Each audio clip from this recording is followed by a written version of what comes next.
maybe some goal setting with the administration before the startup meeting, and then participate as needed throughout the process. In the startup meeting too. At the startup meeting, and then as seems reasonable. I don't know what other meetings will be, but that's long, sorry, Wendy. Maybe you can consolidate it. Yeah, give me 1 second.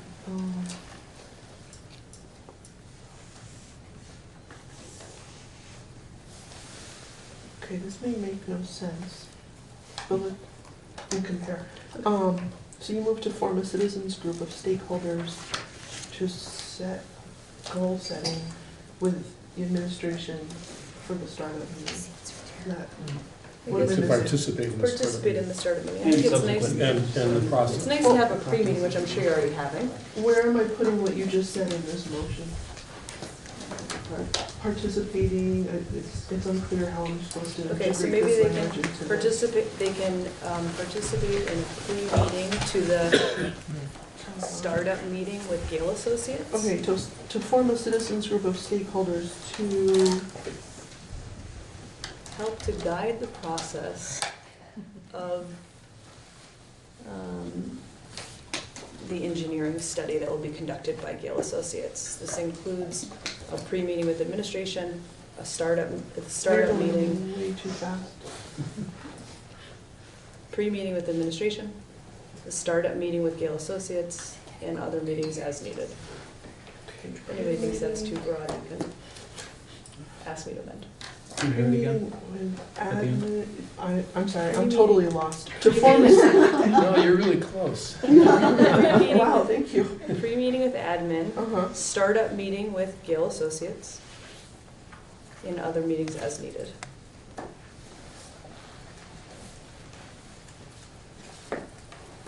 Okay, so now I have a lot of words, and I think maybe some of them don't need to be there.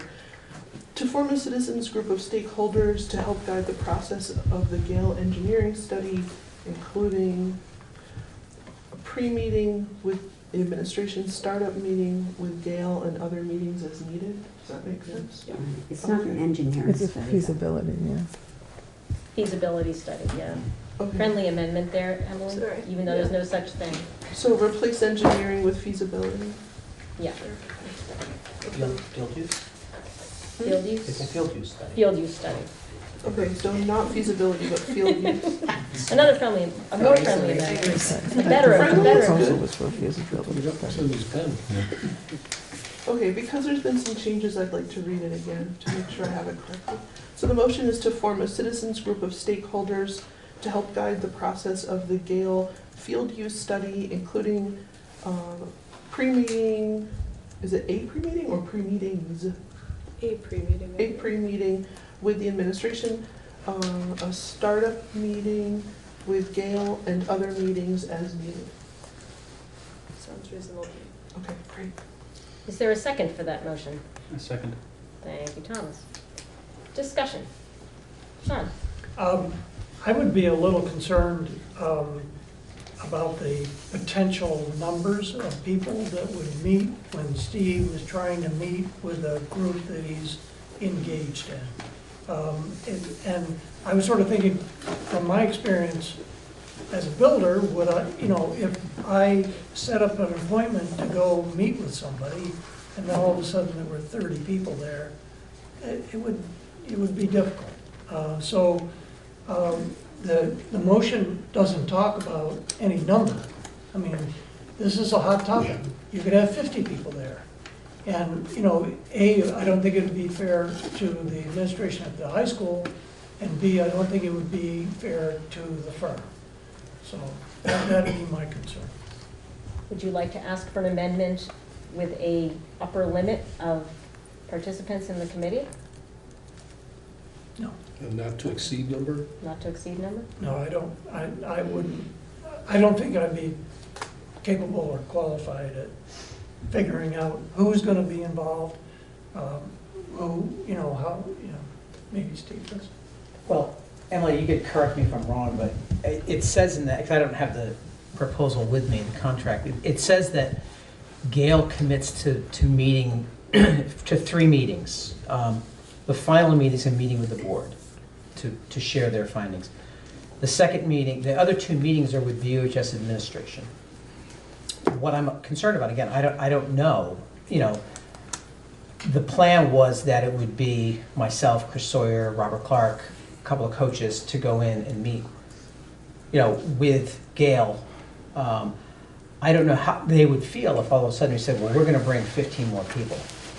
Because the contract, you know, because when we added them presenting to the board, that was an added cost for the contract. But we felt it was important that they present their findings to the board, not us. So there's no perception of subjectivity. So I guess what I would like to do is, and again, this is just thinking out loud, what I'd like to do is have the pre-meeting with stakeholders and take everybody through a process where we say, okay, so what's important to us? What questions do we have? And then we present those questions and then ask Gail, please incorporate these questions into your study. I think that gets voice there, but it also helps us adhere to our contract that we have with Gail.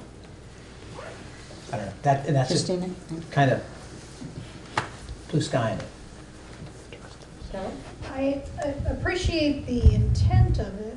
My concern goes with the guidance, and I'm concerned that if this is, the board is supposed to be making some decisions, how any guidance from community members, if they're expecting that they are saying, well, we want you to do this, or we want it, the focus on this, or we want it to go in this direction, that is, my understanding is this is supposed to come through the board, and that's my concern, is that the community members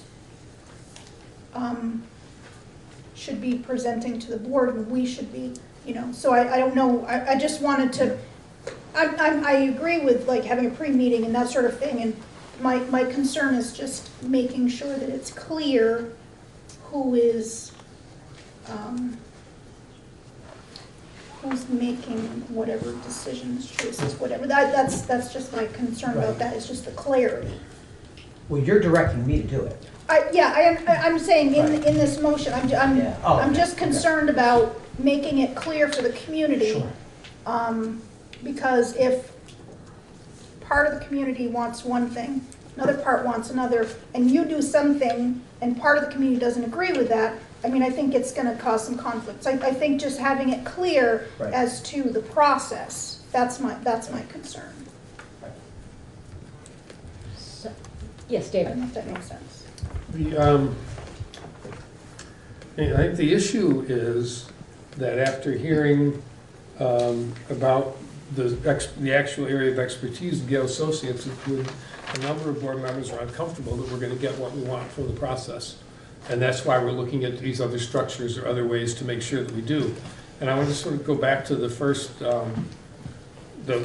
thing I said here is, if we articulate clearly that what we want from Gale Associates is some help for figuring out how to create organically managed natural turf solutions for our problems. If we just say it that way, then that's what they have to come up with. There's no question about whether they come up with other decisions or not. There can be people involved in any amount of people involved in that process, but if we aren't, I think we haven't been clear all the way along about exactly what we want. And if that's what we want, then we should say, that's what we want. If Gale Associates says, if we present that to them at whatever format, and they say, well, or whatever meeting, and they say, well, we don't really do that, well then, okay, we'll find somebody else.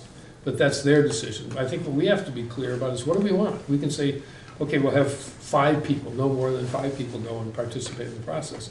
And if Yale isn't like that, well, then, that's another issue to solve. But what are those 5 people going to be looking for? Who are they going to represent? What are they going to represent? We haven't expressed our will for what we want out of this process. And so, and I go back to that. I think we need to make that decision. Or at least articulate, either that's what we want or that's not what we want. So I think that's a different motion, It's not a motion, but it's or just, a motion that could be made Mhm. after this motion on the table, which is talking about having maybe a board member and a few citizens, and I don't envision a 15, I don't envision a 10, I don't even envision probably a 7-person committee, but people that have spent some time either on this board or in the community that represent different viewpoints, just to make sure the questions are getting answered. So, but that's the motion on the table. We can talk about that other motion. I'm happy to entertain that once we close this one out. Sean? One thing that could be possible, that would kind of include what the motion Emily made, would be to have, I think David mentioned it too, to have a meeting of anybody that wanted to come with the administration in the multipurpose room. Just fill that place right up and everybody gets their word. And then from that, Steve and the administration would have a good synthesis of, you know, what the public wanted, all the people that are present, and take it back. And Steve is a very capable administrator, and he can negotiate and take our concerns, the community concerns, to Gail and return and let Steve do what administrators do.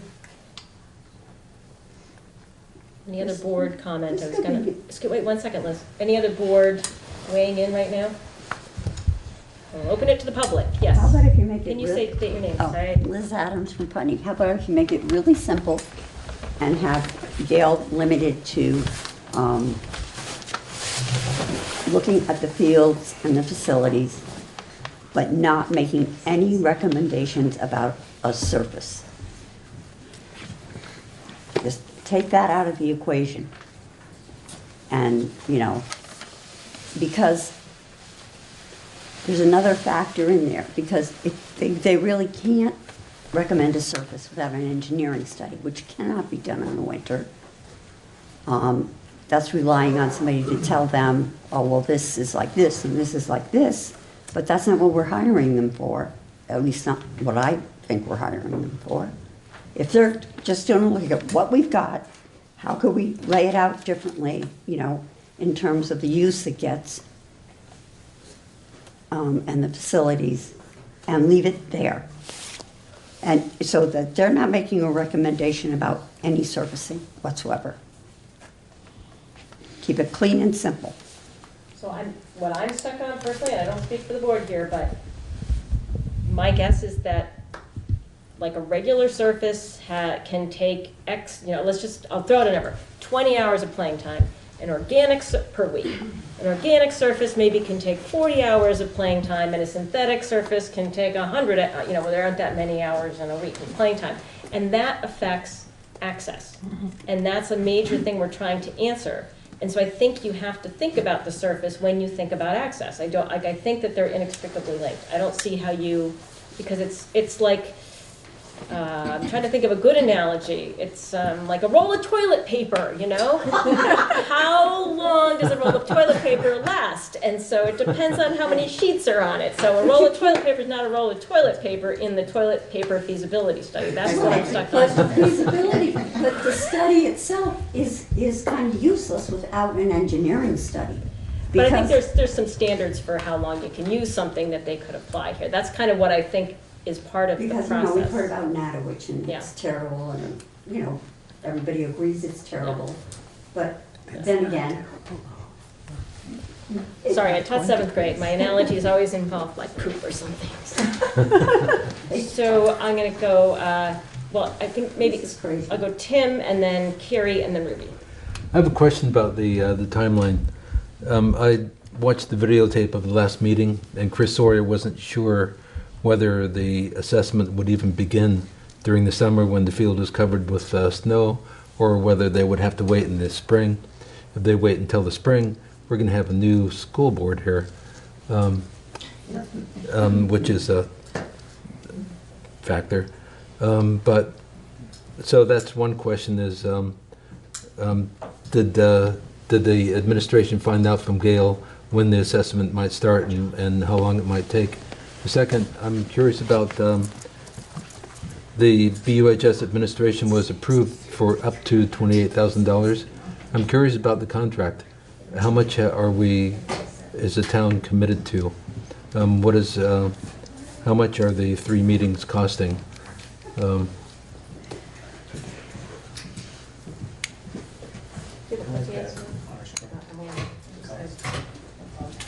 How about while Emily's researching that, we'll go to Carrie, and we'll come back to you for a quick answer on that. Carrie Amadon. I was trying really hard not to have her speak on this, but I have failed now. I would just, my opinion is don't constrict a professional organization from what they do best. So I think to go into a contract with you can't do this, you can only do this. But that's all they do. It makes me nervous that we're putting constraints on them. I think I would, certainly it behooves you all to make sure that Gail, and I would think Steve has already done this if he hasn't already, that they know the sense of the community. But I think putting handcuffs on them at the beginning is not going to be a good use of our money.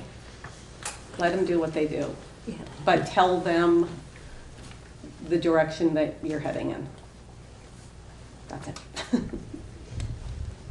So the cost, includes phase 1 startup and background evaluation is $6,800.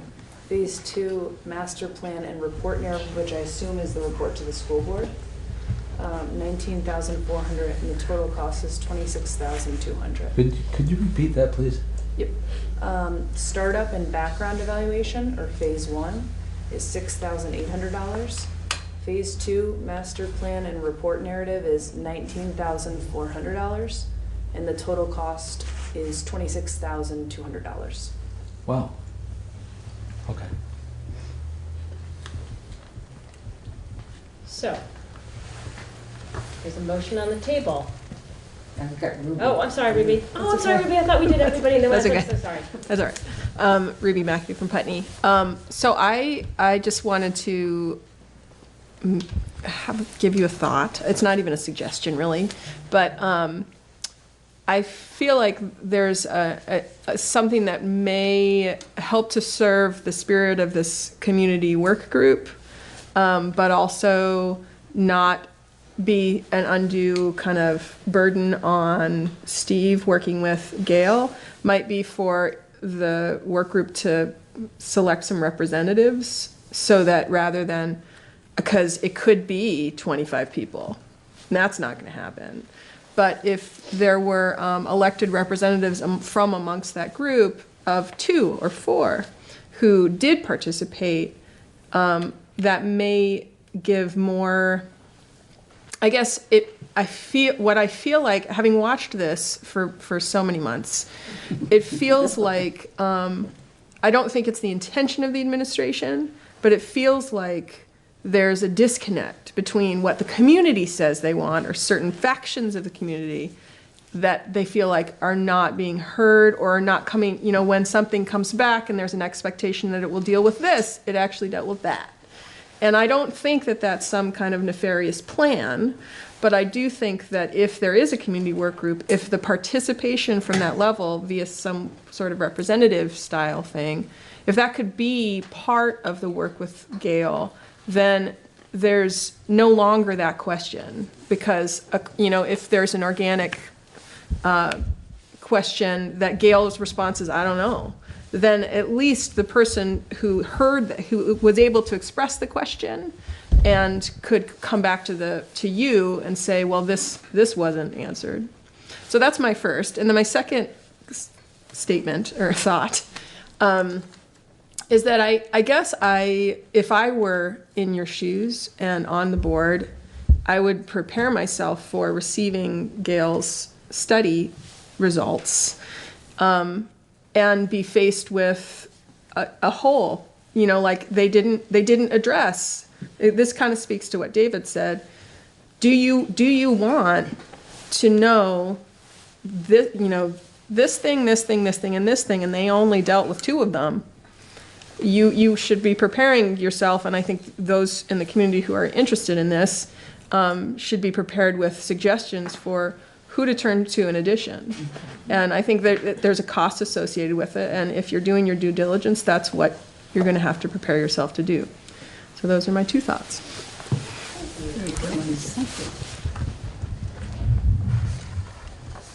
And, Mr. Perrin. You know, I've been ruminating on Sean's proposal about the NPR, and, you know, I think and again, I don't know this, but, you know, one thing we would like to do probably is film that and send the film of the meeting to Gail. Send the film of what?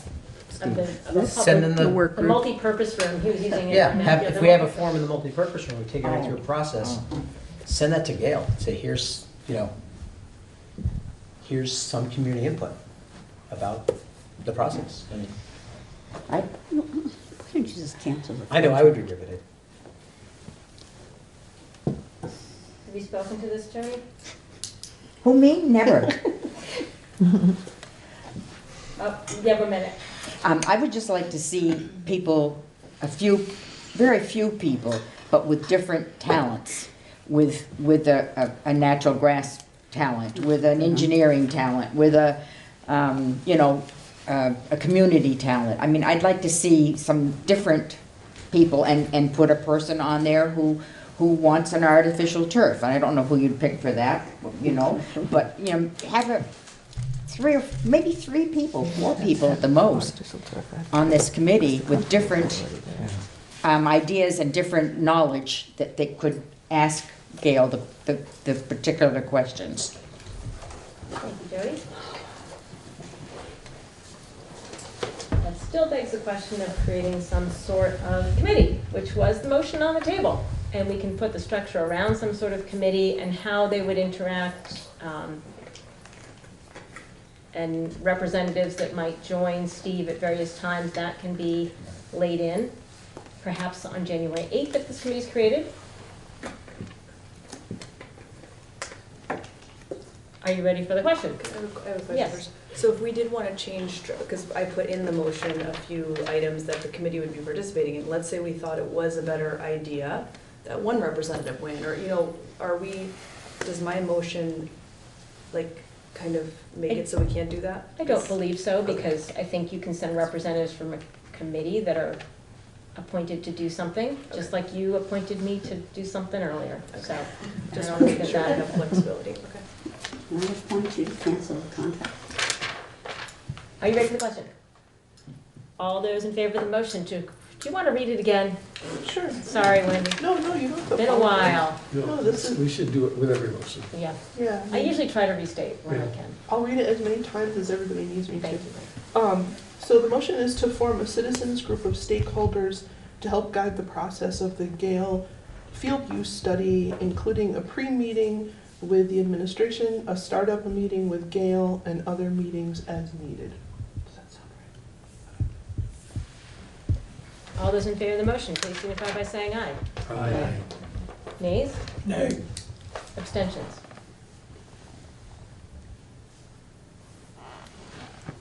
It appears the motion carries. The motion does carry. A committee will be created. I'm going to ask if PPE could put some thought around this, because you guys have been sort of the point person around this in terms of a small number of people and sort of some ideas of people that we might reach out to serve, and if a board member could be a point person and sort of participate and make sure that it is not an undue burden on administration, but just involves the public and find people that I would think could reach out to other people in the public so there can be a conduit from the public to that committee. I think that would be very helpful. So what is the date of did you say there was a date? Because we don't have another meeting scheduled, so we'd Until have to. January 8th, yeah. I believe it's the 16th of January. So maybe you can come to the meeting of the 8th with some ideas. That would be great. Because you're going to meet now. That's the problem also. You missed your other meetings, so I know your meetings. We've between got now and then. We've got one almost scheduled. Okay. Moving back. The annual report documents 2.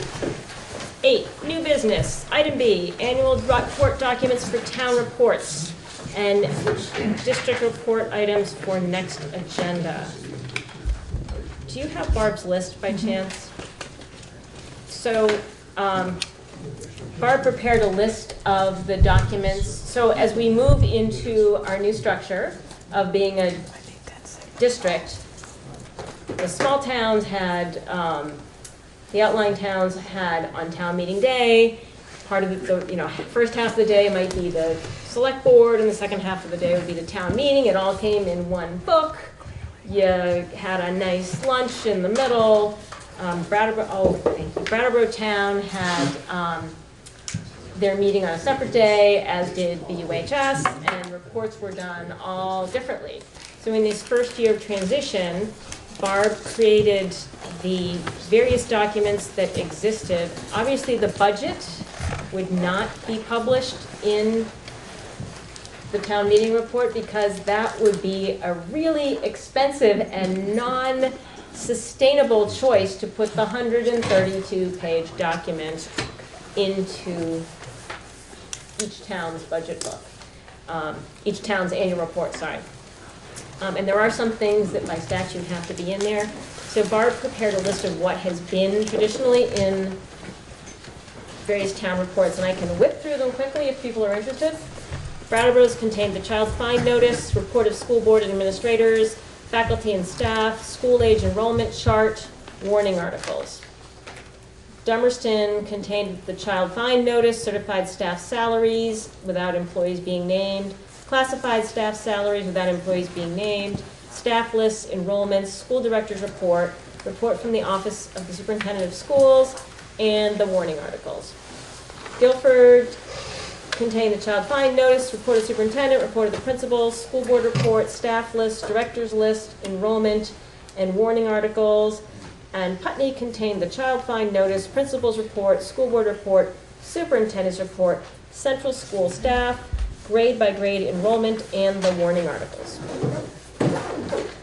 So one thought was that we would, in this transition year, continue to put in those things that people have traditionally seen. Yes, David? I think the town meeting, or the town reports have to be ready for the first Tuesday, or the first, for town meeting day. Yes. And we are not, so that means early in February, maybe even the end of January. And I don't know that we're gonna have revenue numbers or have any budget or anything like that. We're not going to put Ready to those in. go. We're not going to, oh, sorry, you were in the back. We're not going to put those in there. But the Not things any like, information about the budget at all, just these other things. I don't think we'll be to that point that we'll have it in time for publication. We scheduled February 5th, knowing that we'll be the most informed by the, agency of ed and legislative updates, which gives us the most, accurate predictions. So, yeah, that's too late for. So no budget with stuff in those. Okay, Yeah, sorry. they want stuff by the latest, generally the 21st of January. Brattleboro's going to the 28th, but that's it. Yeah. But, I think the child find notice has to be in there, but, so the report from the superintendent, we talked about a report from principals as well.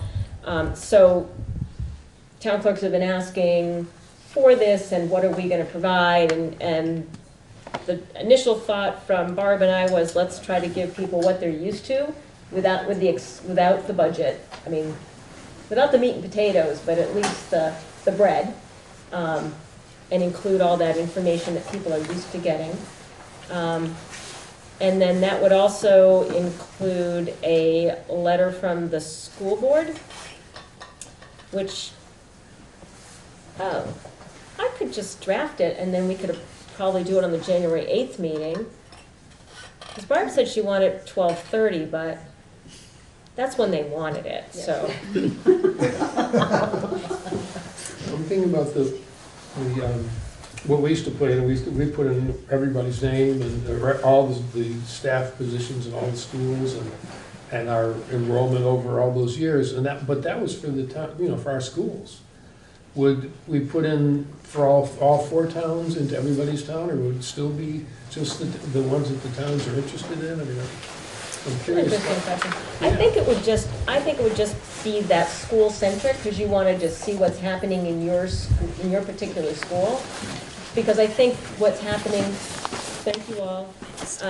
I think what's happening at the WSESD is talking about the bigger enrollment picture and all that kind of stuff, but just as a transition year, like, oh, this is what was this is what I'm used to seeing in my town report. But I'm not dying on my sword for any of this, so if somebody has a strong feeling. It seems like a lot of work. It's kind of counter to getting the people to think about all the students when they just look at their own. But I completely understand what you're saying. So I just don't know what to think about. It's a lot of work for somebody. Yeah, and keep in mind, for 50 years or whatever, there's been half of the whole public education in the region is the Brattleboro Union High School. They have the equivalent of a town report, right? It's a comprehensive report that meets all those requirements by law. And traditionally that has not been incorporated into the town report. So, over time, that's the norm across the state, as it has been in our region. And that's a good point, David, about when we try to split apart the union school, it is a lot of work, and it is definitely counter to who we are now. So it's I think from that point of view, not the direction that we want to go over time. But as you said, maybe as this transitional period, it's important that we do try to make the transition easier for folks. I also wonder if there should be some sort of explanation in the director's report or in the superintendent's report, like that your town clerk didn't mess up and forget to put the school in, because I think a lot of people won't even, won't even understand that it's not going to be in there, and so and it won't be available to direct people to until after that report. Well, maybe it'll be, we won't know where to direct people to. So, any other thoughts? I hadn't thought about it from that perspective. Well, it might be a good time to really plug the annual meeting for the district into all the town's mindset. So if that was really highlighted, because that is the place now that everybody's going to have the most informational and, just climate of all the schools is going to be at the annual meeting. And that was the desire, I think, in the beginning, is that we're one entity, we're educating all our children from multiple sites. Anybody else on the board have a thought on this? I will open it up. Nancy. So, Nancy Weiss, and I'm just the director of the Career Center. Not a voter for this region. But I would think that you would have the superintendent's report and then have a board letter inviting everybody to the annual meeting and explaining that that's where the new decision about school funding will be made, so that people know the route where they should be going, but it's not, and that the explanation come in your other documents, not in each town's report.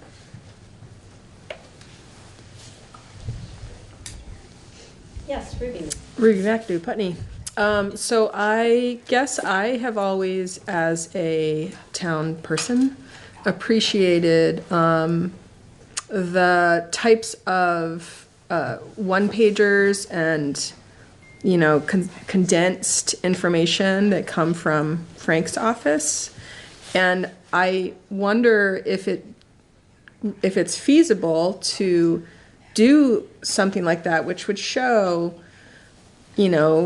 student count per school, but and maybe like the pie graphs that you're talking about in some other way of like, this is our total, maybe there's no numbers, but if you have numbers by the time of town meeting, this is our total budget and this is what it represents, not by school, but as the district as a whole, this much is administration, this much is whatever, all the different categories.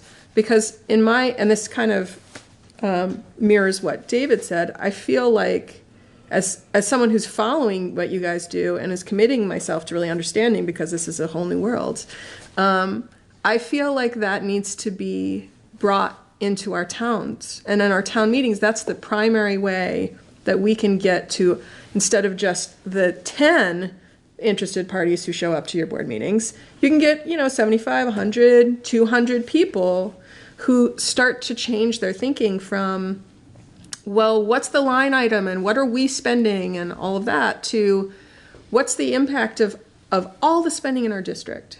And if you give a teaser of, just general ideas about what broad brushstrokes in some way that's palatable in 1 or 2 pages, then you can, that's the little carrot that's like, yeah, come to the meeting in like 3 weeks or whenever it is, because that's when it's going to be voted on. And so I would think that separating out by school is not advisable. And then the only other thought I had was, I think it would be really important, even though many leadership councils have not been around for very long, for there to be a report from the leadership councils of at least the towns where they exist, or the schools where they exist. Because getting people aware of the leadership councils as a vehicle and a way for us to connect is important. And I thought that when this merger was talked about for many years, I felt like I was preparing myself mentally for, okay, the budget stuff, all the conversations about budget are no longer going to happen in town meeting. And that creates all the space where we as a community can talk about our school's culture. Who are we? What's important to us? And I feel like the vehicle for doing that, although it hasn't been really, manifested, is via the leadership councils. So I think it's important to reflect that in the reports, in my opinion. So you're signing up to write Putney's, I'm on the leadership council. We're having a meeting tomorrow. I mean, if you have a leadership council, I think it should be something that's encouraged that, hey, by the way, you should be preparing to write a report for the town meeting. That's a great idea.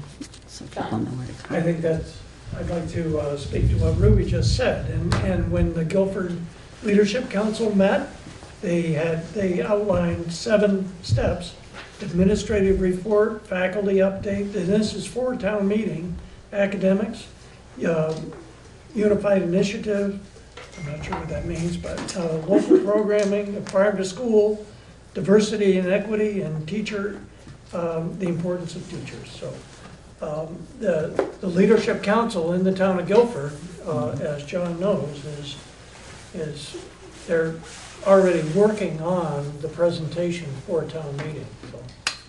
The Leadership Council for Guilford, we spoke about it at our first meeting. We've had 2 meetings thus far, and it came up at the first meeting that it would be an opportunity for the Leadership Council to be speaking exactly about those types of issues, about climate, culture, initiatives, even as you were speaking about equity, and in terms of we're not always going to get the same programming, but what we have will reflect our town's values, our school's values.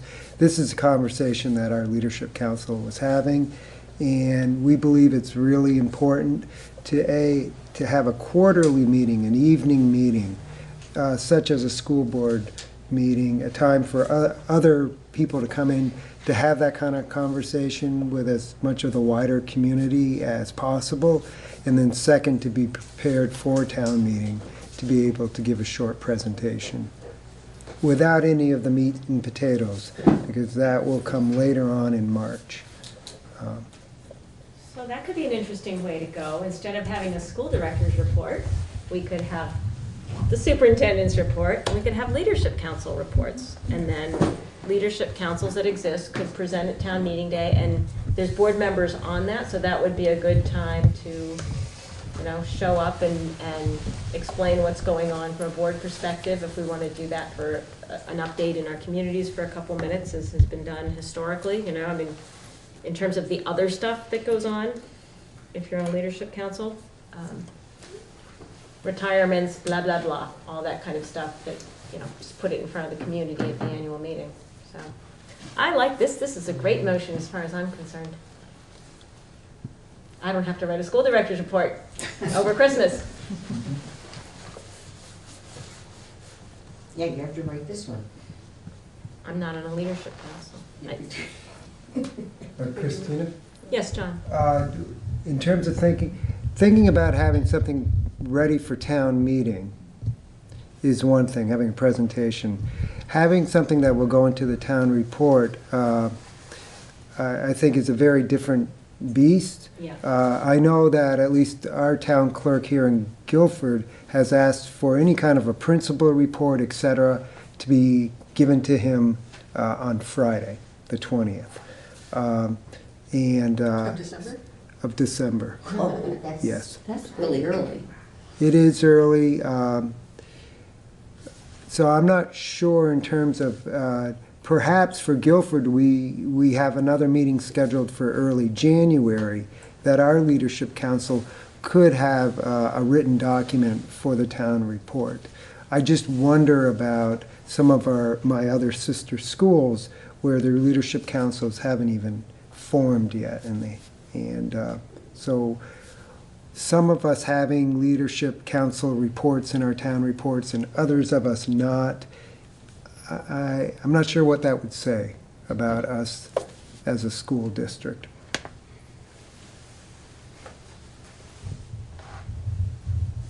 Anybody?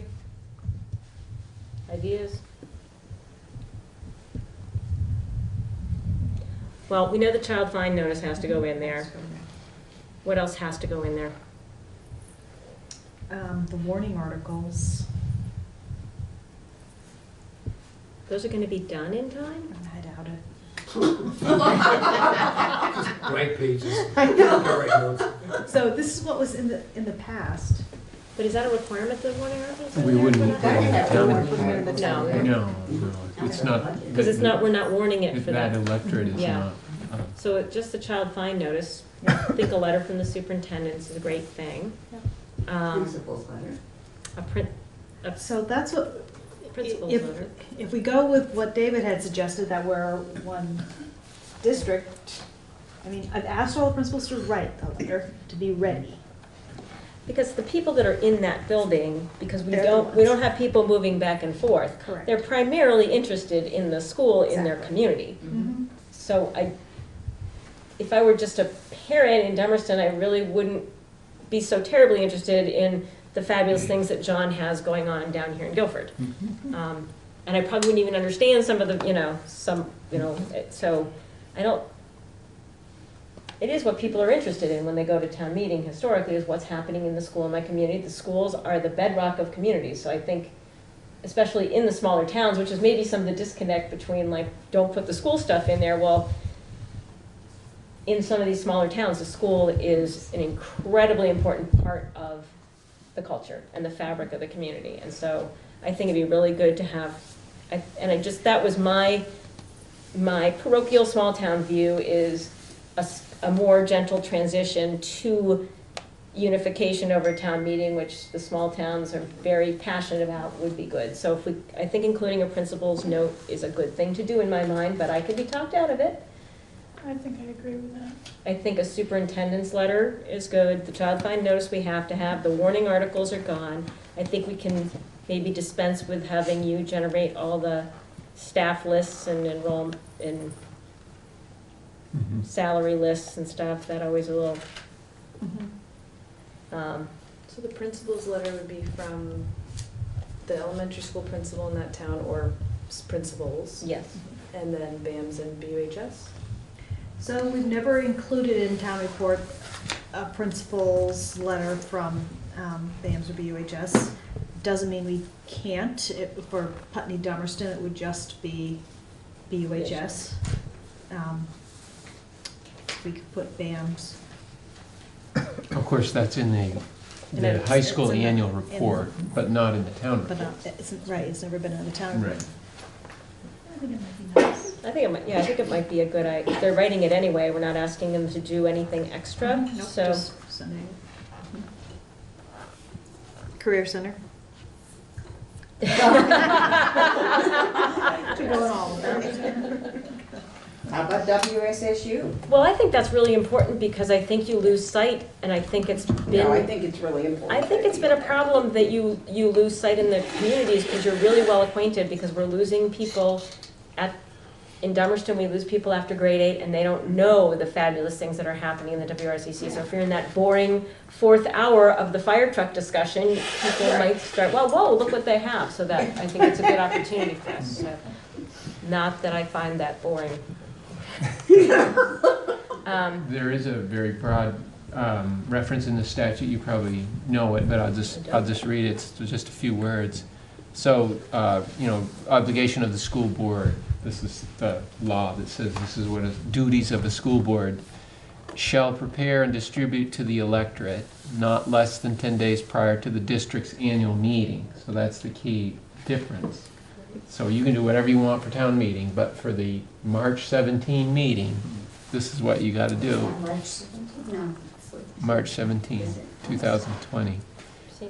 A report of the conditions and needs of the school system, including the superintendent's, supervisory union, treasurer's report, and the school district annual report of the previous year. And then there's a whole lot of things about reporting your grants and things that we always do. But my point is that yeah, you can do whatever you want for town meeting, but there's a law that says what you will do for your own union district meeting on March 17th. So What time is that meeting on the 17th? We haven't said it yet. I think it was set last year in April at it was one of the requirements of the April meeting. Yeah. So if you go to the minutes of April 2nd, 2019, that's when that meeting was set. So now the question is, do we do a director's report and include that or not? Anybody? So we all draft a paragraph and send it to you. That's a great and you can staple idea. them together? I like that. My tendency to say yes, in part because we could also maybe sort of preview the idea that this other material will be coming prior to the annual meeting. Okay. And maybe it's another way of tuning up interest. This is a little uncommon. I can't think of the right word. It's too late for vocabulary. But, unusual, but it's just to write a little bit, just really a short, like a paragraph, reflective, what's it been like, creating a new system while we run it. Lyle might have something. I can't wait to read yours. I'll write one of those, you read every other line to get the real answer. Oh, I had an assistant superintendent, it's just when the standards and assessment things were happening, and it was the first time I heard this, people say it all the time now, they said, you're gonna be working on, building the airplane while you're flying it. Yeah. And it's like, oh yeah, how do you do that? So we've got child find, superintendent letter, principal's letter, including in all the town reports, the WRCC, BUHS, and BAMS where applicable, and a director's report. And John, would you mind restating when that's due in Guilford? For the town report? Well, I got my draft done and I will be submitting it to Peter on Friday. They're not there Friday. They're not there Friday. That's interesting. Well, yeah. That's when it's due for the town report, though. For the town report, yes. I can't get the board to, Barb had told me that the 30th of January is what the clerks had told her, so maybe they have a little different. I know that they've been trying to coalesce this in Guilford. Yeah. And they've been working really hard on it, hammering on people. So I think John's right. The deadline is fast approaching. Some things are the same in all towns, and the level of success is variable, I would say, on that, trying to get reports out earlier. Yes, Ruby? I still would urge you to have a leadership council section, and for the towns or the schools that don't have one, have stock language that invites people to participate, and how do you get it? Because of the towns that have leadership councils, even a simple like, we've met 2 times, we're excited about the future, this is what we envision, something, I think it'd be helpful, because that's going to be a really important part of, I think, how the community connects with our school district. I was also thinking about a presentation at town meeting and some of the time slot allotted, and just a welcome and a face-to-face plate. But I will send out a letter to, or maybe Lyle, you can send out a letter to principals and see if leadership councils want to submit something. And that can be, it's a pretty short time frame to do it and get a leadership council to say, I like what you said, because it's a open meeting issue. So we've got the same challenge here. So I'll try and put something together for the board. Thank you all. Policies. We got some policies that are first read. I will whip through them quickly. Are those available on the website? I didn't see them. I do not think they got posted. Okay. I'm sorry. I do have some copies. Were they sent out to the full board? Everybody got leadership councils. Oh yeah, they were before, because we haven't made changes on the others, except we did. Christina, is that something we can give you, because I'll probably need it for yes. the meeting. I'll send you an electronic copy. Yeah. Okay. We made no changes. This one's the easy one. I've lost my agenda. We made no changes. Yes, we did. We made a few changes to board relations with school personnel. The previous, I have it in here somewhere. Good night, Frank. Thank you, Frank.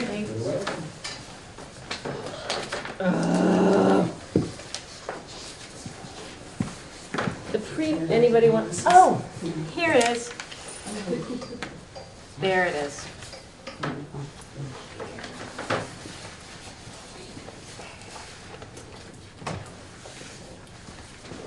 Right, we made no changes to D10, so we're not reviewing that. We did review it and put it through the review cycle. D4, educator supervision and evaluation probationary teachers. We made one small change that we linked the evaluations of probationary teachers to the master agreement, so that we don't have to change the document if the master agreement changes. So that this document would just refer to the master agreement. That seemed to make more sense to us. And there was a little clunky wording, so when you get the if you look at the copy online, any changes we made just to clarify wording are there's a strike and a bold face to see where we have made the changes. So I will be putting those on the next agenda to adopt, so if you get a chance to review that one.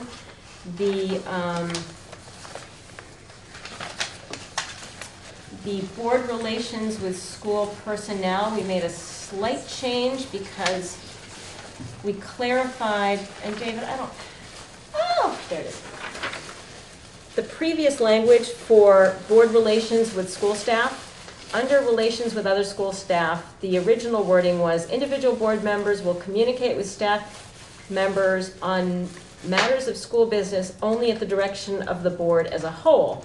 And I realized I had violated that policy when I ran into Marissa Duncan-Hawley in the produce section at the local grocery store and asked her if things were doing a little better and how things were going in her transition in special ed and helping all these students, because I was communicating on a matter of school business with school staff.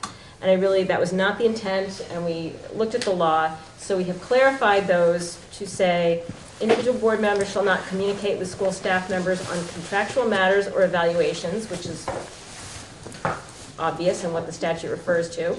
School board members will respect and communicate the proper chain of command, school principal, superintendent, school board, when discussing matters of school business with staff members. the proper chain of command is if a teacher has an issue, they should bring it to the principal, then the superintendent, and the school board is the last resort to bring your concern. So when we're communicating, that's what we should be communicating. I'm sorry to hear you don't like this, discuss it with your principal, move it on up. And then individual school board members shall not make any commitments to school staff without the authority of the full board. So we think that really clarifies very clearly what the intent is and how the communication should be happening. So it's not okay to say, it would not be okay for me to meet Marissa Duncan Holly in Hannaford and say, the board is going to get you 10 new assistants and a massage every day at 10 o'clock to keep you going. That would not be okay. So, I thought that was supposed to be a secret. So those are the highlights on those. Happy to take your comments. The committee's hoping not to meet, but if you have comments on that, go for it. The Leadership Council policy, because nothing like starting up something new to figure out how to make it better. We made a bunch of changes on that. I sent that to the full board. It is the part of the reason we did that. There was some when people read through what we'd written, some of the wording was unclear, so we did some clarification of the wording to make sure our intent was clearly nothing like commas in the right places and things like that. We also tried to make it clear how open meeting law could be adhered to with a minimum of burden on councils, because it's the opinion of the Secretary of State's office that leadership councils are subject to open meeting law. So everybody should have a copy of that. I'll make sure those get on the website, so those get up on the website someplace so that we can, members of the public can weigh in as well. Should we weigh in now if we have a question? Yes. So my computer just died, but luckily beforehand I wrote down what I had thought. So under organizational meeting in the 4th paragraph, it says the board, and I didn't know if that was a typo, meaning... It should be the council, you're right. Because I was like, I don't know what the board has to do with this. No, we gotta change it again. Sorry. I'll make that change if it's acceptable to the board and Yeah. the committee, and then have that put up. Okay. You're good. You're a good proofreader. Any other comments? With that, I would entertain a motion under 1 VSA 313A3, the appointment of an employee to move into executive session. So moved. Thank you, Ann. Second. Thank you, Tim. There will be action. Sorry, BCTV. We also have to talk about next agenda. Oh, an extra agenda too. Yeah. And public comment on that.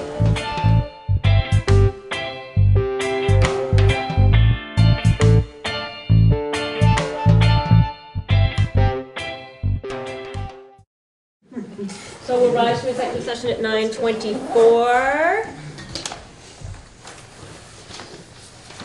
And I would entertain the motion.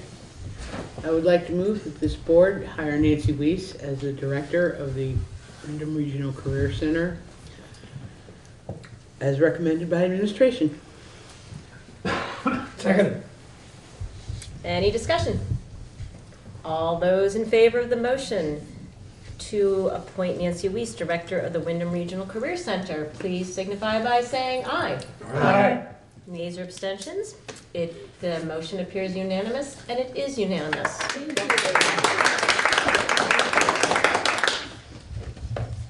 While you're working on next agendas, I'm going to send around, this is the Early Ed Services Annual Report. Okay. A little late reading? And if you don't mind, I'm going to start my drive home. Yes. We totally don't blame you. I'm only going to Putney. I wish I were starting your drive home. So, any next agenda items? I have reviewing the director's report. I had something earlier, but gosh, I'm looking. Are we on for the- agenda? Yeah, I have yeah. Academy Construction construction. Academy construction. Oh, that's the January 8th feasibility study? Is that what that was? That's what I think. Probably, yeah. With Yeah, okay. Stevens and I have a note, but I can't remember what it's for. So the Academy feasibility study.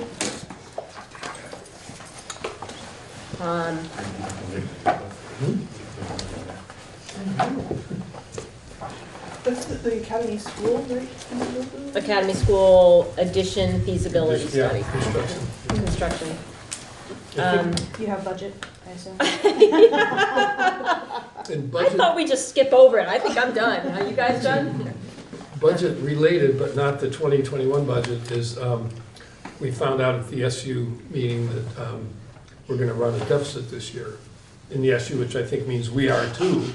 And we might want to talk about whether we want to start, or you think about, or start thinking about ways to restrict spending so that that deficit, if we want to try and contain it, a projection of what it looks like it's going to be, and start thinking about what we can get along without. So ask Frank for a projection of the deficit and if he's got a plan to, if he has it. Well, do we want him to, do we want a plan for, so, I'm not sure how it goes. Typically, well, not typically, but when this happens, boards usually say, okay, well, after December or whatever, freeze all spending, don't spend it. That might be a little extreme, but I don't know. Just, we should be. Emergency purchases, something like that, and, which I think we could, I would want to talk with Frank, but that would not be unheard of. Yeah. Okay, I'll try to turn that into a item. Anything else anybody wants to include at this point? It's going to be too early to talk about the cap probably at that time, right? I don't know, because I think we'll be. we might be getting close, Yeah. yeah. I mean, if we know the I bet by January yield, 8th. is that the? I've got the yield, yes. $10,886 is the yield, so if he knows that, but they didn't give a threshold yet. They didn't give a cap. They didn't give a cap yet. They changed that though. I mean, the yield, well, I think. The yield changes, I know, but their And- preliminary yield, yeah, we don't know that Right. till And May. do we know, when will we know how much our special ed grant is going to be? I don't know. It will be a while, I'm sure. Not in time for budget. I suspect not. The other thing, though, we will maybe have an update on equalized pupils as well, but that will all be rolled into budget discussion. Yeah. So. Okay. Any other public Budget comment without that- on non-agenda without items? that number. Woo, we waited it out. Did that. We made it. Anybody? Motion to adjourn, anyone? Madam Chair, there being no further business before the board this year, I move that we adjourn. Is there a second? Second to you? Thank you, Thomas. All those in favor, signify by saying aye. Identify.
right. 6 o'clock, call the meeting to order. Minutes for December 4th and 11th. I'll move that we approve the minutes of December 4th and 11th. I'll second that. Discussion? All those in favor? Aye. Aye. Okay, warrants 13, 13P, ratify 12A, Conservation Commission 4, and Capital Fund 4. I'll move that we approve warrants 13, 13P, ratify 12A, Conservation Commission number 4, and Capital Fund number 4. I'll second it. Discussion? All those in favor? Aye. Okay. Visitors, Carolyn, you've got something you wanna? Yes. Well, nice. I'm here to update the select board on the Missing Links Trail project, that after 20 years, things are finally coming together, and that there was slow or no progress for a number of years, and then all of a sudden we have a complete access from Prospect Hill all the way to the Dummerston-Putney Town Line Pier through 9 different properties and 6 families who are cooperating in various ways. It's a combination of trail easements, permissions, and it's necessary to purchase 2 parcels in order to complete that trail. So these 2 parcels are the Evans parcel and the former King parcel, and it's on the unmaintained section, which is a Class 4 road between the end of Hague Road and the end of Evans Road. This section is particularly important because it is a wildlife corridor and is the area between 2 highly developed areas that don't have any full-time houses on it. No permanent residents on these 2 parcels. So you can see the density just by the dots showing the buildings here and then starting here. But through here, these are the 2 parcels that will be purchased. And it links for the wildlife an interior block of forest of 230 acres here and another block of about equal size down here for the wildlife to traverse. There will be a small parking area here for access on the north side of Hake Road on this parcel when the trail is actually built in a couple of years. The budget for this purchase is $200,000, and that includes the purchase of the land, stewardship costs, which is an endowment, the Vermont Land Trust conservation easement, and various associated costs. Of that $200,000, we have 2/3 of that right now. We have a Vermont Housing Conservation Board grant, a private foundation grant, and lots of generous Dummerston residents have contributed. We're in the quiet phase of our fundraising where we're approaching individual people asking for leadership contributions. The schedule for this, we plan on having a public meeting to really talk about this in January or February, and we'll bring people out on the properties to have a look and bushwhack through the woods. There isn't a trail right now through there to see what's being purchased and enjoy the property. So it will provide not only hiker access, but where appropriate, snowmobile access, biking in some areas is appropriate, and in some areas perhaps horses. We'll have to see what the trail actual conditions look like. We expect to have the funds raised and the project, the funding in place by the end of next year, and all the documents that need to be signed and finished by that time. And then next summer, not this coming summer, but the following summer, actual volunteers working on a trail crew to make the trail. Some of the parcels in here, there will be a harvest, and so we will, it'll be a few years before they're harvested, and we can work our way through the trail process. So this is just an update on a project that's been ongoing for about 20 years and is coming together nicely. So from Prospect Hill to the Dummerston Town line, and then connecting to the Putney Mountain Trail System on north, which then connects with the Pinnacle Hill Association's trail system north. So this started, as I mentioned, with about 20 years ago with Dummerston residents who were interested in connecting Dummerston with the Putney Mountain Trail System and the Black Mountain Trail System, and has continued with various groups of people over that period of time. And so Putney Mountain is the 501c3, so we can make use of their tax exempt status for contributions. How many acres did you say? This is 55 acres. It is a relatively small piece, so it's not a massive land conservation, but it's important because of the wildlife corridor connecting forest blocks. And what was the shift that made the leap forward? It's a good question, because I think the seeds were planted by the previous Dummerston Trails group 15 or 20 years ago, and that landowners weren't willing to give an easement, and over time, with more conversation, we were able to work through those issues, and also a new group of people who were working on it, a new generation of people. Great. It's exciting.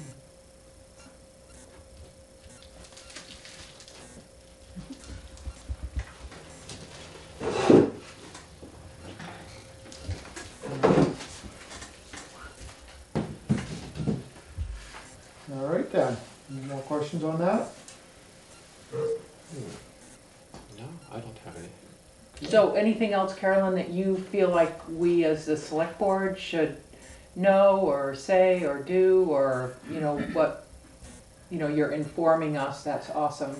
It mainly just keeping you in the loop, because a lot of this has come together in just the last few weeks or month, and I just wanted to make sure, rather than calling a special trustees Prospect Hill and having another meeting, I figured I'd come and just update you. Perfect. Okay. Yeah, thank you.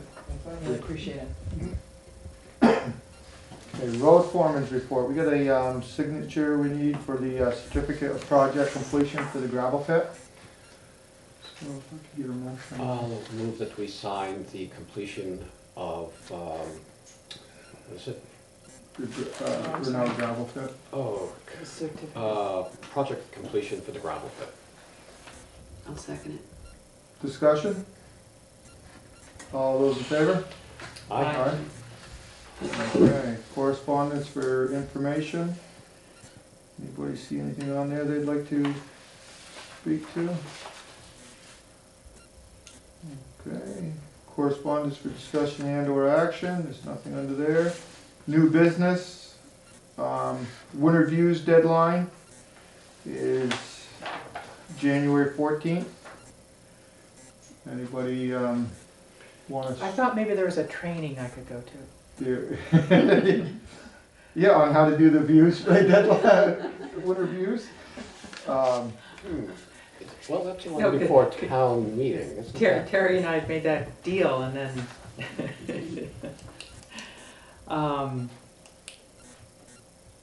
yeah, it's the one that comes out Just before town meeting. just before town meeting, Yeah. Yeah. and we will have submitted the report, which will be in the Town report. town report. So is there something that would be of value to write about that, from the select board? I don't know, we, something we want people to know, or? Can't think of anything off the top of my head. See? You got anything? I was thinking that you might write, what folks should expect at town meeting. Just going over maybe some of what we expect to be on the warrants. So, I mean, preparing them for town meeting? Yeah. right. Yeah. Trying to get more people there, something of interest, or? A little, maybe some of the highlights of what might be the articles that we're going to discuss, maybe the capital budget or Have the you, budget in general. sounds like you've done that in the past.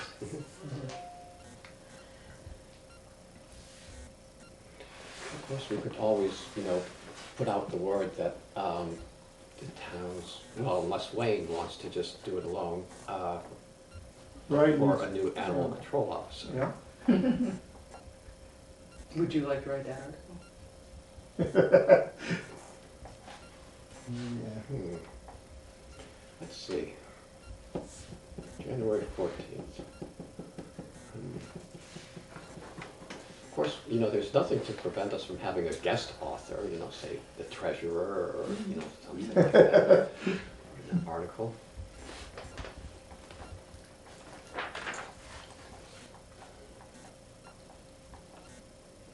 How about we do, I think of a number, and whoever. I'll think of that number and I'll let you guys guess on that. I'll hold it behind my back. So. I got lots of budget numbers in my head, so that's where I'm at. I guess we can push it off to the next meeting if Okay, nobody yeah, wants I'll to think about, jump on that. think about it a little more. Okay. We won't be having a meeting next week for a budget. Let's see. I don't know why, but 5th of December. And then we won't be having a meeting on the 1st of January, so somebody'd like to Yeah, I'd like to move that we authorize Louis to sign the warrants during the holidays. I'll second it. Discussion about that? What would be the date that you would be needing to do that? Well, We have our the treasurer here, 31st, so- the 30th? The 30th. 30th, I'd come in and sign it. And you're Yeah. available. I'll have it done for you to sign on the afternoon of the 30th. Yep. Wait, that's Monday. Monday. Nope, 31st. 31st, yeah. 31st, sorry. Tuesday. Tuesday, yeah. Perfect. Yep, you just let me know when and I'll be there. to Before do he it. goes out for the evening. What we gotta do. Yeah, I'll be out for the evening, all right. So, all those in favor? Aye. Aye, okay. Thank Any you. other Thank you for doing that, Louis. business? Motion to adjourn? I'll make the motion, we adjourn. All those in favor? Aye. Aye. Perfect. Oh, who seconded?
Please rise for the pledge of allegiance. allegiance to the flag of the United States of America and to the republic for which it stands, one nation, under God, indivisible, with liberty and justice for all. All right, additions to the agenda tonight. Have any? No. Good. I have no remarks. Open public comments regarding agenda items only, please.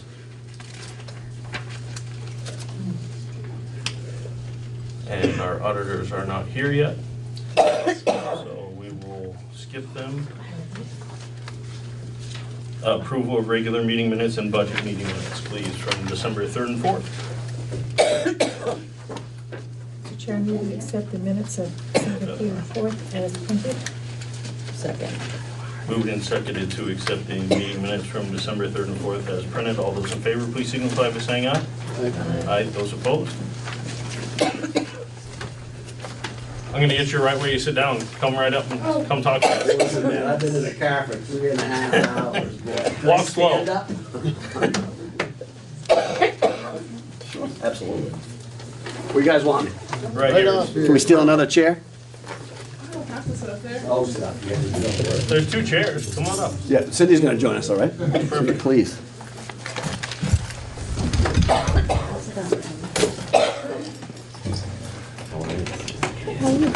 Tired. It's been a long year. Yes, it has. Okay. You know, getting us all on camera.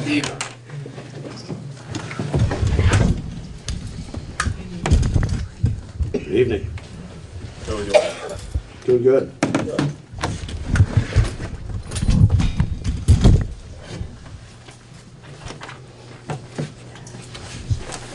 So you have the floor. Talk to us. I'm Ron Smith, principal with RHR Smith and Company. I just spent the past 4 hours driving in a blizzard over here, so if I'm a little off my game, I apologize, but certainly here to talk and close out 2018 and talk about 2019.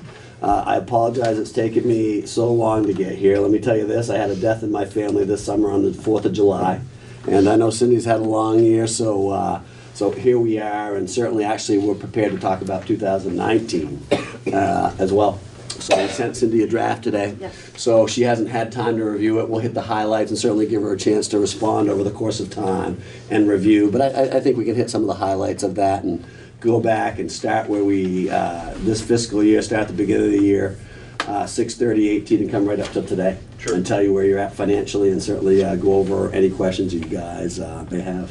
Perfect. So going back to June 30, 18, I'm going to start with your general fund. Your general fund had about $700,000 of surplus, of which I think $330,000 was unassigned.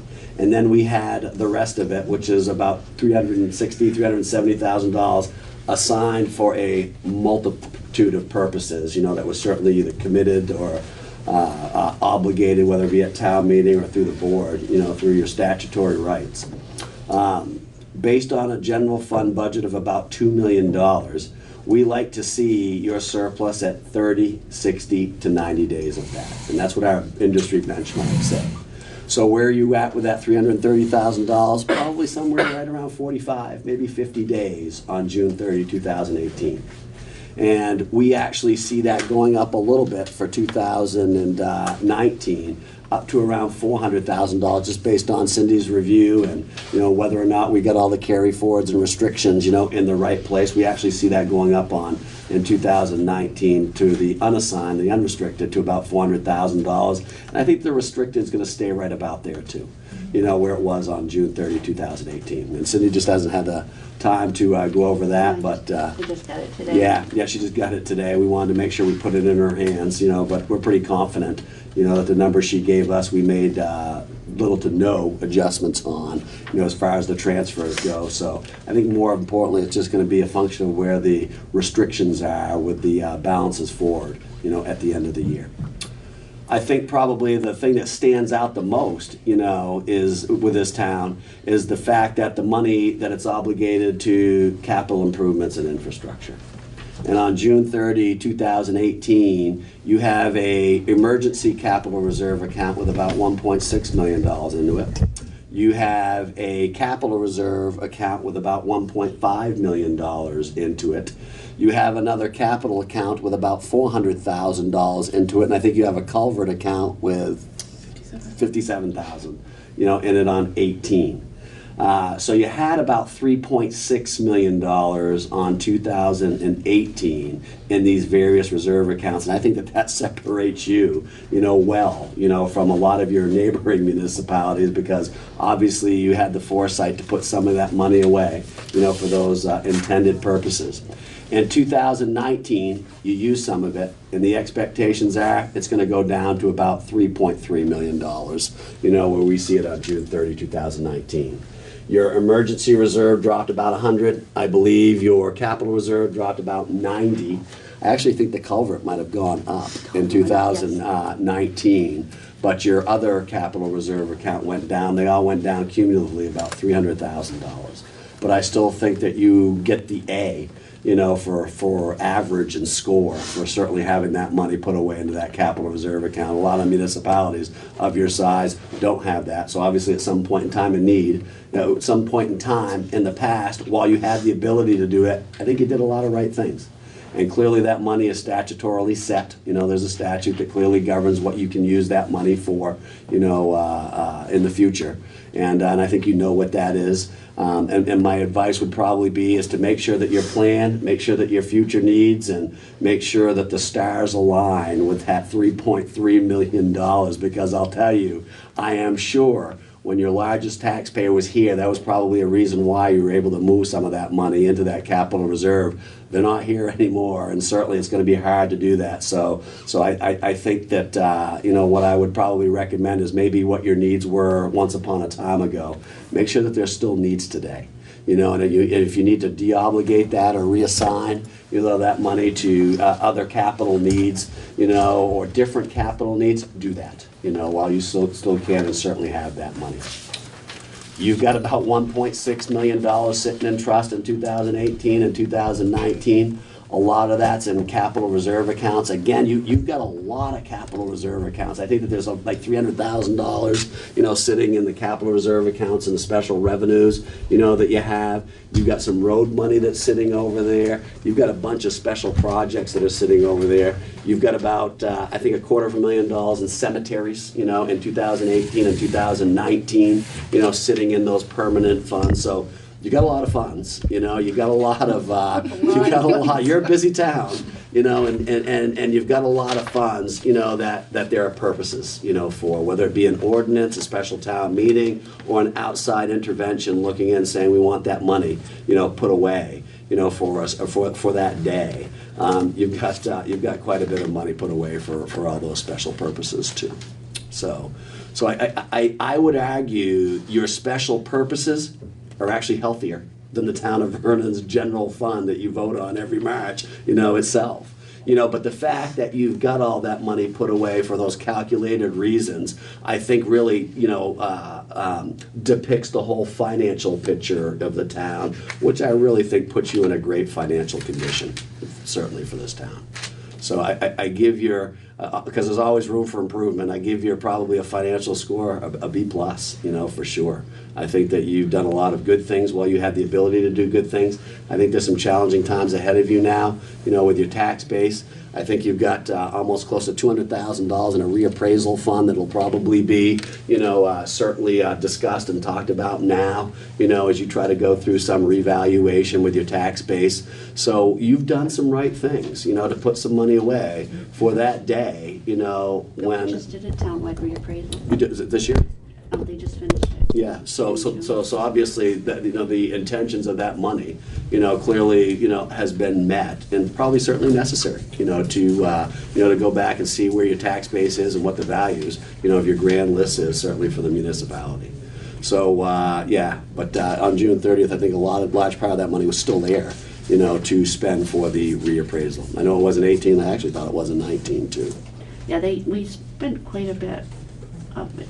Well, I can tell you exactly how much you spent, so if you guys all want to know. 19. So again, the grade is I'd say is a B plus. I think while you had the money, you certainly were able to put some of that away for the reasons, such as a reappraisal and that you had right now. What's that? 176. 176 on, so it's 176 on June 30, 2019.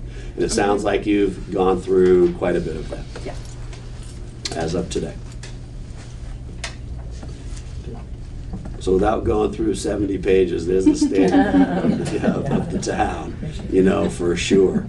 And yeah, I think that Cindy does a great job with the books, where the fact that when she gives us the information, we're able to deliver it back the same way it looks, and that quite doesn't always. We do, Sam and I and our company, we've got 30 professionals. We do 350 governments in the states of Maine, Vermont, and New Hampshire. And let me tell you, your books are very clean, on how they're given us, and you can just tell the great pride, that goes into that work, and certainly it doesn't always roll that way, when you're doing these audits, for sure. I think we probably do about 150 municipalities, probably somewhere close to 150 school systems, and then a rest, including state government itself, and it just doesn't. The way that when you come in and do an audit, there's never an expectation that what you're going to be given is just clean, and your books are clean. They're very clean. So certainly I'll make that statement right now. I think one of the things that we had talked about, with points, is, and one of the things, topics of interest, is how you guys move pieces of paper. The library, I think was one of those issues and talking points, and clearly as far as following some kind of statutory protocol like the town does, my recollection with the library is that some of these bills that are being paid over at the library are actually getting approved after the fact. The checks are getting dispersed, yet not going, to the trustees, until after the checks have already been dispersed. I'm sure that's not a best practice and something that you probably definitely want to take care of. And there's a lot of statutory precedent when it comes to libraries and the Board of Trustees and autonomy. No matter what the statute says, there needs to be some control before those funds are dispersed, not after. And I think we saw clear instances in both years of that, and again, we discourage that practice for sure. So we're not saying anything's wrong with the disbursements, we're just saying the process and the protocol. Clearly, as you go through here at the town, you have a warrant that you approve at a public meeting, and then those funds have dispersed. It's actually, in the library's case, opposite. While those funds have been dispersed, then approved after the fact. And again, we don't consider that a best practice. So that'd probably be one of the bigger talking points that we had, I think, during the course of the year. Other than that, just minor things as far as what other municipalities do and conversations we've had in Cindy and getting into Vernon and how you guys do it here. I think she does a great job with your books. Absolutely. So. Chris, questions? Jeff? I don't. I wish I did to make your long travel a little Hey, bit listen, no worries. worthwhile. We're going back to Brattleboro, have some fun, then we're working our way up to White River tomorrow. So All right, I'm not going to hold you up there. Yeah. Thanks for coming. Listen, glad we could. So, and I again apologize for taking me to. It's been a bad year for me, a very long, heartening year. Let me tell you. So. There's New Year's coming. What's that? There's New Year's coming. It can't get here soon enough. I can tell you that. So today was a little bit more of a slap in the face on the way over. So. I'm the library director. Gotcha. And I read that note, so I guess we have to work that out. I mean, the board only meets once a month. Yeah. And that's why that happens, So, because so a lot of times there's provisions, Gene. So a lot of times there's provisions, that where statutorily, what you guys can do is designate a member of the board until you convene, together. To sign, that warrant, I'll use the same word that that government uses. So many times for schools and municipalities, you're given some statutory immunity provided you have a policy, and usually it's ratified annually, where you say, hey, we're going to pick a member of our Board of Trustees, and we know we can't convene 5 together, but we can circulate and get 1 there to sign this off, and we're going to have a policy or procedure that allows us to do that. That's much better than what you have right now. Is probably the best way I can say that. And that would be one thing, certainly, that's a very common practice in the world of government, that you could use. Okay. So. And then it's all But only... and I'm just trying to walk you through the logic. You're doing and you can't make this up. I'll give you a real life situation. You're doing a renovation project to your library. Heck, you're building a new library, okay? And, and your out goes, a $200,000 disbursement to the contractor.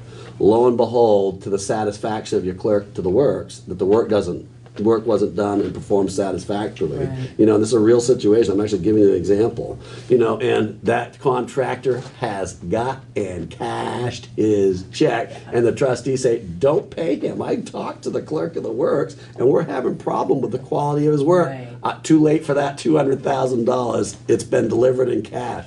I didn't see it. It never got signed. There's an instance, right there on that, and just take that and just apply that to any vendor, that you do business. And we're not necessarily saying, that the practice is wrong. What we're saying is the Board of Authority had no chance to look at and disseminate and ask questions regarding the funds that are going to get dispersed. Right. And there's a lot of money flowing through that library. That library is busy, and so is the town. So our advice would be is, in the worst case scenario, take a delegate of your Board of Trustees and have them sign off at least until you get into a public meeting.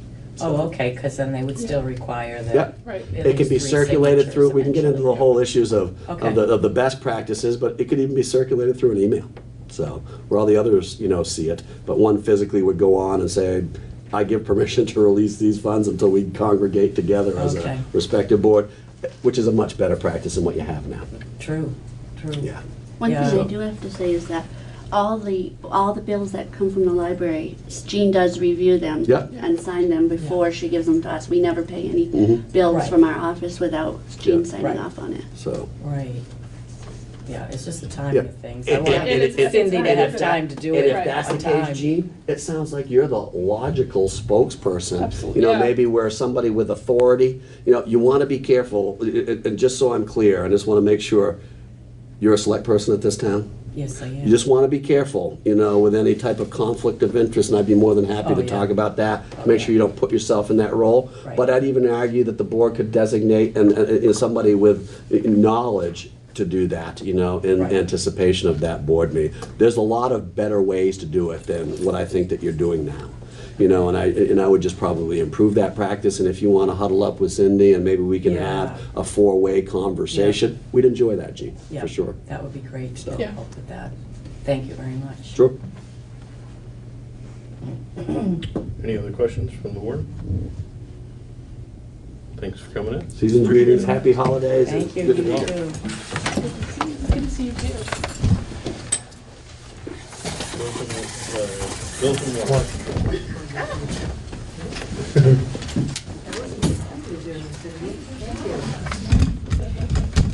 I move that we approve payment of the following warrants. 13T, accounts payable, $58,244.44. 48S payroll, $8,293.20. 49S payroll, $9,192.24. Second. Moving and seconded to accept the bills and warrants as read. All those in favor, please signify by saying aye. Aye. Aye. Those opposed? Can we go back and do the budget minutes? Oh, we didn't vote. We did both at the same time. Oh, you did? Yeah. Oh, okay. Yeah, we approved them as written, both of them. Okay. Now we are about to head into an executive session on employee-related matters.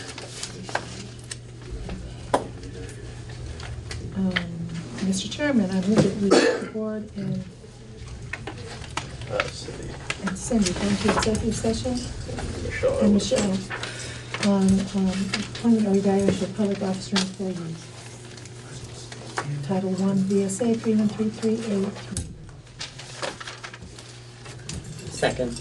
Moved and seconded to go into an executive session on an employee-related issue. All those in favor, please signify by saying aye. Aye. Those opposed?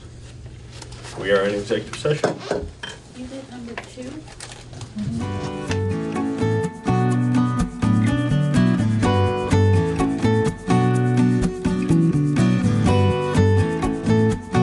All right.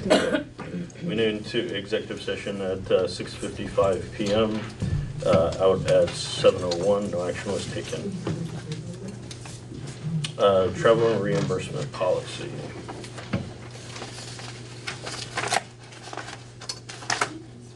underlined everything that's different from the one that was added, from the one that we have this now. It was in red, but you couldn't really see the color.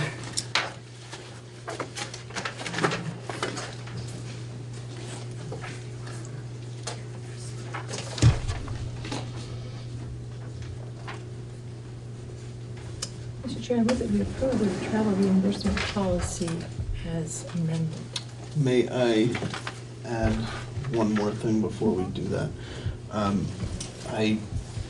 Through talking with the VLCT, there's no record of whether we go to the trainings or whether we don't, and that was questioned. So I believe my addition to this would be that if we go to these trainings, that the literature that is available to us should be brought back, made accessible for everybody on this board, and I feel that we should at that time be able to explain during this meeting what the training was for, how it's going to benefit the town, and this is the literature that is accessible. So if everybody is okay with that, I would like to have that added here. I'm definitely okay with that. Yes. I think that's great. Yeah, I mean, essentially, Vernon is investing in education that shouldn't be limited just to the participants. Correct. I also did find in the ordinance book that we have that there is, and I don't know the last time that it was actually used, but there is a reimbursement agreement for training. And I don't recall that that's ever been in there, or that it's ever been used, but it is still in there, and it clearly states that if we pay for you to go to a training and then you up and leave the board, you owe us that money back. And I don't know the board's wishes on that, but it's in that book, it's not being used, so we either have to get rid of it or start using it. It's not just for the board, it's for anybody. Have any employee that goes to anything paid for by the town. I think probably the reason you haven't seen much of it is because when they tried to enforce it, it didn't get enforced. Which, understandable, but it is, so I don't know what the board's pleasure is with that, on whether that needs to stay or whether we need to amend that, look at that again, or what, but that is something that's in the book. Do you want to look at that again? Yeah. Because I did see that when I was pulling this out, Mhm. but I think that would be something you would probably sign with your personnel policy, like when you get it. It's like No, it's specific on there, which training you're going, what the date is and all, so it is. so you sign it is after, per before each everything? training, yep. And it looks like you sign that at the same time that you're requesting approval to go to that training.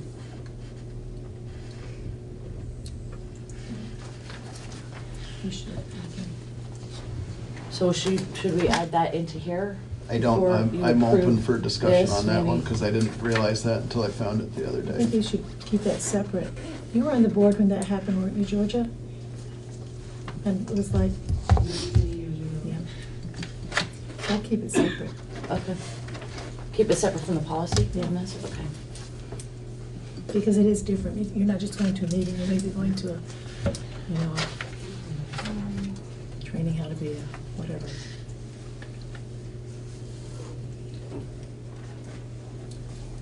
So I think what needs to be added, it indicates mileage reimbursement, but there's no specific language addressing where somebody would get that from. I mean, I realize, use the federal one, but I think it needs to be stated in here. Yeah, every year, we as a board reset that. So you're saying add the Or I'll just- federal mileage reimbursement on C? Is that what you're saying? Yeah, if you guys think that addresses, the specific figure to use, yeah. You can't put in a specific figure because it's gonna go up with inflation anyways. And federal is what we use for all town employees. Yeah, I think that those words ought to be in there. So just add something like next to mileage reimbursement at federal rate, or? Yeah. At current federal rate. Are we allowed to ask questions? Yeah, once we get through, yep. It should have been done at the beginning of the meeting when you had the opportunity to speak regarding agenda items, but I know people are here to talk about it, so let's talk about it.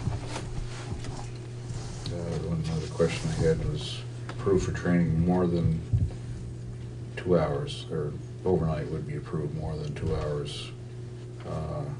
I was curious as to how long it takes to get to Montpelier, which according to my app is 2 hours and 11 minutes on average. Oh, I must drive like a jerk then. You do. Oh. Well then, we didn't even beat around that one at all, Sandy. You said it before. That's funny. Yeah, I mean, I'm sure it's totally feasible to get to Montpelier in less than 2 hours. Yeah. Yeah. So I guess it I'm just depends saying it's on on, the borderline of it depends on how nitpicky you want to get. Do you want to choose an app that we, no, I swear to God, I mean, we're going to this length, so let's, Well, another thing it'll is change, but Montpelier can have really bad weather when you get up there. And that's why I asked to make sure that there was things in there that stated the weather. If there was a conference in Burlington that got out at 4 o'clock, I wouldn't, I mean, if you don't want to drive home, then that's a different circumstance that we could address, especially this time of year where it's dark at 3 o'clock. Yeah. Or we had the storm that came in, we knew it was coming, and if there was a conference to go up last night, even if it is within that 2 hours, just based on safety, I think that there is some circumstances where we can certainly look outside of that.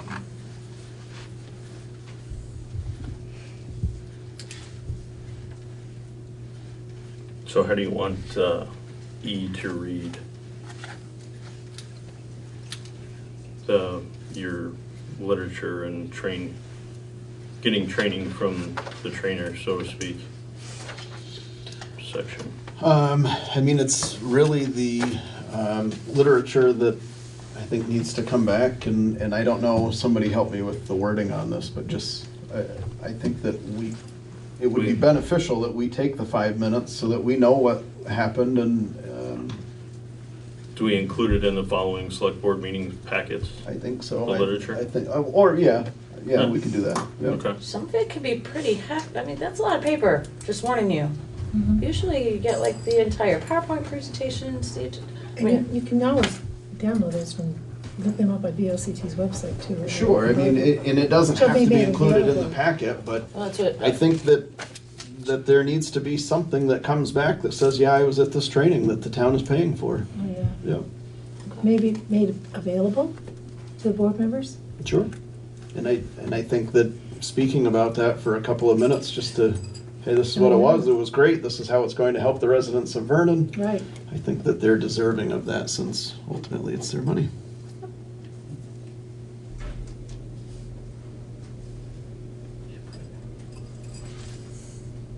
did you want that as number E, or can I just put that where it Number makes 8. sense?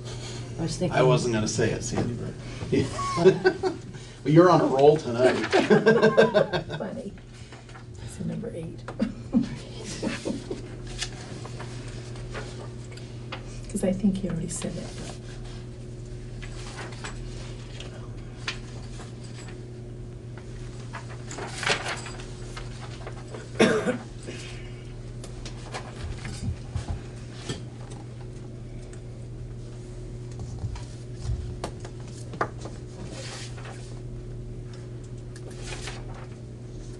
The only thing that I question on this is C.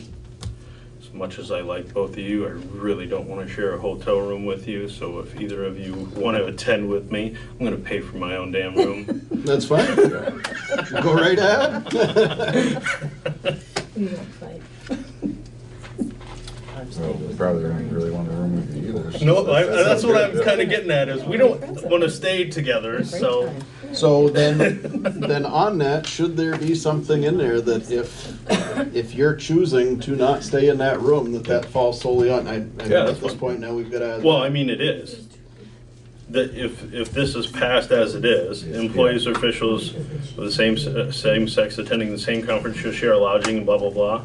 But it should probably be. That's part of the policy. If choosing to Or pay for their own lodging. Oh, yes, there needs to be There you something, go. yeah. Or pay for their own lodging.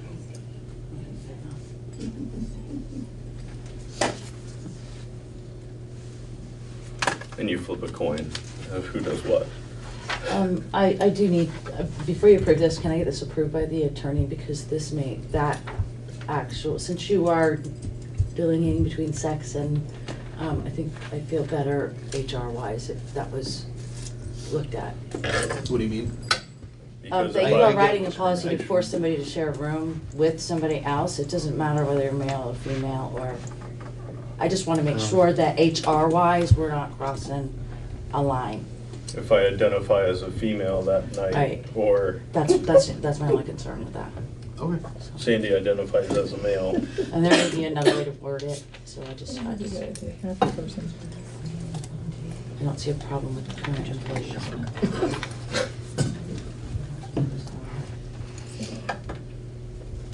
We could stipulate, depends on if you have a 2X chromosome, then that's why. Yeah, probably is politically incorrect. Yeah, that one might get us in trouble eventually. Okay. We have any other changes or additions to this policy?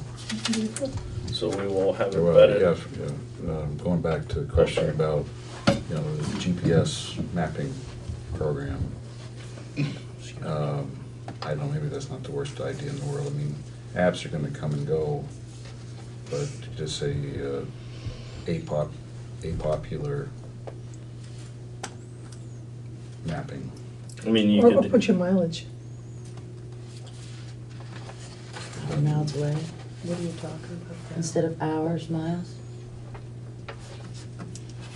Well, he was, mileage reimbursement, is that what you're talking about? No. Oh, the 2-hour The 2 hour. limitation. Yeah. Oh. Yeah, how do you, in other words, like, if my Google Maps says 2 hours and 11 minutes to Montpelier from here,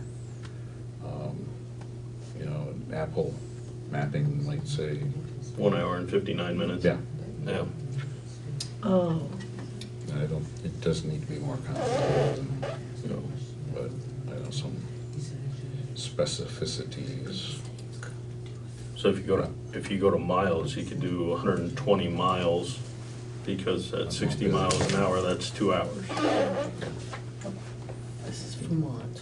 I was just saying, depending on where you're going. Vermont. Well, I understand that, but I would say that time, because that affects a conference starting in the morning, and, yeah, mileage may not be that great, but if it takes you 3 hours to get there, sure. I think the time factor is still But appropriate. I guess it's the which one do you use to determine the time? I mean, how because if I'm using Google Maps and Jeff is using MapQuest and you're using Waze, and you think you're okay based on your Waze, and Jeff and I look at our 2 apps and we're like, that was 1 hour and 45 minutes, and yours says 2 hours and 15 minutes, and then we have a conflict. So print it off and add it to your request. I like it.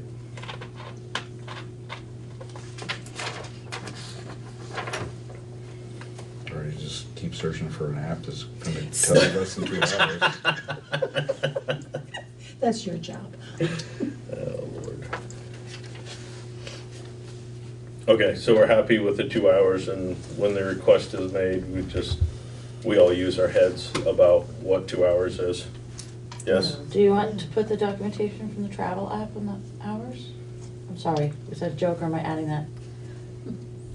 You suggested printing something off. Yeah. I guess if there's some, Although if you drive it all the time, you're not gonna use the app, But if there's, so I would leave it the way it is, and then if the question comes up that, I said it took longer, you can say why, and I said, well, this is what Rand McNally told me, and I can go back and, you can always reprint. Okay. Rand McNally. All right, so it's old school. Thank you, Grace. Yeah.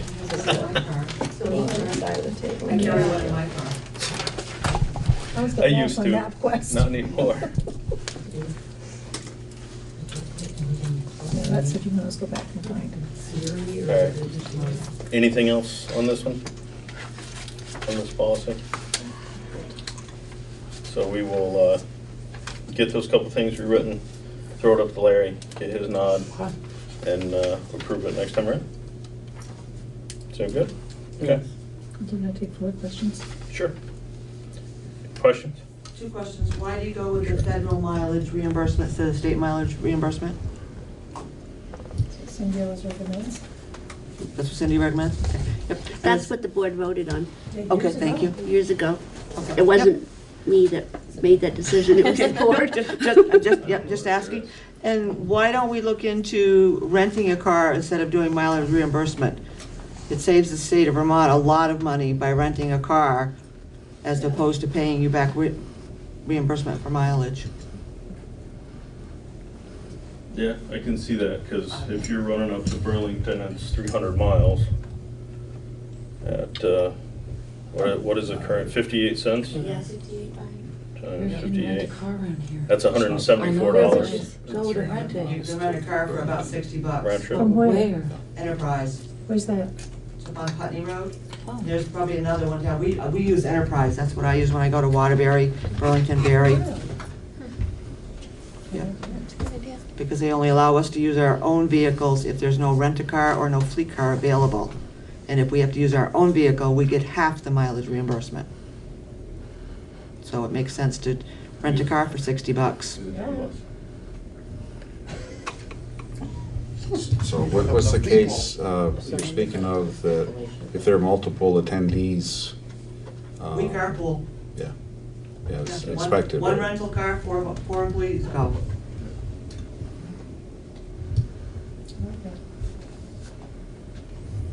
We can look into it. And if you don't wanna ride in the rental car, you drive yourself. so you- I don't think any of us charge mile reimbursement anyway.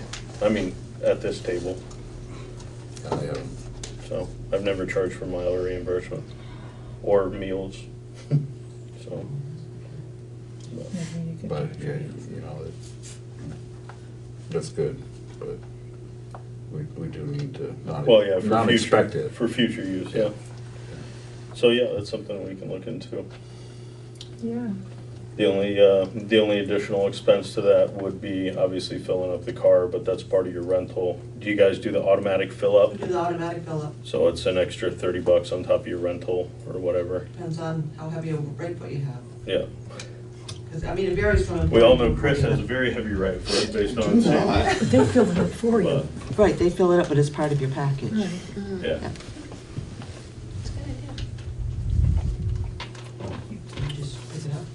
That's a great idea. Save it. Yeah, I mean, I like the idea that if only it saves wear and tear on your personal vehicle, particularly in the winter. It's true. When you're getting a fairly new car and everything's ready to go. Right. Thank you. Okay. Ordinance enforcement, appointment of custodial officials and appointment of enforcement officials. So this is gonna be a long one for us. So speaking of bringing back from a training, what we learned at the training to help the town, this was the last one that I was up in Montpelier doing. So in order to start enforcing, and I gave you kind of a copy of what I wrote as far as a warning ticket, if people want to use it. And that just kind of gives you an idea of what we have on the books that we have fines set for. Again, we've got to get rid of the bicycle ordinance, but I'll get that on the list to get rid of that. But these are all the things that we actually have fines for.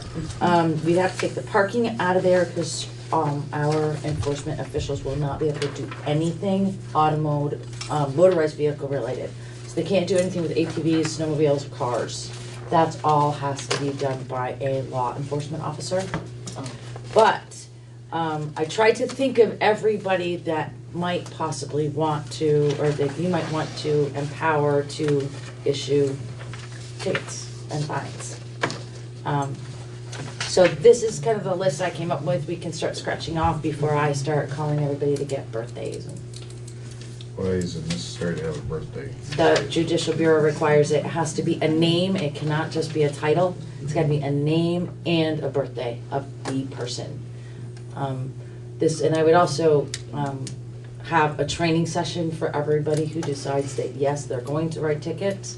Cause there's a lot of important stuff to know before you actually pick up that ticket book and start writing stuff out. It's a responsibility, that needs to be taken seriously.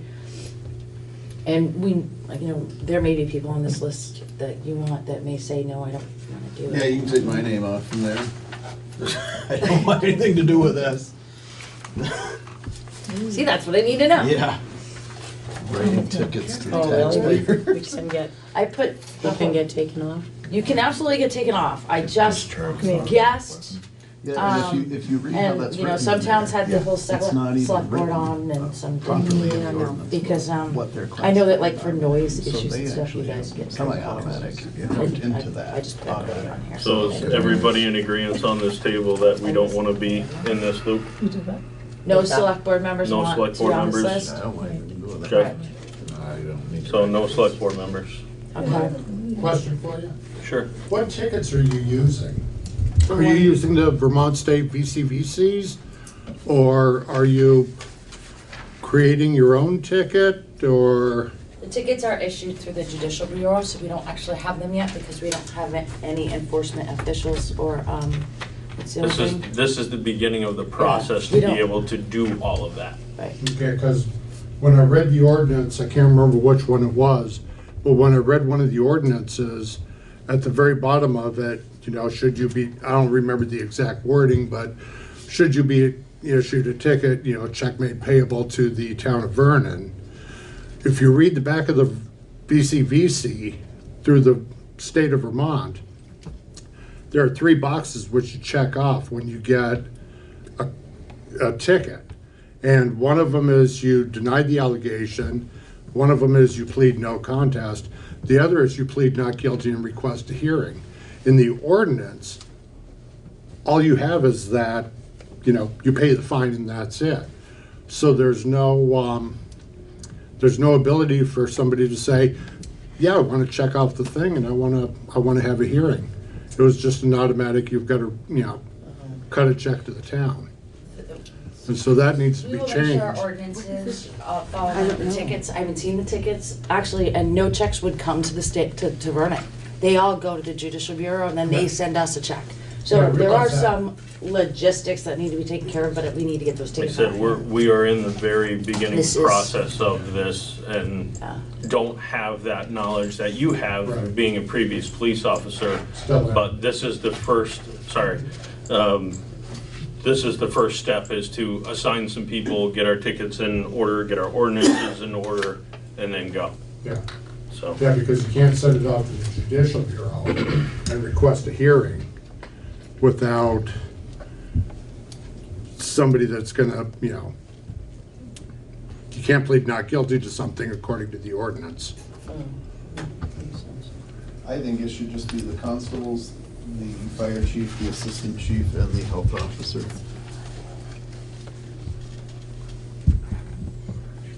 Not animal control. Oh, the assistant fire Well, chief? he's the second constable. Oh, so- okay, yeah. But yeah, I guess it should say animal control in case we have another second constable that decides they don't want to do that because they're an elected official and they have that right. They don't even need the they don't- titles, I just put I them question the same thing as why wouldn't we put the second constable next to Jesse? And I guess we don't need the title, we just need the name and the date of birth. Yeah, And whatever So official after capacity every they sit election, in. we have to change this? It can't be, No, it's Yes. sort of, oh, we do? Yes. You cannot put just the title, it's gotta be the person and the birthday. But if the person just doesn't get, Then I just write another letter, like Okay. the one that I'm writing, and give them the name and the birthday. and- so what happens if somebody says, I'm not paying this? Then they go to court, just like a speeding ticket, they will go to court. What are these tickets you're talking about? Well, right now, we have fines for mostly animal control is a big one, that our animal control officer has no meat in his, when he's trying to enforce the animal control laws. We also have fines for use of alcohol in public places, discharge of an automatic firearm, bicycles, that are not registered, which will take care of that.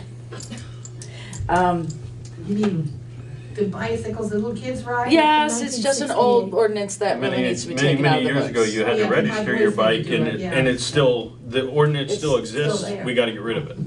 It's Um, kinda like in Michigan, if you swear in front of a woman or child, you can get a fine.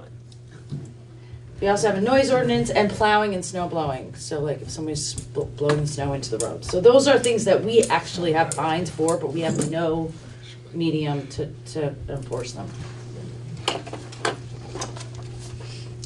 Is Annette still a health officer? She is, she's an assistant health officer. Even though she doesn't live in Vernon? There's no requirement that Okay. she needs to, but do you want me to take the assistant health officers off? I'm not sure about that, because if Mark's not in town, Right, I leave them on. they're the people that we call. I truthfully don't like anything to do with this, so I don't care what you guys put on there and take off. I think that this is insane and that we're only going to upset people and people are still not going to pay it. Because what's the penalty after you go to court? It's the same, are they gonna suspend your driving license, like if you don't pay a fine in the state of Vermont? What is the ultimate I think that penalty? they could, yeah, actually. But does this tie into the emergency service? Well, some of it does, obviously, because if you're, I don't really understand it. I mean, the whole thing is that we have ordinances in town that say if you let your dog run on somebody else's yard over and over and over again, you can expect to pay a ticket for it. And right now, we have no way of doing that. So if there's not going to be any enforcement, then we need to rethink the ordinances that we have, because we've got it on there and it just doesn't mean anything unless we do this. And people like the animal control officer have specifically asked to have some sort of medium to do it, and that's why I did this. I think that we are opening every person that we name on that list up to either getting yelled at, spit on, or, and these aren't law enforcement officers that we're asking to do this. And we are opening them up to just some type of unnecessary, it doesn't make sense to me. And you don't have to do any of this. I was just gonna say, you're gonna You don't have to write a ticket if you don't want to. Yeah. Yeah, I wouldn't if I and get they the don't vote. have to write tickets. Right. Nothing's forcing them, but if they are in a situation where they feel it's warranted, do you want these people to have the power to do that? That's basically the question. Or do you not want to do it at all? But just what you said right there, though, they can pick and choose, then that goes against the ordinance that we have in place anyway. If the person that is put on this piece of paper says you can write this ticket, and they say, I don't want to do that, then that ordinance is still useless. So if Jeff's dog bites one of my grandkids. I only have cats. I know. If your cat scratches. Yeah, well, the cat doesn't work, but we have a dog or animal ordinance. So I'm going to sue the town because you didn't do your job. But something like that, law enforcement would be involved in. Yeah. And then that takes the burden off from our, So why do we have a dog why do we have the ordinance then? Well, it's the ones that are running wild too, and, Yeah, I know, I get calls all the time. you know, Another question harassing for you? people.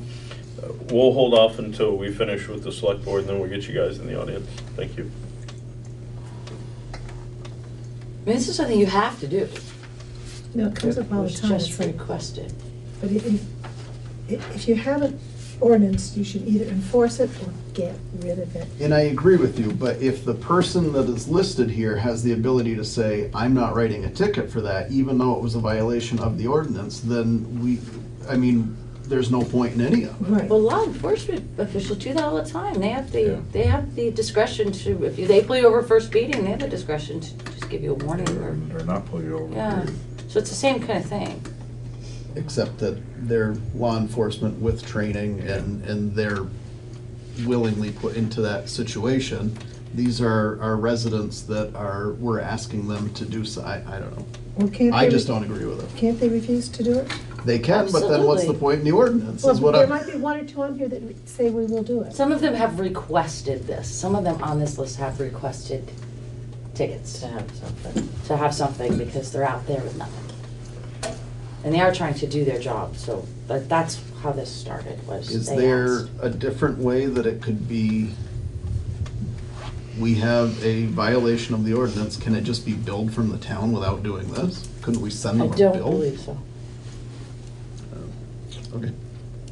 Cindy's shaking her head no too, so. No? Okay. So between the two no's, that's a pretty solid no.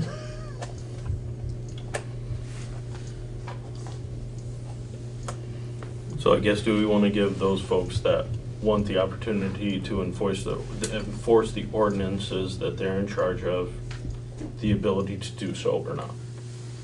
That's the question. I think so. I mean, if people on this list already expressed an interest in doing so. They didn't all, I honestly No, just right. guessed at anybody that might. You know, I figured, I put Dave on here because he's out plowing all the time, and if he goes over and he has to plow over somebody's snow blowing, their stuff, I just guessed who might want to But have the yeah, opportunity. no, I mean, I agree, like, if they're not gonna be enforced at all, there's no reason to have any ordinances. And I think some of these are worthwhile in retaining. Mm-hmm. And then every March, we have to send the state of Vermont an updated list of who Individuals. has permission to write these out. Yeah. Mm-hmm.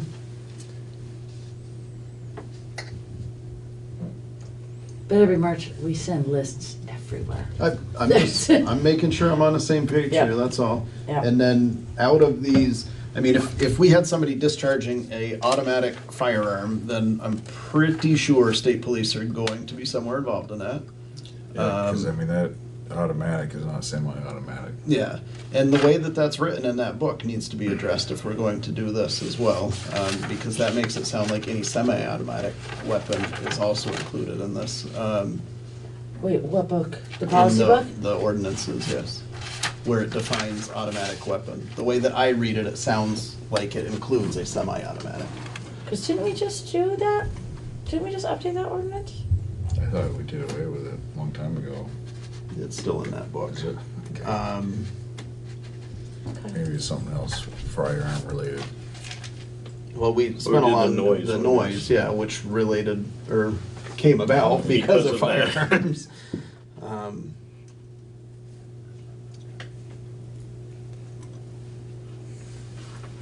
So are we happy? I guess the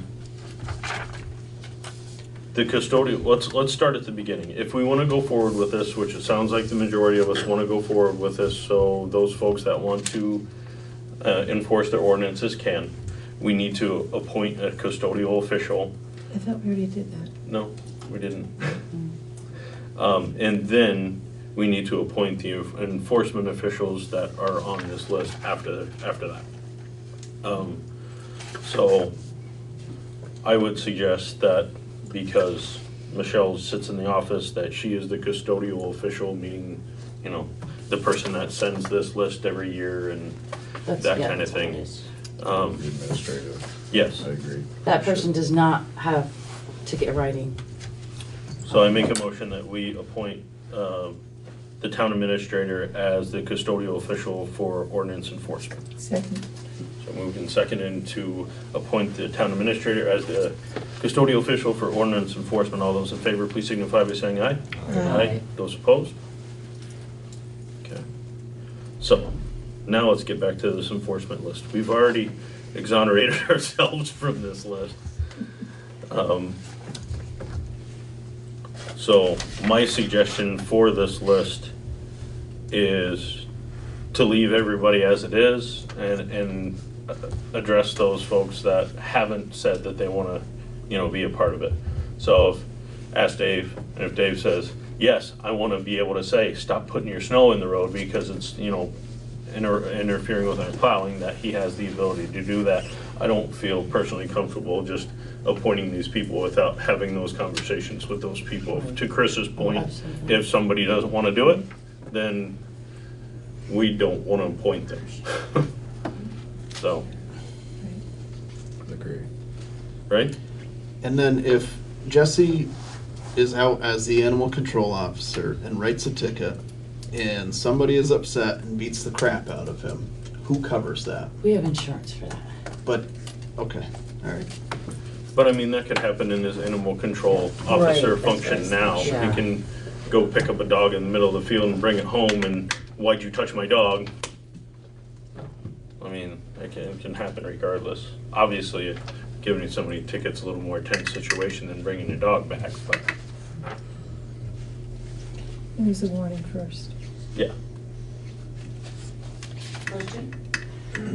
Is there any cost to having people who write the ticket? Do they have to be bonded or any kind of extra insurance for them to be able to do that?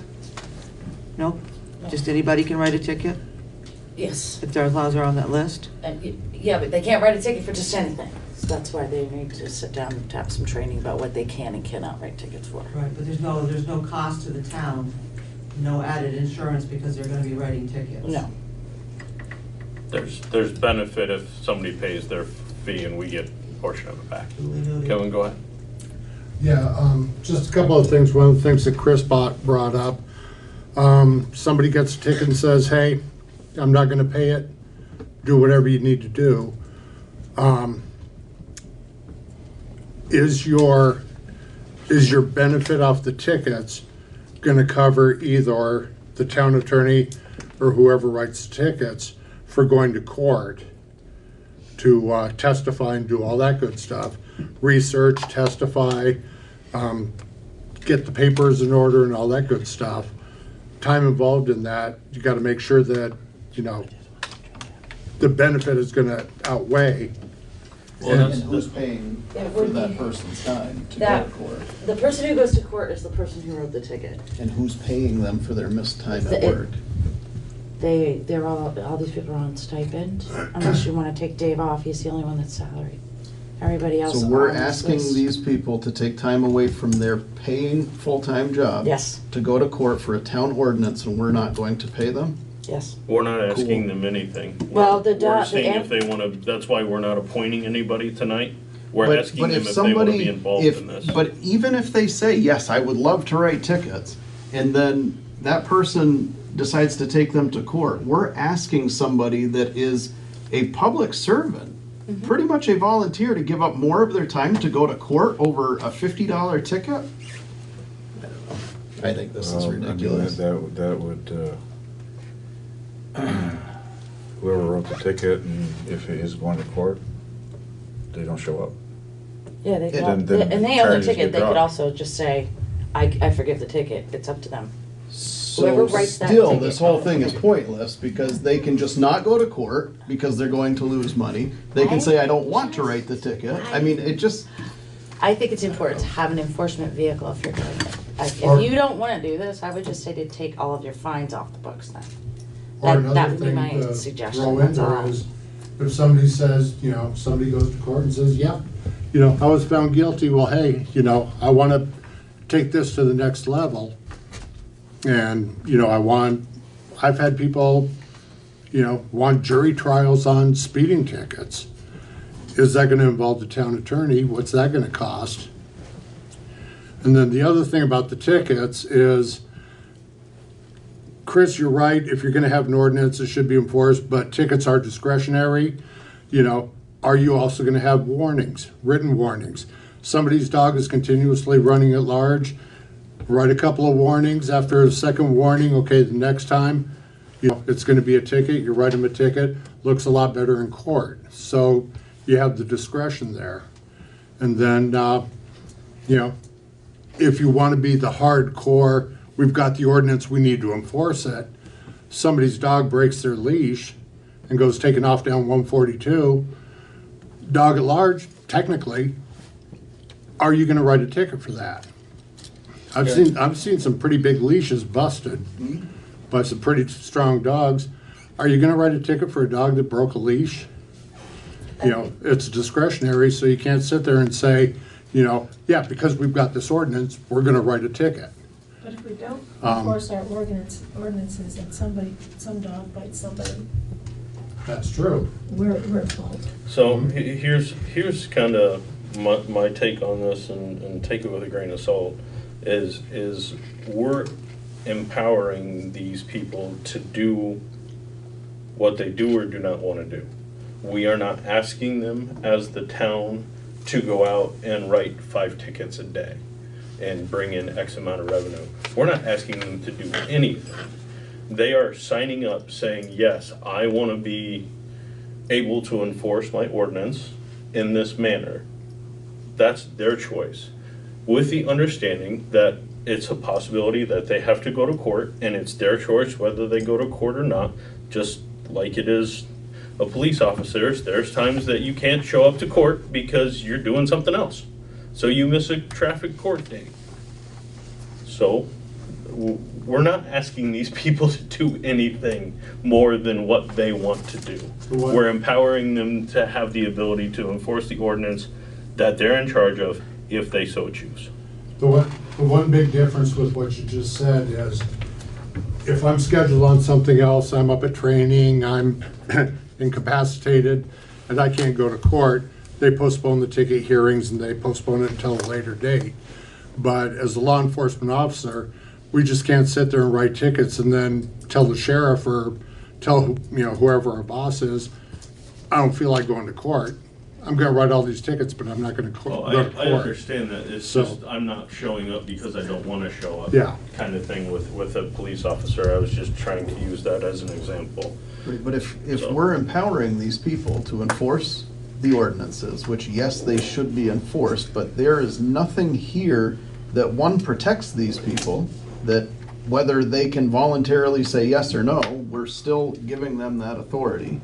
And we're giving them no protection on top of that, and we're offering them absolutely no financial reason to go to court to try and get the town the $50 to enforce this ordinance. We're asking them to lose money The to animal make control us officer money. gets paid. I'm sorry, I should correct that. He does get paid, like $15 an hour. So he would get paid. Other than that. He would get paid to go to court? I would assume that if he's in court for his animal control duties. But that's not the way that that's written down, so why would, No. Do you have a contract with Jesse? that says, He gets paid. He gets Out of the paid. dog fund. but how is that So far, he's worded? submitted 2 months' worth. But does that, and I haven't seen the contract, What would he that does- cover him if he went to court? He would put down on his timesheet, if you want to call it that, the date, the time that he was at court, and then he'd submit it, and we pay it because we have a contract with him. But he's the only one we have a contract with. And it's paid out of the dog fund.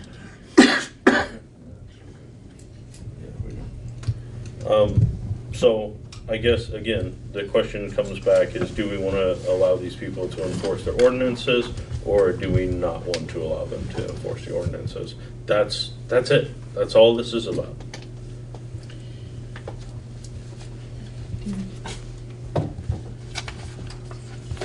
I move that we ask these people to be fit enforcement officials. Second. So moved and seconded to offer these people the opportunity to enforce their ordinances. All those in favor, please signify by saying aye. Aye. Those opposed? Nay. So we will table the appointment of the enforcement officers until we hear back from everybody. Okay.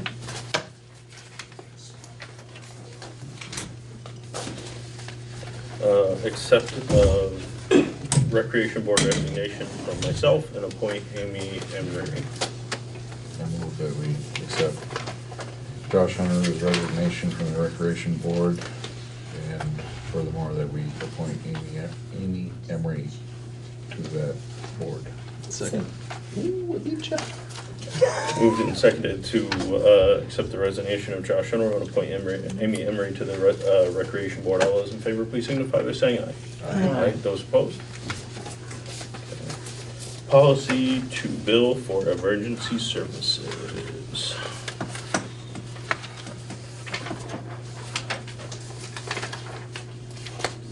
So I apologize, Chris, I could not get all the information together quick enough to actually write a draft policy. And I figured before I jumped into that maybe if the board could discuss this long list of billable items, then I will jump into whatever you decide you want me to write a policy for. I hope that's okay. Have you checked with other towns to see how theirs are written? It's hard to find written ones. I did give you a copy of Milton's, I think it is. And different towns have different policies. So Guilford charges for some things. Chris was telling me that Putney charges for other things. Some towns don't charge for anything. It was a little tough digging, but I spoke to a couple of different towns and did find like night and day. I mean, the towns are so different in what they've decided to do. So I'm sure that we could find a policy that we could work with. Did VLCT have a sample policy? Ultimately, the thought process behind this, and I started talking to Todd about it 2 years ago, that I don't care if we recoup $20 or if we get enough to fill the tank back up with diesel. I think anything is beneficial here, especially since it's going to the insurance companies. We're not asking the residents to pay for it. I believe, with the exception of a non-permitted burn, and was there one other one that was discussed or no? But anyway, otherwise it would all be charged to the insurance company. So I don't see a reason not to take their money. I'm with you. That's why you pay for insurance. Exactly. And they have to be there anyway, Mm-hmm. you know. I think I should also, do our guys go to 91? If they did, it would have to be mutual aid, because Okay. Guilford covers our small section of that, to the best of my knowledge, because they have the emergency entrance over there. Okay.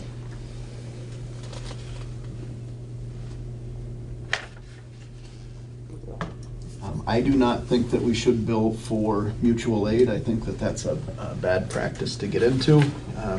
We see a lot of bigger towns like Brattleboro starting to bill to come here, or to other small towns, and they bill simply because they know that they're coming here and our guys aren't going to be here, or Guilford isn't going to. There's a reason that they've been called, and to start billing them when we're going to ask them for help at some point, I think is bad practice. So you would keep that as an exemption? Yes. I also don't like the allow chief, town administrator, or select board to not bill for services. I think that that sets a bad precedent and some favoritism. I say we bill them all, and then we could address that as a board should they decide to appeal it. I agree. I agree. The person responsible for the billing, coding, follow-up, I think that that needs to be our treasurer's office.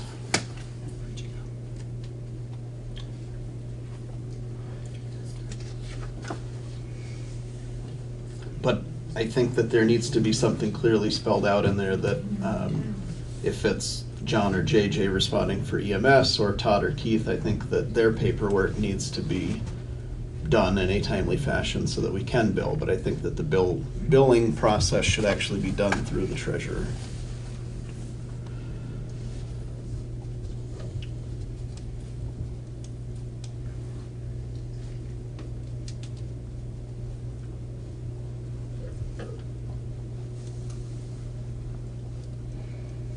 What's the equipment usage charge?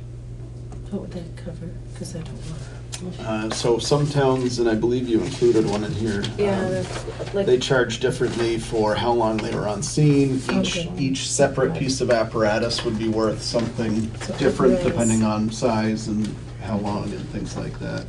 I believe some, and I'm sorry, Michelle, I didn't look through this, No, but I it's right on believe the some front of page of them this bill policy. for It had the equipment, like the light. individual man hours, depending on how many people we have on scene. Okay. That's per call.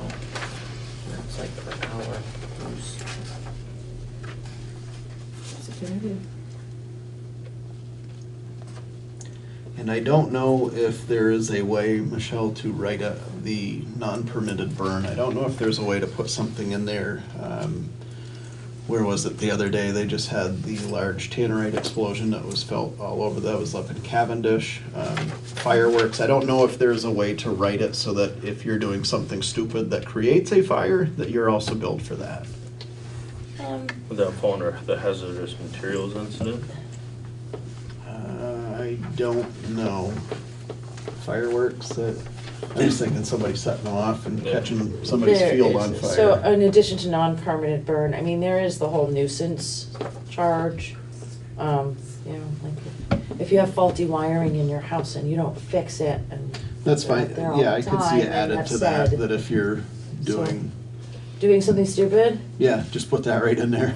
Or put your name next to it. Yeah, please. As an example, I think I did see a policy that had something that alluded to that. So I can find that.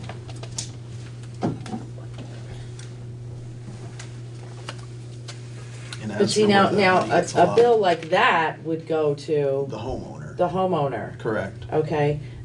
There's also, Which I think that nuisance charge needs to go to the homeowner as well. I don't think that that should be an insurance.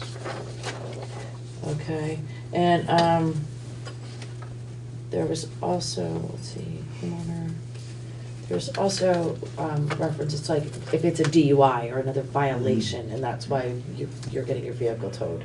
I forgot where I was reading it, but those bills would go to the homeowner instead of the. And hazardous materials, I think that that could be two separate things. There can be an accidental one, but then if somebody is dumping used motor oil over their embankment, then So that that would should be go a homeowner, I think? I think that that needs to be two separate things. So how would- One that's almost malicious and one that is accidental and it's just what it is. Why would the fire department be called for someone dumping? I don't. Okay. If somebody dumped 10 gallons of gas on their bonfire and Yeah, decided I to can touch see that. that off, now we have that incident plus the fire. I don't know. I'm just trying to make sure that we're not billing an insurance company for something that they're gonna be like, what? And I think, doesn't it turn into a hazardous material if oil starts spilling on the highway, on the road? Yep. They have to start picking that up. Yeah. oil, fuel. And we just dealt with it on this pond up here, whose pond, that the car rolled into a couple of years ago, that I don't believe they can still use that pond because of the hazardous. Scabs. Yeah. And the insurance company doesn't cover that? Or will I it believe cover they it? would have. They if- would have. if there was- Yeah. She's still working on it. So those, like, the vehicle recovery really needs, like, in Guilford, it goes through the tow companies. So we'd have to set up a meeting with all the tow companies, and the town of Hartford would submit their bill to the tow company, whoever towed the car, and then they submit it to the insurance company with their bill, Right. along with their bill. And I think every tow company around here is being used by the same fire departments, so it's Yeah, I pretty think they common have a practice to list. them, yeah, so. And then for the EMS, when you start billing for that, then you're looking at medical coding that needs to be done. So, this is something that's not gonna get done in the next two weeks, but, I'll look at what we need to know to get that done, especially for Medicaid and Medicare. And I think that Rescue Inc. would be extremely helpful in getting squared away with that as well. So it should. Another town only billed for non-residents for vehicle recovery. Do you wanna do that, or do you wanna bill for everybody? I'm just trying to get a basis of what I'm writing, that's all. Go ahead. I think that would be for everybody. Yeah. That's just my opinion. If not, it should say something to the effect of criminal activity, DUIs or things like that. Okay. But I agree with Jeff that it should be everybody. And do you wanna, exempt payment if insurance doesn't cover the cost? You wanna keep that? kind of Unless it is wording in there? one, unless it's one that's billed directly to the homeowner. I agree. And I know that that's what some of the fire chief was a little reluctant to do this. He was afraid that we were trying to get more money out of taxpayers, or that this was kind of a punishment to them if they had an accident. But as long as we're keeping it with the insurance company, that's what it's there for. And we can recoup some of our costs. Okay, and so I'll ask you, did you get a chance to see the prices that Milton had? Is everybody okay with that? I mean, I would be totally guessing, I have no idea where to start with how much it costs to run that truck out. It's big, it's big. It's a big I would go, where's Putney? Do you have Putney's? No, we do not have Putney's. I'm actually waiting for him to call me back. Yeah. He hasn't called you back? I'll go up and see. I think the rates make sense because regardless of the size of the town, depending on the, and correct me if I'm wrong, because I've never been on the fire department, depending on the size of the incident is how many trucks you roll and that kind of thing. Correct, yeah. I'm just wondering if is there anything in this that talks about man hours? Because I believe that we can bill for that too. This one has, yeah, that one. It just says hazardous material fires, $100 per truck plus $30 per hour for a fire. Suggestions. They're just suggestions. So this one says $1 for every $1,000 of estimated value of the vehicle. I mean, if nothing else, I think that we should be able to bill for whatever the state's minimum wage is per person that is responding to that call. Because we're offering them missed wages, so we should be able to recoup that somewhere.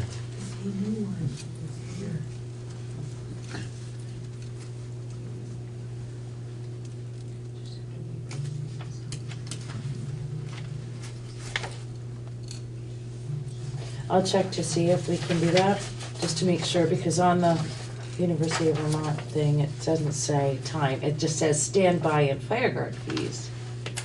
But it doesn't say, but I'll find out as we go through this to make sure that, so. I think Milton has a paid fire department, but maybe if I would have. They must up there. They're It's similar size to Broward population-wise. Yeah. I know that because my in-laws are from there.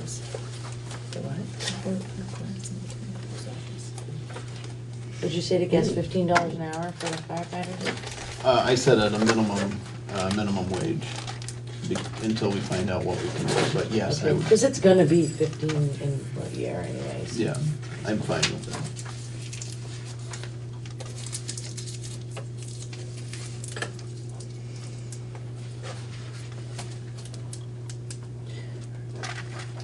Okay, and then the other part of this whole thing is, well, if we make this money, what do you wanna do with money? Do you wanna allocate it back to the fire department? Should that be part of the policy? Should it not be part of the policy and just go into the general fund? Should it go specifically to the capital plan toward purchase of fire trucks? I mean, it's up to you. Where does the money go that we get sent back from tickets that are written from the sheriff's department? Where does that money go? I have no idea. That's, isn't that an income line on that? Safety, contracted safety? I thought he I'm not had sure. that in the budget. I just don't know where it is, but I don't know disperses. where, You know so what it I just mean? goes to the general fund then, if it's Yeah. going on a line item there. Yeah, I think it should go to general fund because we're asking the treasurer to do a lot of the bookwork. And so, to the fire department budget, you know, that doesn't go, I think it should go to the general fund. Because there's more than just the fire department involved here. I'm fine with, yeah. I just want the money to come to the town one way or the Yeah. other. General fund, yes? Yes. Okay. Okay.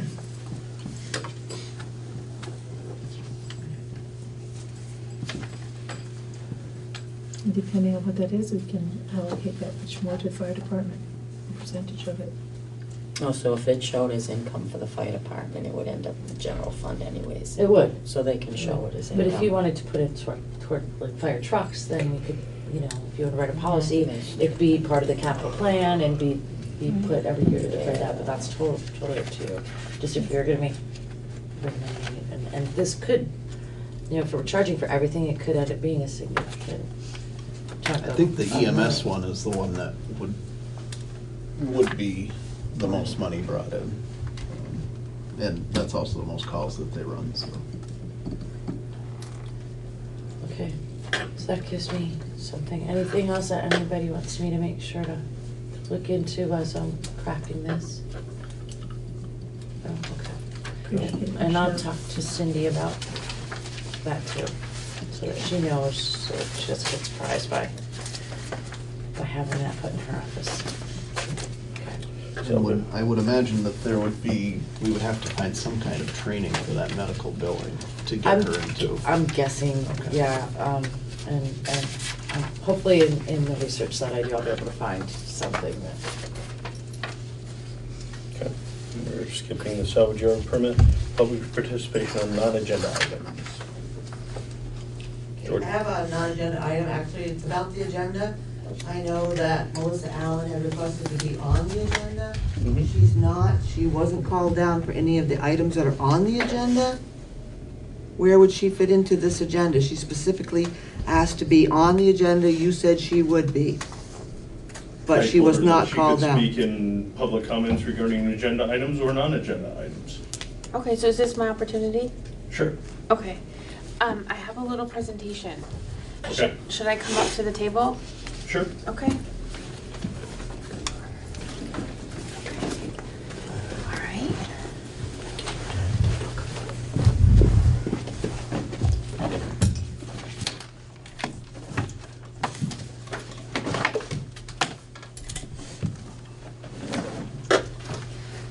Okay. So my name is Melissa Allen. I live on Tyler Hill Road. I've been in town for a few years now and I grew up here. I started noticing a few discrepancies in some of the select board spending, and so I've kind of put together a few things that I wanted to share with you. Because I know that taxpayers have entrusted you with their tax money, and I would just like to point out some things and see if we can all work together to be a little bit better about it. Give you this.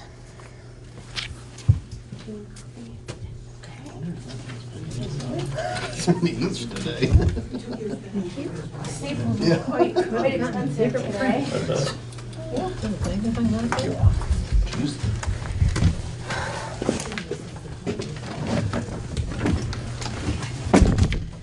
So I can just, so I'm just gonna start out and I'll just go on my spreadsheet here.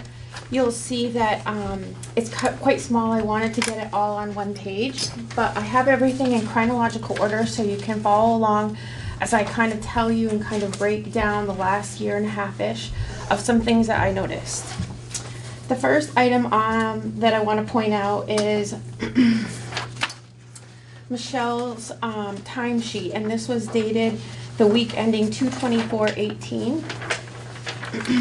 Specifically noting 2/21 was a full day of work for Michelle.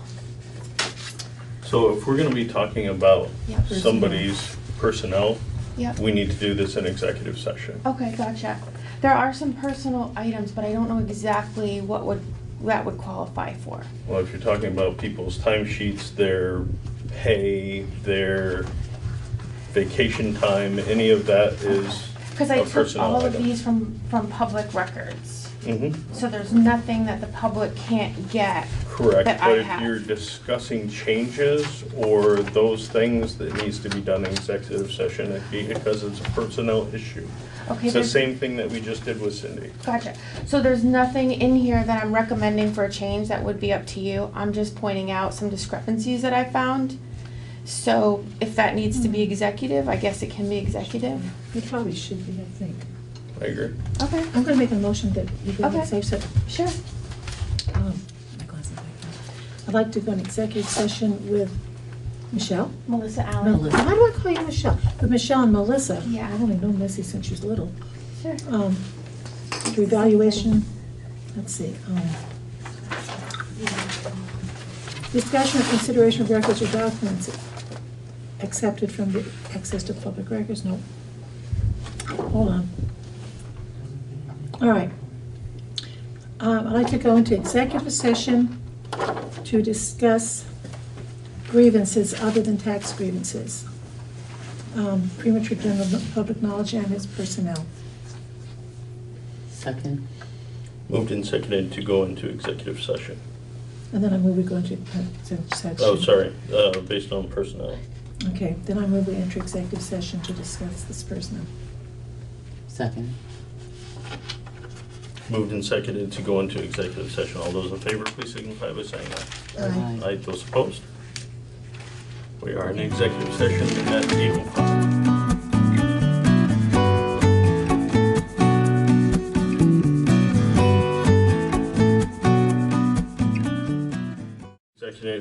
executive session at 8:05, out at 8:34. No action was taken. Correspondence and town admin report, please.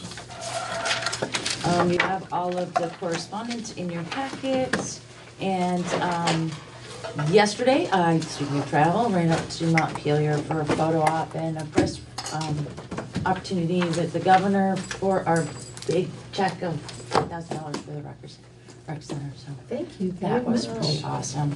Yes. And that's it.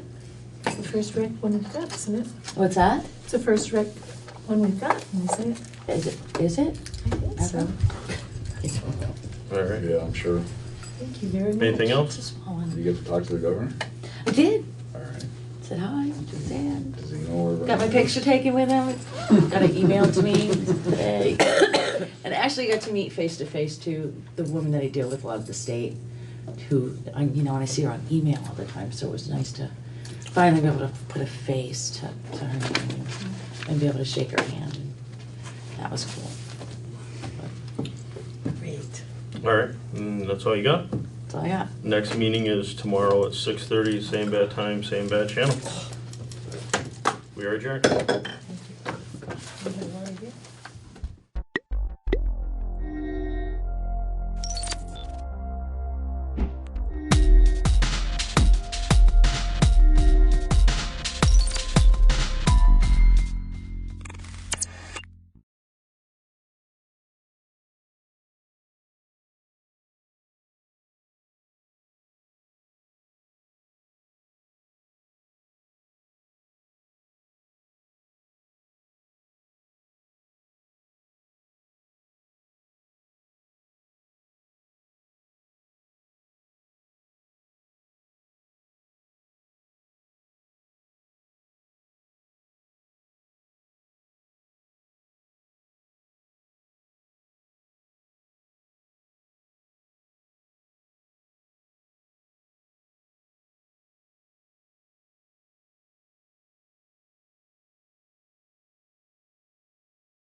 so we will call this meeting to order at 5:30.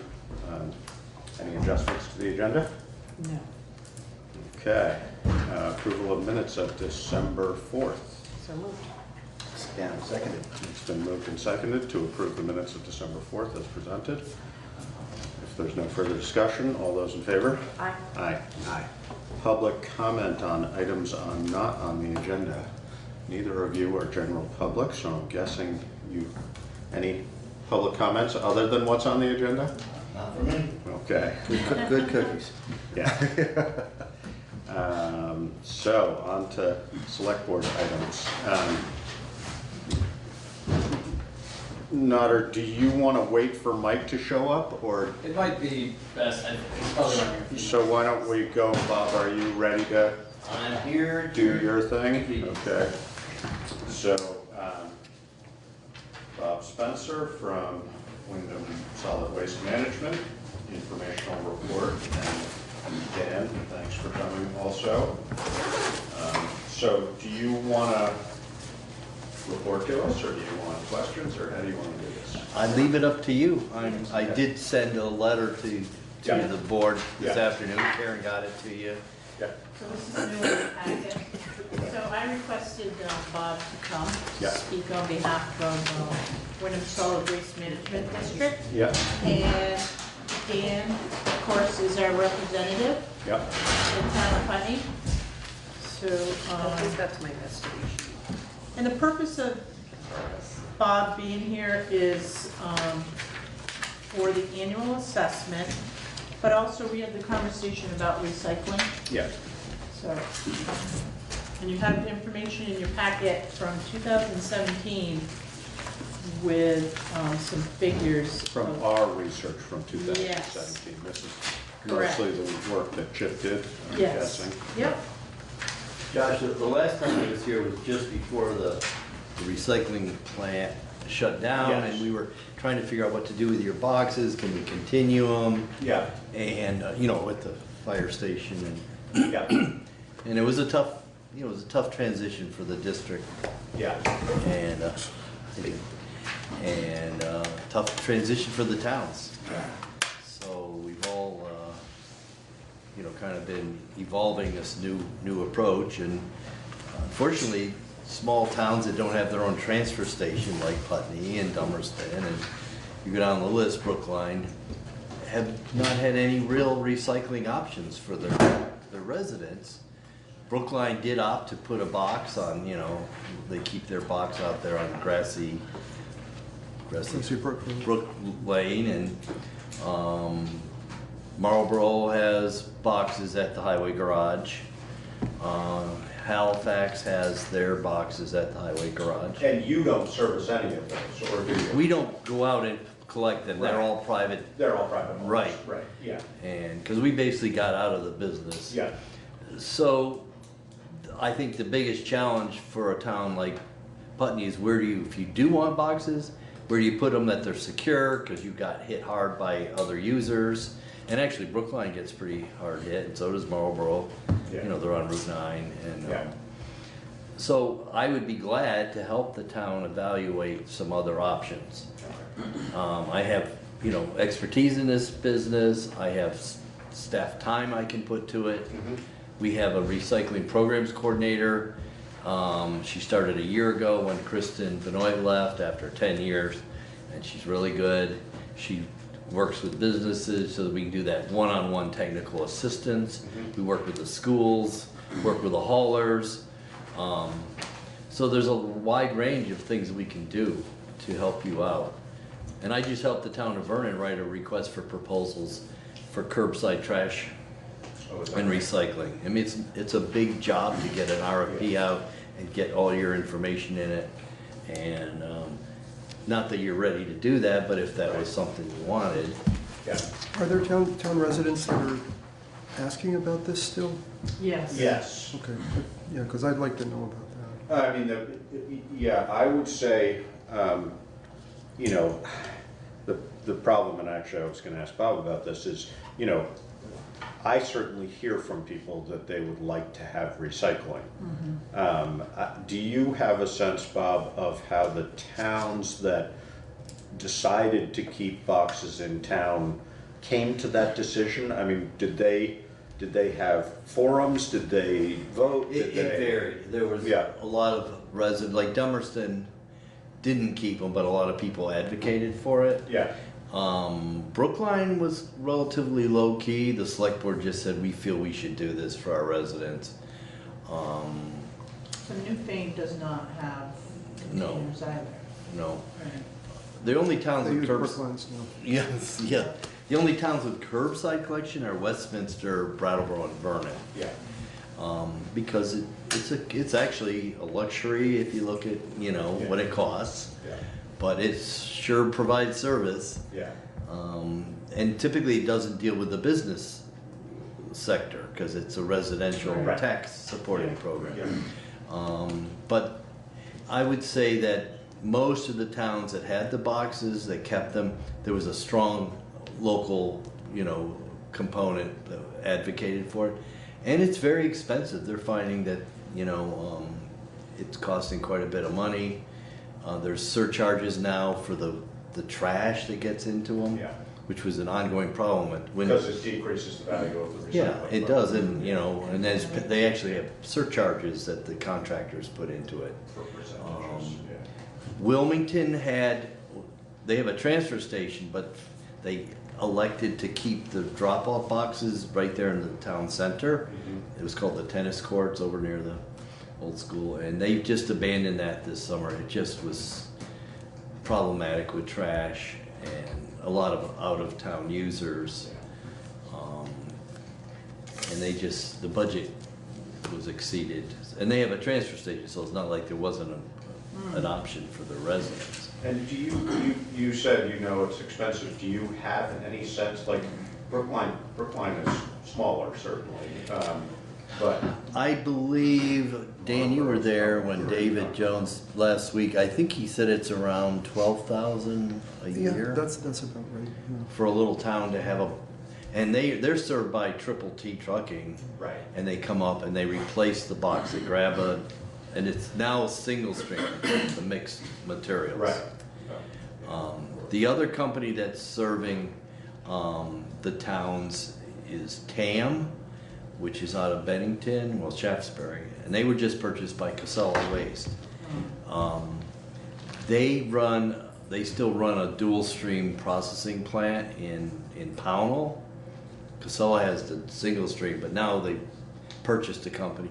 So they've been able to offer lower price recycling to their towns because 3 years ago they were paying for the paper and it offset the cost of now it's gotten less financially viable, but it's still less expensive than the single stream process. Right. We're spending right now at Wyndham Solid Waste, our transfer station, which my report shows me you have over 300 access stickers from your residents that use it, so it's very well used by Putney.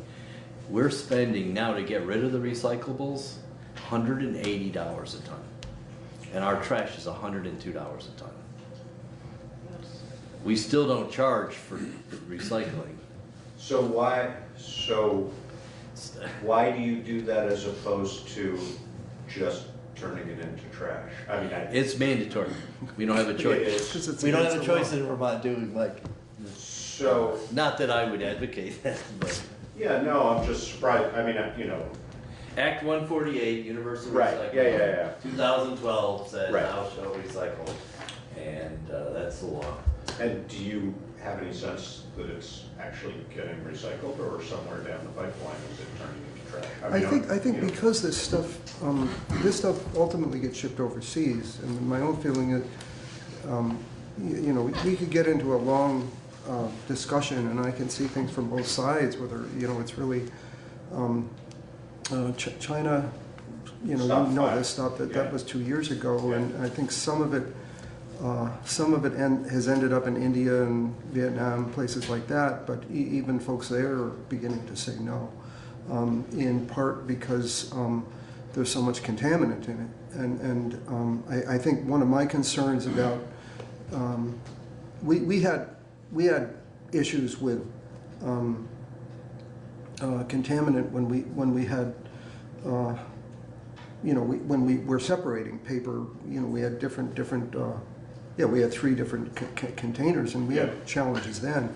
But statistics would show you that with single stream recycling, as anybody would expect, the contaminant rate is a lot higher than it is, because it looks like garbage, and so that would be one of my big concerns about bringing it back here. I think we run into that problem again. In addition to, my own feeling is that wherever we put it in town, it was out here for a while, then at the fire station, and then we talked about putting it at the town at the highway department, which of course Brian was dead set against, even though in his gentlemanly manner he wasn't outspoken about being against it. But I understand that. I think we have the advantage over a lot of these other towns in that we're close to Brattleboro, and not every person goes into Brattleboro once a week, but I think many of us do, and so it's just as easy to go in when you're doing errands and drop it off there, and I think ultimately might be more cost effective. But that's my for the next year, I would say, because it's going to take time to evaluate if the town really wants to come up with a new approach, that what we could do is do more promotion of the existing services. And in my little report, where the 300 and some residents, I point out that it's a very cost-effective outlet, because you buy a $36 sticker and you pay $3 a bag, and if you do 1 bag of trash a week, which many ardent recyclers can do, or even less, you could do all of your solid waste and recycling for under $200 a year. And private haulers, they're great service. Again, maybe it's more of a luxury. You're going to be $30, $40 a month, typically. At least, yeah. And so I always say we have quite a bit of options available. I mean, we have a district with you can get rid of just about anything at Wyndham Solid Waste. Yeah. I mean, recycling, 76% of everything that comes through that gate is recycled. The only thing we can't is pure trash and demolition debris. But that means 76% of everything that comes through is a recyclable. Right. And so it's right down the road, it's not far to get to it. And then you also have these new state laws that are actually really helpful to residents, that subsidize the cost of paints and electronic materials and batteries and light bulbs. And they're called extended producer responsibility laws, where when you buy that gallon of paint, you're paying an extra $3 or $4, and then it goes into a fund, and then you can recycle it no charge. So we have pretty good options available compared to many places in the country. And it's not as convenient as having it right across the street, but it would be probably fairly expensive for Putney. I'll bet you it would be $20,000 a year. Oh, it was the estimates we got were higher than that. Or higher. That's right, you did get some estimates. Based on our tonnages, that's right. Exactly. That was one of the problems, was that, our production rate was so high that it was very hard for us to come up with an accurate assessment of what our No, you actually had some tonnage would be. budgets. Did you actually take it to town meeting, or? We discussed it at town meeting, we didn't take it for a vote. We opted not to. It was gonna be 40 grand, and at plus. I mean, that would, I wanna say that was the service estimated.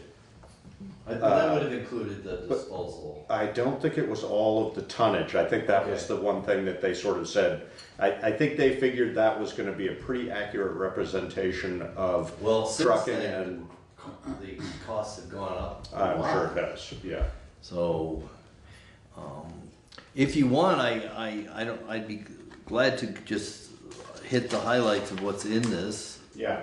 that'd be And great. then if there were questions, because I've actually been doing this quite a bit, going out to towns because they're saying, Yeah. hey, you Yeah. closed the MRF, what do we get for being in Wyndham Solid Waste? And I always encourage towns, look into it, you know, if you can do Right. something better. We did, oh yeah, you wanna get, Mike, you want to? I'll keep it. Oh, sorry.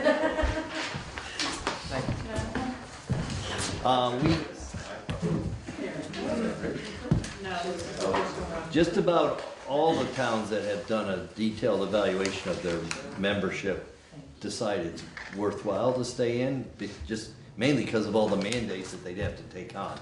Not that we're doing such a great job, it's just pure, you know, costs of doing these yourself. There are two towns that have left in the past couple of years. One Wyndham County and one Bennington County. We don't know what's going to happen to them, but we suspect that the Wyndham County community might be re-entering the district at some point, simply because it's going to be very expensive for them to fulfill all of the expectations of the SWIP. That would be independently. Whitingham. And were they considering doing a transfer station of their own? Is that? I what don't the- think they thought that far ahead, to be honest. Well, actually, Whitingham has their own transfer station. Oh, they do? Yes, and they were in the district. We have 7 towns with transfer stations, you know, like Jamaica, Reesboro, Wardsboro, Dover, and Wilmington, and have transfer stations. And is that a viable, I mean? Transfer stations are very viable. Yeah. But again, you're gonna have a capital cost, you gotta have a piece of land, you gotta get it permitted, you gotta have an engineering plan, and But then if we stay within the district, if we still stay with you guys, we don't have to have a district plan or no. whatever it's called. So, Yeah. but it's, traditionally, it was the more remote hill towns that put the Right. transfer stations in, just because they weren't, I mean, the Brattleboro landfill was the regional dump, Right. you know, Yeah. 30 years ago or whatever. Right. So that was the model, and the transfer stations were, well, that's too far for everyone to drive their car down. So, well, anyways, there are options. I was talking to Karen before the meeting. There are options for the town, and we could spend the next year or so looking at them, and I'd be glad to help you. But in the meantime, I think you're just because you're in the current budget cycle, that you're going to be locked in for 2 years. Yeah. So it gives us some time. Yeah. I just, you know, you obviously know Dan, but I acknowledge that he's a major player in our district and very active, and chairs our policy personnel committee, and that as a committee chairs on our executive board. And so we do appreciate Dan. As do we, Dan has So, stuck with us through thick and thin. yeah, he's taken on some big projects. Yeah. Like he wrote a manual for new supervisors, you know. He can write, you know. And, he's done some other special projects, so. But I like to acknowledge that Dan's. You're in trouble now, Dan. Yeah. So don't let him resign, all right? There's no one to replace me. So. Yeah. Exactly. Yeah. He tried that at one point, and then So- I think he talked himself out of it. So what triggered this, I sent out the budget, our board approved this budget, the assessment, which for the town is coming in at $17,781 in fiscal year 21, which starts next, just like your fiscal budget. But I also wanted to show that what's happened since the MRF closed, we've almost cut your assessment in half, and all the time, it's around 42%. And that's just because the MRF was a huge, huge expense.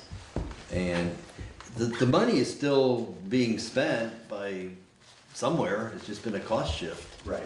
You know, so, but anyway, so that makes our life politically easier, because if I had to come here and explain $60,000 of assessment to you tonight, even though it wasn't my fault. So you guys, you know, I think when you look at the whole packet, have a fairly extensive service from the district. the annual sticker sales for $36, we already talked about that. But I looked at our records today that residents brought over 123 tons of material and spent over $53,000 in fees just to handle that. So it's a significant part of your solid waste program, but it's the private sector. I mean, the homeowners. Yeah. The solar project has really been a game changer at our facility. We have both Putney Central School through the supervisory union and Landmark College as off-takers. The town of Putney was well served with your own solar array system. But this is a huge financial swing for the district. We're getting $120,000 a year in lease payments for this array. Plus, we get 50% of the renewable energy credits, which are a commodity, and right now it's looking like they might even generate another $100,000 a year. You know, our budget's about $1 million, so if you're up around 200,000, it's a 20%. And also, we're a net meter customer of the district, so we're getting reduced energy costs. So that's been a significant financial gain. We get paid in quarterly installments. Yeah, we get quarterly installments, and the checks come, and we don't really do much on a piece of land that we couldn't do anything with. Yeah. So that's been a great project. When towns say, what do we get out of being in a district, it usually comes down to household hazardous waste collection. And it's very, very expensive. And we keep track of when we do a collection, and I just did Stratton in November 1st, and we had the event down in Brattleboro the same day. And, you know, we take a survey when they come in, what town are you from, and how'd you hear about it? But so we know how many households from each town, and, you know, you guys are very active in the hazardous waste collection, with over 271 people or households. But as I pointed out, the last event cost us about $163 per car that drove in. Wow.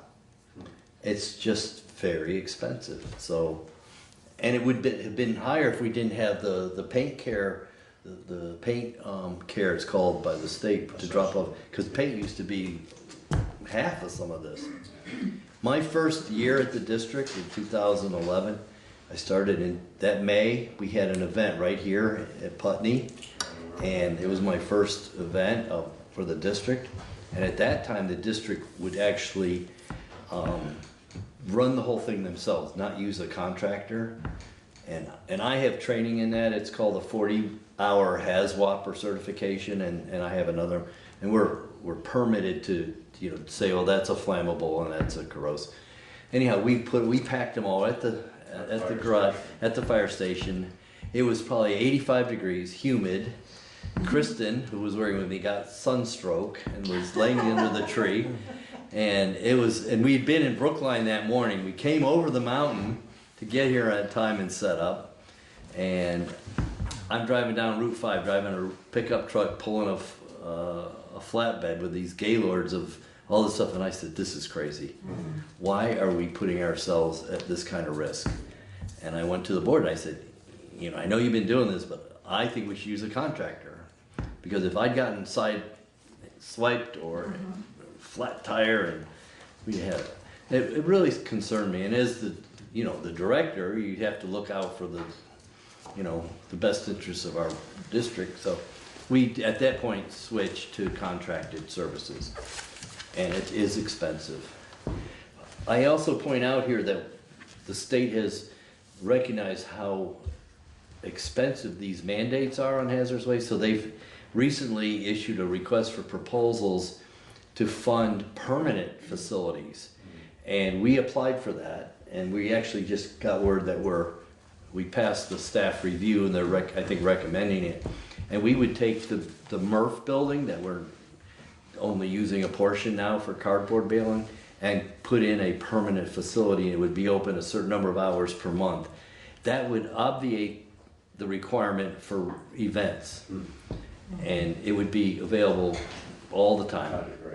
So I think give us something to use the building for. Yeah, and we make productive use of the building. We're still we still bale cardboard in it. But so we're trying to cut that cost down. And then the other part of what we do, and Athena Bradley, who couldn't be here tonight, is our outreach, and she co-authored this with me, is provide a lot of technical assistance and outreach. And Putney's very, they want help on things, so we're up here. And Athena's been up to the farmer's market, did workshops there on composting. Of course, the market's very well attended, and the co-op, and also she did work with the farmer's market and the co-op. And now we're helping Landmark College on setting up food scraps. We also are working with Joe Ruggiero. He's working with the Putney School on setting up composting. They used to have it on site, but it's difficult to manage. So we're very available for businesses and schools to come out implement programs. And again, that would be required that the town do this sort of work. There's literally metrics. You have to hit so many % of all businesses per year. And most towns don't have staff to do what they already do. So then the other thing we offer are these event recycling containers. I don't know if you've been to Strolling in the Heifers, but for years we've staffed that and put them out. And so when you get done eating your little lunch, you put your recyclables in one and trash in your compostables. And we've gotten Strolling in the Heifers up to about 65% overall recycling rate, which is pretty amazing for an event of assorted people. I manage it for Empty Bowls here at Landmark for the second year, and it's been... Yeah, we did Empty Bowls and the summer solstice, and then an event at Landmark this year. So those are the services. But I would be glad to help this town do more. And Athena is awesome. And she's got a lot of energy and expertise. So feel free to ask us. Good, thank you. Questions, comments? A couple of quick questions. I'm curious, you talk about education. How much is that on reducing and reusing? That is the number one. And we have alternatives for all sorts of products that we recommend. It's not an easy thing. You know, if you're looking at a homeowner, then that's really their buying habits. Mm-hmm. You look at a school district, they've got procurement policies, and so there are many tools out there to do this, to do better. A lot of it. There's a lot of information on the district website, and which is always being updated. And I think it's a good educational resource that I'd like to see people use more often. Yeah, we just updated it with a new software package and new information, and trying to make it more useful. But that's. How do you try and capture people to get them to that website? I mean, how do we get them there? Well, sometimes when somebody will call with a question, they'll be given the question, so there's more information. We have calls. We staff that office. You will get a person. I make sure of that. Yeah, that's every time I've ever called. Yeah, well, I think that's important because it's, when they're looking, you got something, and say our website has a list. It's called A to Z Recycling. Just about anything you can think of is on there, and it tells what you can do with it.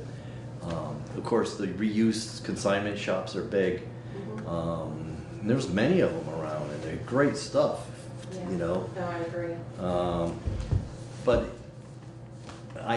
we don't have any metrics. How well is reuse working? Not very well if we're I don't think using so. as much as we are. And I say that with a bottle sitting in front of me that I bought. But my other question is, I hear you talking about recycling costing more to dispose of than trash currently. Do you foresee at some point that you'll be charging for recycling the way you're charging for trash? That would be a decision of my board. Okay.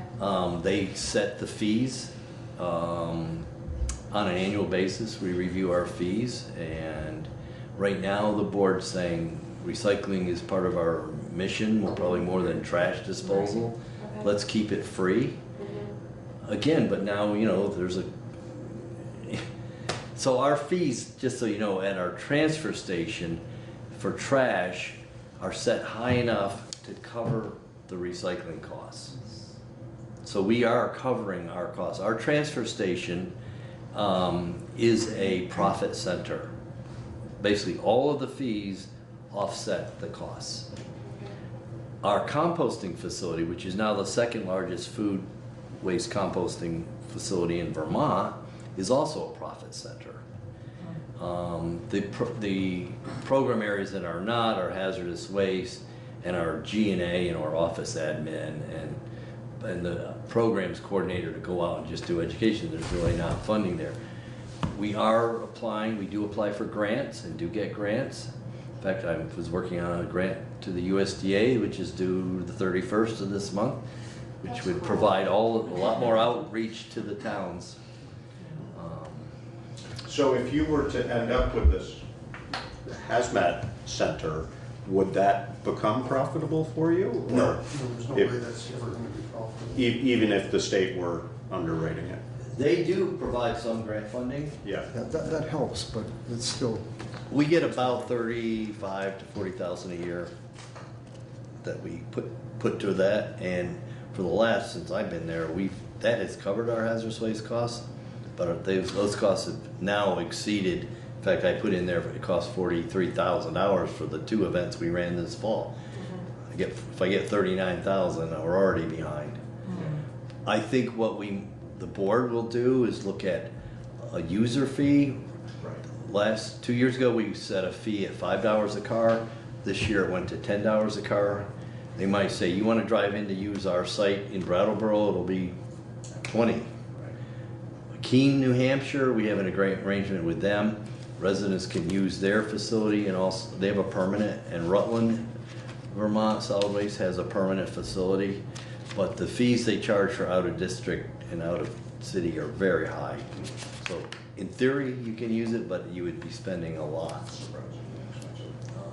It's just one of those programs that is very expensive.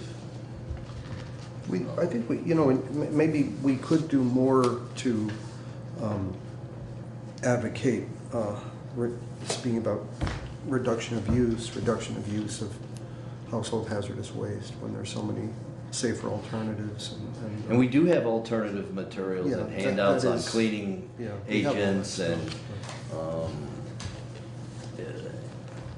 and actually Vermont, and I can speak to our legislators, is looking at an extended producer responsibility that would apply to household hazardous waste. So when you bought a can of Raid, there would be a fee, and then they'd have a collection. But those are tough in Vermont because we're surrounded by states that don't have them. Right. You know. Do you think it's interesting to look at these numbers from 2012 to 2019 on the household hazardous waste? That, I mean, if they go up a little bit, they go down a little bit, there's some variation, but from 2013, 82 households, and 2019, 19 households. Is there any, do you think that that's actually people are buying less hazardous? No, that's where we held them. Oh, this was when it was in Putney, the 59? Well, I'm sure that 2013 was in Putney. Okay, that makes sense. That was the nightmare I had. And then, you know, like last year, let's see, Townsend, this year Townsend and Vernon, and last year Jamaica and Reedsboro. So, you know, Brattleboro's the only one that's consistently close. Okay. But, you know, one thing we have noticed is that the folks that use these are actually kind of getting their basements cleaned out. I was gonna say that. So it I've seems seen to be that. working, you know? Yeah. We also serve, they're called small quantity generators, and you can register for that. So, you know, if you're a business and have some barrels of things, we can, they pay for it, but. Yeah. And that's what the permanent site would help. Yeah. I mean, people need and this is a public safety issue. Yeah, no, I mean, that, you know, the reality of having it available, or it just goes in the trash. Or in your basement and you have a fire. Or Exactly, garage. a number of different. When we did Brookline, the year we did. Dumps that back, yeah, exactly. The year we did Putney in 2013, I guess, and we came up, we were in Brookline that morning, a guy who had just bought an old farm, he came in with like a carload of just old herbicides and pesticides, without even labels, just like, we took it, and, you know, but, so there's a need for it. Well, it might also be an opportunity there to educate, and I don't know that we've done this before, but I'm just thinking at these events, or, you know, if we move it to the MRF building, giving out printed information on alternatives. And certainly Athena would be behind that, I think. Alternatives to the house, Yeah, the hazardous yeah, waste yeah. things, yeah. Actually, you know, there are more and more alternatives. There's a real demand for this. I mean, just thinking about ticks and the stuff you gotta buy, I found one this summer, because my wife's into making sure we don't poison ourselves. And now that I have a granddaughter, I don't wanna poison the granddaughter. There's a product called Cedar Side. Yeah. And it's made from a cedar, and it actually really works. And, you know, they're natural, non-hazardous compounds that, so they're out there. I think we can do a better job at that. You asked about how you're attracting people to your site. I mean, do we have a link on our site to Wyndham Solid Waste? Because we do. We certainly could. Josh, Athena and I were looking tonight, the websites the towns run for solid waste and recycling are really not that good. Because it isn't really your core mission. No. And so our links grant would make sense. Our Yeah. our USDA grant, which I'm working on right now, includes with working that. with towns to update their websites. Yeah. Because people, that's where they go. They go, hey, you know, especially if you have a transfer station, and then the transfer station websites are not that good. Yeah. But people do call and we'll refer them to their site. Yeah, no, You I'm sure, but Yeah. we, you know, anything we can do to promote that is Right. a good thing. So one of the areas that you could probably promote more would be the food waste recycling, because it literally, July of this year, ratchets down to residents. Right. Yeah. And, you know, there's no policing of this, it's just, you know, like you should not put food waste in the trash. Right. But what we're fortunate in this area, we have a large composting facility. Right. Any transfer station has to have food waste receptacles. Your businesses, I mean, are pretty much are tuned into organics recycling. Your restaurants and your co-op, you know, they've been a pioneer in it, and they're on a route. We get it. It's beautiful stuff. But that's an area that we could help promote, and we do a lot with backyard composting. Athena's been promoting community compost, where like a community garden would also have a bin. You could bring your food scraps. And that's the heavy part of your waste. I like to say the only recyclable item of all the things out there, the plastics, the metals, the papers, cardboard, and food, that stays local is food waste. Because we're not gonna sell it or anywhere else. And you know, I've got 8 distributors for our compost now. People love it. I would love to have town highway departments and parks and recreation start to use compost more, just because it would be nice to have that return to the communities. And there is a whole initiative in the state to increase use of compost as a means of soil erosion control. Right. and there's stormwater permits that you have to get when you disturb more than an acre of land in Vermont, and now the state says you should amend the soil with some organic matter because it absorbs More water. water. Yeah. So it's growing, this industry, but I think education is important Yeah. and getting the material out into the community. Yeah, distribution of Yeah. material. I mean, Yeah. I think we could all be better at that. But I gotta tell you, Putney is probably the number one recycling Yeah. town. Yeah. You know, your people are very educated in recycling. Do you table at town meetings ever, or? We have, but it really It's not doesn't work. productive. You know, the people are inundated with all the. Right. I've done it, and you sit there with it, and they kind of go, okay. Well, if nothing else, we could certainly have that material available. I mean, Right. we Oh, yeah. Not ask one of you to be there, but have that Yeah. material available at town meeting would make sense. Look. Mike had a question or comment. Yes, this is certainly something I hear from people about. Sure. One of the concerns, I think especially that's a little daunting on how to address is hearing from elders who want to compost, but can't get to the recycling. And yesterday I met with some 8th graders and put it out to them. Maybe that's something they could help with, but it's a problem. It's not intractable, but people who want to compost, especially those who don't have easy access, that's something to put in the hopper for what we have. To make it more accessible to elderly people? Yeah, I don't know if we can create some kind of local pickup for them. Well, People can't.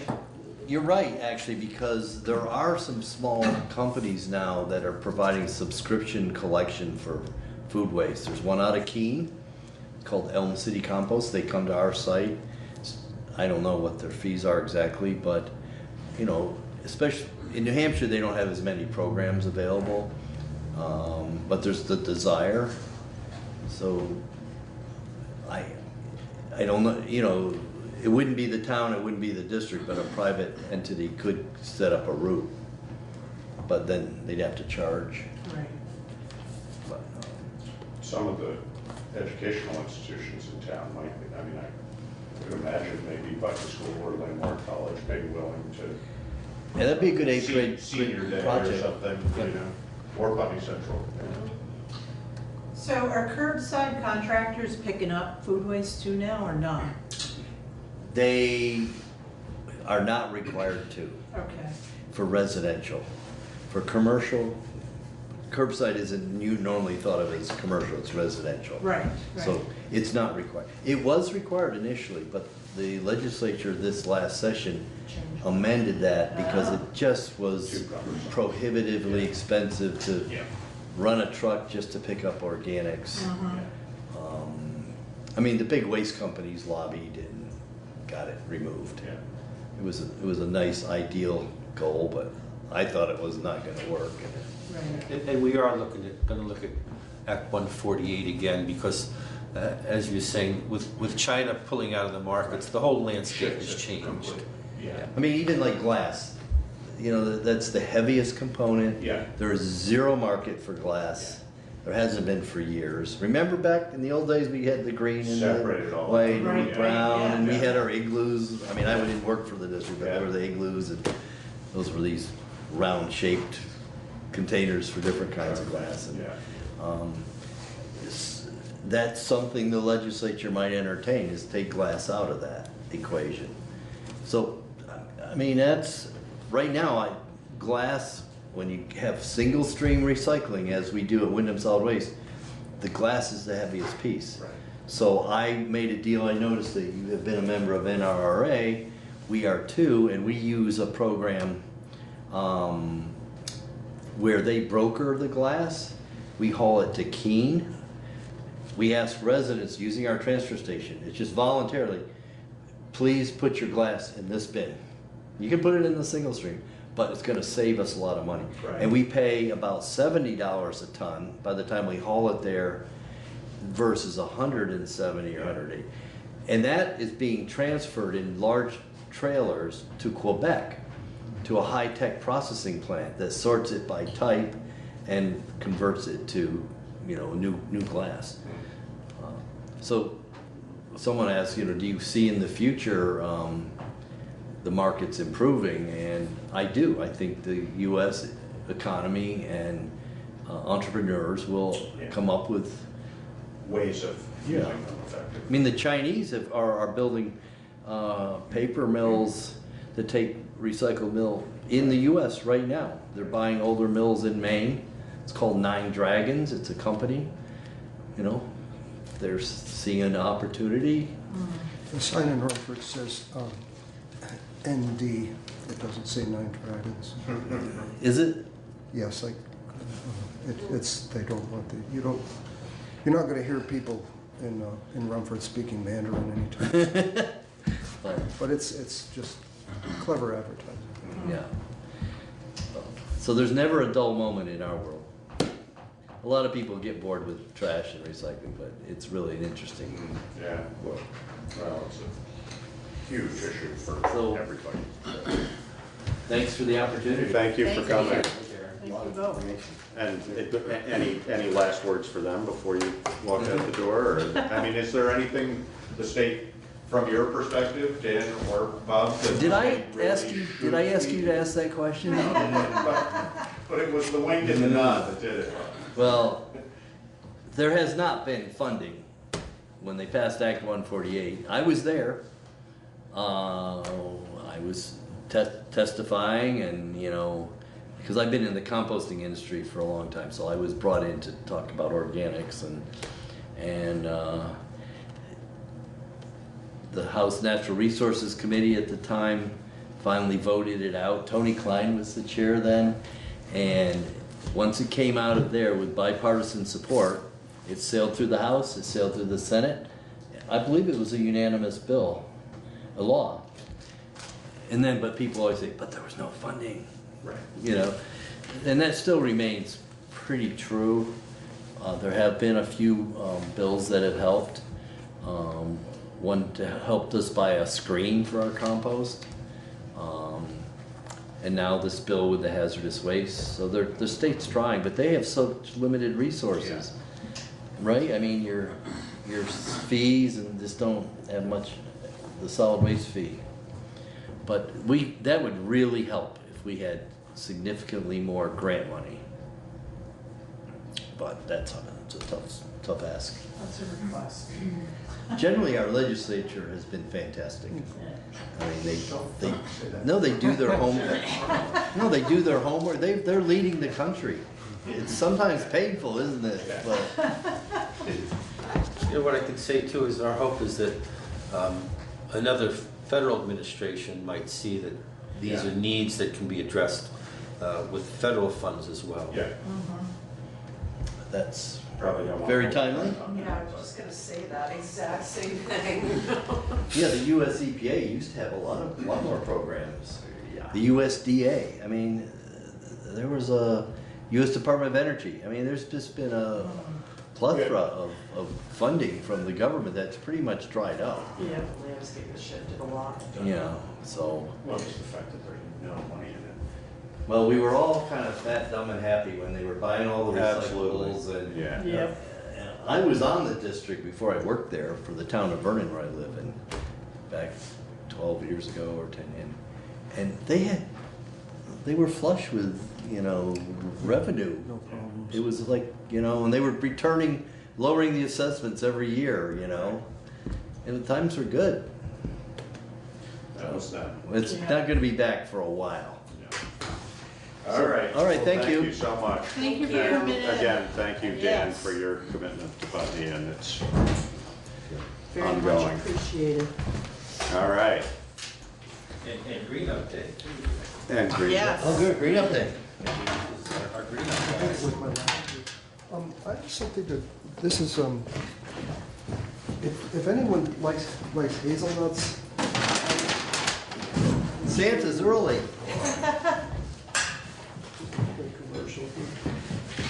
We grow,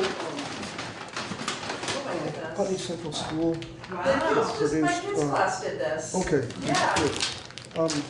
Yeah, we're selling them now for $7 a pound, and if you get them at so we sold some to the Yeah, we harvested an amazing 36 pounds this year. Holy smokes. And the profits from it go back into the school garden.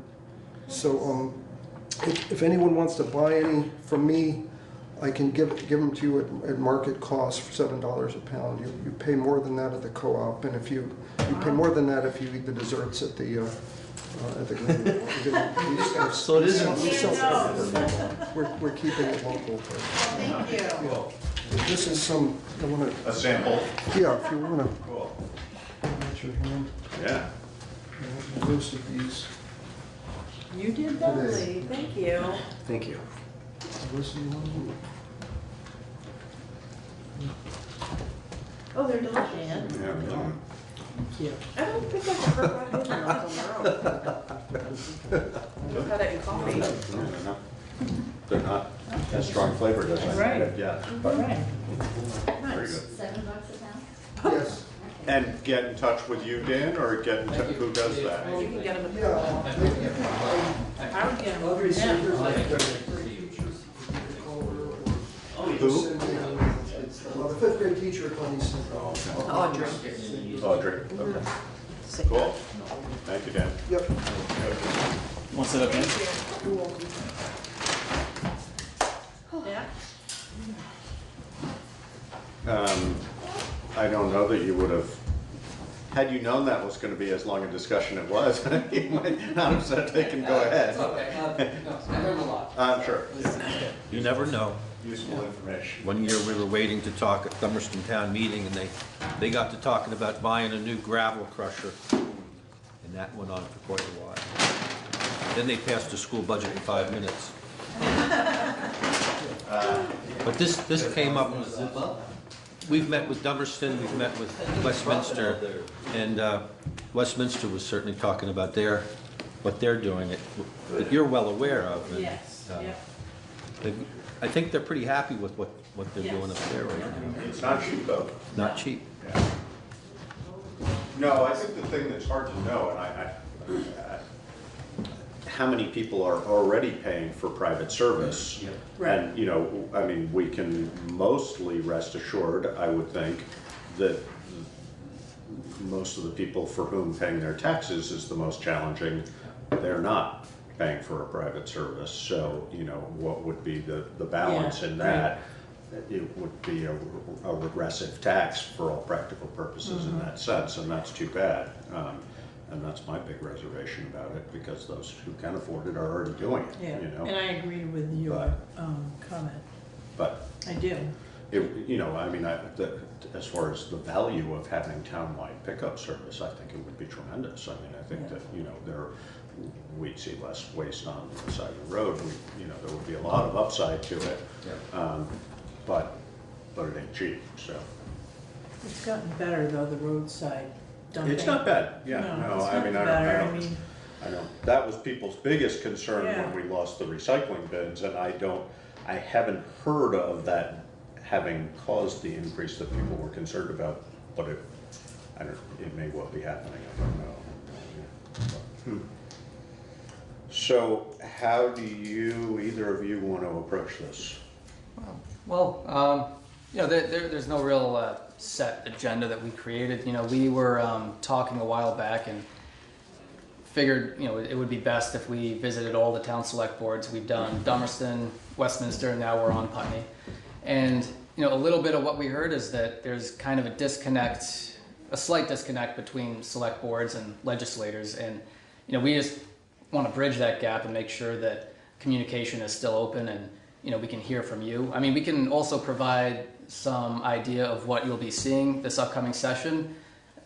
Normally, you know, we're both good at getting information out. I like to think we're both good at getting information out to our constituents.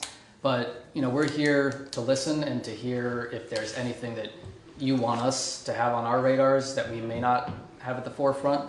And we can also provide you with some ideas of what we'll be starting the session off with as well. Does that sound? Yeah, we especially want to hear what's happening here. I know you're probably deep in the budget right now. yes, we are. Yeah. Yeah. Yeah, so. No, I would say the thing that pops into my mind right away is sheriff's contract and animal control. And I know we've had that conversation in the past, probably just about every year. Now that we have a new sheriff, it seems like we might have, different opportunities, just different ways of looking at things. Sheriff Clark was great for Putney, but Sheriff Anderson seems just like he's willing and interested in looking at things a little bit differently. And I asked him specifically when he was here what the state could be doing for them, and I think that there's no question in my mind that policing across the state is a problem, but animal control across the state, I would have to guess, is also a problem. And the whole coordination seems to, or the lack of coordination, that we don't have a system, and that the sheriff's departments don't really seem to be coordinated as well as they could be. Yeah. And it's something Jeanette White could talk to, because they are trying to create a system. Yeah. As big as that, though, is the staffing problems. Absolutely.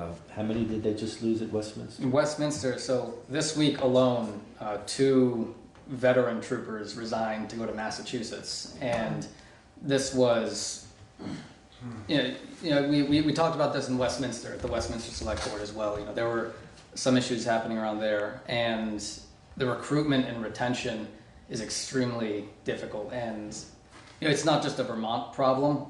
Right. When it's a countrywide problem, because people are looking at the profession and saying, they're seeing what's on the media and they're saying, I'll find something else to do. I'd rather be a legislator, right? That's what right. They run for office sometimes, and so the Vermont State Police are struggling. Every agency is struggling, and when we're bordering Massachusetts, where officers are coming out of the academy and making 6 figures right off the bat, versus Vermont, they're going to pick Massachusetts, and that's why the Westminster barracks just lost 2.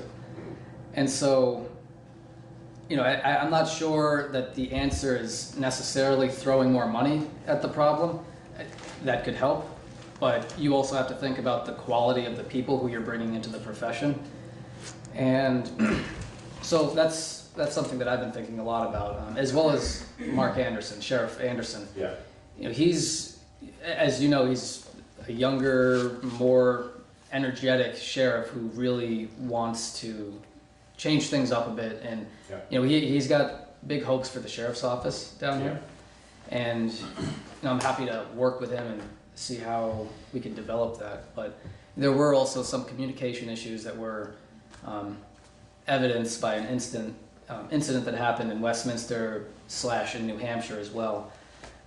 You may have heard about the car chase that happened with Zach McAllister. And there was, in any incident like that, there's going to be a communication failure somewhere along the line. Some information is not going to get passed, and that's what happened in Westminster, and it made a lot of people heard unhappy. about it. Yeah. Yes. Do you think that a cultural shift in policing might attract more potential candidates that might stay on if the culture was right for them? Absolutely. I think that, that's one of the biggest challenges, is how do you change the culture in something, and you can't change the culture in anything overnight. It's something that requires, it involves your upbringing, your experiences, your education, and it involves so many things to change the culture in an agency. But you have to start somewhere, and so I do think that it would help. There's a part of that that's true for the whole job market, though. Yeah. We're in this dilemma right now where there's really more jobs and good jobs than we have workers, and where we look for them. Historically, this country has opened our doors to immigrants at a time when we needed labor, and this is the dilemma being we're not doing that right now. Talking to some state legislators from Canada, they're targeting international recruiting for. And my understanding is they're doing quite well. They are, and I think that's probably a next step, but there needs to be leadership right from the top to do that. Yeah.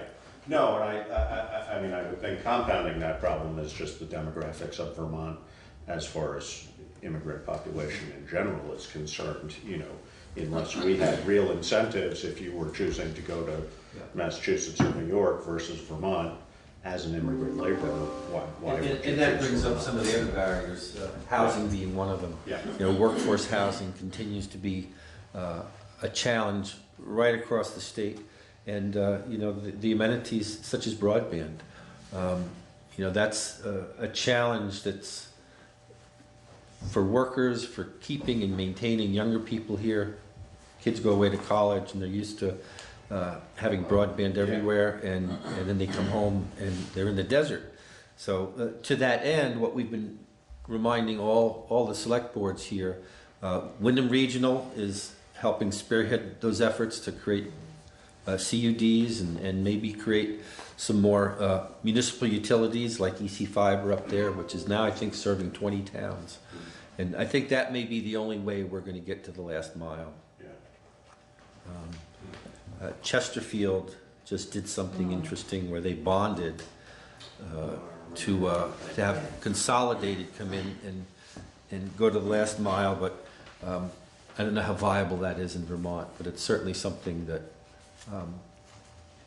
we're hoping that the towns will come together on, because there's a model that works up in Norwich with EC Fiber, and I don't think it's going to happen we've been waiting 20 years now, and I think the companies that are here have done what they're going to do. You know, Southern Vermont Cable has been piecing together when the state throws some money, they'll add another road. Right. But other than that, to get to the last mile, which is what we want, I think that's what's the next step. No, and I mean, like that group, the West Hill group that coordinated and motivated Southern Vermont to do that, but my recollection is he needed 65 people to sign up for it before it was viable. When you're talking last mile, we don't have many roads that the last mile has 65 people on, so not likely to happen then. No, we just got some money, and they did Great Meadows Ridge in that area there in the last year, and they had been waiting and pushing for years, and you know that you can keep cobbing it together like that, but really a concerted effort's what's needed, and this is a barrier. I know we've talked about that where some of your colleagues in your age range have looked at Vermont. And, you know, one of the things I keep seeing headlines about our demographics changing and how we're not going in a great direction. And you know, I keep on putting the plug into my friends from college and got people I grew up with to get them to come here. And the number one question is always, you know, what the internet is like, and housing is the other part. So. So we'll keep pushing on that. Those are hard questions to answer. Yes. Yeah, exactly. Well, realtors now are starting to have that listing in there, and they have to be upfront with people because it's a question that comes up, and it can sometimes make a difference between a sale and not. I do try to lean on the value of the Vermont lifestyle because it really does beat living in a city. You know, it's. You know, yes, my internet is slow, but when I go to Boston to see family, one of the first things I want to do is come back and just be in Vermont, you know. So I just tell people, you know, visit Vermont and just, you know, don't worry about the internet for an hour or so and just explore the mountains and all that, and you'll fall in love with the state. That's what happened for me. You know, looking ahead to the next month when we reconvene, the headline issues, I think, are not going to be a surprise. That there's a lot of push to do something about climate. Healthcare and healthcare costs are huge, especially prescription drugs. But we did pass a bill to look at Canada, but right now the challenge is we're not able to negotiate Canada again because of what's happening federally. But that is a plan, and you know. Recently, there was a Vermont edition at noon had a historian talking about the War of 1812 and how there was actually a lot of smuggling going on, or just regular trade that had always happened, which was now illegal because of the War of 1812. And who knows? Maybe that's the only way we're gonna make this happen. But the idea that prescription drugs are being a barrier because of the costs really needs to change. And we'll do what we can on the state level, but it's one of those things. Again, it has to happen at the federal level. Are we gonna start smuggling? Is that what you're? You can't answer. Well, for You heard it here first. for some families, I didn't hear start. I didn't hear the word start. what happened back then, families were just continuing to do the trade they did all the time. Right, that's what I heard. And they call it what you will. There's been a lot of pushes. We've been, yeah. We are from New Jersey. It's an old family tradition. I did have one of my grandfathers when he first came here was a coal miner in West Virginia, and that there was trouble there after a while, and he came back to New Jersey. He was a bootlegger, but that was an honored profession at the time during Prohibition. Quite lucrative, I'm sure. Quite lucrative. Anyway, one of the things we've been hearing just about everywhere we go is about Act 250. And there are challenges looking at it in its 50th year that we have to make it work better. We met with people at the hospital who went through this process. In 2017, they started a permit. For their addition. For their addition. They just got their permit. And what they realized it took so long, their budget's now obsolete.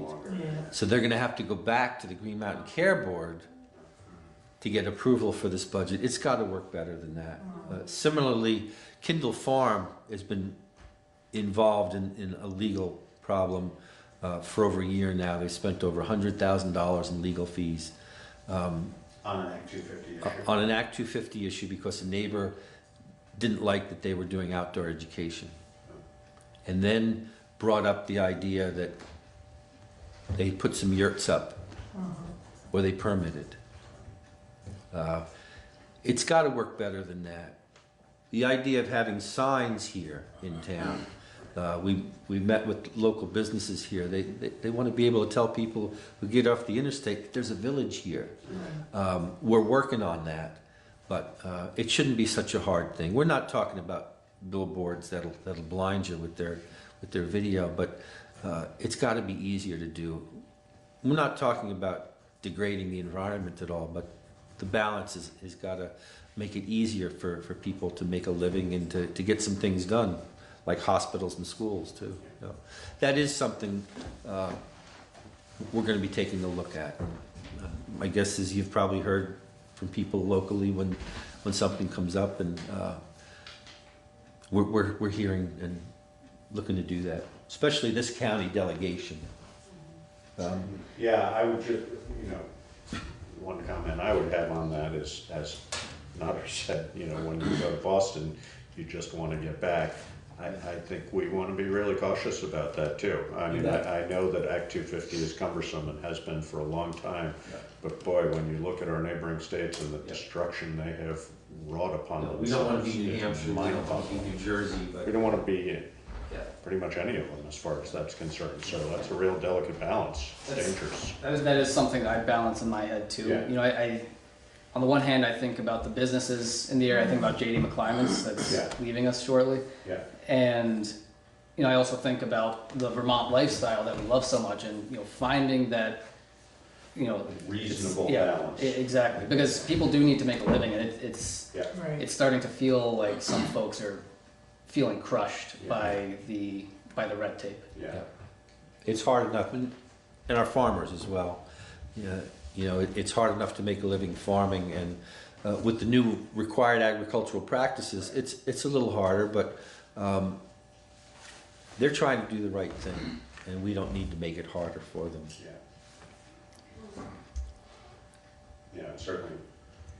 Having sat on the VHCB and being very familiar with those issues, that it feels harder to them all the time, regardless. And I totally understand that. And it is harder, but it's also part of keeping an environment that we can all survive in. And that's Yeah. Both sides of the argument, it's a tough balance, you know.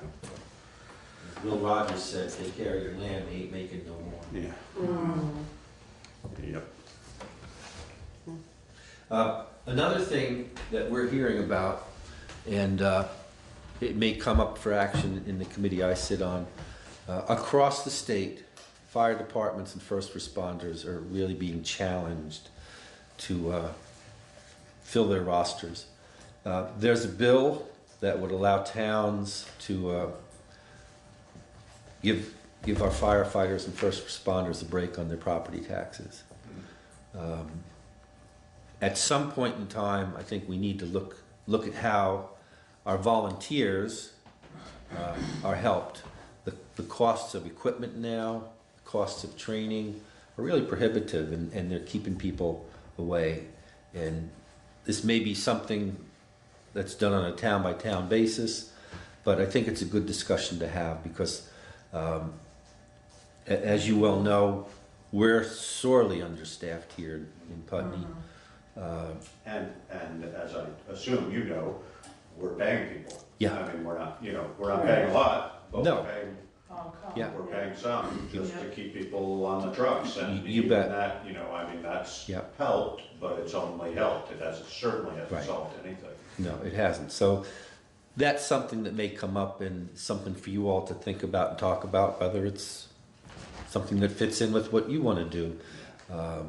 It'll probably be something that gets talked a lot about. You'll probably hear from VLCT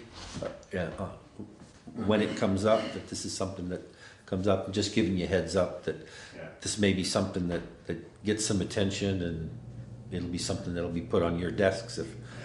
So if you have discussions, if you have ideas about how to proceed on that, we want to hear. So how are property taxes going to be supplemented for those people that are on a budget right now? Well, the reality is, what it means is just like anything else, the rest of the property taxpayers will have to I kick get in. that, but that becomes a problem for somebody who's on a budget I- already. I get that, and these are part of discussions. Yeah. You know, on the other hand, what happens when we don't have enough volunteers to put the fire truck out on the road? Seems like solving a problem to create another problem instead of solving a problem. And that's the Rubik's Cube that we Right. deal with all the Yeah, time. it's that, you know, I know so many people who are from here who can't afford to live here anymore, are still living here. Yeah. And you know, they come in my shop all the time going, how come my taxes are going up? I hear it every day. So. You know, one thing that I learned about, I went to a gathering recently with Rescue down in Brattleboro, and you know, volunteerism in this state isn't dead, but it is cost prohibitive. And one of the issues is the classes that are being held. You know, it's you have to drive hours to a class, and the volunteer has to foot the bill oftentimes. And so what Drew Hazelton, I think that's the chief of rescue, right? Yes.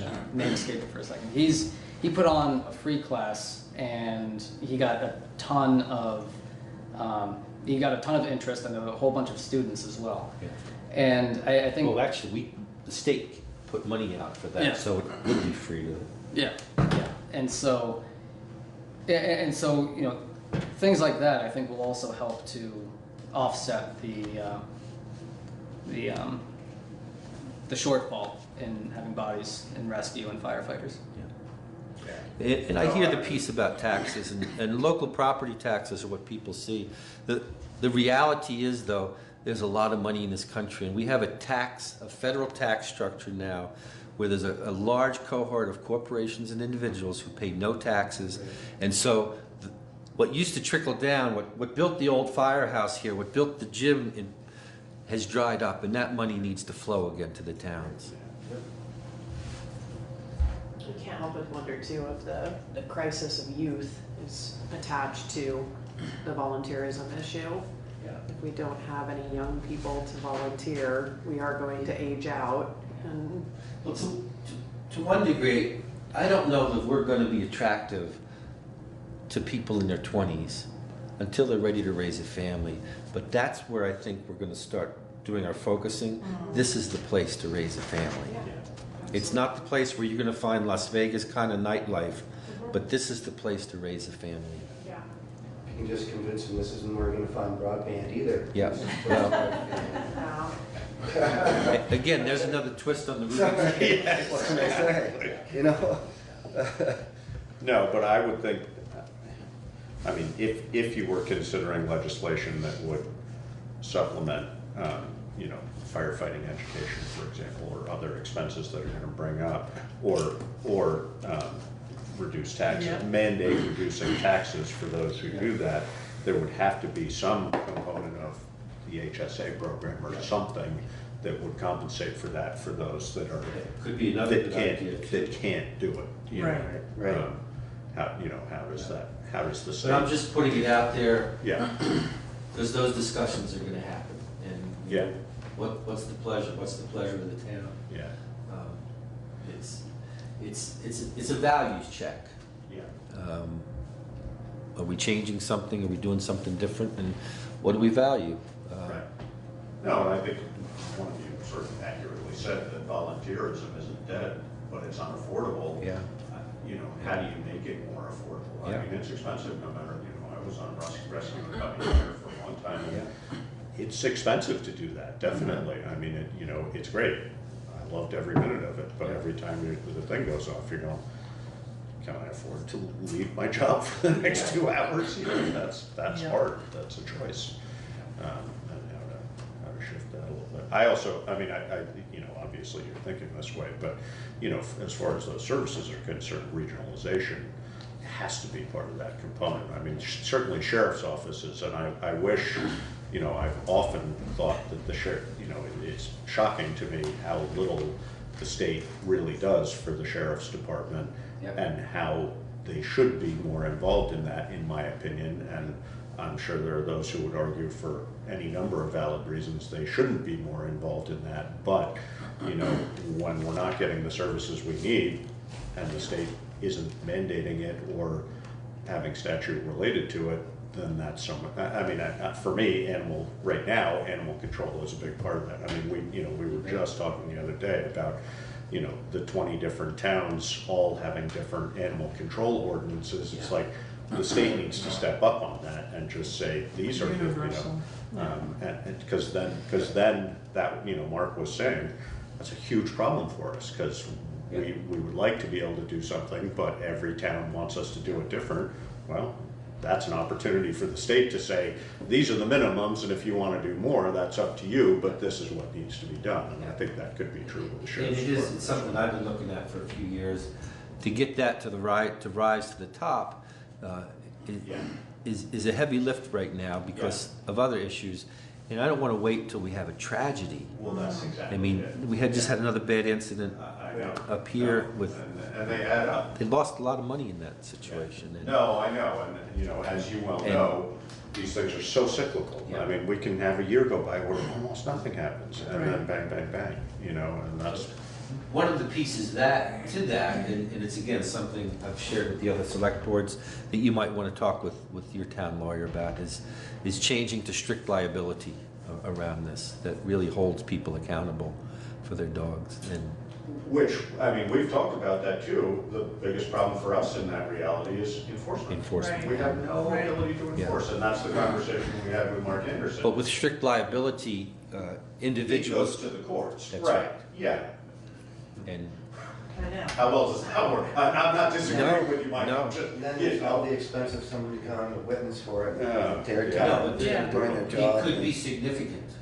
Right. You know, if somebody can bring, and it would, I think, the old saying, for some people, their most sensitive part of their anatomy is the pocketbook. Yeah, no, that's definitely true, and I mean, I think that, you know, one of the big things we talked about with them was the educational component of it, and that's where you're gonna save in that department, is like, register your dog, chain your dog up, and then you're not gonna end up going to court for it, you know, and that's a huge And part. Westminster's having a very similar problem. And the next step, too, because they changed some laws, and then to enforce it, people are really being scofflaws, and there's no follow-up there. And we can. Yeah. I mean, we're gonna, you know, we're gonna send Paramount to break legs, you know. Yeah. I'd like to. Some days I would probably be able to. Now we're smuggling and breaking legs? I don't I'm think sure I'm you're in the on right a little meeting anymore. Today's world, right? You know, there are those big issues here, but these other things at the ground level are just as important if this is what's happening in your town. Well, that's the thing. Those are the things that sort of repetitively come back to us. And that's why we're here, and we want to push for what you want up there and hear what you do or don't want here as well. We're both also, as you know, very open to communication, and usually what comes to me will also come to Mike if it's an issue that affects the entire district, and vice versa. So, don't hesitate to reach out to both of us or one of us, and we work together. We're not floating independently when we're up there, so we're constantly bringing our minds together. And if there's any issues, you can definitely let us know.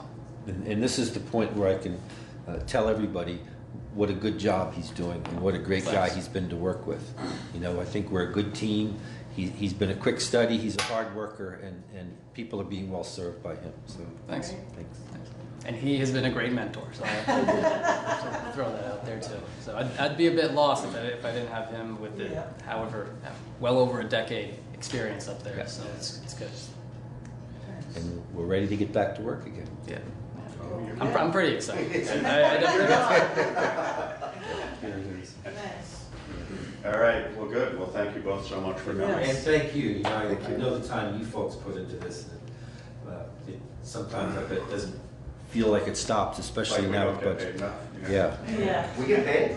Yeah. Really? Don't spend it all in one place.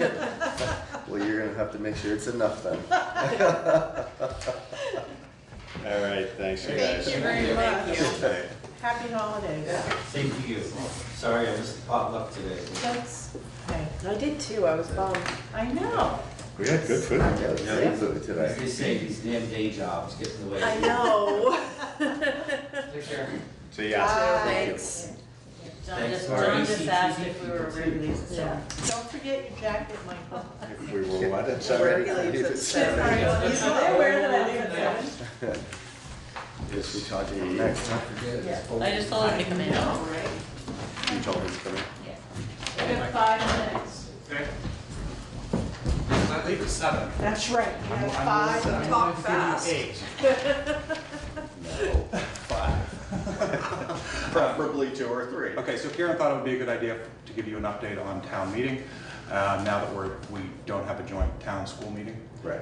We'll still meet at the school. Herb has said we can have the Okay, space. good. That day we actually have 3 elections because there's the floor vote, there's the local races, and the presidential primary. So I'm thinking attendance might be higher than normal. 4 local officers, select board, a lister, a cemetery commissioner, and we need to re-elect the moderator. There'll also be there'll be some number of school directors on the ballot. That's being decided tonight at the school board meeting.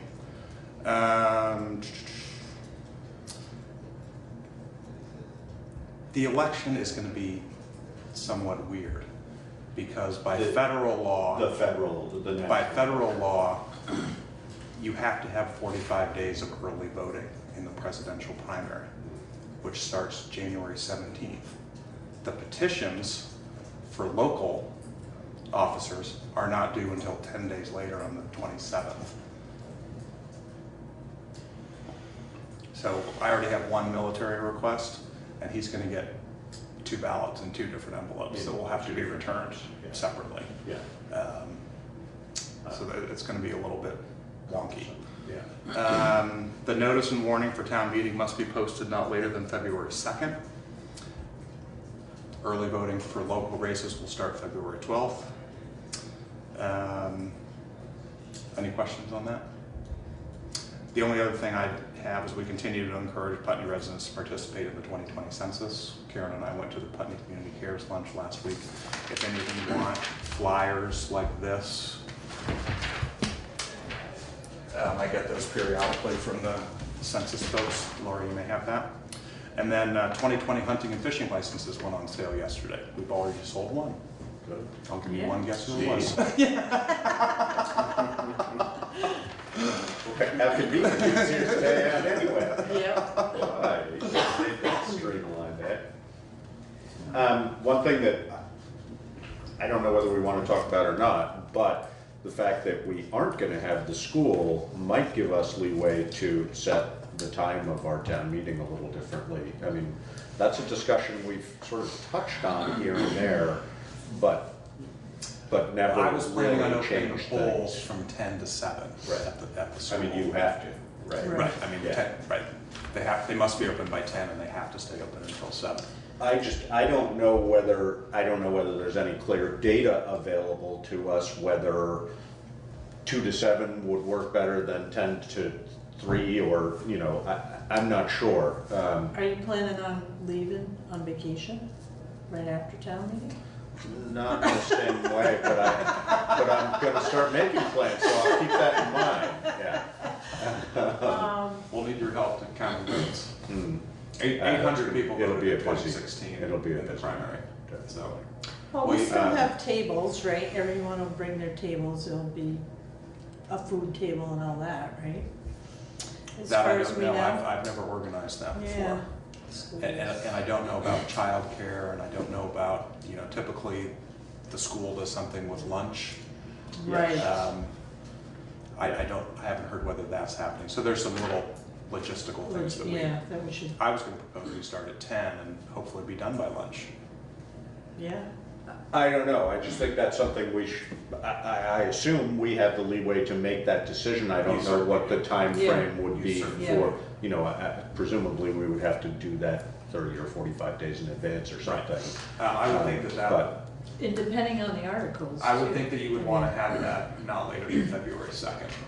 So probably at your next meeting, you should decide that, if we're going to change the time. Because that should be in the warning. I'm not necessarily advocating for that, I just wonder whether, It's been brought up many times to me by various folks that the time is not easy for them to get to. I hear that too. For folks that are working and. So people are thinking like afternoon? I think, well, what most people have said is they'd like it in an evening, so. I've heard evening or weekend. Yeah. Right, yep. So that can be a petition though, right, Jonathan, for the following year, if they want to change it? What do other towns do? Do other towns do evening? Would it? Westminster does Yeah, Saturday. that makes so much more does sense. Tuesday? and some, but Same day what, we in do the evening, ours. some people do No. an evening, the problem. During the You know, day. well, that's also why I'm saying, now that it's the town and not the school, we might have more, I mean, Right. you know, That we makes a can lot of sort sense. of reasonably assume that it's not gonna be a whole lot more than 4 to 5 hours. You know, what time can you start and have that be a reasonable outcome, you know? I don't know. And does it help anybody if we start at 3 instead of at 10? Right. Or if you're looking at evenings, does it have to go, I know some towns have them truly in the evening. Right. You know, starting at 5:30 or Right, something, right. so. Every part of the contingent that I say to, how come you don't come to town meeting? They go, I have to work. Right. And they all say that. They're Yeah. like, well, your voice is missed, believe me. Last You year was the need to first come, town meeting. and we all want that participation. Yeah, And I think the so, 9 to 5, yeah. you know what I mean? Like, I've never been to a town meeting, except for last year. I can't go to New Last year was the Things first one because I've been I'm to in working. 20 years, I think. But it's important too, when you have a floor vote on the budget, that Right. you have people there. Yes. Because when you No. only have 100 people, it doesn't work, you know? But you know, the school budget meeting approved a $50 million school budget. How many of us were there? With 26 voters were there. Yeah. And that was a meeting that started at 7 p.m. Right, exactly. And how long did it take to approve that budget? I Too mean, long. It did. Laura was there. That ran till what, 9:30? I don't remember. That sounds about right. Yeah. I mean, that's, you know, there's no way we could start at 7 Seven's because, too late. yeah, because any one But topic 5. can take Yeah, us, 5. maybe, Yeah, so Yeah. people Or- we work- or You even, try it or for even 1 year, and 4. if it didn't yeah, work, go back you to know. a daytime. So Yeah. if I'm remembering correctly, didn't Putney do town meeting on Saturday? This is what I've heard from, I think Jeanette White has told me this, that Putney tried it on Saturdays at one point and found the turnout to be just about the same and reverted. Which is, I was going to say, this is strictly anecdotal, but I have certainly heard that it tends not to matter that much. Right. And I don't know who could verify that for us. VLCT might be able to, just out of interest. Does it dramatically change it? I mean, the problem is, like, you go to evenings and yeah, you might get more younger people who are voters, but they're going home after a long day, they're feeding kids, so on and so forth. Right. And you're nixing a bunch of the senior crowd who just isn't going to go out at 7 o'clock at night to be at the meeting. So, I have no idea. I just, the first part of driving my mother gave up was driving at night. Right, of course, exactly. Yes, yeah. Right. Yeah, I mean, just because it's happened too doesn't mean we shouldn't try it again, but. No, I don't remember it happening in Putney, but that may have been. And I may be misrecalling, but I am fairly certain Jeanette and I have had a conversation where she told me that I would happened. believe it. There's a clerks network where you can ask questions and people reply. So what I'm going to suggest is you guys start thinking about that. Put me on the agenda for the next meeting, and before then I will ask it on MuniNet. You could ask of your managers too, because is that the same one you would ask, Karen, MuniNet, or do you? Because you asked. I do, but he's on there quite a bit, so. So Westminster has a Saturday meeting, they get a better turnout? What percentage of people come to other town meetings? We'll just call up Fletcher Proctor and ask him, or call the Valley. Well, I'll tell you a new thing. I've been to one, and there's not a whole lot of people there. I mean, the reality is we get, I think, a pretty surprisingly good turnout. Right. 200 people checked in last year. Which 193 or something. Which is. But the year before, it was 1,800 more, right? households and 2,800 people. Yeah. I say we invite the Whetstone That's not to set up great their turnout. truck. Say, where did you see the Lord? I think we should invite the Whetstone to set up their truck. Absolutely, right. You can bring your brandy. I'm ready. You have free draft beer and we will Sorry. get the voters here. I do believe too, it depends on the articles. Yeah. It definitely does. That's Yeah. what brings the voters out. Yeah. Because if you have something contentious, they're gonna be there. But it doesn't necessarily, floor articles don't do that as much as you would assume. It tends to be, and again, anecdotal, I would say the Australian ballot articles, Correct. you see the lines for voting for Yeah, those. yeah. And people come because they can come and they can vote and they don't have to sit through the floor part of it. Exactly. And that's the part that And a lot that's- of people just right. can't even stomach is the floor part. Yeah. And they've had the time to educate themselves about the vote that they care about. In advance. In advance, Right, right, exactly. right. And No, we're not gonna know about all the rest of it, it's just our Right. time. No, Child care and all and that. I mean, frustratingly, we almost without exception have a pre-town meeting, which we get, typically 12 people at, maybe. I was gonna say 10. Uh, 12 is yeah, a good it's guess. Well, I'm somewhere hoping in it's that gonna be range. different. So, what's that? I've been to one of I'm those. hoping it's gonna be different this year. Put something controversial on there. The budget. No, it's hard, it's really hard getting people to come. I mean, I No, it's educating people ahead of time, and then, then they might come out, and just have further discussion about it. Because once they can think about it, then they have more questions, and then, right. so I think getting them ready, like a pre-town meeting. Yeah. Yeah, Meeting. it's just surprising to me how ineffective I'm not arguing Right, against right. it, but, I think Yeah. it's a great thing to do. Right. It's just frustrating that. Yeah, it but goes. then we can say, we tried. We had this. Oh, yeah. We tried. No, I totally agree. Yeah. No, and I think one of the tough things is the number of people, and certainly this would be some of the contingent you hear from, who feel so disenfranchised by the people that are at town meeting. They don't want to be part of the discussion. They're happy to come and vote on an Australian ballot Yeah. issue, but they don't want to come and sit there and listen to the. Talk about high-powered dump trucks. It's even deeper than that, and I can speak to this better than anybody here because I have the least amount of experience and the least amount of knowledge of what happens and what it takes to run this town. And for me, it was really simple. Everything costs too much. Right. And I don't have the money for this. Right. And why? Yeah. And frankly, everybody needs to start wanting to know why. Yeah. Right. And show up, Yeah. because then we know Yeah. that they know why, Yeah. and then we can hear their opinion, because I'm still learning. There's so much for me to learn. I mean, And- I can state why in some parts of this, but you know, when you throw in a bigger, you know, like a piece of equipment, you know.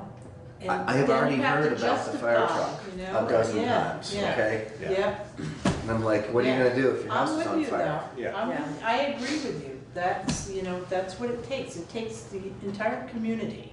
It's not this table Right. that No. makes the decision. So what do we do to But get them that's to the, come? that's the frustrating Right, part. right. And if you Yeah. don't want your taxes to go up, what are you willing to sacrifice? Right, Because exactly. that's the only way That's your it. taxes are ever gonna go Yeah. down, is if we have less services. The problem is, I think that the contingent I hear from would be glad to have their services go down if their taxes went down. Right. The problem is they're not the majority of the people in the town anymore, and they don't want to show up and have their voice heard.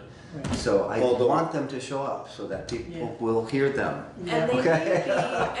may be happy to have their services go down so their taxes go down, but when they realize the impact of their services going down, that may be a completely different story. That's right, and that education is important. They're not going to get Right. that if they don't Yeah. show up. I agree. I agree with Right. that, Yeah, okay? I but agree how with do we that. get them to show up? Right, so one of the ways, hopefully we get them to show up is that they listen to this, okay? No, So- and, I mean, you say they're not the majority, I'm not sure that's true. Maybe They're- they are, I don't They're know. never the majority at town meeting, Okay. and I bring that I up. should, you're almost- absolutely right, I misspoke. They feel like they're not the majority. And, That's well, it. and if Okay. they don't come to town meeting, They're not the majority. definitely the not Thank the you. majority. You- But Everyone I needs try to hear and, I this. try and say that at town meeting every Right. year. Remember, folks, just because you're here, you Right. don't represent everybody who lives in this town, Exactly. and that's a huge Exactly. frustration to me. It's huge, yes, right. But we get pretty good turnout, so Yeah. what do you want? I mean, there's some towns that get, I'm you know, willing to 60 do the people. research to see and ask. If there's a question. better way, Do yeah. more people come up if it's on a Saturday? Yeah. And what about an evening meeting Evening, yeah. or an afternoon meeting as opposed to starting at 10 in the morning? Yeah. I'm gonna be there from 10 in the morning until 10 at night anyway, Either so it way, doesn't matter yeah, to me. yeah. I also think one of the other questions we could ask other towns is, have you done anything differently that, aside from location and yes, timing, yes. have you done anything differently to capture people, to bring them in, to interest them? Has there been any kind of like social engagement piece Right. that has worked? You talked about surveys. I thought that was a great idea, but the surveys are cumbersome, and even if people respond to them or we get a certain percentage, we Right. still don't really get a feel of them. And they didn't The show up to entire do that. They just community. responded to the Right. survey. Yeah. It's anything. Yeah. The other thing I keep hearing is if we can't make the expense go down and people aren't willing to, live with lesser services, then how do we generate more money? How do we generate more money? Like Right. we were talking about the library. Does the library generate any of its own money? Right. And how? And how can we increase that so the burden to the taxpayer is less? Right. And then what does it really mean? $25 to a tax bill or $50 to a tax bill, and to lose what? And everybody needs to understand that. I don't understand that enough, but I understand it a lot more than I did a year ago. So, You have to be exposed right. and ask questions. Well, and I mean, the other thing that was at one time, and we voted to eliminate it, and I can't remember exactly the proper terminology for it, but there are taxes that towns can levy on businesses. I would not advocate for that because God, I hope we're not. chasing. No, we don't have But it. you, for example, Yeah. we used to. Right. Well, you essentially pay on the equipment that you own. So you, for example, would have an assessment on all your tools and your lift and so on, and you just pay. And I can't remember what that tax is called, but we used to have it and we eliminated it.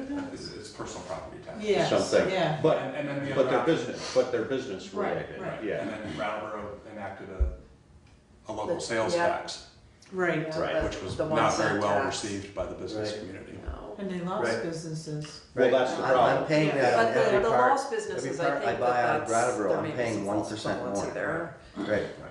Yeah, that's hard, that would be hard to interpret, but, you know, you've talked, I think very rightfully, how do we get more businesses in this town? Right. But that doesn't, businesses don't generate income for the town. Right. I mean, we don't have any way, other than the real estate taxes and or sewer and water, we don't tax businesses. Right. So more business in town doesn't alleviate our tax problem. It's good for town, I think, for any number of different reasons. Yeah, and but- that helps the more people Just making bring more more money, money, have more money to absolutely. spend, Yeah, support yeah, more businesses. totally. Yeah. Right, it all goes in the right direction. Right, yeah.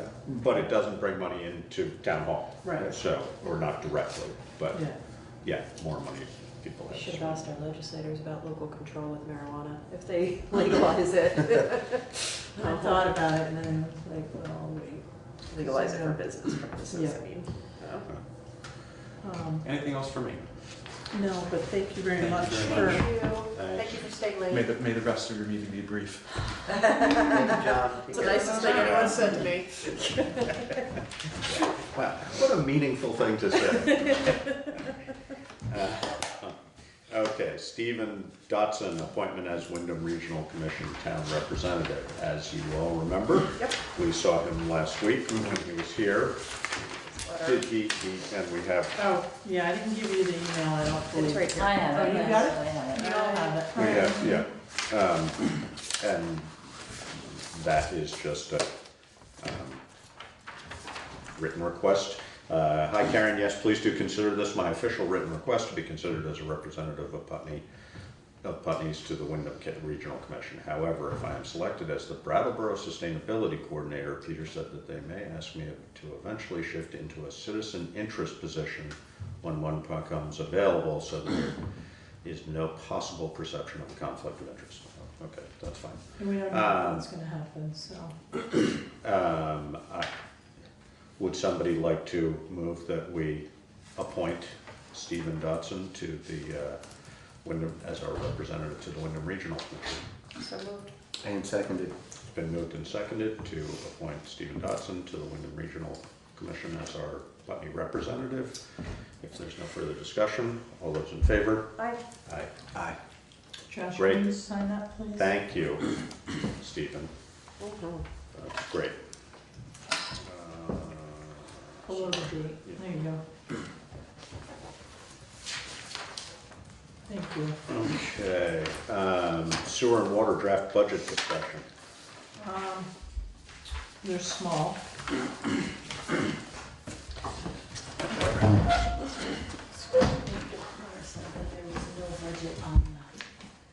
I know, I lied, sorry. No budget on what? I thought there was no budget on the agenda, I missed that somehow. I don't think it was a lie. It was, yeah. It was a, what was it? You say for yourself. It was an oversight, yes.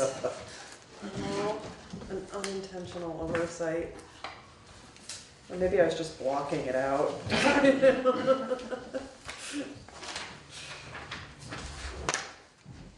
So we might as well start with the water.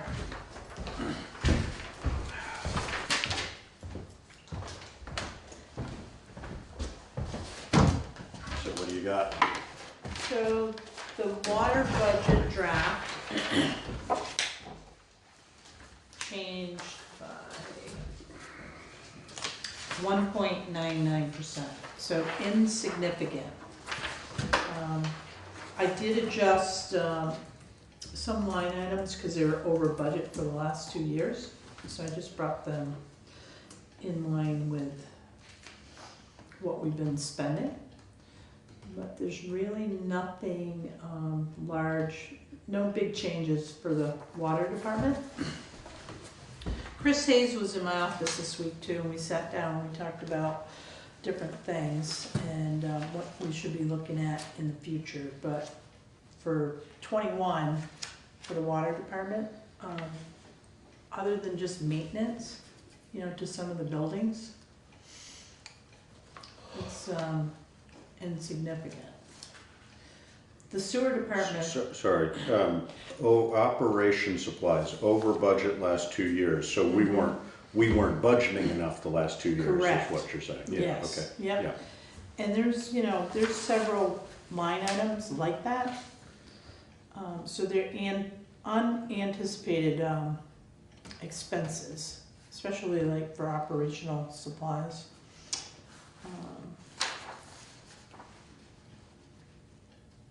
Of course, we're still paying on the bond, so that won't end until fiscal year 41 for the water department. 41. 41. 2041. Was that a 50 years? Why is that? Because we refinanced it? Yes, that was. Because we refinanced it and that was the longest. Yeah. So again, the water department, I'm not too concerned about that one. Sewer department, on the other hand. So again, some line items like testing and chemicals, like we've been over budget, so I increased those a little bit. I talked to Chris about competitive bids. And For operations? yeah, for Yeah. like, you know, testing and for chemicals, because they seem to be like, just keep going up and up. Right. And he said, there's not many vendors out there. Yeah. So we're kind of stuck with what we have, which. No, I mean, and we talked sometime not too long ago about that concept with Simon's Operating Service too. Whether Correct. we should put that out to bid at some point. And it's another 3% with Simon's. Which we have agreed to all along. Right. I think, and I think I may have said this before, that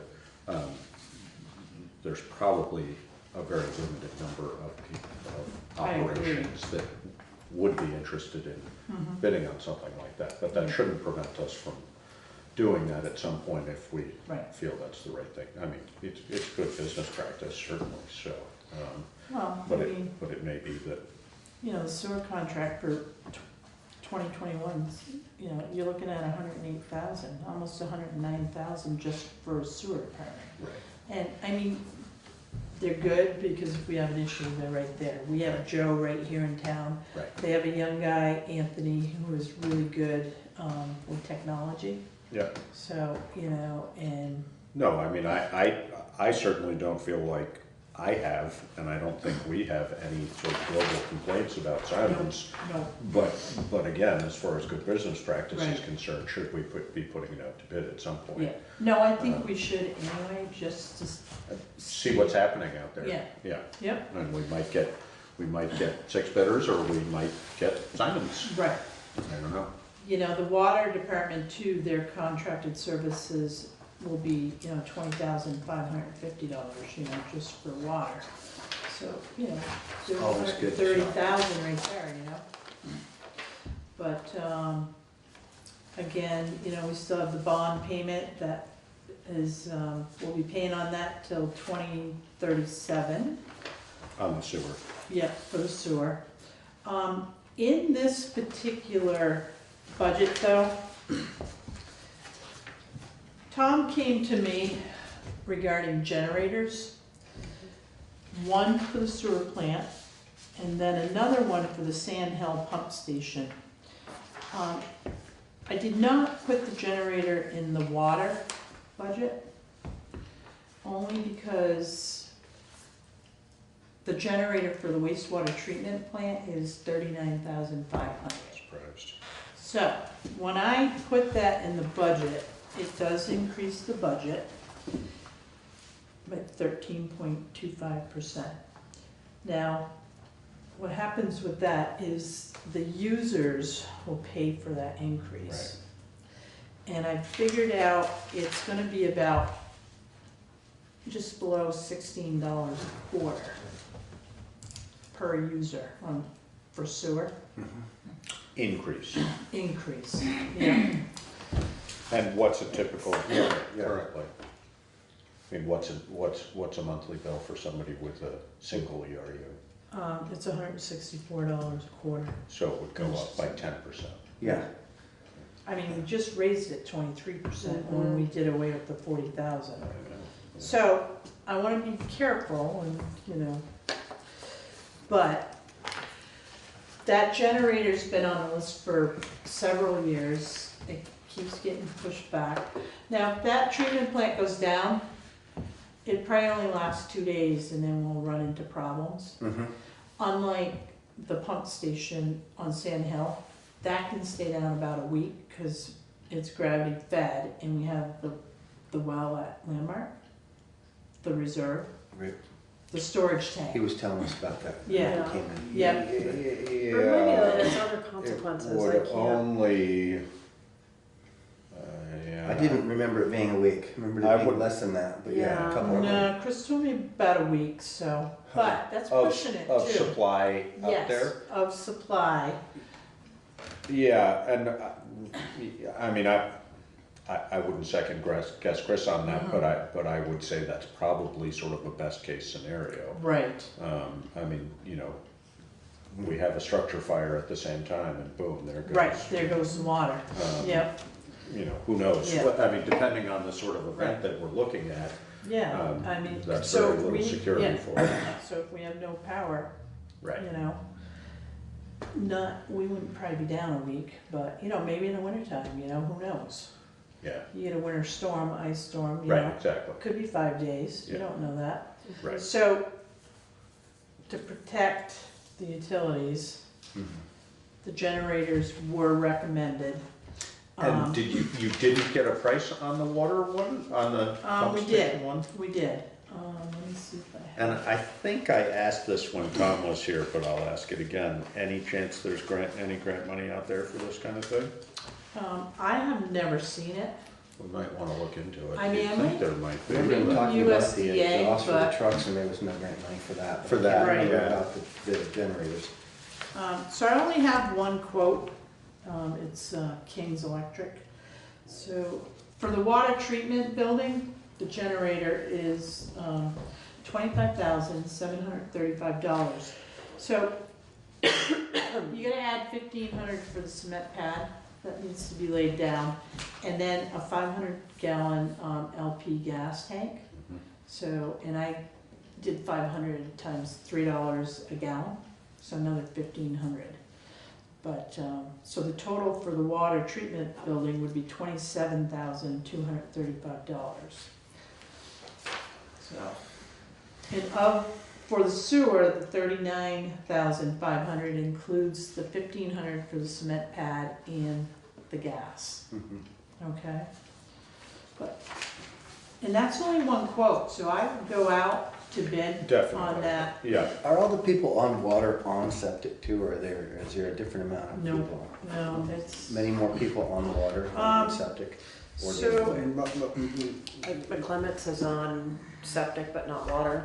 Yeah, but that's a relatively rare exception. There used to be a lot of those, but they've disappeared over time. So what it's I, yeah. Just sort of a handful, I think. but- Okay. So I figured out there's about Because does it make 155 sewer users and 130 water. So does it make any sense to have a generator on one and not the other? I mean, Well, I mean, I think that point of it being a week versus 2 days. Right. The other question, I would assume if our sewer system is down at a certain point, we start overflowing essentially into the Connecticut, I would have to guess. I mean, I don't know. And then what are the fine Right. implications of that, et cetera? Yeah. I have no idea. but Yeah. can it operate without water too? And doesn't it need, I see what you're saying. right. Yeah. So doesn't it need Well, you got supply? water up at the reserve, right? And it, I guess I'm having a hard time wrapping my head around a week's worth of gravity-fed water up there for the town, but maybe that's right.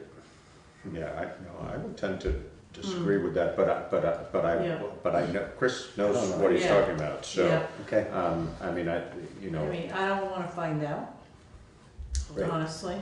Yeah. But, well, I mean, it's a Yeah. pretty simple equation. It's how many Yeah. gallons we have stored and right, how many we use in a day, and Yeah. then we know. Yeah. The other thing is, I mean, we could certainly appeal to people on the water system Right.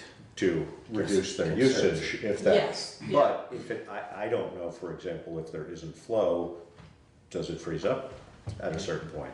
I don't know how that system is Right. protected from freeze up. I'm not sure. yeah. you know, I mean, if That'd we're be a in question the for midst of Joe. it. God, that would be Joe expensive. might be- Yeah, well, I don't think Right. the whole thing would freeze up, but does it stop water from, you know, I don't know, I'm Yeah. not sure. I mean, it's never been a problem that I've been aware of, Yeah, but part of that, I think, is because it's Constantly constantly moving, Yeah. really, Right. so. yeah. I have no idea. But I think it would make sense to get somebody else to look at this. Yeah. You know, I mean, certainly an easy person would be somebody like Powers Generator, because that's all they do is generators. Yeah. You know, and then we could probably ask a few others. I'm guessing this is, you know, right in line with X percentage. I don't know what X percentage is, but. Yeah.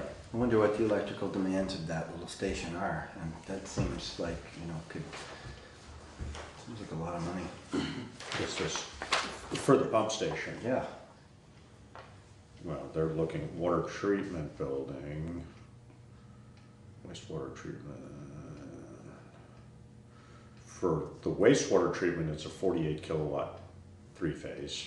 And Chris said that's plenty big enough for down there. Yeah, is it bigger than we need? I mean, that would be the other question, is what could we get? Right. You know, if we had to limp by, what could we get away with? Because Right. this is your question, supply and install a 25 kilowatt 3-phase. I mean, it may just be that they have to be, you know, as soon as you get into 3-phase, then Maybe that's you're looking it. at big systems anyway, so yeah, I don't know. But, you know, yeah, I think getting different quotes and also seeing whether there are, Yeah. and how much power does it take just to get it to limp along for a week? Yeah, and how often are we gonna use it? You know, Right. can you buy a good used one? And can you get a used one for $5,000 and set it up? Right. And I mean, 'cause- I know guys that have sugaring operations that have Absolutely. 3-phase generators Big like old that. diesel generators, And they yeah.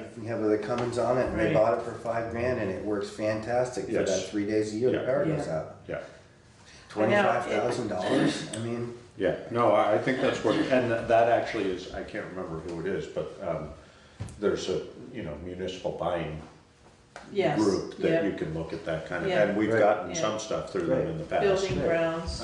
But that might be worth exploring Yeah. with that. I mean, you're right, for the usage, you would think you could buy one of those sure. units. Right, you know, Somebody I just mean, upgraded and they got one that's serviced every 250 hours and there's nothing wrong with it, and buy it for a Yeah. quarter the price. Yeah, well, yeah, you put $39,500 into a generator, and how many times are you gonna use it? Right. hopefully never. I Right, mean, right, right. It'd be unfortunately. nice to put Yeah, $20,000 but that's a lot of into money it and to hopefully use it spare, never. you know? Yeah, Right. security. Yeah. Yeah, no, I'm not arguing with it, it's just, it's an Alright. unfortunate, it's an insurance policy, that's all it is, you know. So what I'll do is, I'll get some other quotes, and then we can decide. And maybe put a feeler out for Brian.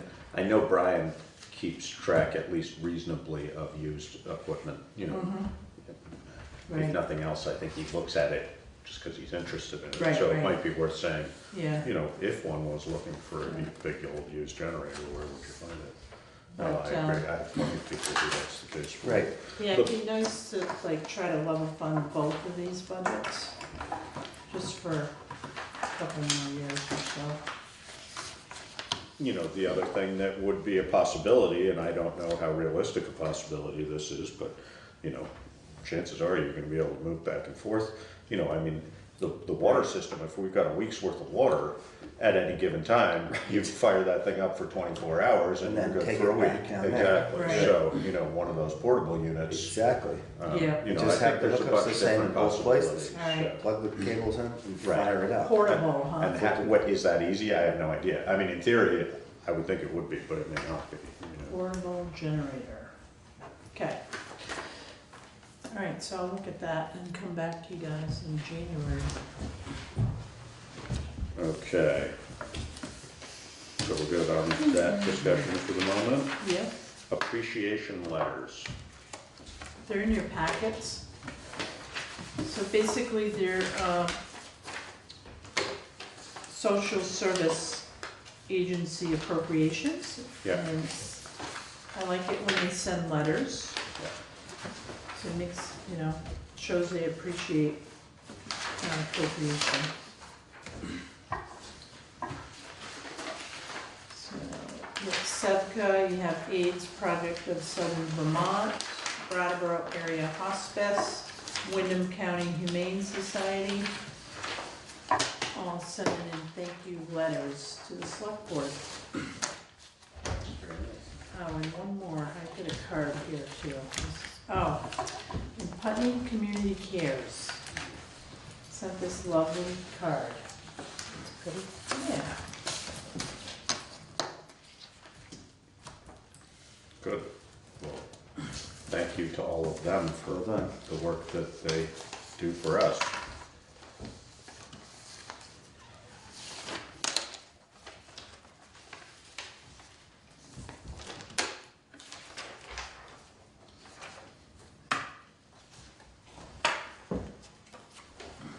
All right. Well, we're gonna have a Citizen of the Year discussion, but we're gonna do that in an executive session. And we're gonna have executive session for other reasons, so we'll table that for the moment. Thank you. Do you have anything for your town manager's report, or have we pretty much covered all we were looking Yeah, to I think cover? we're pretty much good. I did put in your packets the town meeting prep for 2020. Of course, Jonathan went over some important dates, and they're gonna be on this schedule as well. I didn't have that, so you should have had that. Yeah, on the back of, Maybe you don't. on the back of the Humane Society. No. You got it? Yeah. Oh, all right. You I were don't. good, Alyssa. I didn't get it. Well, the funny thing is I don't have everything you have, and I made it from my packet, so go figure that one out. It's on this one because you gave me your packet earlier. Dare to be There you different. go, town meeting. Anyways, you'll get another one. And then, Well, I didn't know.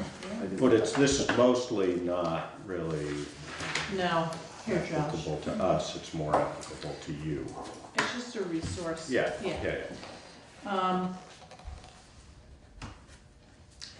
Okay. There's really, I think we kind of went over It's a very everything. nice card. Yeah. Yeah. The only other thing I want to say is, I want to say thank you to the highway department for doing a good job with the storms. The Well done. roads, they're taking really good care of the roads. The sidewalks have been awesome. And, they're getting out there early.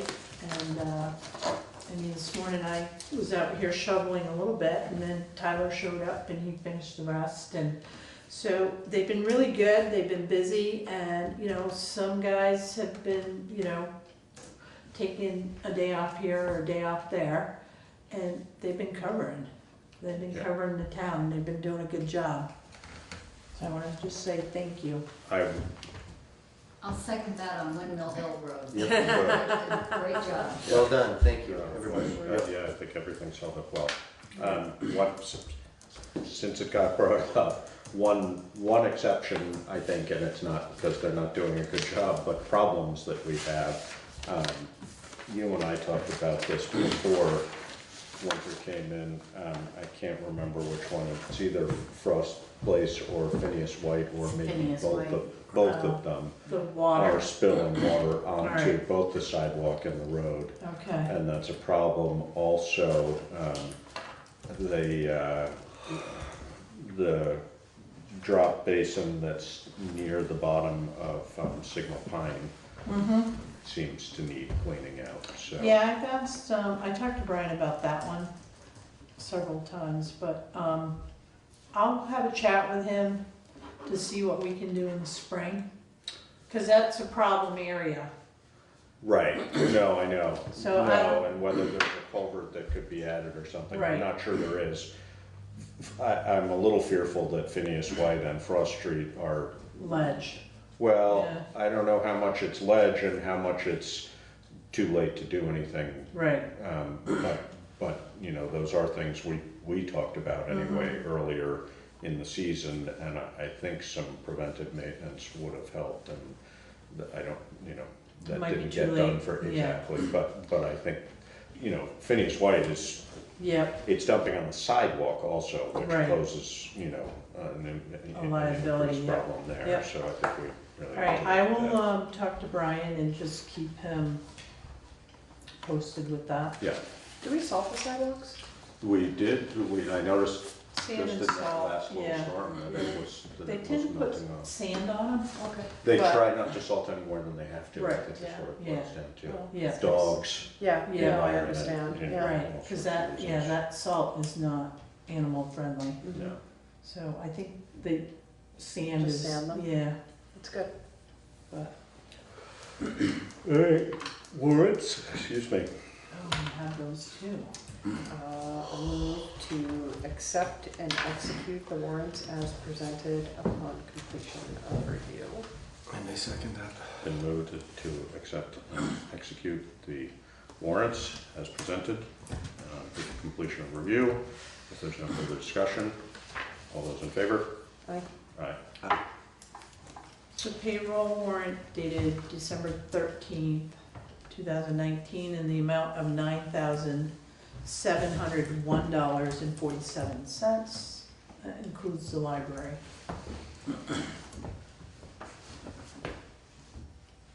There's an extra I in Australian on here. There's an extra I in Australian. It's Excel, it doesn't pick up. Australia, please.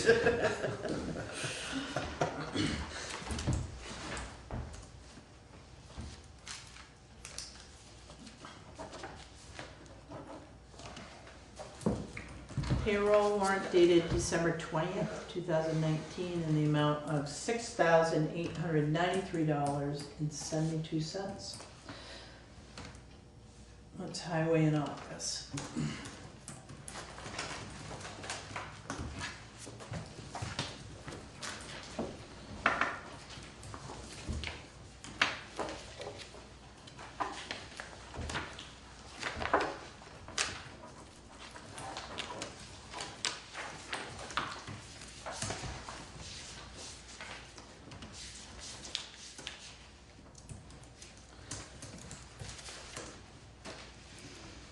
Accounts payable dated December 7th through December 20th, 2019, in the amount of $90,612.28.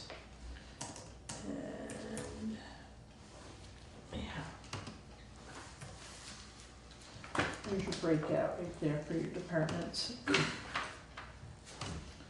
So 101 is highway, 402 is library. No, excuse me, 402 is water, sewer. 100 is general fund, 102 is the library. And then 408 is your water department. What are these breakouts of? Yeah, I'm really confused. Yeah. So this is your highway department at 30,000. Oh, the number. Yeah. This is Okay. how much each department Yes. spent in this, And- I see. What And the general fund, you Okay. spent Pointed that out 40,000. No. I did. Yeah. Wait a minute. She's trying to trick us. Yeah. No, she's just being. It's distracting us going from slow. something. She What's in knows we're here? slow. I know. Give us too much at once. I don't remember if there was anything large in there or not. Nothing strange. I mean. No, nothing like out There was of just a lot of them. abnormal. It did add up though.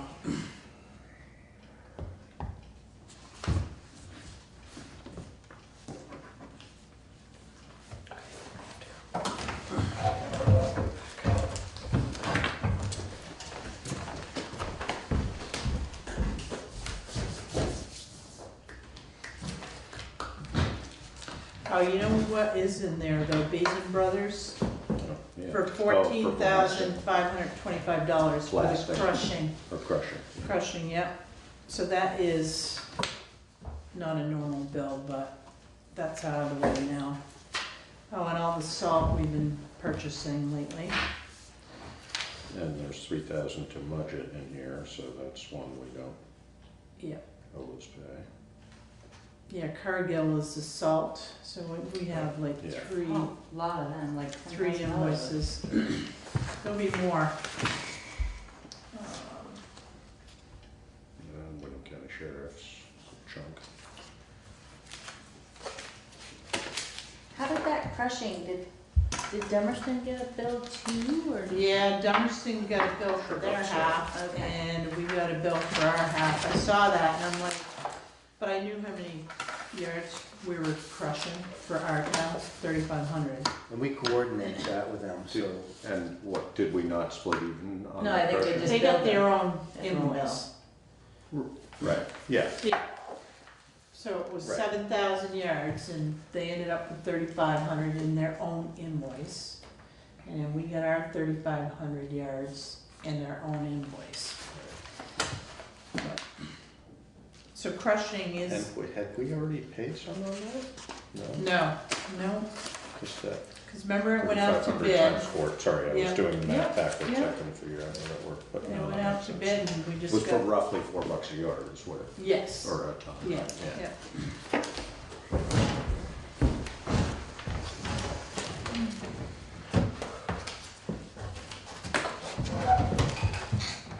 All right.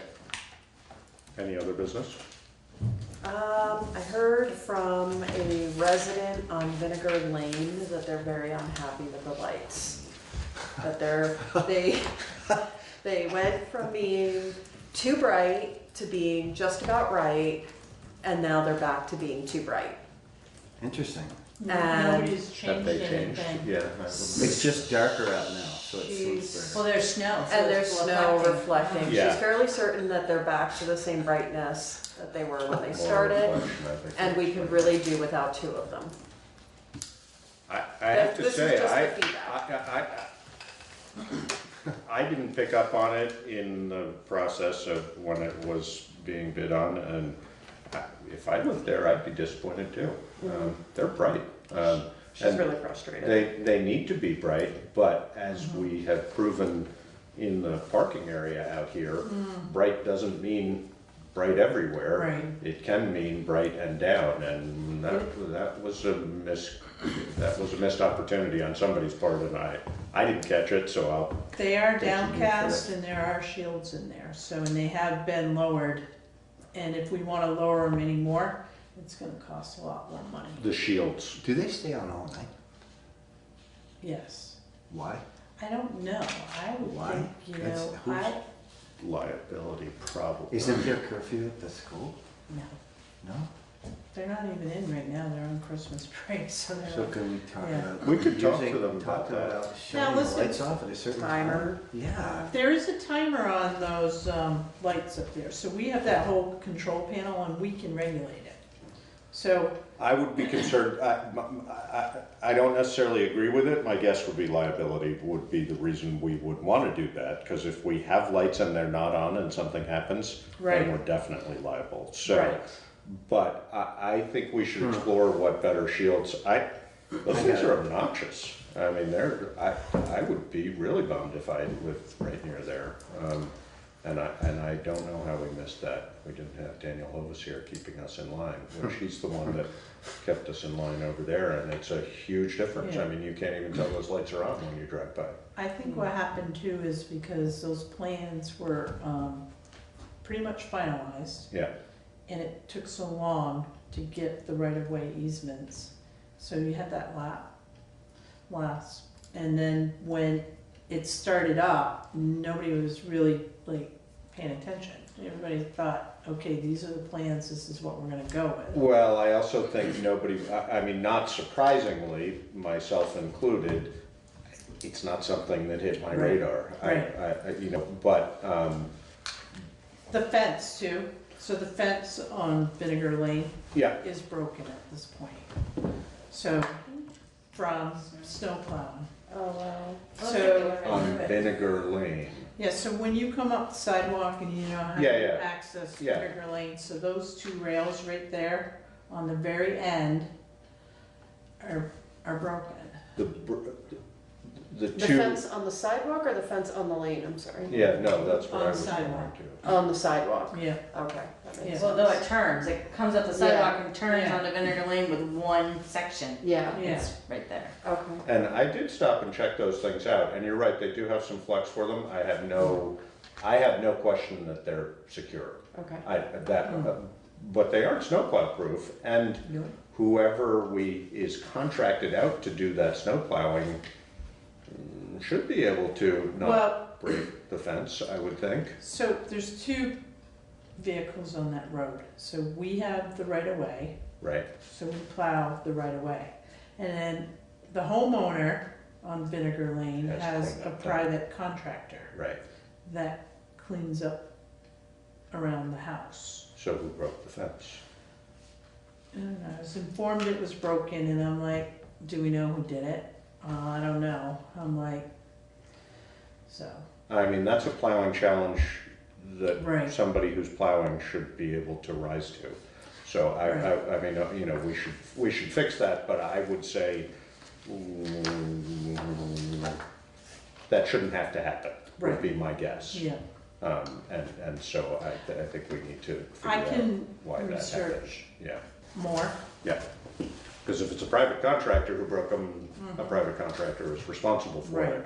If it's us who broke them, we need to figure out why and make sure it doesn't happen. Right. What's the what piece is actually broken? The rail, the wooden rail, rails. and The what is it? rails, It's a yeah, 2x4? Yeah, they're- 2x6. yeah. A 2x6. Yeah. But But, PT 2x6 that's 12 feet long. The something like thing that. too, in the Yeah, wintertime, maybe we take those two pieces off, Maybe, I mean, that might be the Right. solution. Right. but then it opens up that, hillside, so is it a liability? Well, what, I guess, again, my question is, why did they get broken? I mean. Is snow building up in that spot because That's what they I'm- need that's to what I'm- dump that's snow what I'm there? wondering. And if they do, then we need to have some way for them to get rid of the snow. Right, And maybe that needs to be a steel 2x6 trash with on a hinge and they get it Well, up. in the past, the snow was always pushed right there. Right, and on so the they're corner. probably pushing it right there, and it's Yeah. gonna freeze, and you're gonna hit it next time, and it's gonna break. Yeah. The other thing too is by pushing that snow there, is it blocking the entrance to that sidewalk? Access to the sidewalk, on and off.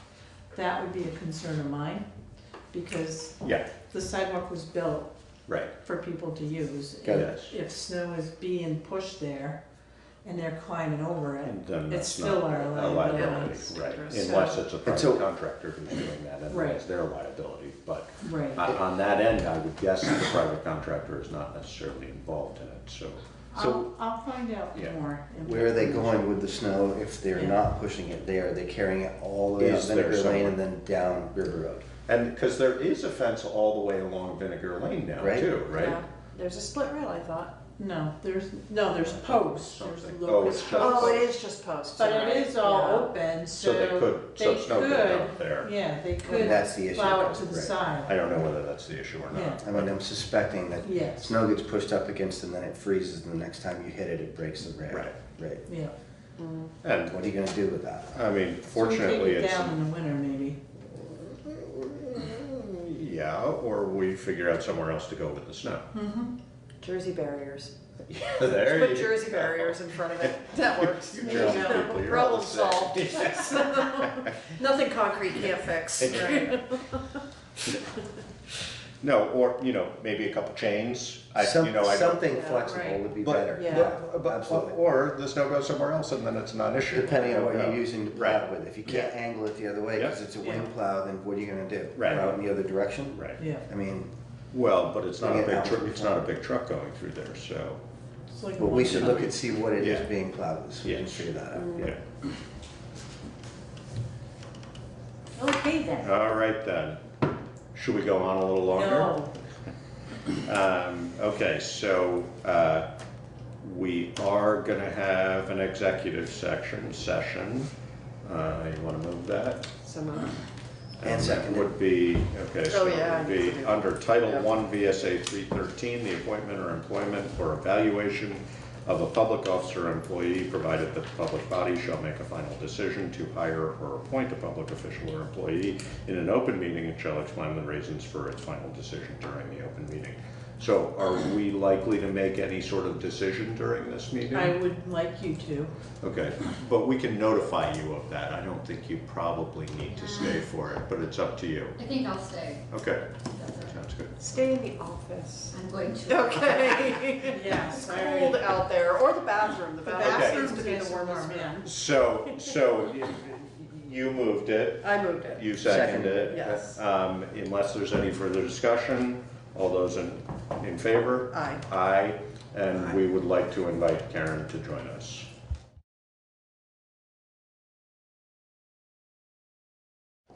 So we have exited executive session. The nature of our discussion was realignment of salaries for highway department employees and employment of a new employee. And we are going to realign those salaries, and we are going to encourage Brian to hire a new half-time employee as recommended by Brian or as discussed with Brian. So Yep. I move to increase and realign the highway salary as discussed in executive session. and that would be, okay. And I second it. Okay, and that would be to a total number for the budget of $258,849. So that's been moved. And seconded. And seconded. If there's no further discussion, all in favor? Aye. Aye. Aye. And motion to adjourn, So moved. Seconded. all in favor? Aye.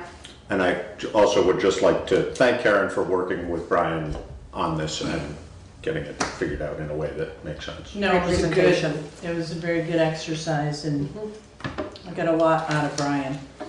Good. Okay. Thank you. Thank you.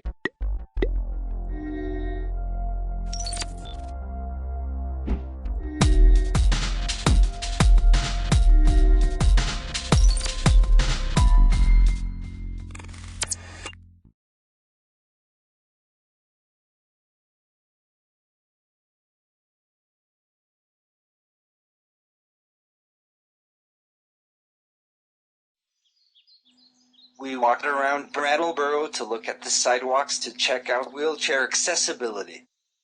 These first photos show some good pieces of sidewalk. I can use sidewalks for a little while, but it is hard to wheel on the sidewalks. You will see why. Hedges and plants and flowers grow into many of the sidewalks. Their branches hit us. The branches can even hit our faces. We need to figure out how to go around the plant growth. This means we have to find a way off of the sidewalk. When we did this evaluation, we walked between 7 and 9 in the morning because there is less traffic in the morning. We knew we would have to wheel off of the sidewalks and wheel on the roads quite a bit during this evaluation. The wheelchair tips left and right if the sidewalk has a tilt to it. Tilts happen when the sidewalk itself was made at an angle, and happen when we go over plants and earth and other things left on the sidewalk. Sometimes I need to use special systems, so I don't tip over. Not everyone has the systems on their chairs. Some sidewalks are too narrow. If the plants are growing up, not only am I tipping, but my wheels get caught and I can't steer. I have to go on the road.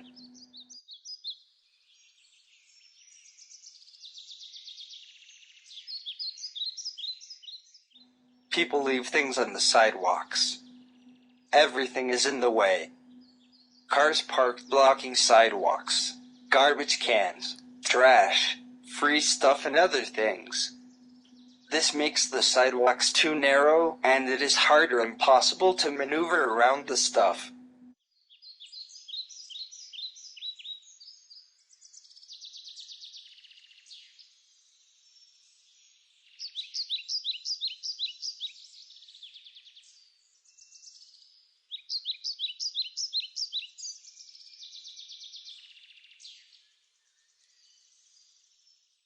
These sidewalks are very bumpy.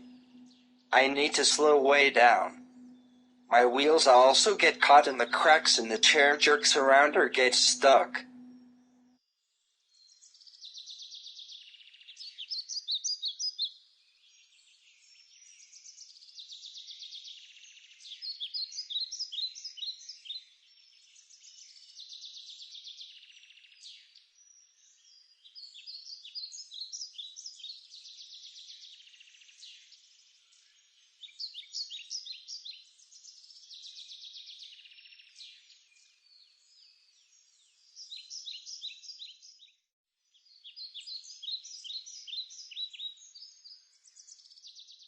Many times the sidewalk abruptly stops, it suddenly ends.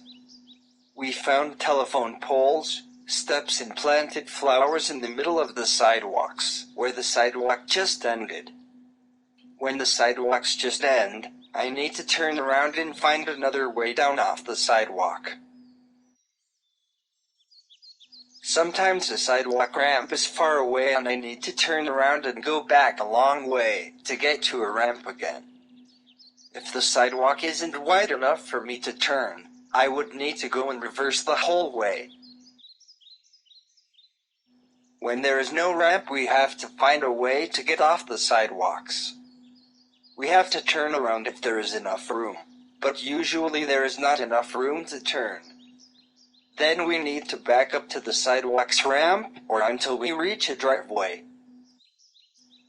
If the sidewalks are low enough, some wheelchairs can get off, but unfortunately it's not always possible.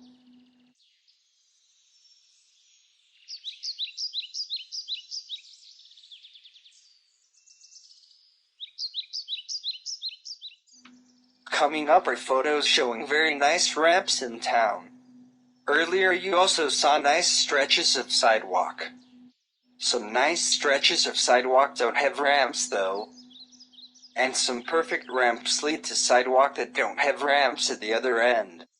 All the issues make us go in the road where there are no things in the way. However, wheeling in the roads means we have to watch for cars coming. Cars parked on the side of the road means we need to go into the middle of the road.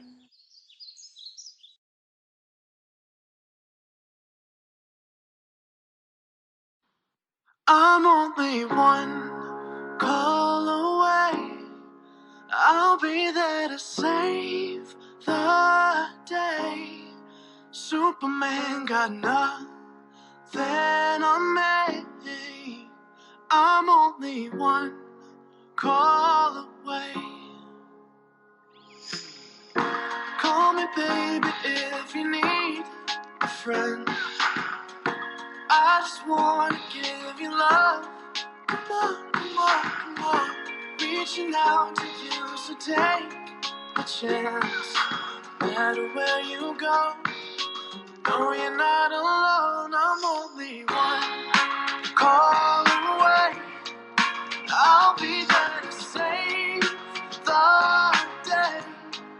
Superman got nothing on me.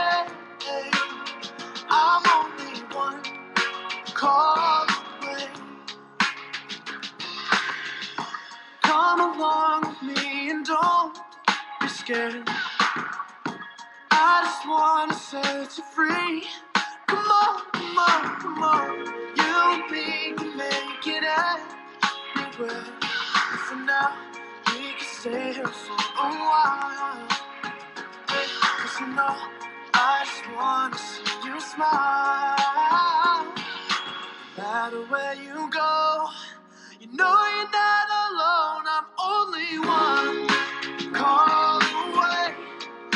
I'll be there to save the day. Superman got nothing on me. I'm only one call away. And when you're weak, I'll be strong. I'm gonna keep holding on. Now don't you worry, it won't be long, darling. Feel like hope is gone, just run into my arms. I'm only one call away. I'll be there to save the day.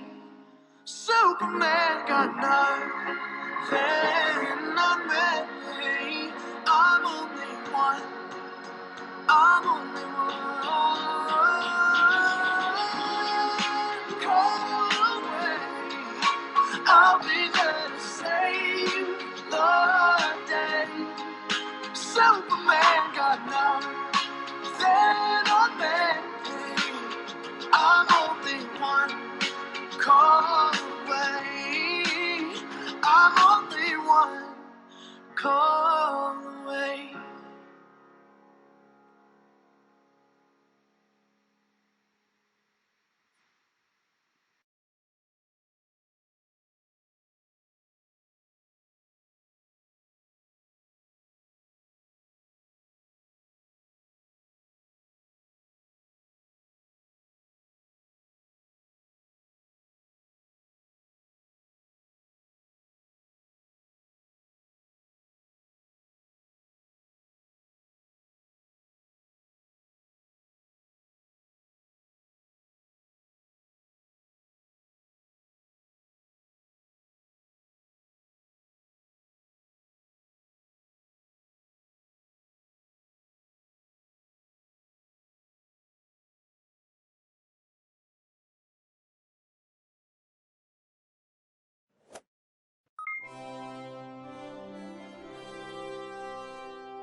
the Chittenden Correctional Facility, and I know there's a lot of interest in hearing about that. And I did meet with Mike Smith, who's scheduled at 11, and he's willing to talk with us a little bit about the decisions and where they're at. But the agenda was put together before the Chittenden news broke about the Chittenden facility. I remind us all that on the 17th, we'll get an update from the Justice Center. And one of the things that they're obviously looking at is not only the women, but the men and the different problems that we have in terms of facilities and so forth. So I would expect there'll be more conversation about the women's facility and suggestions from the Justice Center on the 17th than today.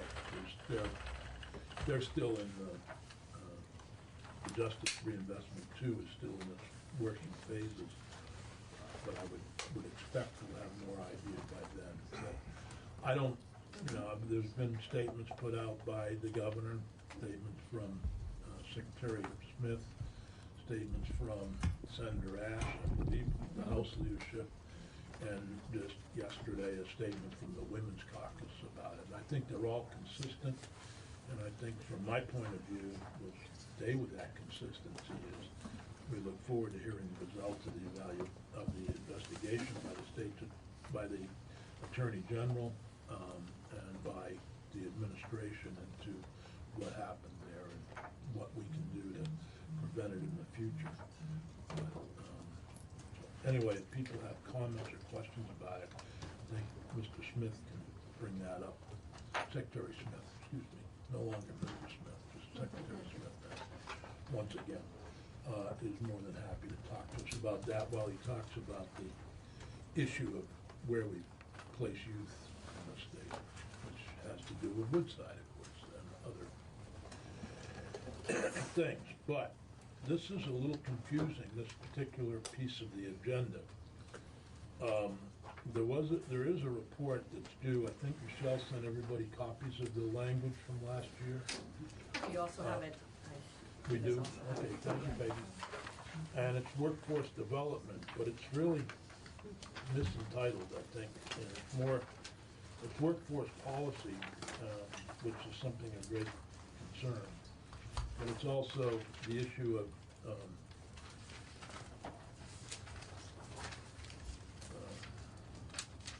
regarding probation and parole officers and information about how we can change. And I can tell you preliminarily, looking, and I don't know if you saw the latest draft from the Justice Center. I haven't had a chance. But one of the things that they're, I mean, I don't have the details in front of me, but one of the things we know already is that our current furlough system is resulting in a huge number of revocations. And that much of the increase in prison population is due to revocations of the furlough, and that system is something that we've all been talking about, but I think that's going to be one of their recommendations. And by the way, any recommendations that they make, and if we put them into legislation, you are then eligible for 2 years of Bureau of Justice assistance with implementing those proposals. That's one of the advantages of justice reinvestment, by the way. So And that's why we keep pursued that in mind. So if we were to, as part of a justice reinvestment bill, to change the furlough system. So this is very timely. And when we were in St. Albans, one of the young men that we talked with was met, for those of you who missed St. Albans, he was maxing out because he's been on furlough so many times and got tired of being put back in. And I don't know all the details, and one could argue that, he's just a bad actor or whatever, but he was so tired of being violated on furlough or put back in from furlough that he just gave up and decided to max out. So, with that. So just for clarification, when you talk about furlough, there's always conditions of release that are put on by the Department of Corrections. Right. And it's those violations of those conditions of release. It could be you're not supposed to be in a certain neighborhood, or you're not supposed to contact somebody. It's those type of things that deal into the revocation Yep. of that, and that's what triggers. Just to put that in perspective for folks who are not used to So dealing we're in gonna that start world. with Kim Bashid, the Program Services Director, talk about the Workforce Development Report that was part of Act 80, which you have Section 11, Corrections Workforce Training, that was part of that bill. And if Cheryl wants to join you at the same time, that's fine, whatever you want to do. Please, Do you want Sarah to come with me? I think if you want to, Sarah yeah, it's makes up the to you. most sense in the beginning, actually. For the first Oh, part of Sarah, it. I meant Cheryl. Yeah. Yeah. You have both you and Cheryl Olivetra. Yes, what I was suggesting is, since this first part is around our coordination and collaboration Then you with want Sarah. DOL, that Sarah and I could talk about that That's together. fine. We and got then a talk lot of about the Sarahs here, by the way. ideas. You got two Sarahs? Okay, let's go ahead. Okay, so if you all remember, part of what the section of this piece of legislation was really looking at was how we can begin to identify and minimize barriers and obstacles for offenders obtaining and maintaining employment, and to take a look at the impact of requirements on offenders in terms of their monitoring and compliance. And so some of what we've been doing is we've been collaborating with the Department of Labor and also through the Adult Reentry and Employment Planning Grant to really begin to identify what are some of the barriers and obstacles, and hearing from people more at a local level. So the Department of Labor convened and contracted for 12 regional development workforce development summits across the state. And the Department of Corrections was one of the core partners and participated in those summits. And Sarah, if you want to describe those a little bit more. Sure. For the record, Sarah Buxton, the State Director of Workforce Development. So as Kim mentioned, the Department of Labor, as part of a regional effort to coordinate and align services, sponsored, along with the State Workforce Development Board, 12 regional summits. And we did include the Department of Corrections, both in the planning and then also in the operation of those summits on the ground.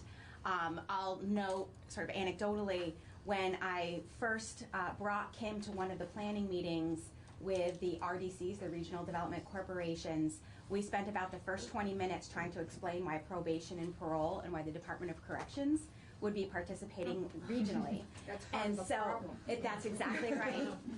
That's exactly right.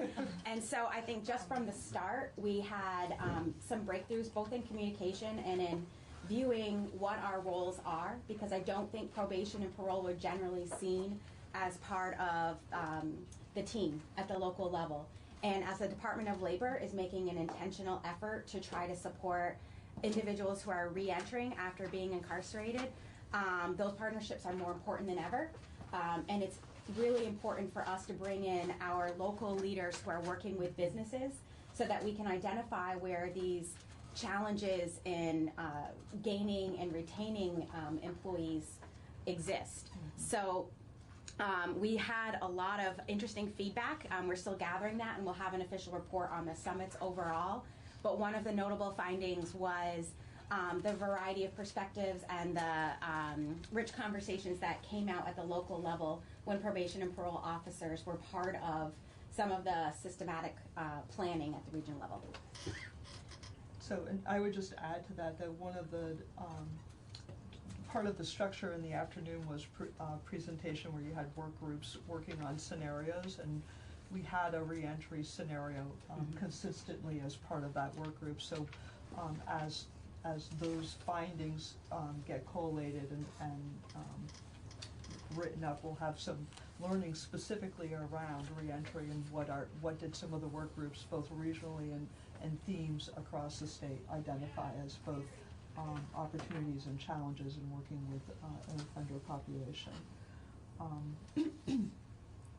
We also, as part of the AIRS grant, we have a self-assessment tool that we are using that employs best practice and evidence-based strategies in terms of working with moderate high-risk offenders on reentry.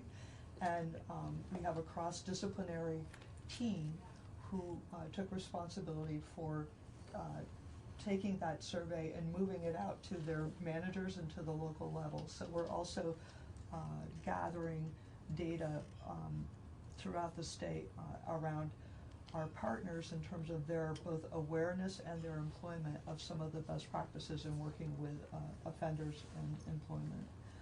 So it covers a wide range of things. So it takes a look at what kinds of educational services or supported employment activities or what kinds of cognitive behavioral interventions do you employ for certain groups, et cetera. So we'll be able to gather all of that.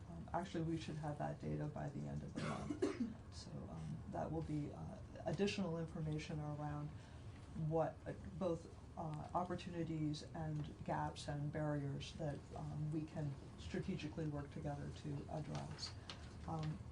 And then also, Sarah's team and my team have been sharing information that we currently have about our respective services, and so we're starting to put some of that information together as well.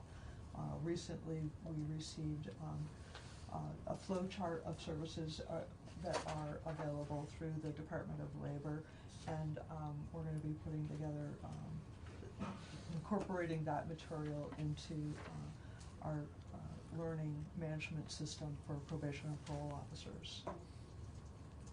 I'll just add on to that. What we at the Department of Labor have learned is that things go smoothly, a lot more smoothly in the community when you're working with individuals in co-case management, when not only do probation and parole officers understand the services that might be available to a person who's reentering, but also when our case managers understand better and have a deeper understanding of the conditions of release and the correction system overall. And so as part of the information sharing, it's both making sure that in your manuals and your trainings for your probation and parole officers, there are guides and resources for them to draw on. But we also recognize that in our planning, actually one of our initial meetings will be tomorrow, but we're planning to do some cross-training with our regional managers and our case managers around the state, especially around the distinction between being on furlough, the different statuses that an individual could have when they're in the custody of the Department of Corrections. I think, as you alluded to earlier, Senator Sears, the supervision structure has a number of statuses that can be very complicated and very confusing. And generally, our experience is that a number of our partners find that system very confusing in terms of knowing what do we actually have latitude around and what don't we have latitude around. And I'm sure every other representative or senator hears the same thing from their business community, is that they're more than willing to hire people, but sometimes there are impediments to hiring people who are on supervision of Department of Corrections, make it difficult to hire them, make it difficult to train them and put the investments in that are necessary for the training. But in this environment where we have low unemployment, there is, more and more companies are more than willing to take a risk with offenders, but we put things in front of them that make it difficult for them to get hired. We gave you an example of where a collaboration went well. I just met with some construction employers last week, and one woman who represented a fairly large company that does a lot of the roadside flagging noted that they had regionally, they'd worked out, I think it was in Chittenden County, a fairly good arrangement with probation and parole where some of the visits they coordinated their employees' schedules so that some of the visits and the meetings with probation and parole and any other folks they had to check in with occurred in the morning on a specific day each week. And that allowed the company a lot more opportunity to be flexible in where they place their employees throughout the week. And it also made it so that an individual wouldn't have to miss an entire day of work because of a midday meeting. So those are findings that we're collecting and sharing back with the Department of Corrections for them to be able to share best practices out with other arms. But also counseling and other things that are required if they're scheduled at appropriate times. I've long, been the enemy of probation and parole officers, and Steve Howard don't throw daggers at me. But, it's troubled me that many times probation officers are closed at 4 o'clock and nobody's available at 5 or 6 when people get off the job, and could then be meeting and having supervision, but also the groups that people who are receiving substance abuse treatment or medically assisted treatment are oftentimes in the morning need to go to these centers to receive their treatment. So it all needs to be able to work with the employer. Mary? Thank you. I appreciate that the legislation asks you to engage in a planning and oversight process. I am curious if I am an offender, when my experience of this system will change. Has it changed? Am I getting those services that I need to be able to be productive? Or when will it change? I think some pieces of it have changed already. I mean, I think if you remember, at the end of the legislative session last year, the field executive sent out a memo to the entire field probation and parole offices and directed them not to be going into businesses for supervision unless there was a specific identified need or risk. So not just to do checks out there. There were a number of other activity. I think also taking a look at scheduling where there was some ability to flex some scheduling, like in terms of their weekly or monthly checks with the probation and parole. I think there are a number of other things that we're examining at this point. So I think to some degree part of, I will share some of my own learnings at attending some of the regional development workforce meetings, is that the coordination of services is really challenging.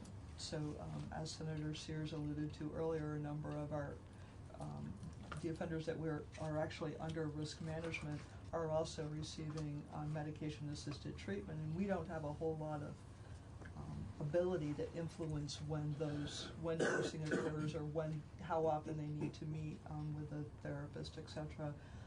We can try to coordinate with those services, but I think it's really trying to sort out what are the priorities in terms of this person being stable at this point. And so one of the things that I think we came away with is realizing that depending on the offender, sometimes health is a higher priority initially than employment is. Sometimes housing is a higher priority initially than employment or health is. So I think what we're realizing is that there's some distinctions on, it's really going to be more individualized, I think, based on who is coming out or who's in the community, and trying to help officers have a way of understanding how do you prioritize what is most likely to jeopardize this person's successful transition or ability to be supervised in the community. There's one place where it has changed, and that's in St. Albans. The Department of Labor provided a $75,000 grant to the Community Justice Center there to do a one-stop service delivery for high-risk offenders who are reentering. And this provides one-on-one case management and employment support services along with training. This was an opportunity for us to use a community partner who could be on call at 4:30 or 5:30 or 6:30 or 7:30 or 6 a.m. when the car doesn't start, and help individuals who are navigating not only their basic needs but also getting themselves through a training program and into employment. We will be able to present some success from that and intend to fund it another year, and hope to use this as something that we might replicate in other parts of the state, maybe in coordination with the some legislative approval. One finding, however, is that no matter how many services or how much case management we put into a particular individual, it only takes a little bit for someone under so much stress, as some of these individuals are, to quote unquote fall off a wagon. So it can be a breakup with a girlfriend, and all of a sudden you're not at work, and then it spirals. So we're trying to figure out how we can work outside of our scope and provide funding to those local community partners who are better able to support those individuals in their reentry. But we do have good success. Few witnesses here, about a half an hour to go, so I want to make sure we hear from everybody. Are there other things that we should know about right now? Either of you that...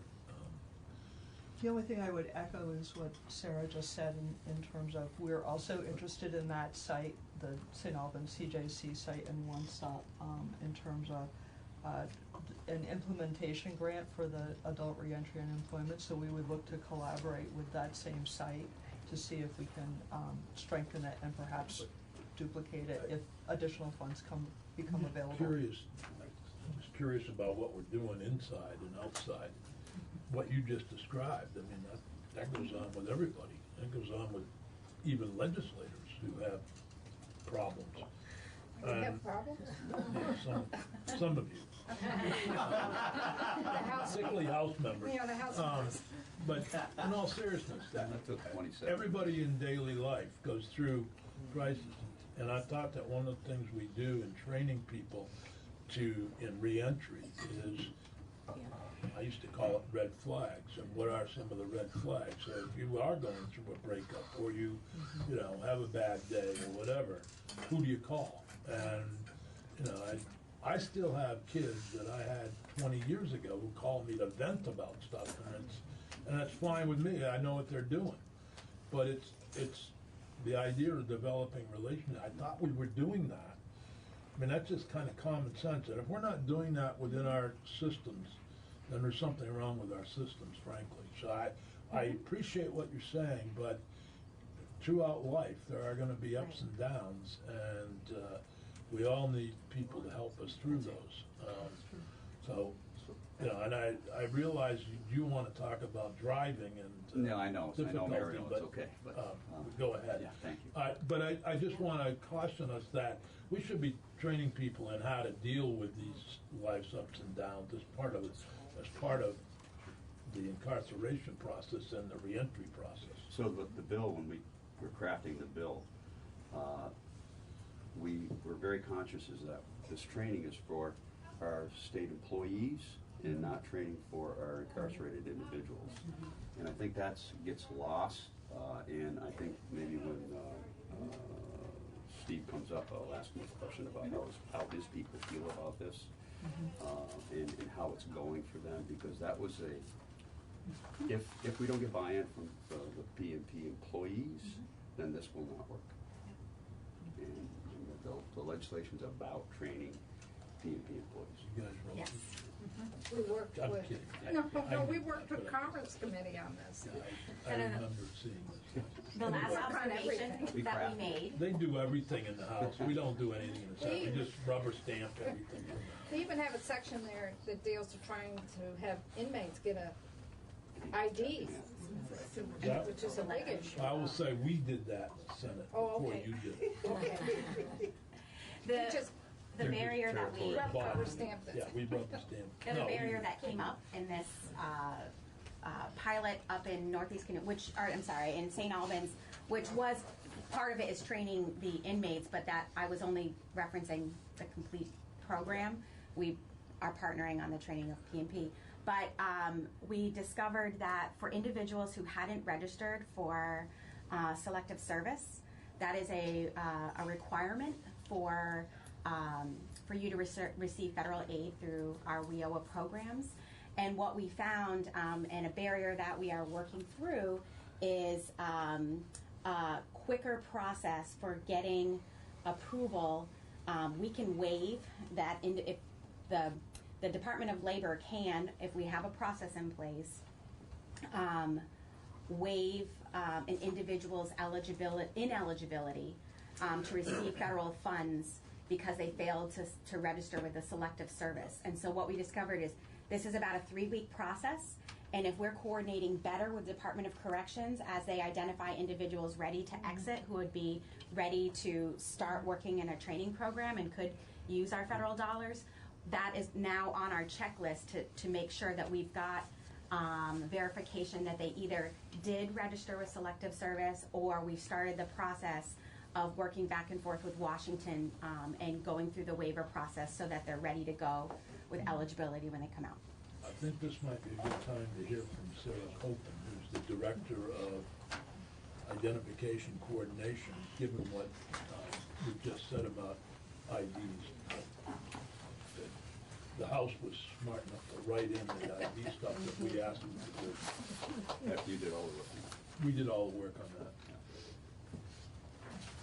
that. No, but in all seriousness, IDs are,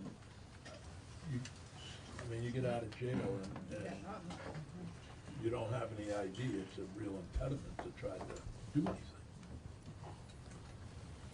Go ahead. So Cheryl Elaberto, Facility Operations Manager with the Department of Corrections, and Sarah Copeland, who's Identification Documents Coordinator.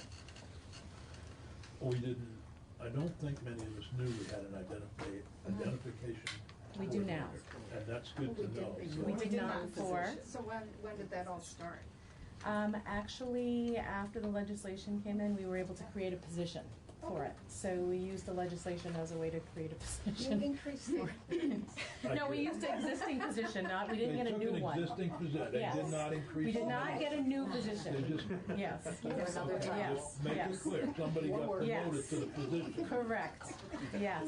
And it must be Sarah. It is Sarah. Well, welcome to Justice Oversight Committee, Sarah. Thank you. And welcome to your new position. So maybe either one of us, you can describe what you do. So we are working with the Department of Health for vital records for birth certificates. We're going to be working with the Department of Motor Vehicles for whether they are eligible for a driver's license or non-driver ID, so they have some form of picture ID. And we are also going to be working with the Social Security Administration so that they will have a Social Security card as well. Because I'm sure if any of you have gone to any one of those offices, you need the other documents to get the missing piece. So the plan and hope, and when everything works according to plan, is that upon release, those who are eligible will leave with those documents to ease their re-entry back into the workforce. We already have the signed agreement with the Department of Health. The Department of Motor Vehicles is at the Commissioner's office waiting for some signatures. And I just met with the Social Security Administration last Thursday, and they have approved the security levels that we have in place to allow us to request the Social Security cards and maintain those. So that's kind of one more step closer to being able to start submitting the applications for them. That's tremendous, because I know that I used to take kids from 204 Depot into Canada before 9/11, and couldn't do it now, but we had to have some form of identification, and it wasn't easy to find birth certificates and all that stuff for troubled youth back then, and that's really terrific. I'm glad you're doing that, and because it's so important to getting out to having that picture ID and some form of government identification. We were here with Elcar a few months ago because we had to change some of the rules around the health department because we weren't included in that. So we've had some logistical piece we've had to take care of up front to start the process, but I feel like we're really on a good path to get this started. And going beyond just the picture ID as well too with getting, because if someone's not from Vermont, we can't get them a Vermont ID. That was my question. But we can certainly then Yeah. get them a social security card. And then if we can't get them a birth certificate from Vermont, but we're hoping to work out the kinks in this and then maybe expand towards other states to get birth certificates. Senator Booker had a I did. I've heard from people who are already in the communities who have lost their IDs, who don't have their IDs. Are you equipped to help them as well? Right now, the legislation is for those who have 6 months or more to serve. And so that's our focus right now, to work on people that have 6 months or more to serve in the community. There are other agencies like the CJCs that will help people get those identification documents once they're in the community. So we won't be looking at them in the first go around. We also, there's a cost, obviously, to get a birth certificate, and there's a cost to get a DMV ID, which are set in statute, those costs. So it's an expense we now have as well. So we need to look at what that looks like for us as well, too. But we've expanded as much as we can beyond just the picture ID to the other 2 forms of ID as well, too. And working with the Veterans Administration to see who may have a Veterans ID as well, too, that we could get a copy of. So one of the good pieces of news that we heard recently is we thought that it was years into the future that we would be looking at getting a DMV ID for somebody who hasn't been there, because your photo is good for 8 years. So if we've had somebody for 20 years, their photo is no longer good at DMV, we could not get them an ID. So we will be looking much sooner than we thought of being able to take a photo with an iPhone and send it to DMV and then still be able to get an ID for that person. So that's really good news. We thought that was years out in the future. And Sarah went sort of beyond that as well, too. DMV has agreed, if someone's suspended, to give us a reinstatement letter for the person. So we will get that reinstatement letter. Sarah reached out to the Judicial Bureau, and they're willing to give us the tickets, the numbers, and the costs of those things. So we can let the inmate know, this is what you need to do to get your license reinstated. And as long as they enter into an agreement with the Judicial Bureau and pay their reinstatement fee, they could actually leave with a driver's license if they came in suspended. Because once they have a payment plan and they're on their payment plan, even if it's $10 a month, they pay monthly while they're in the facility. Once they leave, they can have as long as they pay the reinstatement fee, and that's sometimes people forget, there's that piece to it too. But they can leave with a driver's license at that point, and as long as they keep making their monthly payments, they'll keep their driver's license. So they may come in suspended, but our caseworkers can then talk to them about what the plan could be to get them actually reinstated before they leave. And that includes the surcharges, correct? That includes, yeah, Sarah will get all that from the court. We had a huge debate Yes. last month about the surcharges. Yeah, the initial list from DMV was going to be, the list of the ticket numbers. And I kind of looked at that and I thought, well, nobody's going to know what to do with that, depending, especially on how long you've been in for. So as Cheryl said I did, I reached out to her contact the Judicial Bureau, and she was I like, think we I'm also on do a board. better job of educating people about the surcharges and the ability to get your license back if it's been suspended, whether you're in corrections or just got your license suspended for failure to pay a fine. It seems to me that the Office of State's Attorneys would do a great service to the public to publicize how people can work with the agents, the Department of Motor Vehicles and others to get their licenses back and to set up a payment plan.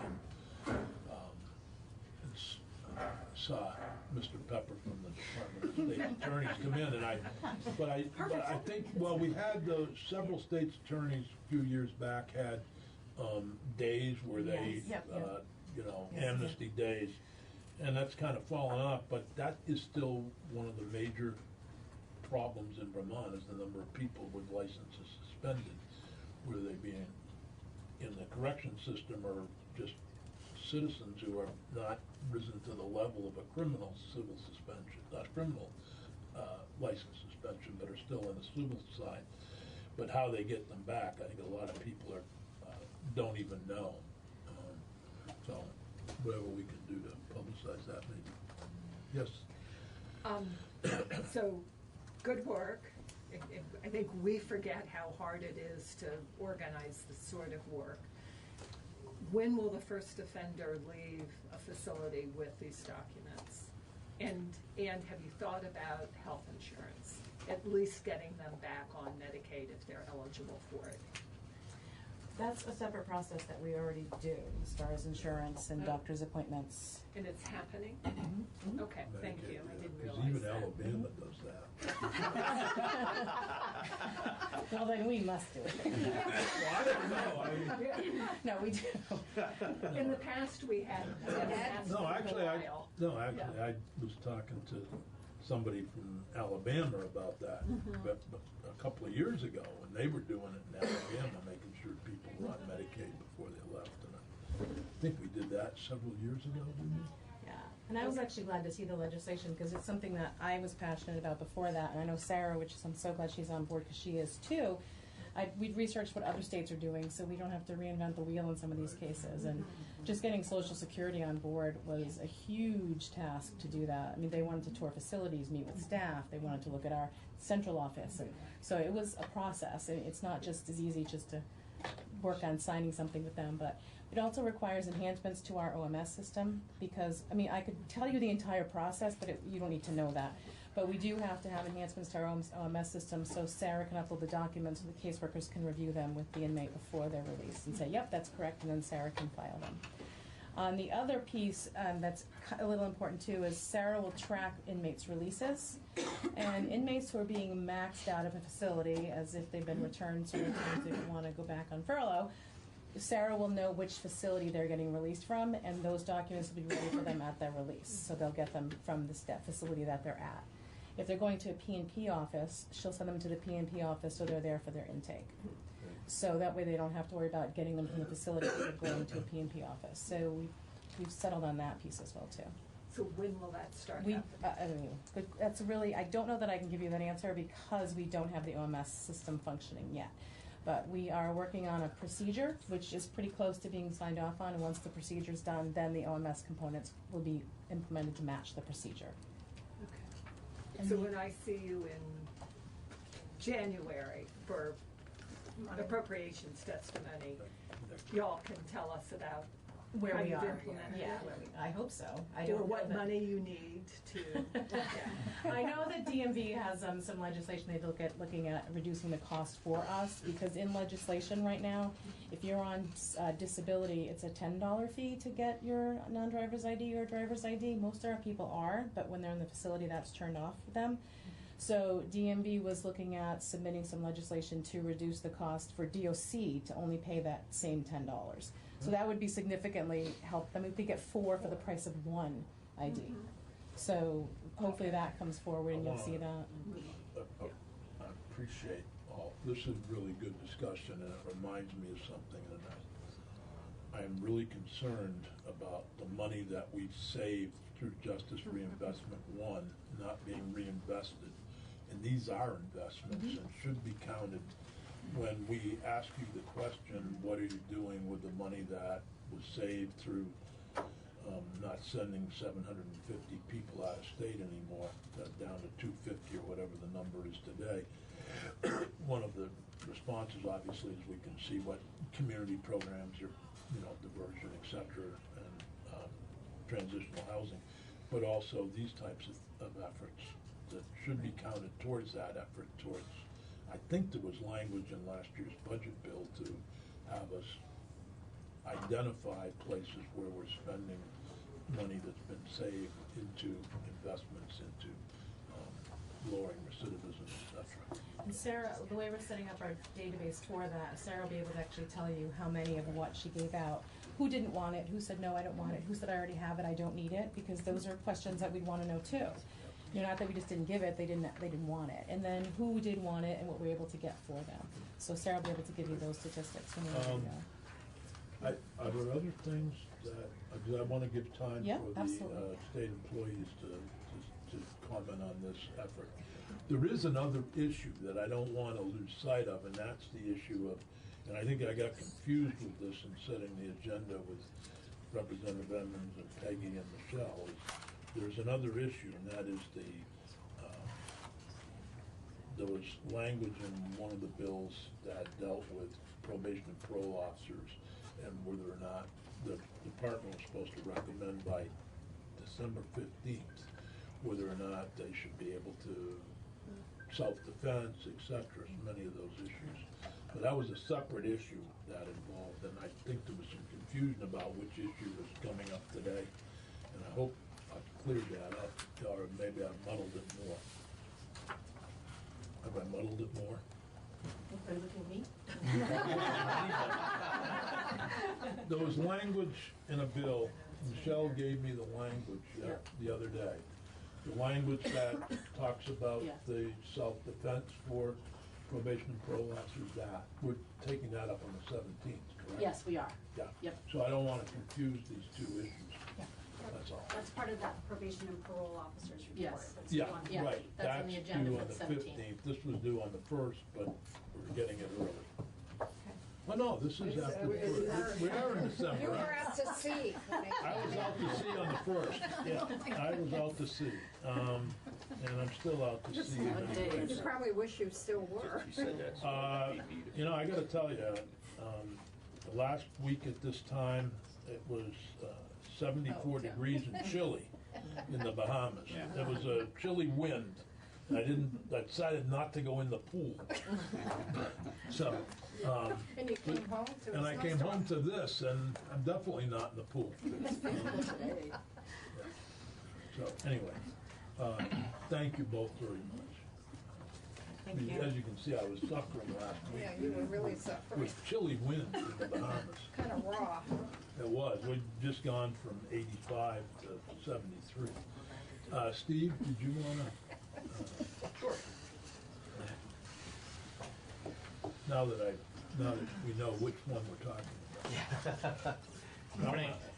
I also want to mention for you and other members of the corrections unit of the Vermont State Employees Association, we recognize during this, what came up about the Chittenden facility, that there are thousands of good employees who work for the Department of Corrections who are not involved in that behavior and that work every day in very difficult circumstances. So I just want to make sure that we don't lose sight, because frequently one politician goes bad and all of us are bad. And we need to realize that the very serious nature of what happened at Chittenden should reflect on every corrections officer and every probation officer in the state. Well, we appreciate you saying that, Senator. I think our members definitely feel like things are painted with the broad swipe. These are, very serious allegations. They are allegations for a small number of COs. But we feel very proud that a VSEA-trained steward who had this information brought this to management, just as he was trained to do. So we're very proud of that.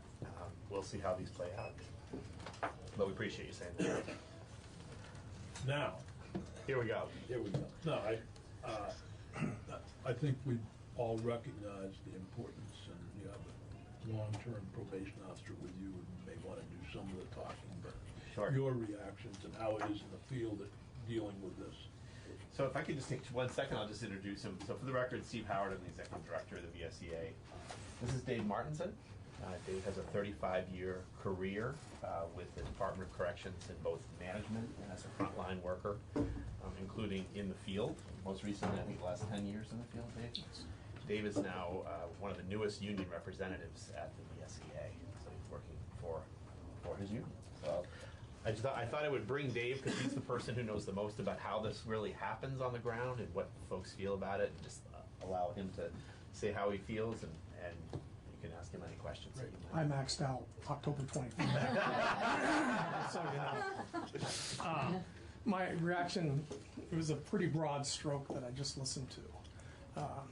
I was a probation officer, intensive probation officer in Newport, Vermont for the past 10 years.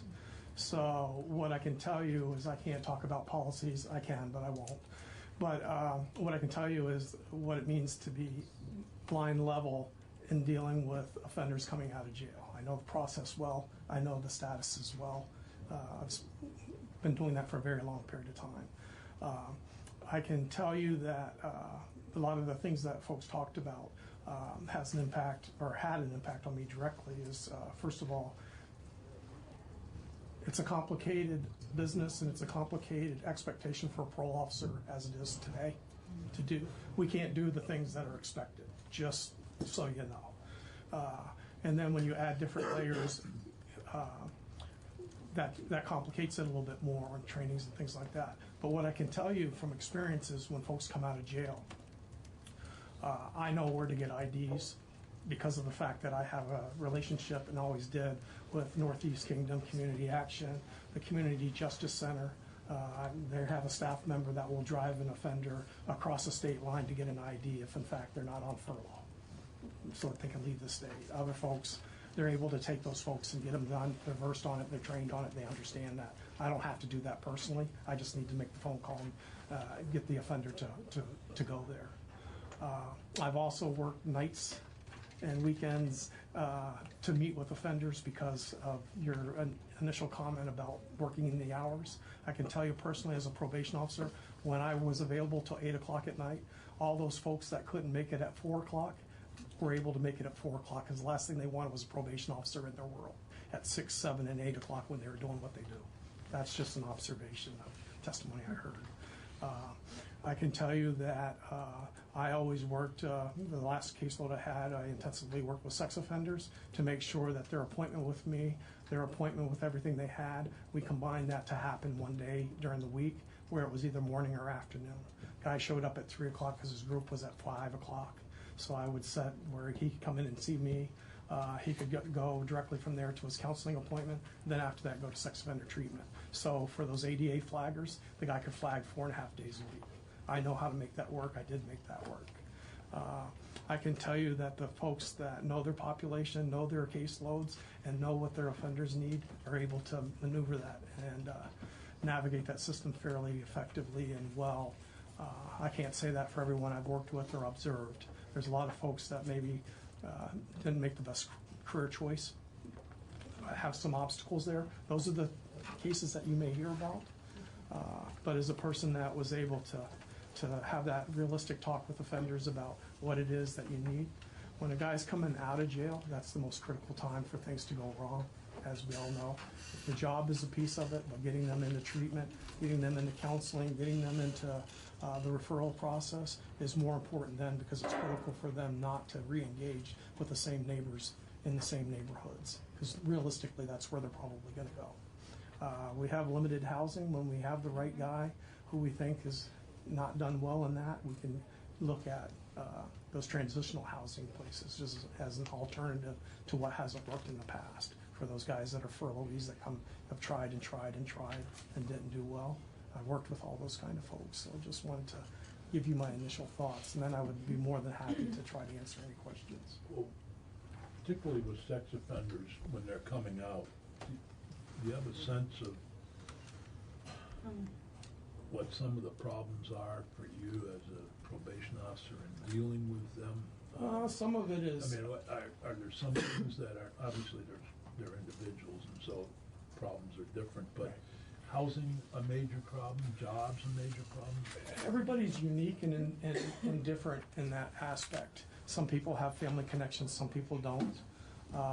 Housing has always been an issue. I think we do a much better job than we ever have in the past of not saying, you just can't live there. I can remember years ago, people that were savvy would go out and say, oh, by the way, you don't want a sex offender living in your neighborhood, do you? That was the end of the housing transition process. That doesn't occur, that I'm aware of it today. I think that everybody's unique and brings a whole set of problems, and you just have to break it down and look at what is it that this guy has, and most of that's done before they're released. We look at those issues 6 months, 3 months, 2 months before. A guy that's got a work history, the work isn't going to be the problem. It's the guy that doesn't want to work, never has. Unemployment rate in Newport is relatively high, so having the ability to find jobs isn't hard.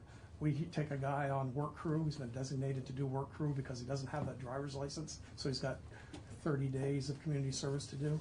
Every day, 1 day a week, he comes into the office and updates the job opportunity board in the lobby that talks about who's hiring, and that's updated weekly because we have a connection with the Department of Labor.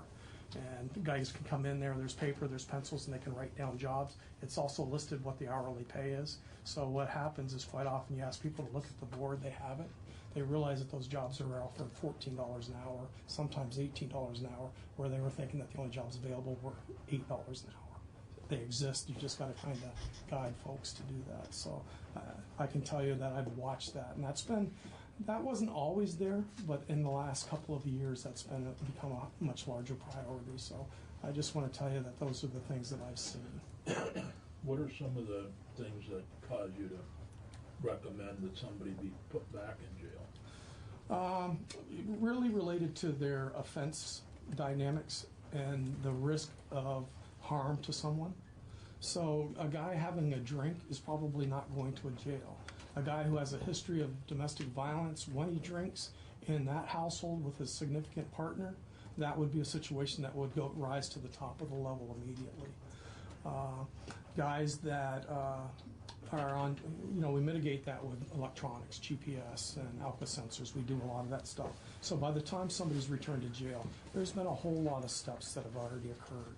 If you went back and looked and broke down what happened, they had a whole lot of opportunities to correct that. So just missing your curfew doesn't send a guy to jail. Smoking a marijuana doesn't send a guy to jail. Those things, I did urinalysis for a very long time. I used to get pretty honest answers when I said, you're probably not going to jail. Most guys will say, well, this is what I'm using, A, B, C, and D, and then you find out N, E, and F too. But and then what you do is you look at referral and when was the last time you were in counseling? You follow up with it and make sure that there's a referral in place. So. Is there tension between the central office, the institutions, and probation and parole over who should go back? All the time. I was a senior PO, so when the management was out of the office, I quite often covered the daily operations, and those were the things that I didn't have the authority to make decisions on. I couldn't tell an officer that Johnny Joe should go to jail or should be incarcerated based on that behavior. It would take somebody else at a different level. So it's not anything that anybody can decide at a local level. The worst case scenario is that I make a decision at night that somebody needs to be incarcerated. I get in the office in the morning and the guy comes right back out. The behavior was egregious at the time, but it doesn't look like the guy needs to spend the time there. Turn it into a sanction of one day and put the guy back on the track. Kind of got his attention. We've had a long, in-depth discussion about the behavior, and then what's next. So sometimes it's a short hit, sometimes it's a long hit.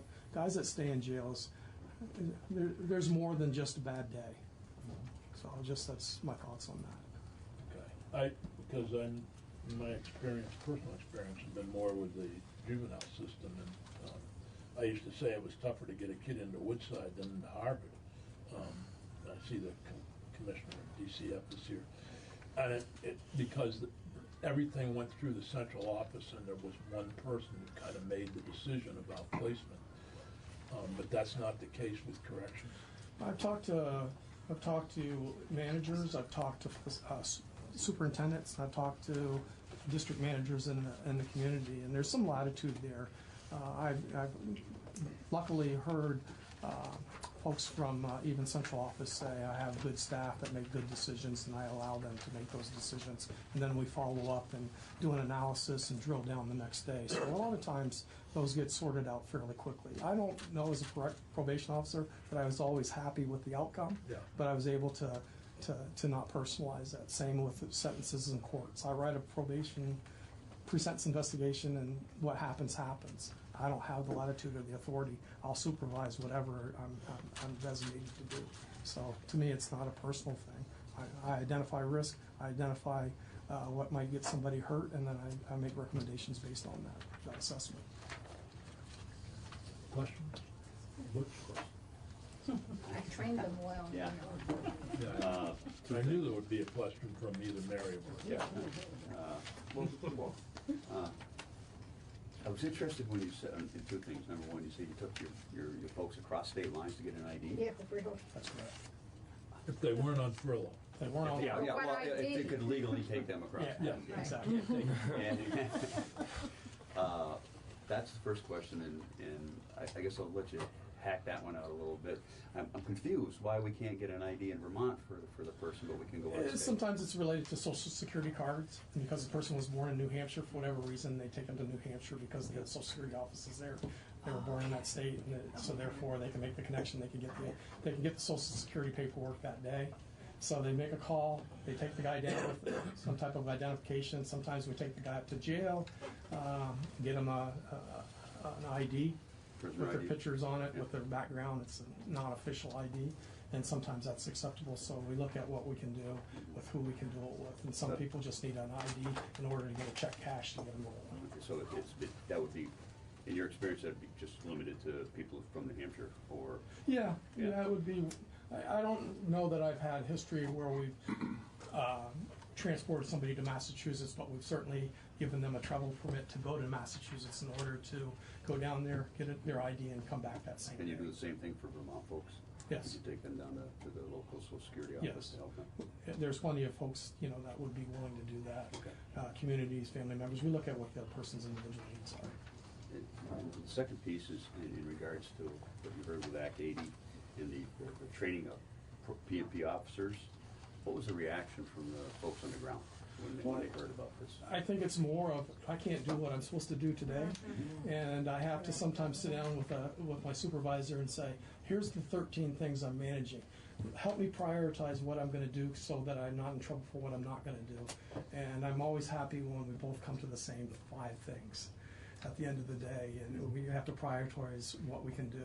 I don't think I've been at labor management with the DOC, I've been a bunch of different union functions, and I think everyone says there's a lot of expectations and pulled in a lot of ways, sometimes because of legislation, and it makes it very difficult to figure out what you're going to do because there's something that you can't do. And what I've always said as a line staff, which is, when do we deep work with the offenders if we're doing all this other stuff?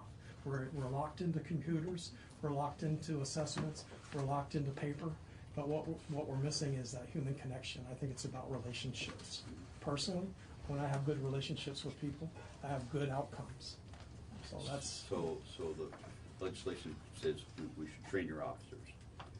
And so I'm assuming that once this training protocol has been established and your officers are trained, the 2 pieces of the legislation should be fairly smooth in your process, and hopefully not create a huge barrier to I'm not folks. I'm not real clear on the need for that, to be quite honest with you. I assume that it's related to some funds that you can attach because Well, you're right. the need is because we hear it all from either constituents or from other folks. I was my other life, was an employer that and employed people on parole and probation and parole, and being on probation and parole created an impediment to their employment when I was employing these people, and actually it became so unwieldy that I didn't hire those folks. Yeah. I think if you were in that same role today, Yeah. I think that might be a different experience for you. That's my personal Good to know. opinion. Thank you. But is that different from region to region? Number one, with the experience and longevity of some of the officers? Yeah. And also I'm wondering about the churn that happens within DOC. There's a lot more now than what happened 25 years ago. Correct. And maybe the dynamics that are in their lives now are very different than 25 years ago or 30 years ago. So I'm just wondering how much of that has contributed to some of the issues that we've been hearing about. I think that... Just putting that out. Yeah, I'm just going to tell you that quite often families enable, and they think that things are because is why my son can't. I've had many discussions of partnering up with family members to educate them on their son, try to get the son to sign a release so I can have an open discussion with mom, just to be quite honest with you. And when I've done that, I found that the fog lifted, and quite often that families become help in making those things work differently. I can get him there. So they don't always understand it. So I think it's bigger than just. It's too easy to say there's obstacles created by being on statuses. That's not necessarily true. There's some obstacles because some statuses are different, but usually it's because somebody's failed at those other options. They failed at probation. They failed at other types of supervision, so they end up at the high level because they're more likely the violent offenders, more likely the guys that hurt somebody, or they're more likely the sex offenders that kind of form those guys, or they're just an antisocial personality and they're more criminal. And those are the tougher cases just because that's a lifestyle and that's a choice to live a lifestyle that way. I don't know if I ever answered your question. I think you had one. Yep. Thank you. Okay. I think we're probably the Great. one of Thank you them. all very much. Thank you. What do we do with kids with the Woodside situation? But you may also are welcome to speak to the recent allegations regarding correctional officers at Chittenden and what's going on there. I know there's a lot of interest from members of this committee and also obviously the press. Sure. Mr. Chair, what I'd like to do is probably start out with Chittenden. It's, you know, it's what everybody is talking about, so let's start with that. And then weave into Woodside at an appropriate time here, primarily because Woodside was my decision. And I want to make sure that you understand all the parameters and what we're looking at as we move forward. As I said publicly 6 days ago, when the story about the Chittenden Regional Correctional Facility was published in 7 days, we have a problem. And it's our responsibility, my responsibility, to fix this problem. This means that if systems need to change, then we've got to change those systems. If individuals need to be held accountable, then they should be held accountable. So in the 6 days since the story broke, what has been done? Just to give you some recap of some of the things that have been done, I've met with the Attorney General and his team along with the Vermont State Police to ensure that I do not do anything that would interfere or hinder the ongoing criminal investigation at Chittenden Regional Correctional Facility. I want to publicly express my appreciation to the Attorney General for helping me in any efforts that I may pursue. He has been very gracious and generous with his time and his people, and I appreciate that. I have also met with the U.S. Attorney's Office to explore their involvement and assistance in this investigation. I think it's important, and I'll talk about this in a little bit more, I think it's important that we have an independent entity outside of state government to conduct an investigation of the Chittenden facility, or perhaps the entire correction system, to make sure the rights of employees and inmates are not being violated.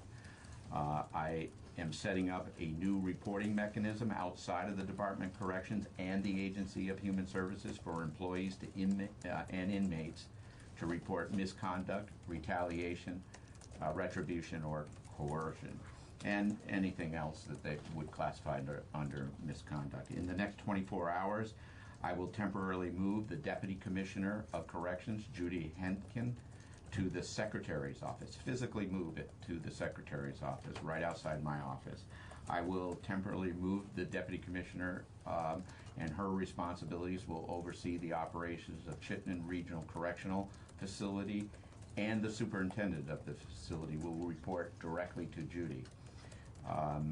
You know, any incident that she will report, Teresa Stone will report directly to Judy Henkin. Any issues or concerns related to medical casework, security, or operational needs, any incident that may attract immediate attention, and an incident that may have an impact on operations, safety, and security at multiple facilities, an incident where a person's life may be in jeopardy, and the list goes on, will report directly to Deputy Commissioner Henkin. Judy was selected for this assignment because she's relatively new to the position. She started in February, and she has served mostly outside of corrections during her career in state government. She has had a lengthy career in state government, and she is an attorney. Besides the organization, besides the sort of the organizational assignment of the Chittenden facility, Judy will also be responsible for coordinating and implementing a new reporting system that we're standing up right now. In fact, By the end of the today, we'll have the employee reporting system in place. That will be outside the agency. It will go to the Department of Human Resources. It will be a hotline number. We're still working to get the inmate hotline number up and running as well. There is one that is running, but it's inside the Department of Corrections. The 5.5 system is inside. We want to pull it out and take it outside the agency, and we're looking at a viable place for that. Because the Chittenden facility is part of an overall correction system, there are aspects of the operations that can't be separated. Examples that would include, the on-hour reporting time frame outlined in the directive for any sort of incidents that fall within that directive. Those incidents include inmate assaults involving a weapon, escape, attempted escape, evacuations, or facility lockdown, inmate death or illness that's considered life-threatening, activation of special teams, and or use of restraint chair for more than 2 hours. We're in the last few days we've been talking about how do you move something out of an integrated system and yet keep it integrated at the same time, and that's what we're doing. But for the short-term and temporary basis, the facility, I just want everyone to know, the facility will report to the Secretary's office. Mandatory sexual harassment training will be reintroduced system-wide. They do go through sexual harassment training. I've asked that it be reintroduced system-wide. I have conducted the first round of interviews with the commissioner and the superintendent of that facility. I've concentrated because what I have done is concentrate on those. What the article showed is a systemic sort of over time issue that we have in corrections. What I want to know is what did the current commissioner, and when he was deputy commissioner, and the superintendent, what issues happened on their watch and what did they do about it? I've conducted the first round. I anticipate there'll be another round of interviews as we move forward. So what are the next steps? We will continue to interview correction officials and individuals that provide information that could benefit what I'm looking into. We will look across the country to make sure we find the appropriate third-party entity to complete an external independent review. I'd like to get that started as quick as possible. I want an external independent outside the agency, outside of state government, to look at this organization to make sure that people's rights aren't being violated within the organization, both employee and inmate. We will also, there are organizations that specialize in this work, and we'll coordinate to make sure we have the most qualified individuals to conduct a full review. That hasn't been determined who that is yet. We will continue to coordinate with our partners, such as the Attorney General and the U.S. Attorney's Office, to see what their role, and they could have an independent role in this regard as well. And as I said last week, we will continue to work expeditiously to provide the governor with a full review with recommendations. Probably by the end of next week is what I'm shooting for, to have the recommendations and doing. But I just want, we're pursuing full steam ahead. I just don't want to surprise anybody. We're pursuing full steam ahead to have a outside independent review of our Department of Corrections, and what that looks like and who is involved are still items to be worked out. So I wanted to just give the committee an update of what's going on. I appreciate that, and I don't want to, we could go on for hours about the situation here. I think that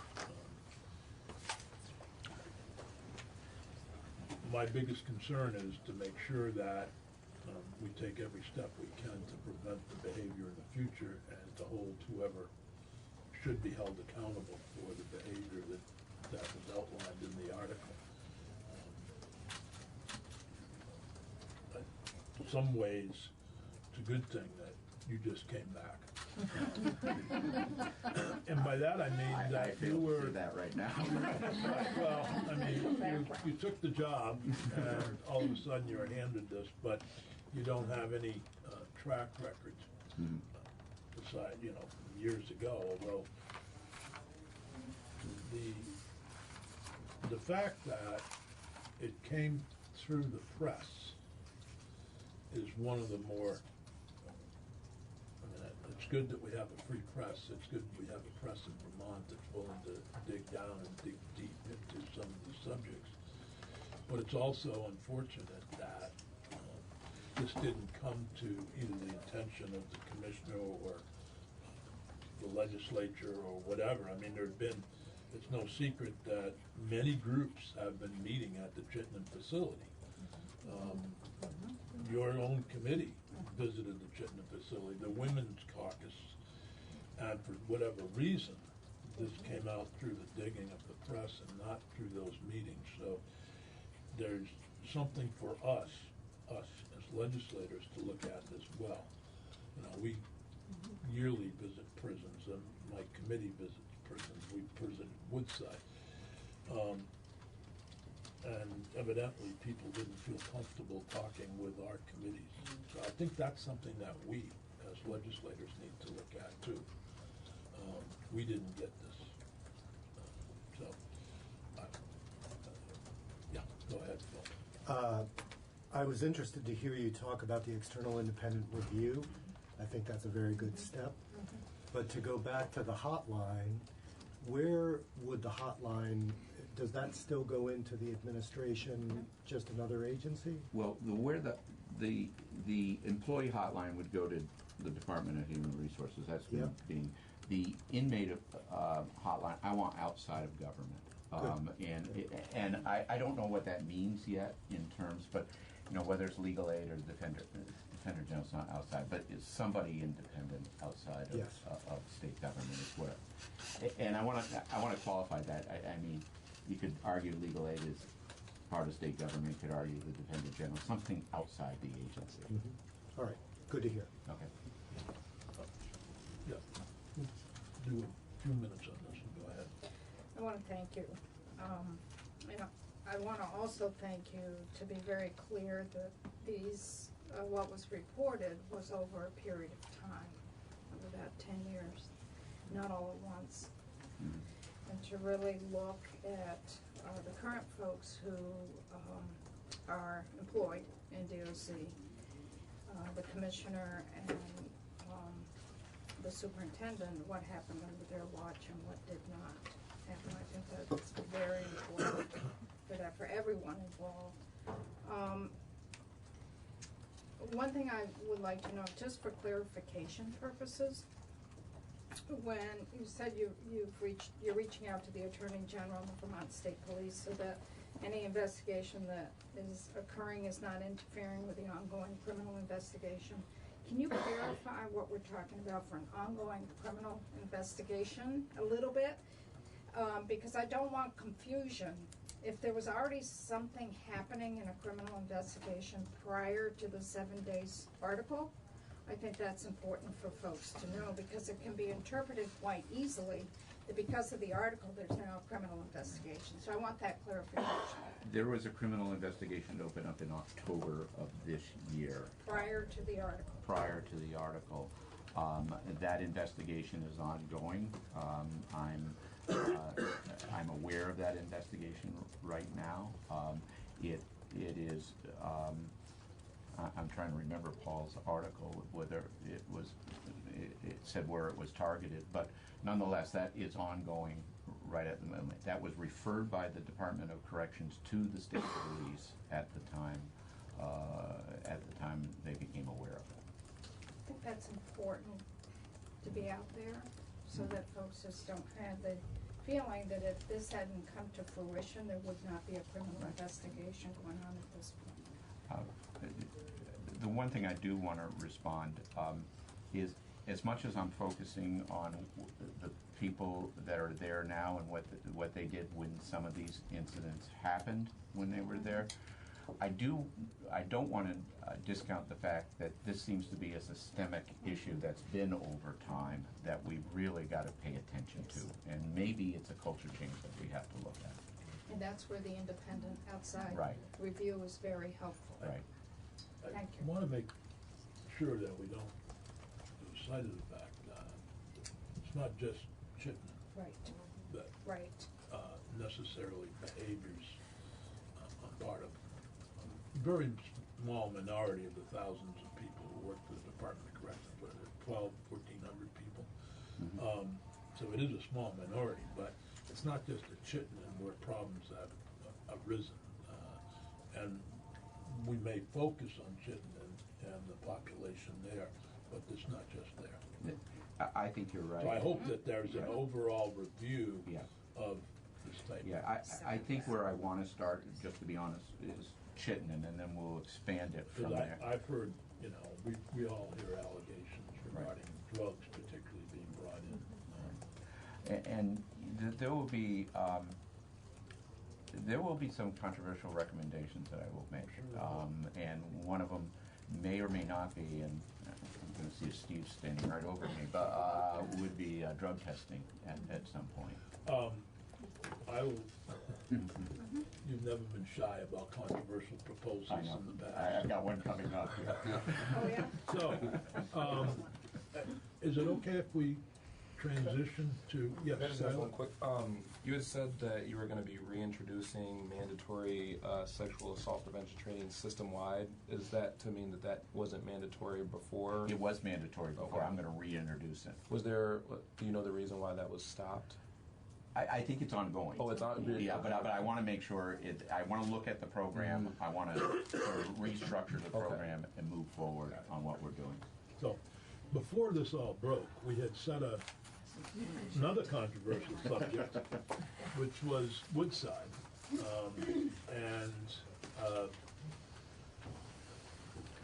The legislature last year was busy trying to figure out whether to build a new Woodside, what to do with Woodside.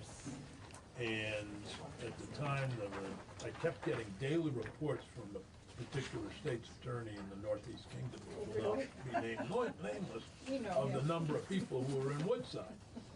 And then post that, I continued to get daily reports, but the numbers were dropping dramatically.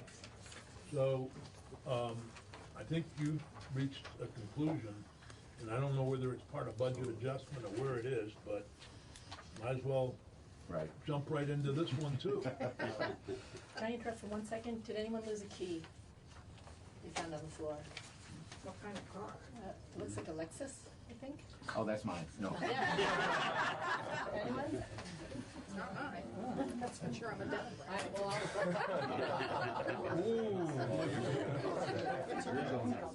well, all right, well, I'll have it, let know. So- I don't have a battery. Anyway, so if we can transition to Woodside. On the subject of what do we do with youth, which in the near future, youth will include 18 and 19-year-olds. So, Mr. Chair, Madam Vice Chair, and members of the committee, I wanted to be here today because, not only did I want to discuss what I just discussed, but I wanted to make sure that the committee understood that this was my decision and in closing Woodside and the thought process that went into it as I move forward. It's been an eventful month, as you have concluded. One of the things, let's look at it from two parts, and then I'm going to ask him to sort of go into the specifics of it. But just generally, what I was looking at when I made the decision. First of all, Woodside costs approximately $6 million, 5.8, depending on what you're doing. It costs approximately $6 million a year. That's all general fund money, because the federal government will not match that money at all. So that's $6 million of general fund money. When I first came here, the population was hovering, and I think it's still hovering, fairly small, but was hovering between 2 and 0. So we were paying $6 million for a population that was 2 and 0. Even if the population increased substantially, $6 million for that facility, from a financial point of view, made no sense to me, at least. Secondly, since I've been gone from state government, Ken and his colleagues at the AHS have done a very good job at building a robust, community-based treatment system out there, where a lot of diversion happens before youth goes to Woodside, but also has the capability of handling people that we would normally have sent to Woodside in the past. That, my anticipation, and Ken will talk about that, is that we continue to build out that robust system in order to meet the future needs of youth that were once all going to Woodside. It's a success story if you look at it in terms of what we have done in terms of community, least restrictive environments for our youth in this state. It is truly a success story as we move forward. It is difficult to make these decisions. It is very difficult. We're gonna work with the VSEA and our contract obligations to place people and help people that have been there for a long time, that have worked at Woodside in this discussion. Obviously, we're not going to close down Woodside until we have the alternatives in place, and Ken will talk about what we're doing in that regard in a moment. It is in the FY21 budget is where it is. It is not in budget adjustment at this moment. So it is in the 21 budget. So the target date would be July of 2020 for a close down of Woodside. If it can be done earlier, I would welcome it. Yeah, 2020, next July. Next July. Yeah, we're 2019 now. We're going into FY 20, and if it's not gonna be in budget adjustment. It'll be in the 21 budget, which starts July of 20. Right. Yep. Okay, I was interpreting that you were trying to close it down and have it done by July 2020. That's how I was interpreting what you just said. That's exactly what I July 1, the new fiscal year starts, 21, and I'd like it closed before the new fiscal year starts. It's not closing it tomorrow. Right. Closing it between now and July 1st. Between now and July 1st. I'm sorry if I'm confusing that a little bit. So with that said, I just wanted to make sure you understood the background on this, and understood sort of my decision making as I was looking at this, and now give Ken the hard task of making it happen. So Ken, if you can go from there. Sure. So I'm Ken Schatz, Commissioner of the Department for Children and Families. I do appreciate having this time to talk. I just want to make sure that it's clear, since there's a lot of people here that may not know me. And I've looked at the back of your thing here, your presentation. I want to make clear that I have a bias. And the bias is that See All Inc., SEALL, Depot Gap, Depot Street, Bennington, Vermont. Those are all programs. The SEA is Sears. I operated those programs for 35 years.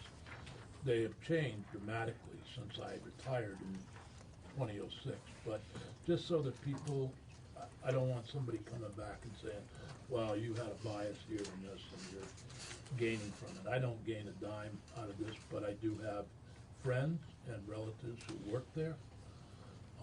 And so I have a bias, and I'll try to be careful, but I just want to be transparent about that, since some people may not be aware of my relationship with that program.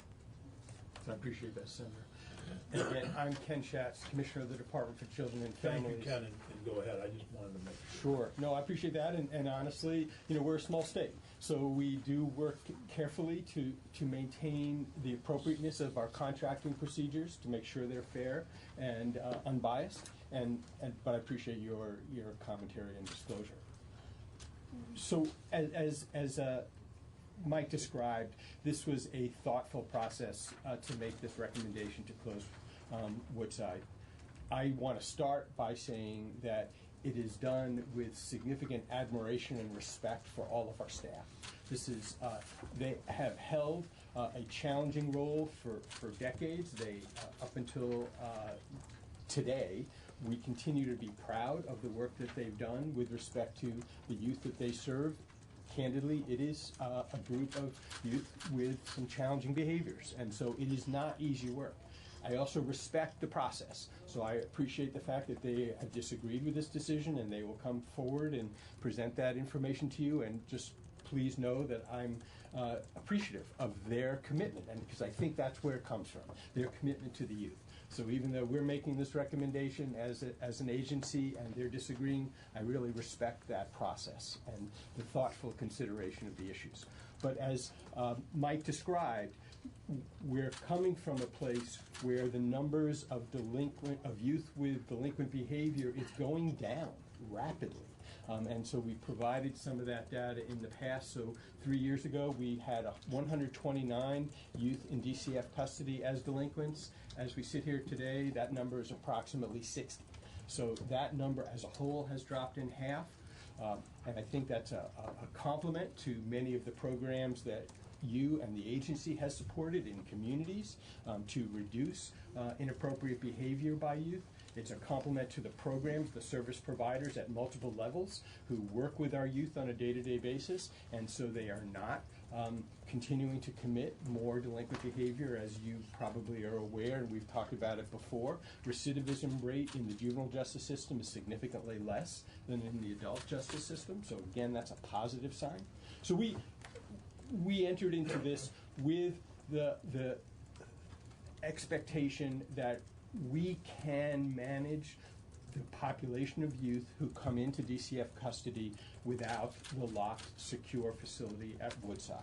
We do have a robust system of residential placements, and honestly, Woodside has been part of that. I did provide you with that information in terms of simply a list. Glad, I know you have a lot of things on your agenda. Glad to talk about this more in depth. If you're interested, we actually have produced some reports over the last couple of years that you might want to look at. In 2017, the Agency of Human Services produced a report on all of these residential placements, including both placements of youth in DCF custody and also youth involved with the Department of Mental Health.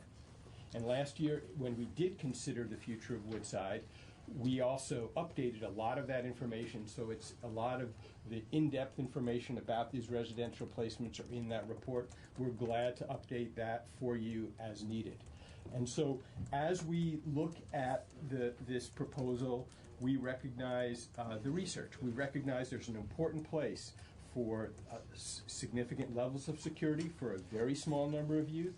There's a place for residential programs for a group of youth who need that level of supervision and care. But primarily, we have been successful in addressing the needs of youth in family-like environments. That's consistent with the national research, and that's the approach we have been taking and we will continue to take, because that's really in the interest of youth. And so we do have a fairly rigorous process, just to give you that base of knowledge. That is, we don't make decisions to place youth in residential programs lightly, because it is taking them out of their communities. It's taking them out of home-like environments. So we have a case review committee that consists of representatives from DCF, the Department of Mental Health, DALE, Department of Aging and Independent Living, and also the Agency of Education. So we have a process that looks at whether or not a residential program and which residential program would be appropriate for a youth. And that has been very helpful. And again, we are mindful of the conversation about out-of-state residential programs. And so again, I sort of want to be straightforward about it. We provided you some information here in this material. So we have approximately 146 youth in residential now. 80 are placed in-state, 66 are placed out-of-state. But it's worth noting that many of the out-of-state programs that we utilize are in Massachusetts, New York, and New Hampshire. And in fact, sometimes closer to the home of a youth than some of our in-state residential programs.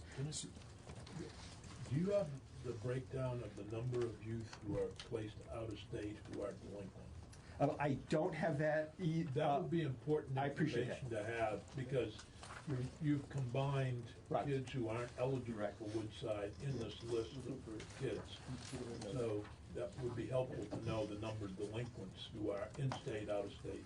I appreciate the question. I'll be candid. I had asked the same question myself. Unfortunately, our IT systems are not easily manageable, so we will have to do some of that by We could get hand. that by next but week. we will That would definitely be get it to you. helpful on the Yes. 17th, because I think that I want to provide an opportunity to hear from state Sure. employees at the meeting on the 17th, perhaps putting that into the agenda as well on the potential closure. And I think we need, because obviously kids who are not delinquent are not eligible for Woodside. Correct. That's my understanding. That's still true, right? That is correct. So I will be glad to provide you by next week a breakdown of the youth in custody as delinquents who are placed in residential programs and clarify where they are. Yeah. Glad to do that. And again, but it is an important piece to recognize. And I think that it's also worth noting that really over the last year, as Secretary Smith indicated, we have made some extensive efforts to expand the variety and types of programs available for youth, and particularly for youth in custody as delinquents. And specifically, we created a new assessment center in Newfane, recognizing that sometimes it's actually important to have a timeout, so to speak, for an opportunity to really look at a youth rather than having just multiple placements that are sometimes unsuccessful. We wanted to create an assessment center. That's been very helpful. We've also expanded our beds at the Vermont School for Girls to enable them to take youth with more high acuity needs. Similarly, with respect to 204 Depot Street, CL, we also expanded the number of beds over the last year and also asked them, and they agreed to take on youth with more challenging behaviors requiring more supervision and care. And so those efforts have been successful in part leading to the reduction on the numbers of youth who needed to be in the Woodside facility. So going forward, as you recall, we've talked about, you asked us to look at expanding our residential programs in the communities. We are working on a request for proposals that will go out to expand our capacity to make sure we can meet the variety of needs. I don't want to I want to be clear with you that we understand that for a very small number of youth, there is the potential need going forward to have a substantial level of supervision. We are mindful of that and recognize that we need to meet that need. I think I'm going to ask a question, and Mary may want to chime in, but from an appropriation standpoint, you in your 21 budget recommendations will reduce by $6 million roughly general fund, and that would be easy because there's a lot of needs out there, but I'm hoping that some of that $6 million will still be part of the system to help with kids. I mean, we have a habit around here of taking that $6 million and spending it on bridges. So I want to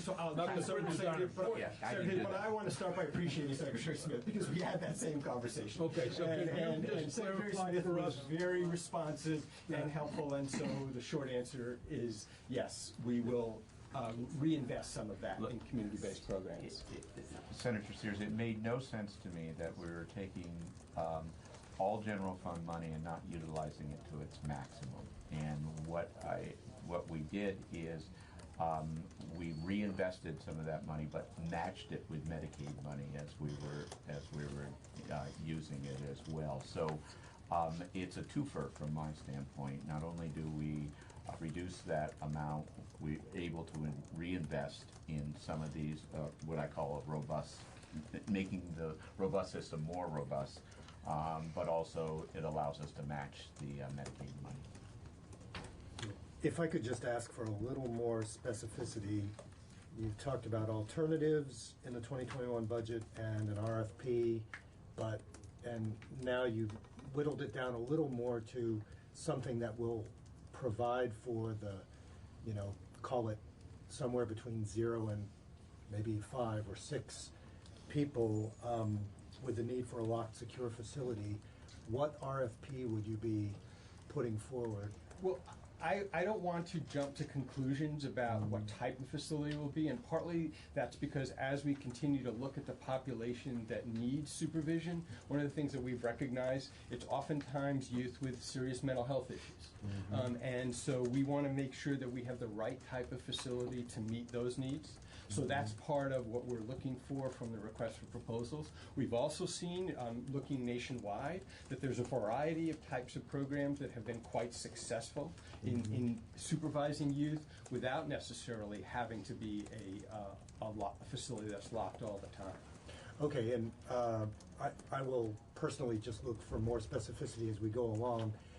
Last question I'll ask is, so I tend to sit in education a good part of my day.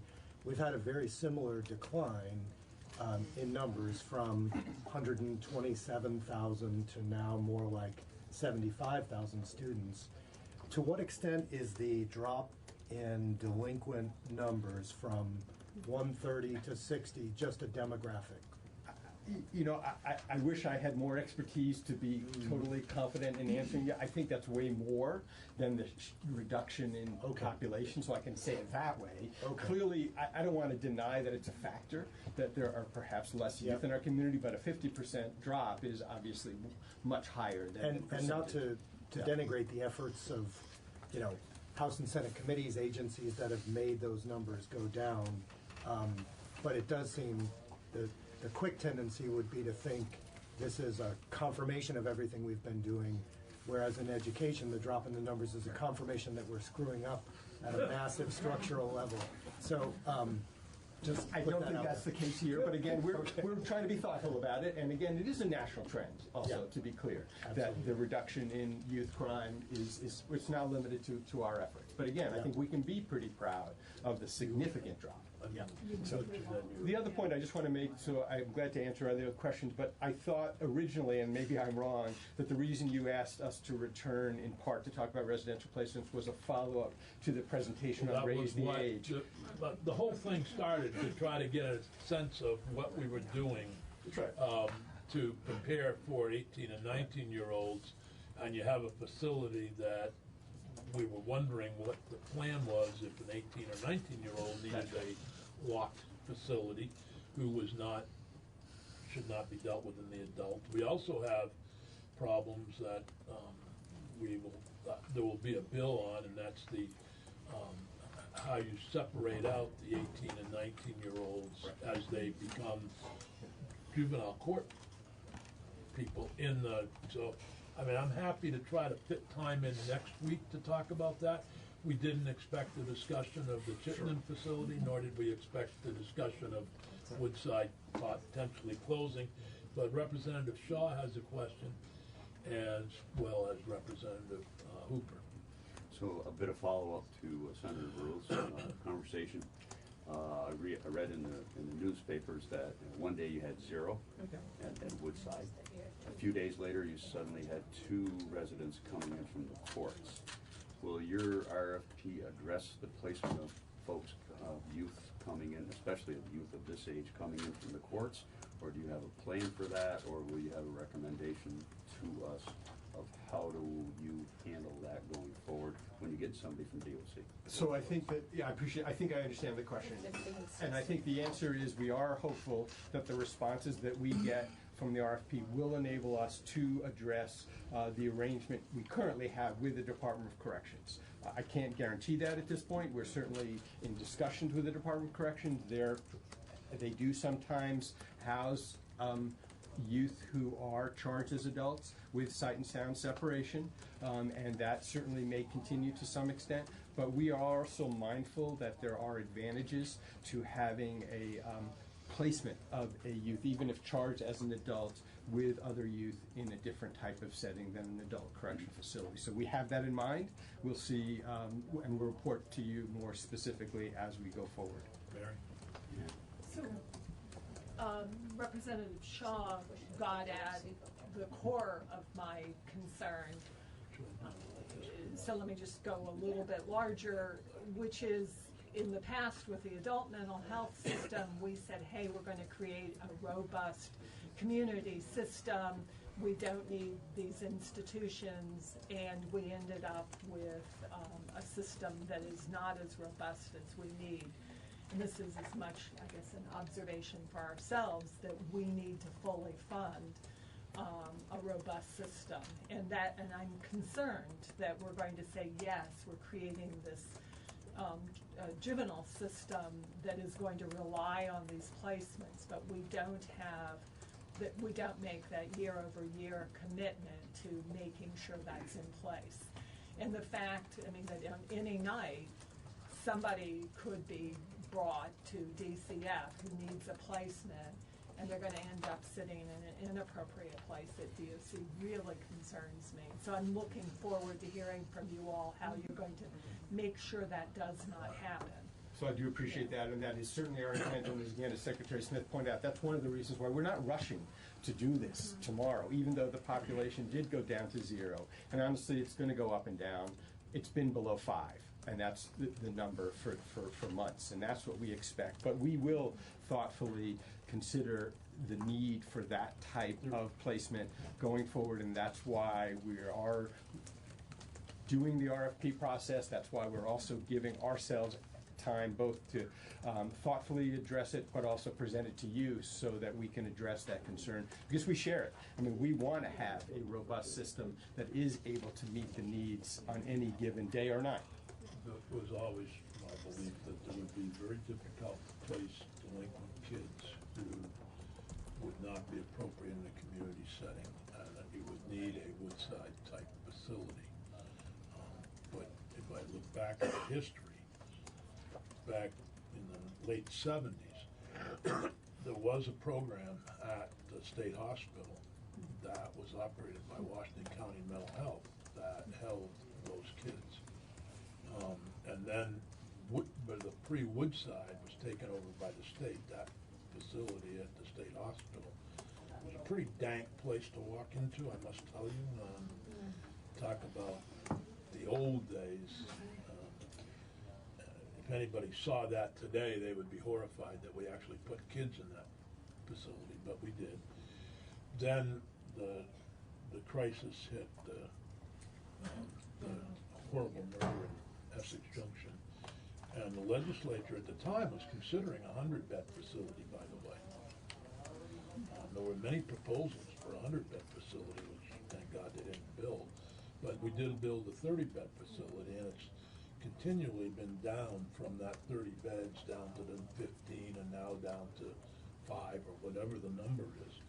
But it is a 30-bed facility, and I'm hoping that the institutions committees will I'm assuming no private corporations coming in to buy that facility and tear it down for senior housing or something. That you have that 30-bed facility there that maybe if the legislature agrees with your proposal, that it might be repurposed for some other use. Thinking of it. Yeah, Senator Sears, I think. So that's the institutions committees. Senator Sears, I think we'll have some ideas and be speaking with the institutions committees on that. We'll just institute whatever. Senator Hooker's on the Senate Institute. Oh, okay. I think that, but that little history of the facility, and you think about the 30-bed that we did have, and it was pretty robust. It was generally 15 beds for treatment, 15 beds for detention. And it's that detention group that I think we will still have headaches with going forward. And I remember the floor fight on the floor to put the money for building Woodside. Yeah. Back in the early 80s. I remember that fight. That was before my time. That was before your time, and I remember it was very clear that the debate was that Woodside would not be a juvie jail. Yeah. It was very clear. What's interesting is when you say, you've been around a long time. I was in the legislature when those tragic murders happened. Came in right after. Yeah. Gretchen Morse. Yep. Fought the fight on the floor of the House. Anyhow, I don't know if or any other questions, but we have 2 other witnesses scheduled, and I just don't know if Pepper's still in the room. Can't see him. If you can make your way up, and if Marshall's here, maybe the 2 can. Here he is. Oh, there you are.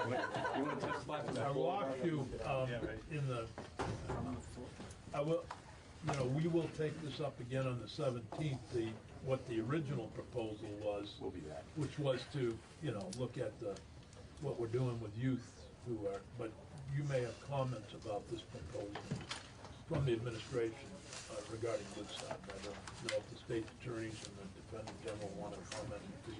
Absolutely. Or you can get up off the floor whenever it's convenient. Do you want me to just whatever? Well, I'll wait for him and then I'll go. I'll be brief. Okay. I mean, James Pepper, Department of State's Attorneys and Sheriffs.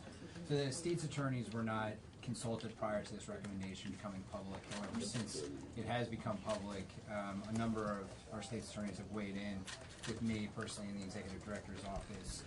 And the consensus view is that there is a need for a no reject, no eject, secure beds. It doesn't have to be a facility, it doesn't have to be Woodside, but there are a need for those types of beds. And in fact, the lack in the state of kind of these more local secured beds can actually be a detriment to the state, to the offender.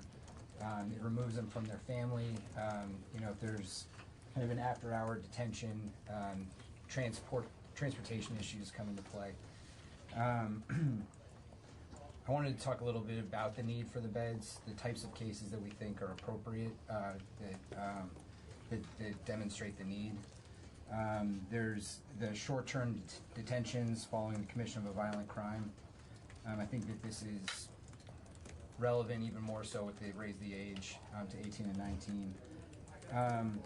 There's the youth that are already in DCF custody, whether they're in foster care, residential care, Brattleboro retreat, that go into crisis and need kind of a crisis stabilization. I think in 2018 there were 12 cases like that in a DCF report. And then there's also kind of a longer term need for when you're trying to work out a less secure plan for an individual. This is particularly true for older teens that are going to lose jurisdiction when they turn 18 or 19, or kids with mental health issues. And the delay, the delay can be for any number of reasons.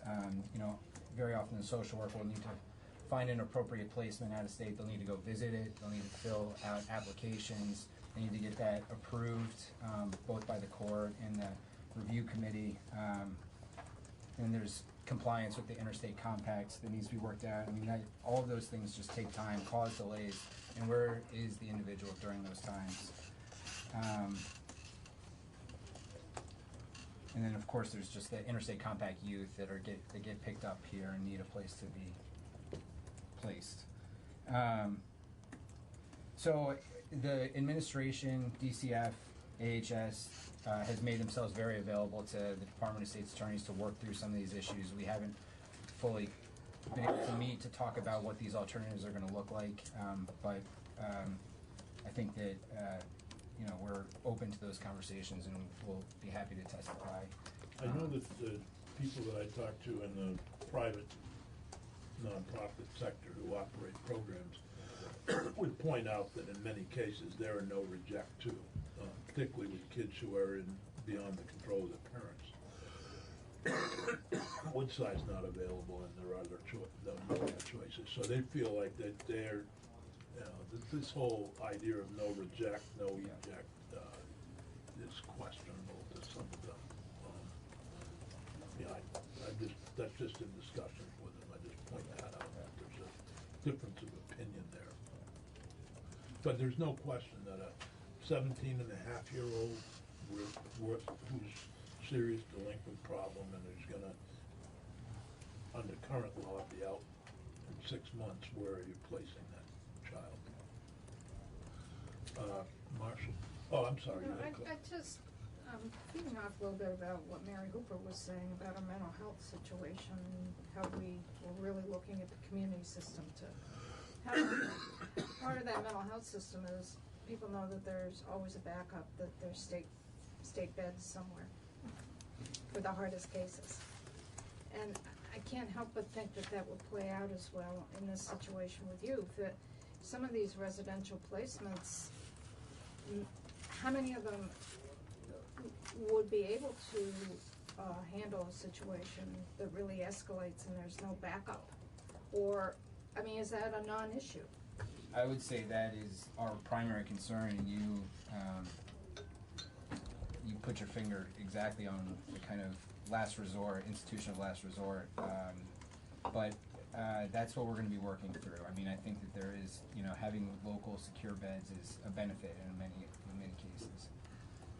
But is that the state operates those and the state builds them, or are we still going to be dependent on the community services to provide that? Because we get pushback on the mental health.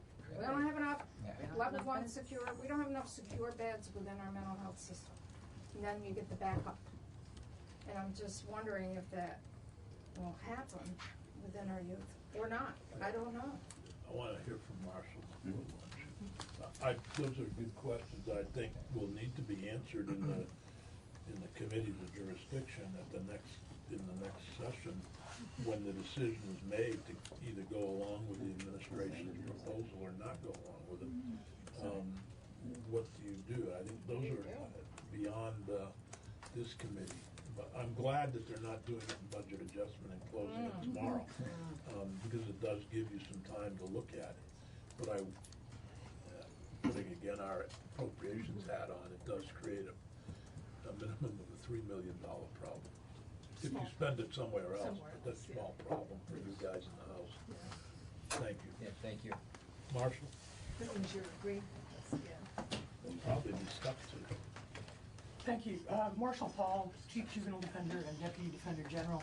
I'm going to jump right into it because mindful of the time. And I want to just sort of start by picking up where James Pepper left off, addressing that question about the sort of the comparison between this transition and the transition that happened in the mental health world.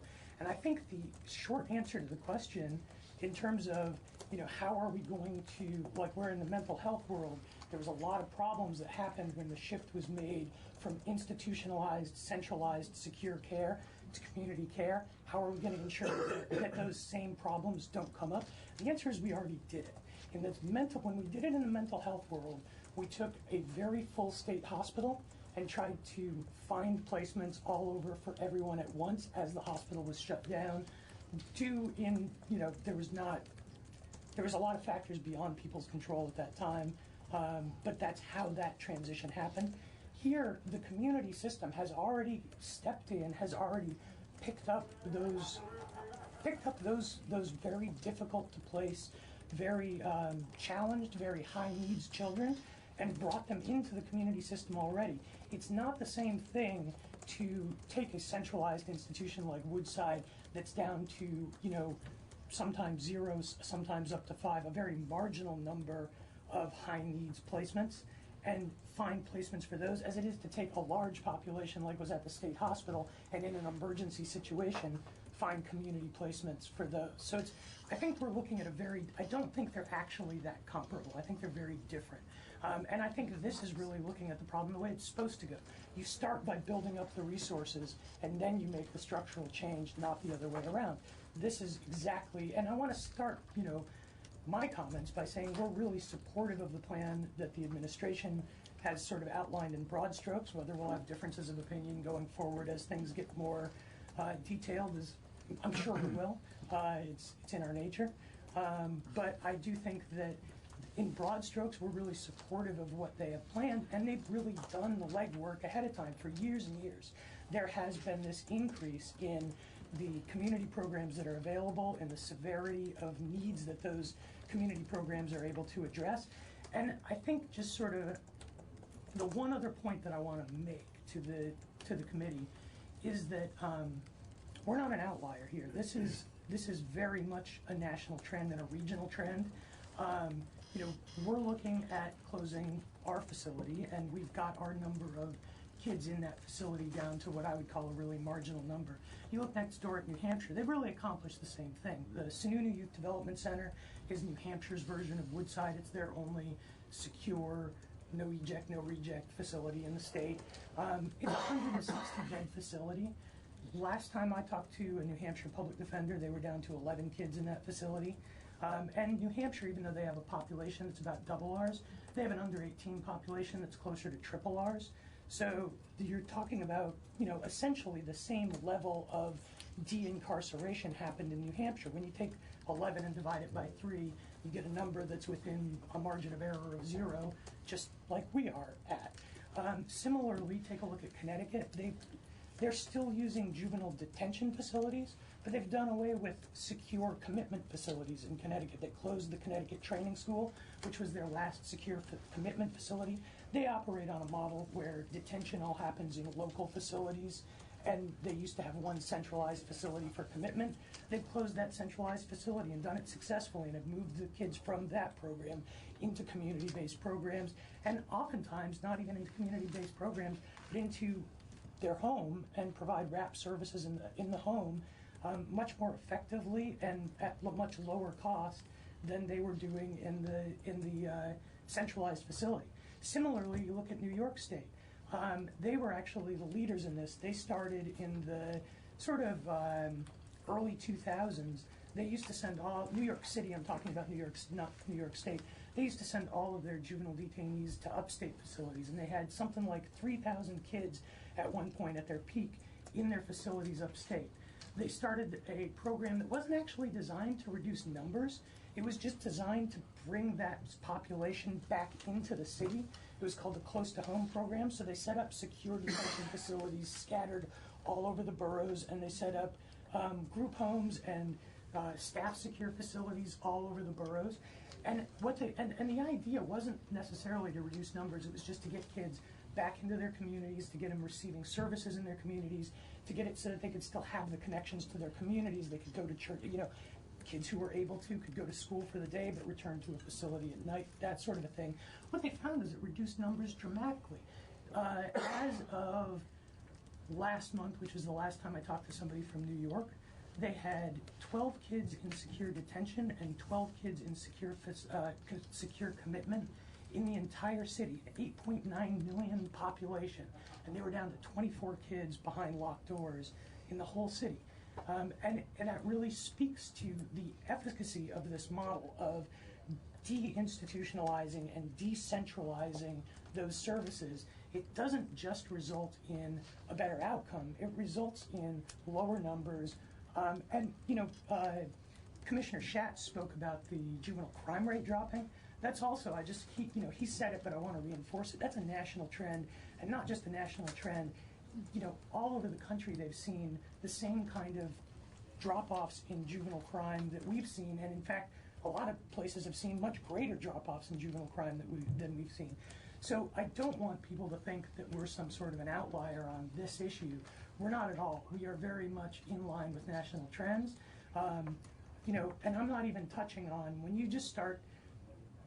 If you just do a Google search for states closing juvenile facilities, it is all over the country. States are closing juvenile facilities.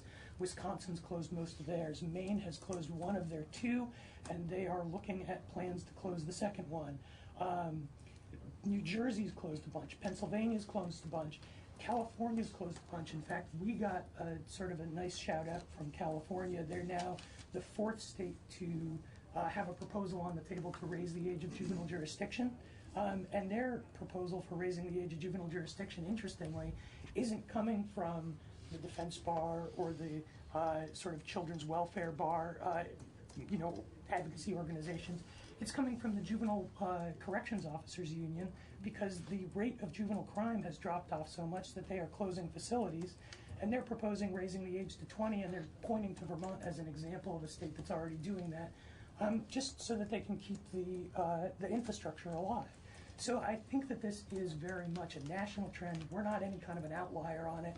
And the states that have led us on this trend, the states who are ahead of the curve, ahead of Vermont on the curve on this, have seen really great results. They are not seeing, the problems that we saw when we transitioned people out of the mental health system. They are seeing really drop-offs in juvenile crime and a lot better results for the kids that they're dealing with. Last point I want to make is, we're very supportive of the plan as it's been outlined in broad strokes, but we don't see this plan as eliminating either the need or the existence for or of secure beds for juveniles. What those look like, I think I'm really interested to see. I want to see what other states are doing and what the proposals that come in are. But I don't think we're talking about a situation where, when a cop calls a judge in the middle of the night to say, I have a kid who's just committed a violent act and I need some place to put them. I don't think, it's not our understanding that anybody is talking about a system where we say, oh, we don't have a place for that. I think more the question is, what should those spaces look like? What should their use be? What should the scope of them be? And we'll be very interested to see where that conversation goes. And I'm happy to answer any questions, but I do know it's I think lunch. we're going to break for lunch and come back to this unless there's immediate questions that come to people's minds. Thank you very much. Eitan is here, along with David Schur, who I see right behind you. I don't know if you want to come up together or separately. We'd love to have you kick it off, and then a little later on, Skylar has been good enough to put together a conversation about systematic racism, and I'm going to let him kind of take that over, but I appreciate his putting that on the agenda and trying to educate us. We all need education. Please join us. This is a report that we require. You have it on your, And we have it on your little pile there. It's for you. For the witnesses. Whoever wants to start. Well, I would love to, although I'm having a moment where I seem to have, no, hold on. I'm getting to that point in life where these are critical. Yeah. Yeah. I'm lost when I can't find them. I actually have them a set in every room now Yes. in the house. Yes, it's critical because otherwise nothing happens. I can't even open a Band-Aid. No, I can't grocery shop. It's humiliating. Well, I thought I would give you some sense of the process, and then it has occurred to me when I looked over this that both Karen Vastine and Monica Weber, who were really critical in this process, asked for an executive summary. We forgot. So I'm going to do that verbally for you.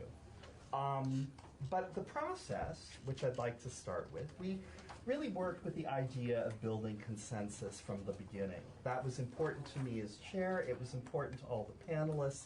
And we did so, even through the end of the report, which was unanimously accepted. Everyone on the panel voted in favor of this. It meant that the process was relatively slow and considered. Everybody weighed in. Everybody was encouraging everybody to weigh in so that their reflection and their expertise could inform our collective discussions. It led to very wide-ranging conversations that covered most of the mandate of the panel as Act 54 had laid out, and it went beyond as that entire section that's entitled Further Discussion and Recommendations attests. I believe that begins on page 7. Yes. We wrote sections as appropriate and edited them, and then edited them again. This was certainly the case when our first bit, which was section 6A of Act 54. That's the first bit of writing that we produced, having to do with creating a robust complaint process. And it was certainly the case with the rest of the report. This process, of course, takes time. It's not quick. And when one understands that everybody has jobs and that the panel meets for a mere 2 hours every month, this really went, I thought, quite well. It may not have been as fast as some people would like, but I actually did feel that it was expeditious given the lives of the panelists. Moreover, it was very productive.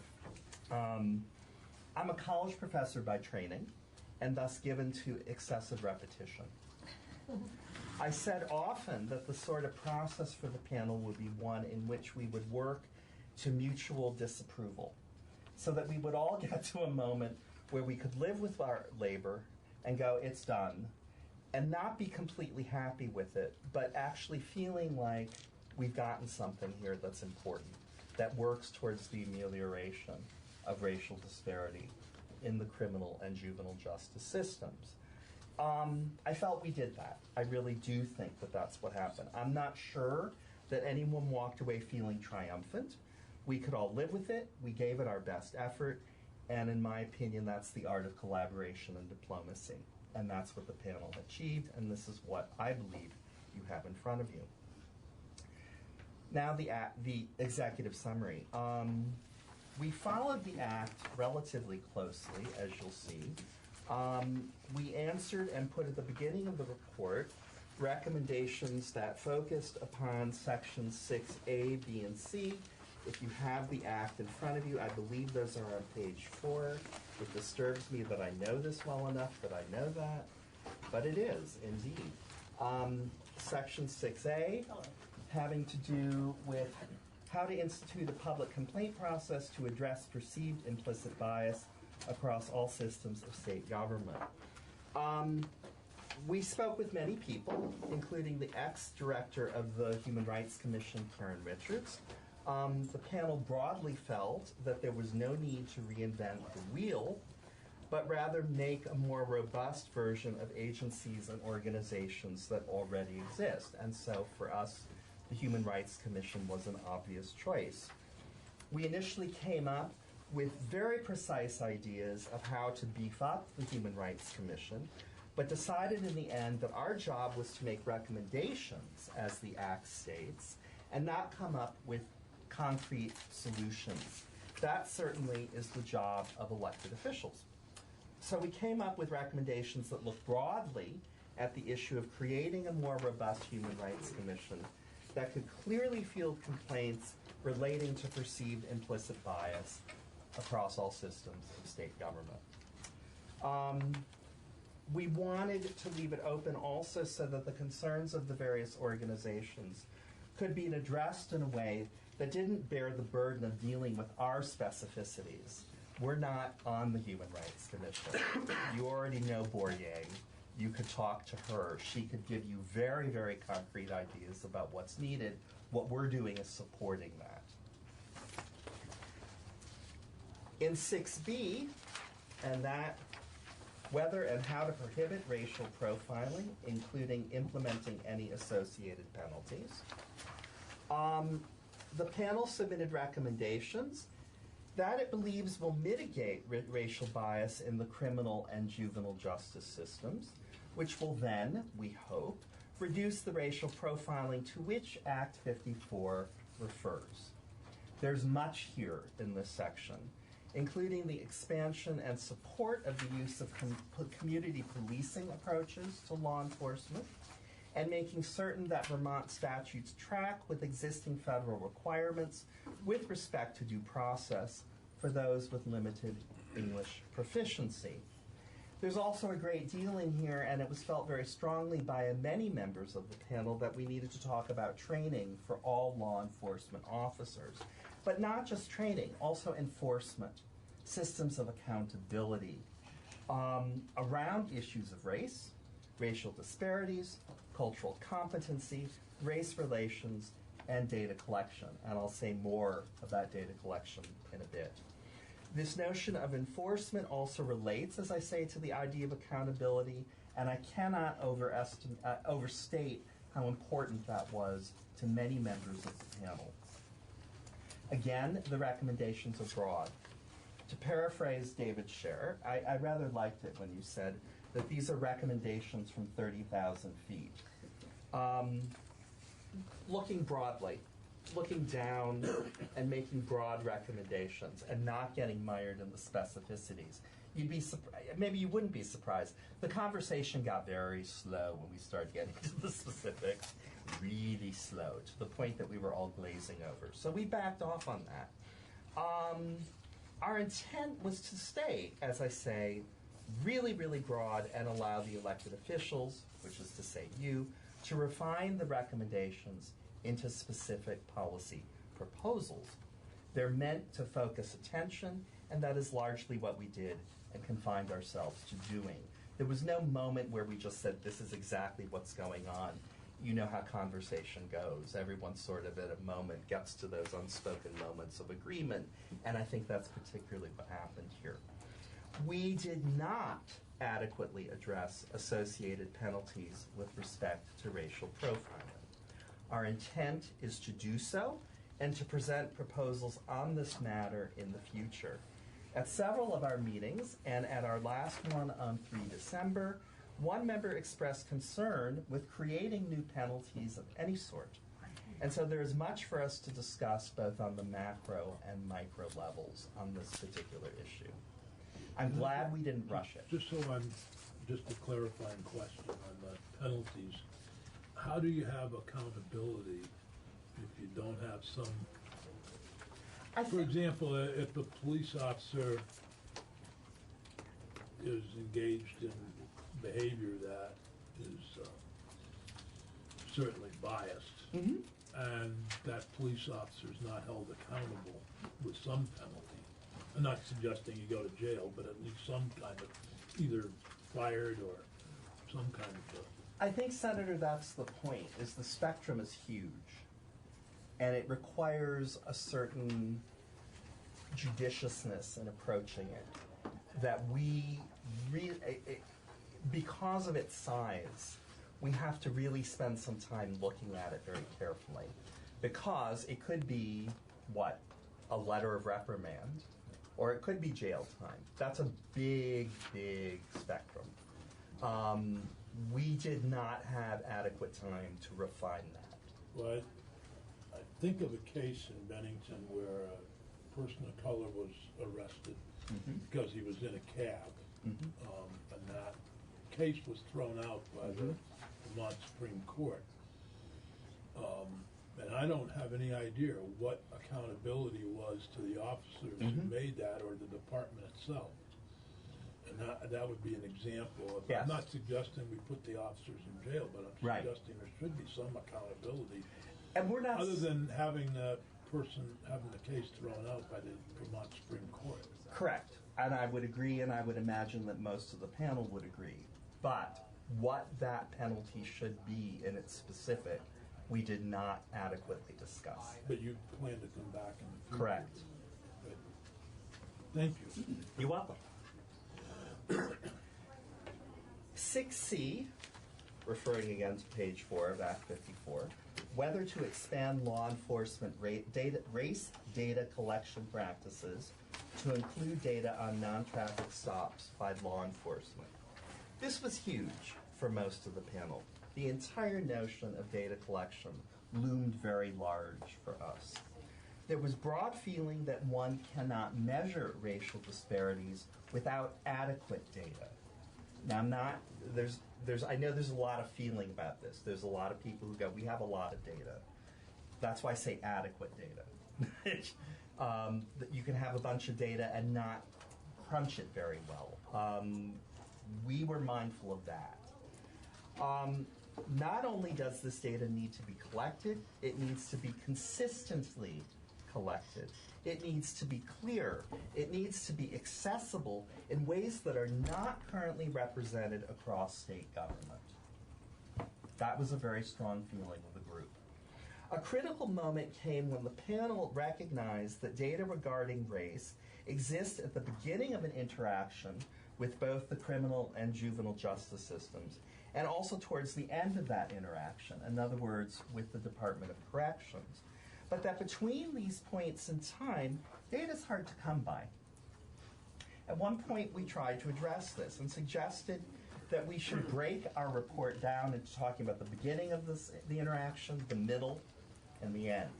We didn't in the end go with that for a variety of reasons I won't bore you with, but we certainly were aware of it.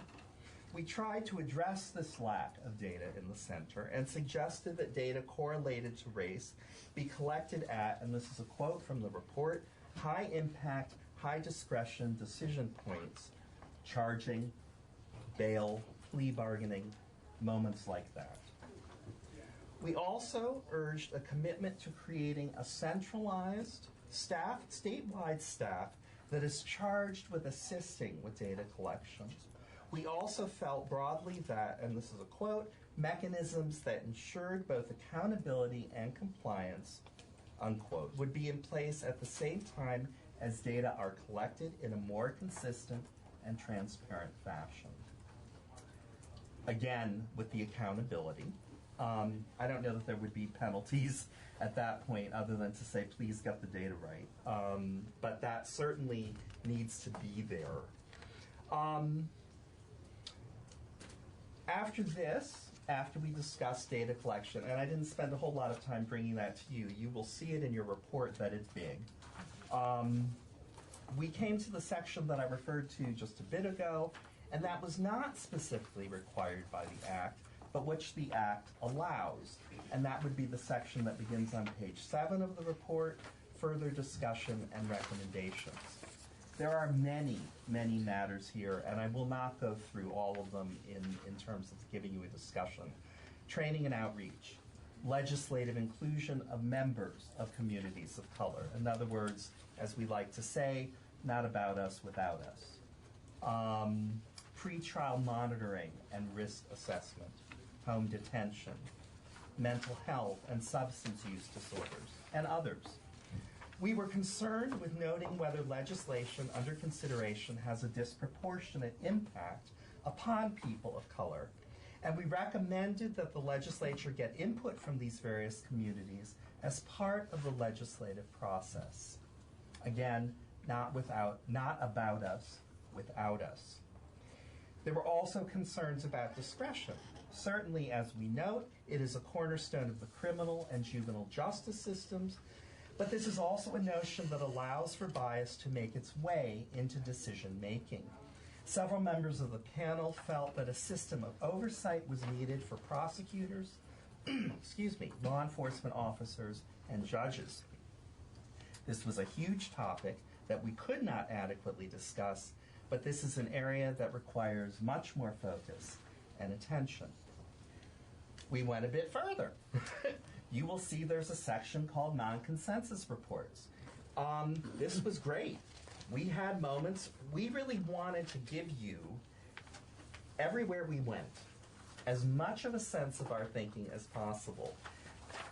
That particular section, I won't say it was contentious. It was, well, yeah, it was contentious in the best sense of the word. Not that people were throwing things at one another, but it certainly, it brought up a lot of passion. It brought up a lot of argumentation that was really good.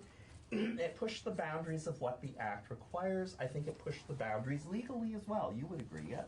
That's right. And I'm glad about that. I think that that's many times the case with issues that concern people of color. Well, that's legal, and we all have to sit back and be happy about that it's legal, and somehow people of color are still feeling like they're being put upon, and they are.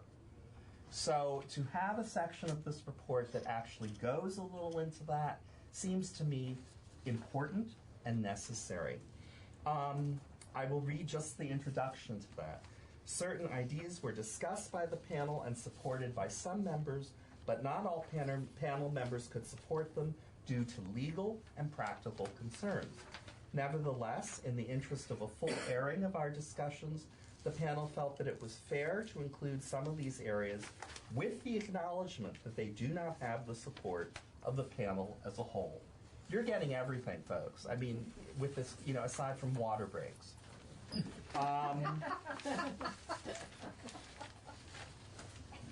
What I'd like to say finally, and then I will stop blathering, which is always fun for a professor, is a bit about the conclusion and the preamble, not necessarily in that order. I get very non-linear at moments. This is the part of the report that got kind of hard for people, because there are phrases in here that people see, some people, as inflammatory. There was a feeling among many of us that in order to dismantle a problem, one must be willing to name it, despite the discomfort that it may provoke. And the problem is white supremacy, and the problem is white privilege.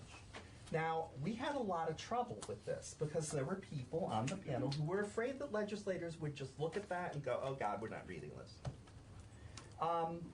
As you will know, I'm sure, we're not talking about the burning of crosses and about wearing pointy white hats and lynching people. This is a far more sophisticated concept than that. It's in this preamble.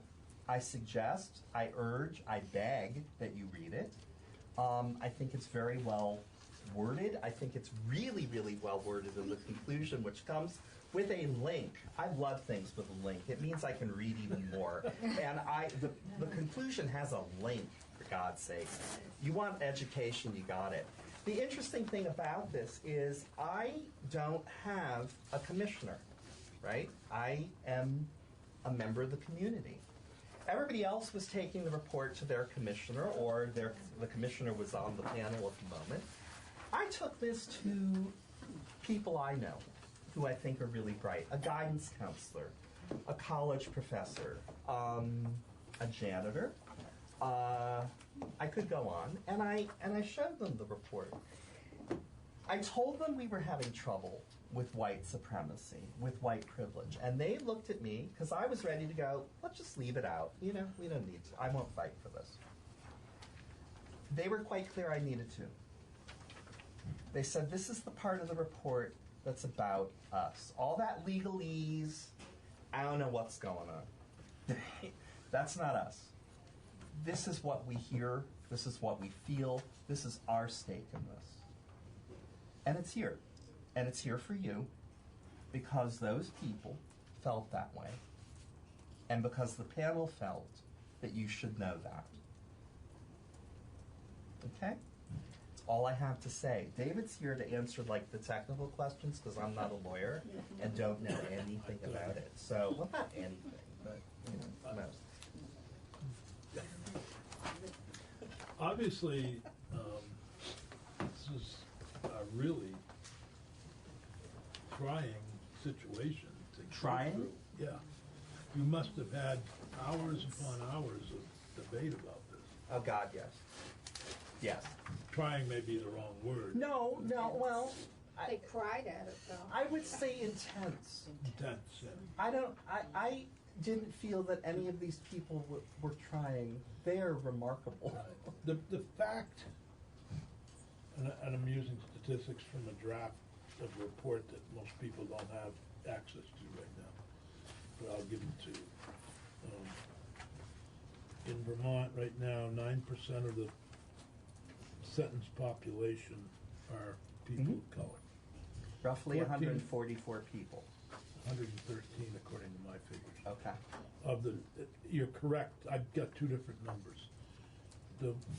That's alarming, but even more alarming is 14% of the people that are detained today in Vermont prisons are persons of color, which is the 65, which adds to your number. But I guess you had, well, then those figures may be old to you. These are, but I suspect if, when we're talking specifically about the justice system, why would 14% of the population that's detained be persons of color? That's the question I think that we have to ask ourselves and ask our system. How does this report help us to get to that? It gives you recommendations for making sure that that situation does not continue to obtain. So is it looking at the front end of the system? Because this is what the senator just gave, is the back end of the system. Correct. It's DOC. DOC doesn't go out there and recruit folks coming in. Well, to a certain extent. except those that are violated. Violated. But in terms of new folks coming in, that's way downstream in the judicial system. And this would be what I was talking about when I read you the quote from the report about, and I'm not going to get it right, but I'll find it again, high impact, high discretion decision-making points.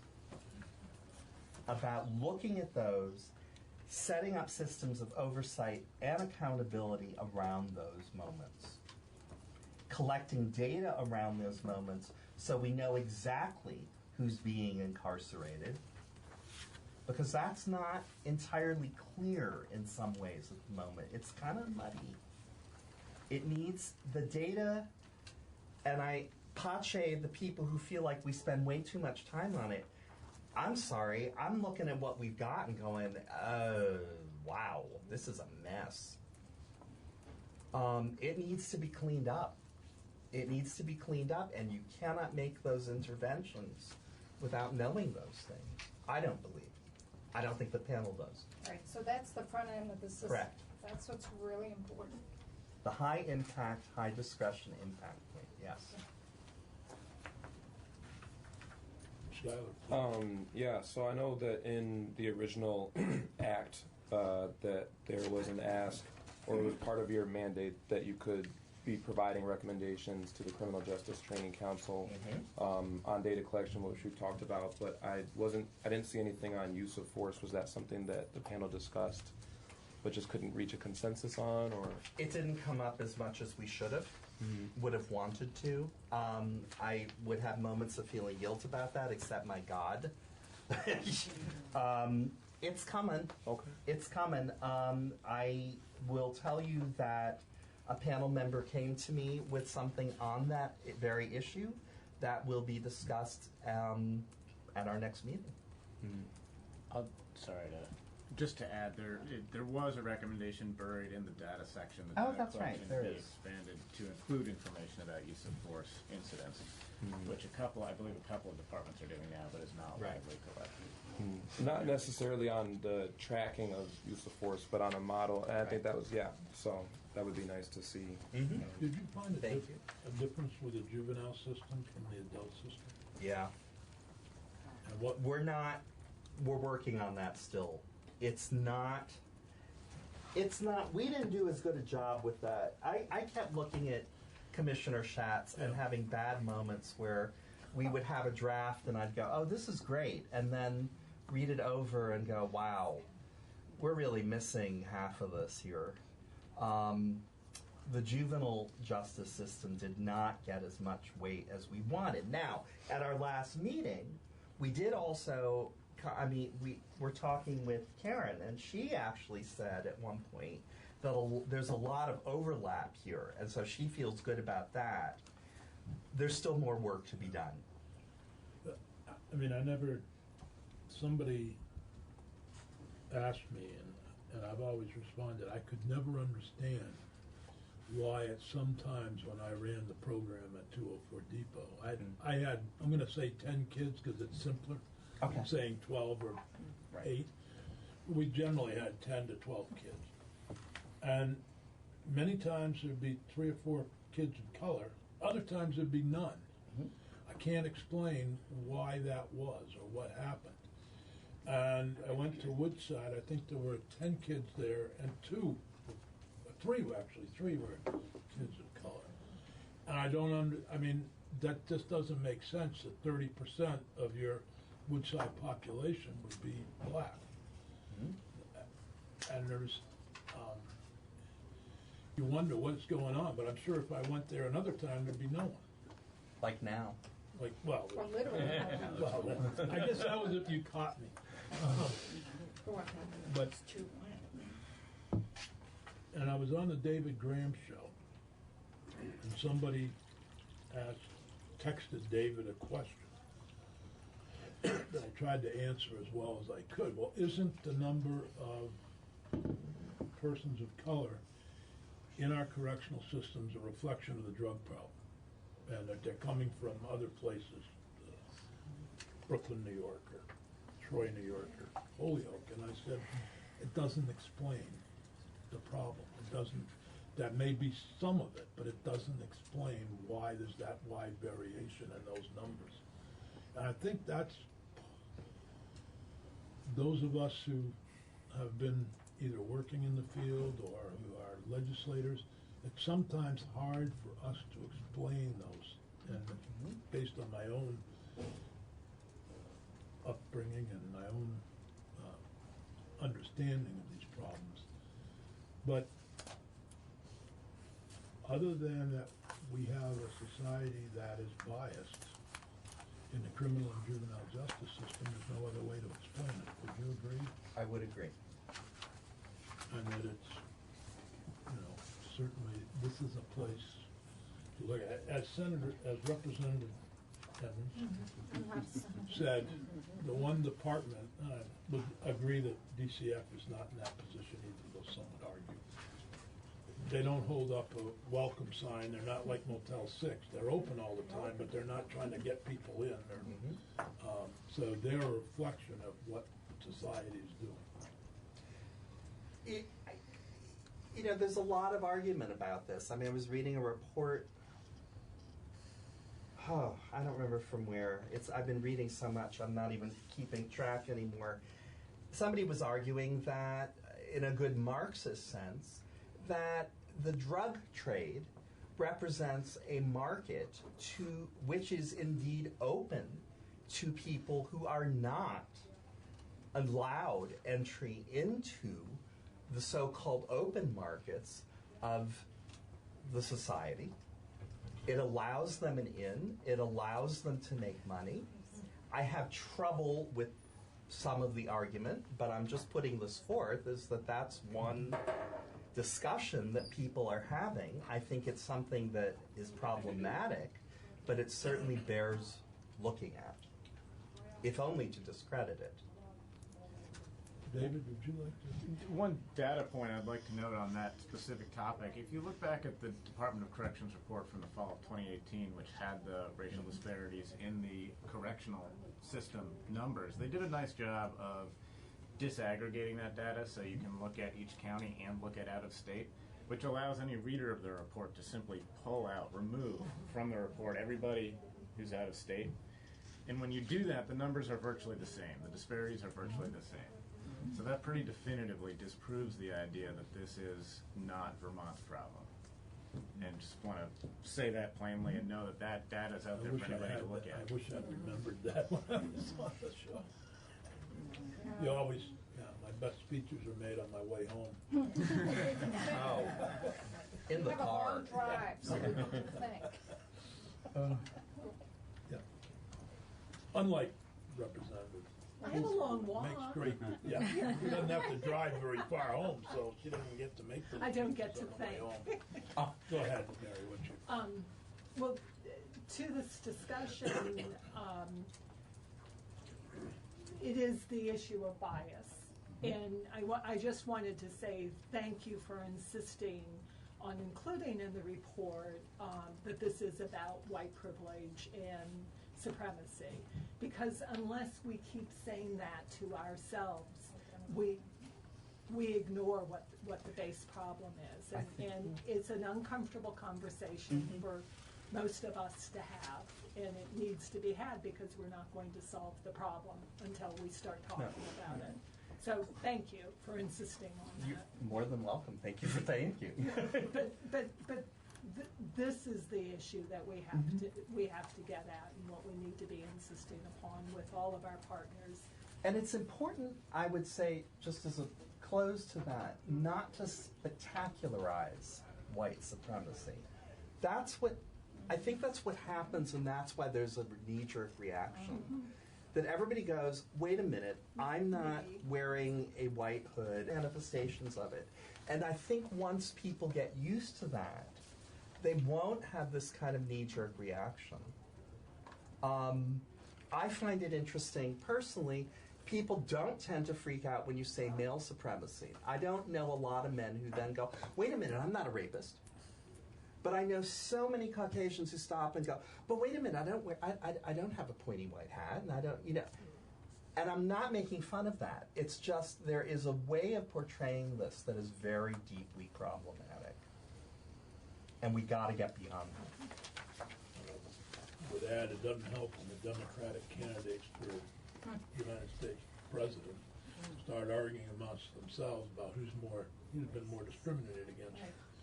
Yeah, the oppression Olympics is kind of boring.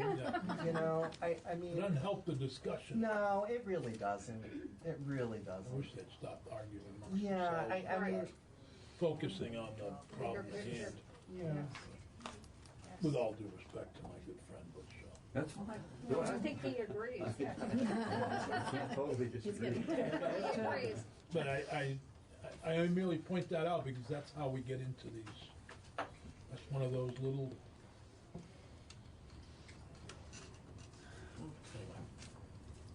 Skylar. Just one more on the data.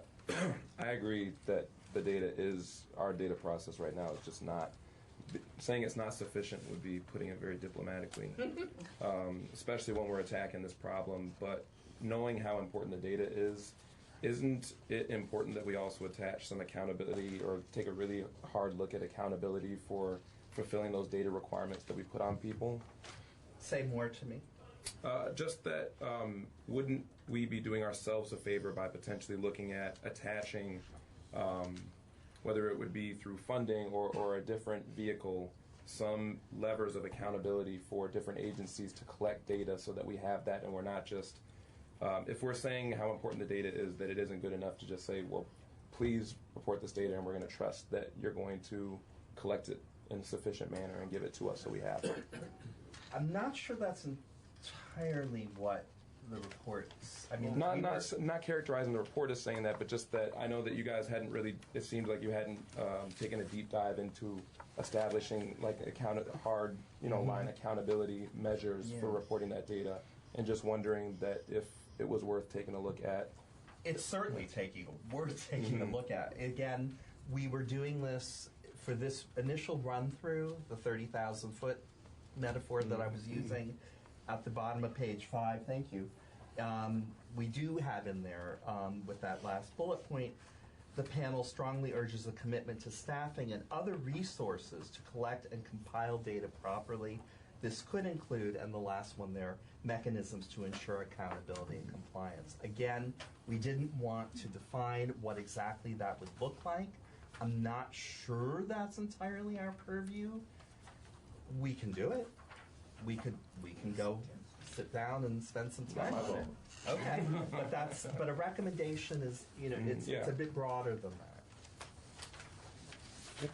Just to add in there, I was at a meeting of Mark Hughes' group in Burlington, and we got talking about that very thing, and so I've had a bill drafted to tie agencies' grant funding from the state to timely reporting of traffic stop data. And that sounds on the face of it really lovely, but that's exactly what we wanted the elected officials to actually participate in this and come up with it rather than the panel. The panel, again, we wanted to focus attention, we wanted to draw attention, we wanted to suggest.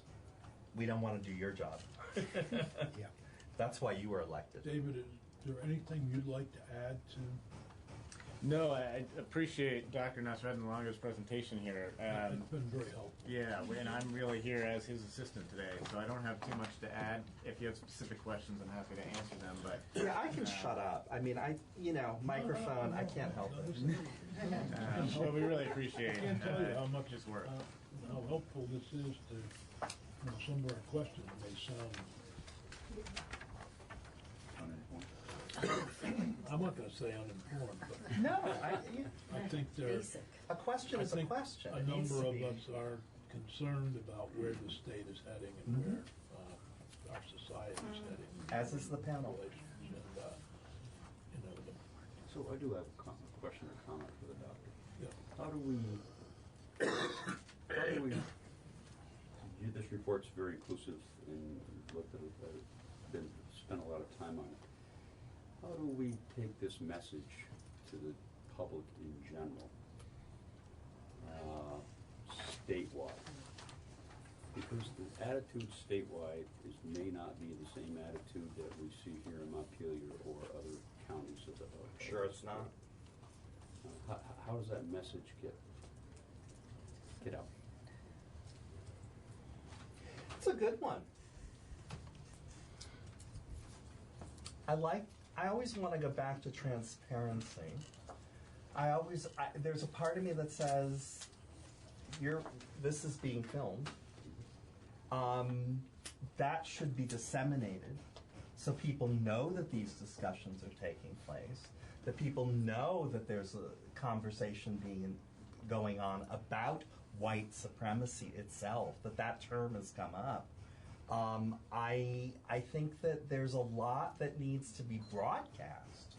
It needs to be online. It needs to be in all sorts of media.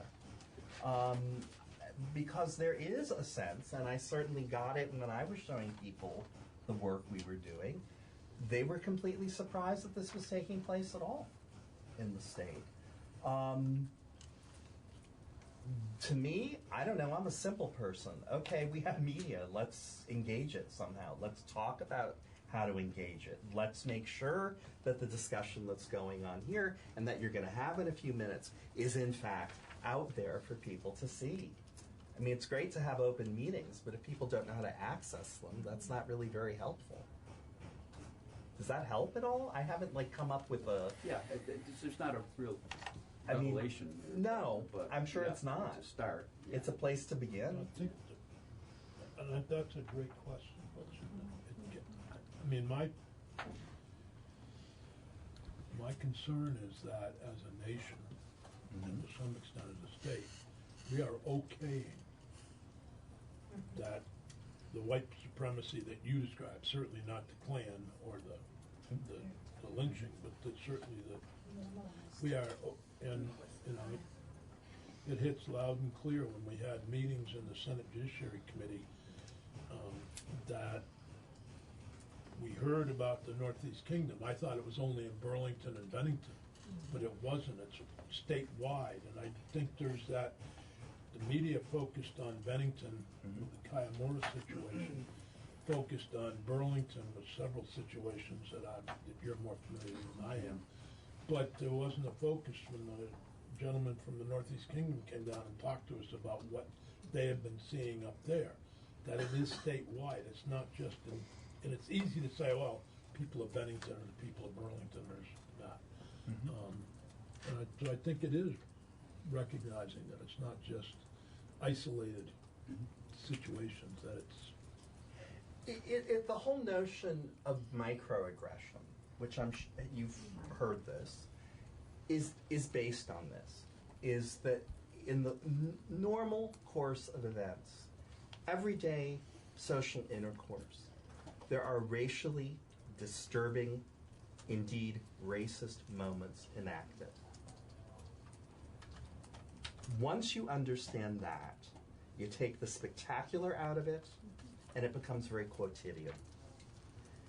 We have to understand that. We have to start understanding that. And we have to also get comfortable, and this is going to be very controversial, we have to get comfortable being called racist. We have to go, okay, that was really insane. I do it all the time. We have to be comfortable being wrong. We have to be comfortable not getting it. But we also have to be willing to be open to changing that. I learned that from my mother, and I teach it in my classrooms. It's nothing that is impossible. Thank you very much. I just wonder if some of the, based on what you just said about acknowledging it within yourself and being clear about it, I wonder if some of the reaction that happens is, oh no, I'm not a racist. Because it's an uncomfortable feeling. Oh yeah. When it comes up and folks don't want to acknowledge that, so they just say, I'm not a racist. I'm just wondering how that plays into it. And it's difficult because we anathematize it. But at the same time, everybody does it. There's a mixed message that as a society we put out there. We certainly don't want it going on. It's not a good. We don't want to do that. But to completely anathematize people who may, in fact, unknowingly unthinkingly put something forth that is racist is a very problematic gesture because it does not allow for a teachable moment. You simply say you're wrong. And I know from 30 some odd years of being in a classroom, there is no more dangerous thing and no thing that will get in the way of teaching any more than telling someone that they are simply wrong. You have to invite them in order to change them. I wish I could just make them wrong. That doesn't work. That's good for everybody to approach it that way. Reminds me of my mother used to tell me I was overweight. She was wrong. No, she wasn't. Yeah. But, are there other questions? Thank you so much. Been You're more very than helpful. welcome. I've Thank tried you. been in some of your classrooms. Yeah, that'd be great. Thank you. Thank you all. Skylar, if you want to Yeah, introduce the next. I think it's a pretty natural segue. I know when we were initially talking about the raising of the age with the juveniles back November 13th, I think it was, and we were getting kind of, I think a lot of times we get frustrated with these outcomes that we're seeing and these disparate outcomes. And the one thing I said then, and which kind of led into this, is that we're getting frustrated trying to find solutions to these problems, working within a system that was produced and designed to produce these outcomes. And that is the problem of systemic racism. And so I hope that today we can begin to expand this conversation from just looking at policing and law enforcement to the entirety of our systems, that racism is rampant in and has been since their inception. And so I think it's important that we're going to hear testimony, but that this also is an opportunity to ask questions and learn, and hopefully give you all, going into the next legislative session, some of the language, the ideas, the knowledge base, to engage in meaningful conversations with your constituents and with legislation to really go forward and, as a state, kind of achieve what I think some of us are trying to skip steps and say that we are right now when we're not. I'm accepting that we're not there yet, but that we can be. But all of this, the panel, and then addressing this problem and naming it systemic racism is an important first step to getting to where I think we all want to be eventually. So I thank you guys for allowing me to put this together and listening, and I hope that everybody finds some value and engages with this. Thank you. We'll try to do this in 45 minutes. Got 4 witnesses, so look forward to it. Mark, you're Stand by for a up moment. first. Good afternoon, Mr. Chairman and committee. For the record, I'm Mark Hughes. I am the coordinator, the interim coordinator of the Vermont Racial Justice Alliance. Appreciate the shout out earlier, Senator Beirut. You made me feel special. You said you were in one of our events. We do these types of events mostly in Chittenden County on a regular basis. We've literally, over the last 5 years, done hundreds of community outreach events, largely in Washington County. Because I'm a big Washington County guy. I've been here most of my life, most of my time in Vermont, 9 years, but I've been in Chittenden for about the last year. We've been making a lot of noise. I want to just acknowledge Human Rights Day as well. Just also encourage those of you who have the opportunity when you're in the Burlington area to stop in at the 1619 exhibit, which we have on display in the Fletcher Free Library until 15th. So just want to highlight that, want to flag that. Also want to shout out to the event that we'll be having this evening, which is a reparations event. For those of you who haven't realized, the United Nations has been calling on the United States to move forward with reparations for quite some time now, and so we have an event scheduled tonight at 38 South Winooski in Burlington at the First Congregational Church. We will be talking. We have a couple speakers and also community involvement there. And I would also bring your attention to H478, which is in House Government Operations and Reparations Task Force bill. I have on the line with us James McKim, who is in addition to a leader in the Episcopal Church at the national level. He's also an avid social justice worker, racial justice worker across the state of Vermont, and he's engaged quite intensely in a number of their initiatives. And I would was hoping at the end of this we would give James an opportunity to at least give the committee an opportunity, give the committee some outside perspectives, because we're not dealing with a unique issue. I thought it would be enlightening to hear maybe what another state was doing. New Hampshire, right? This is New Hampshire. My original plan was to offer you a video, maybe like a five-minute video. That doesn't look like that's going to work very well given the constraints of where we are right now. What I will do in lieu of that is maybe speak to it. What the original intent was that we would have a conversation about systemic racism and about some of those building blocks around systemic racism. I think the last time we were together, is there a manila folder back there somewhere? In that bag? Maybe in that bag right there. Right? If you see it. The last time we were together, what I was able to do was to tell you a little bit about a guy named Joe Fagan.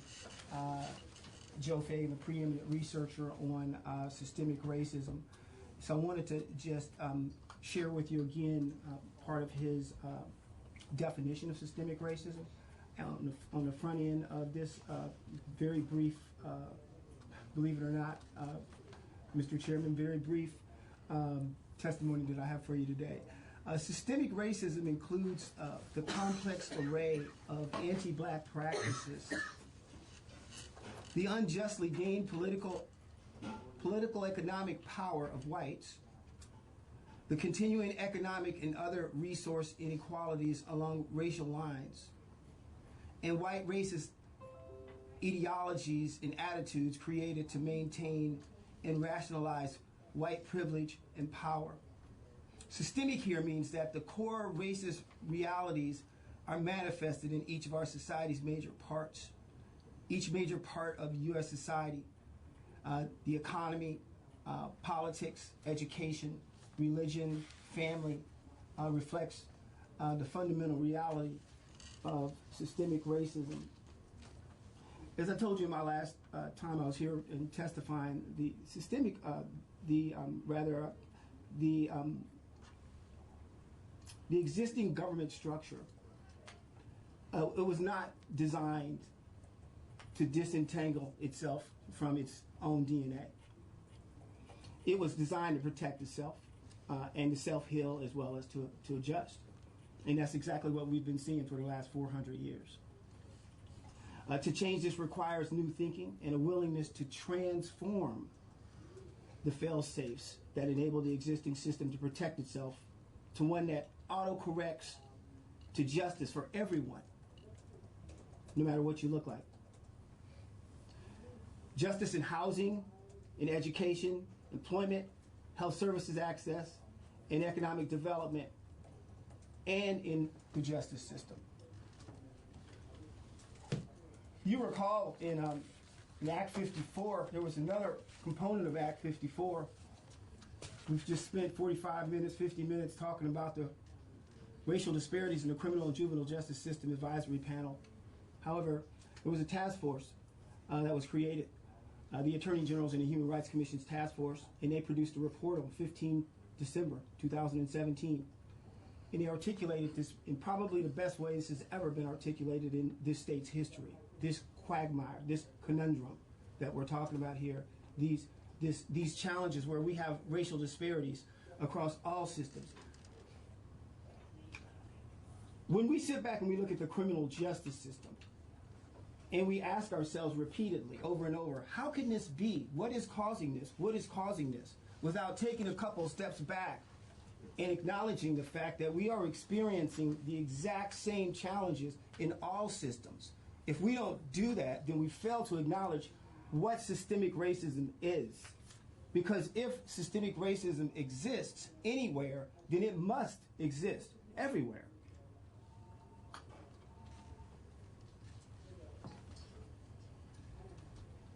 Now, Joe Fagan, he left us a few pointers, and I think I just wanted to share those with you before I moved on, and that was these are some of the, I guess, aspects of systemic racism. He explains it in his book called Racist America. I recommend that, as I did last time. The impoverishment of people of color and the enrichment of white people is the top point. The impoverishment of people of color and the enrichment of white people is the top point, as well as in terms of characteristics of systemic racism. Vested group interests among whites is number 2. Alienating racist relationships between white people and people of color is number 3. The costs and burdens of racism are borne by people of color is number 4. The racial power of white elites is number 5. And number 6 is the power of racist ideas, assumptions, and worldviews is 6. And the last one is resistance to racism. And that is, it's exactly as it sounds. There's a dimension of racism to where throughout all history we have and we will continue to resist. Again, I encourage you to read the book. I ask the committee members to consider your perspective on your legislative priorities. Ask yourself how and why do your interests intersect systemic racism? Again, reflect upon your legislative priorities and ask yourself how and where and why do they intersect systemic racism? How do your priorities enable, or how do dismantling systemic racism, decriminalizing and eradicating poverty, and ensuring equity enable your legislative agenda? How would you use the population level outcomes to be helpful in achieving desired systemic racism statewide outcomes? How would you use those? Is the impact of a flat budget for the Executive Director of Racial Equity into 2022 is that a does that factor? How does that factor into addressing systemic racism statewide? The impact of a flat budget for the Executive Director the Executive Director of Racial Equity into 2022, understanding her charge. How does that interact or interplay with addressing systemic racism? And finally, as I close, how do we close a 1 in 13 black-white medium wealth gap in this state? How do we do that? I'm giving you some things to wrestle with. I've provided you a report, my written testimony, rather, each of you. I also provided my previous testimony. I'm open to your questions. I wanted to also just encourage you to go out and take a look at our race data traffic stop dashboard, which was released November 12th. It is the only statewide race traffic stop data dashboard that exists, where all 79 agencies' data are correlated, where there is comparative as well as trend analysis capabilities. We'll continue working on that. I'm open to your questions. Where's your data? The dashboard. Where do you find it? It's on a link in the email that I sent you 2 hours ago. Oh. We haven't looked at our emails. Looked at our email too. I realize that, but I figured you'd get back to that. Thanks for asking, though.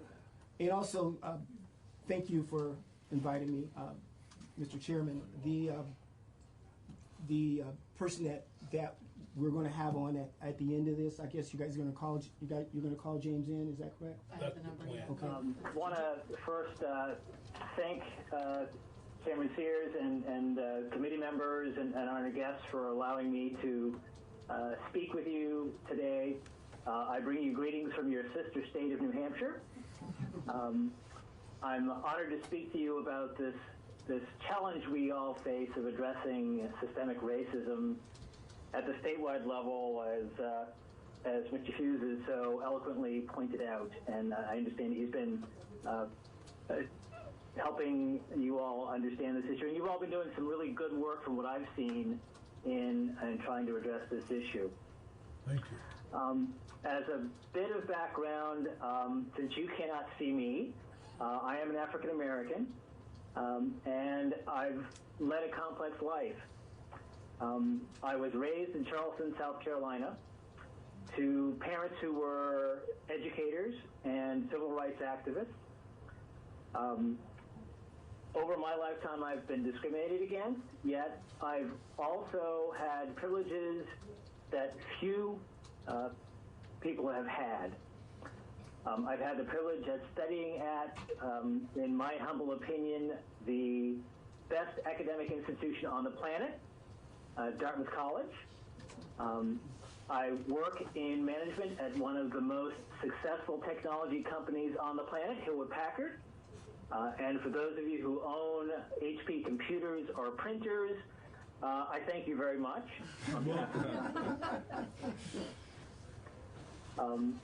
Besides my day job with Hewlett-Packard doing consulting and management, I played and play many roles in public and nonprofit organizations which are very, very relevant to this topic. At the state level, for the Episcopal Church of New Hampshire, I serve on the Reconciliation Commission, which focuses on reconciliation, racial and otherwise, around the state. I help facilitate the state's Economic Vitality New Hampshire initiative, which is out of the state's Department of Business and Economic Affairs, led by Taylor Caswell and Will Arvello. I co-facilitate the Economic Development Workstream of the Race and Equity Series that is sponsored by the nonprofit New Hampshire Health Equity Partnership. At the national level, at the pleasure of the presiding bishop of the Episcopal Church, I serve as the chair of the Executive Council Committee on Anti-Racism. So I see this issue and this challenge from many different perspectives and at many different levels. My sense is that those perspectives and levels, with those perspectives and levels, comes complexity and frustration. I understand that you in Vermont have been grappling with this complexity and may be frustrated with your ability to affect substantive change and fast enough change. To this, I try to keep the perspective of taking heart. As Theodore Parker, a Unitarian minister and prominent American transcendentalist who called for the abolition of slavery back in 1853, said in a sermon, which you may have heard paraphrased by Dr. Martin Luther King, he said, the arc of the moral universe is long, but it bends toward justice. And we have successes and we have setbacks, and what we should, I think, keep that in mind as we go through this challenging issue. So Mark has laid out a little bit of the facets of this work. We wanted to share with you a video, and the video talks about a couple of those facets that I'd like to touch on here. One facet is the work of individual, personal learning. And that work needs to be done at, first of all, an awareness level, just understanding the concepts of unconscious implicit bias, of white supremacy, of the real cause of racism, the economic foundation for the reason for racism, understanding that, just being aware of all those concepts, that's one level. And then there's the understanding or acquiring a competency level individual attainment, which is having the skills to engage in the changing of hearts and minds of our fellow citizens and the people in power. This individual, personal work must be done, and may not well be done by the state as an entity, but better done by individuals and communities, and the state's role can be to support that work being done by individuals in those communities. So this is one facet we deal with and we talk about. Yet this facet alone is not sufficient to get us where we want to and need to be. Another facet of this work is the altering of interlocking systems in areas that make up our lives. The areas that Professor Tricia Rose from Brown University has identified so well and speaks to in the video we wanted to show you, the areas of wealth, housing, education, media, and criminal justice. I'll say those again because I think they're so important to keep in mind as we look to affect change. Wealth, housing, education, media, and criminal justice. Those are all systems. There are systems of wealth creation, wealth dissolution, wealth dispersion. There are systems of housing, development of housing, purchasing of housing, maintenance of housing. There are systems of education. There are systems of how the media operates to shape our lives and what we believe, as well as to educate and inform us. There's the systems of criminal justice. Racism has an impact on each of those systems. And our challenge is to address that impact in each of those systems. And as you're probably all aware, impacting any one of those systems by itself is a huge and daunting task, challenge. And since those systems are made of people, this altering has to be done by individuals. Thus, the importance of the first facet we talked about, the individual personal work that has to be done. You all are individuals. You all need to do your individual learning and awareness and competency level training in order to understand how to truly impact the systems that you interact with and have influence over. But I want to talk about another facet of this, another dynamic as well. To truly address systemic racism, which involves all of those areas, and bring about the change that we really want, racial reconciliation, we need to address the fact that the facets and the areas are interrelated. That's what makes this even more complex. Housing impacts wealth, and in some cases helps define wealth. The size of your house, how much you paid for it, what its value, impacts your wealth. Your education impacts how much money you have to buy a house.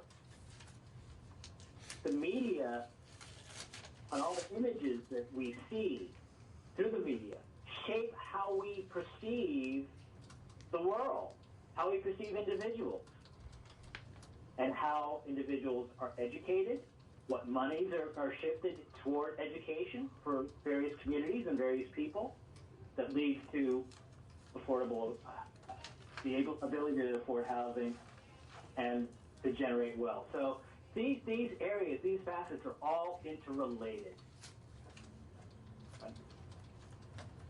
So to address that interrelated nature of the challenge, we need to address what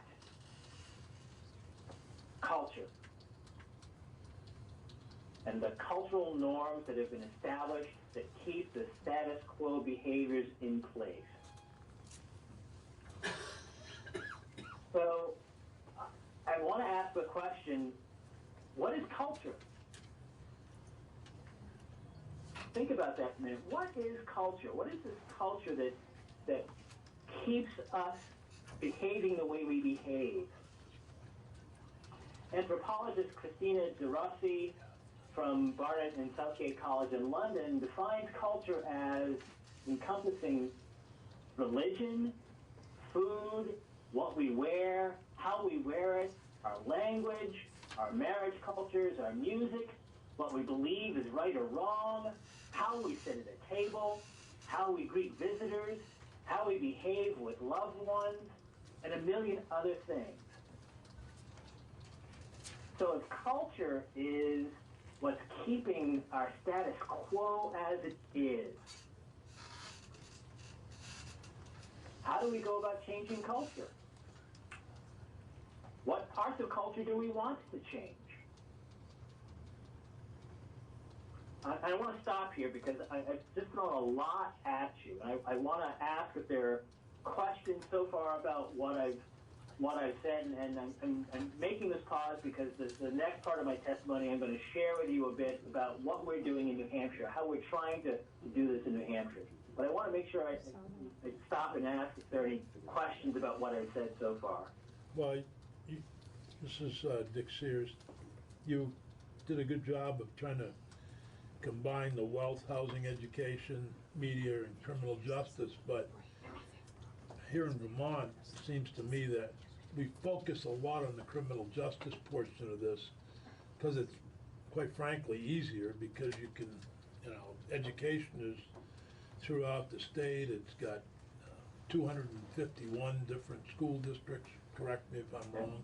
Fewer than that now. Fewer than that now. But just like New Hampshire, we have this local control of schools, so it's harder with education. Housing is a problem for everybody, and it's huge.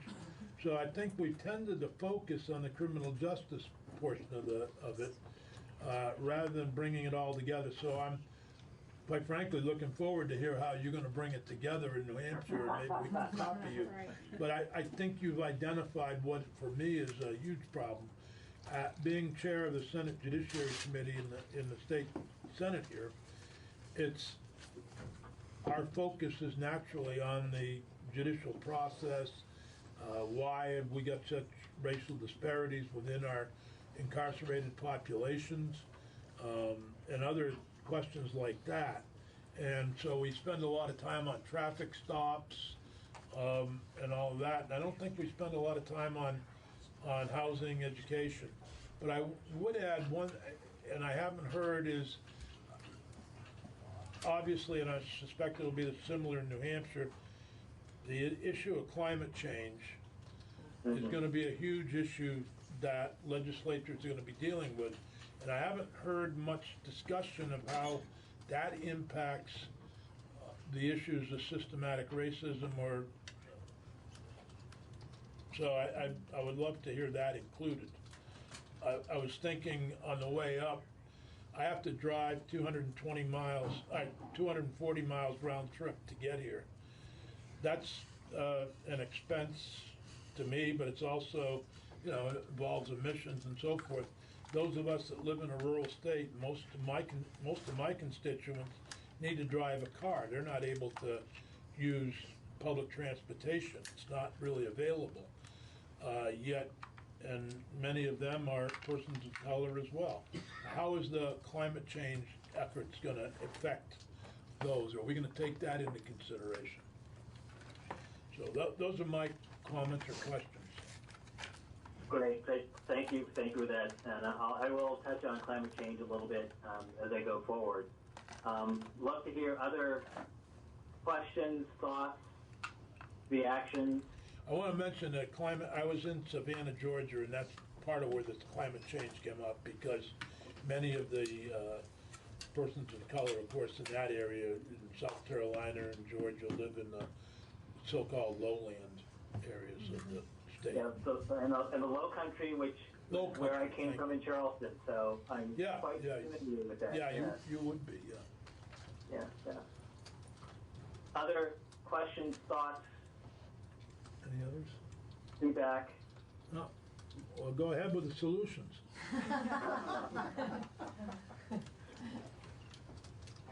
Sure, solutions. Here we go. Here we roll.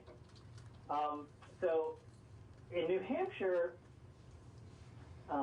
we're taking an approach that is both in the private sector and the public sector, and also trying to marry them as best we can.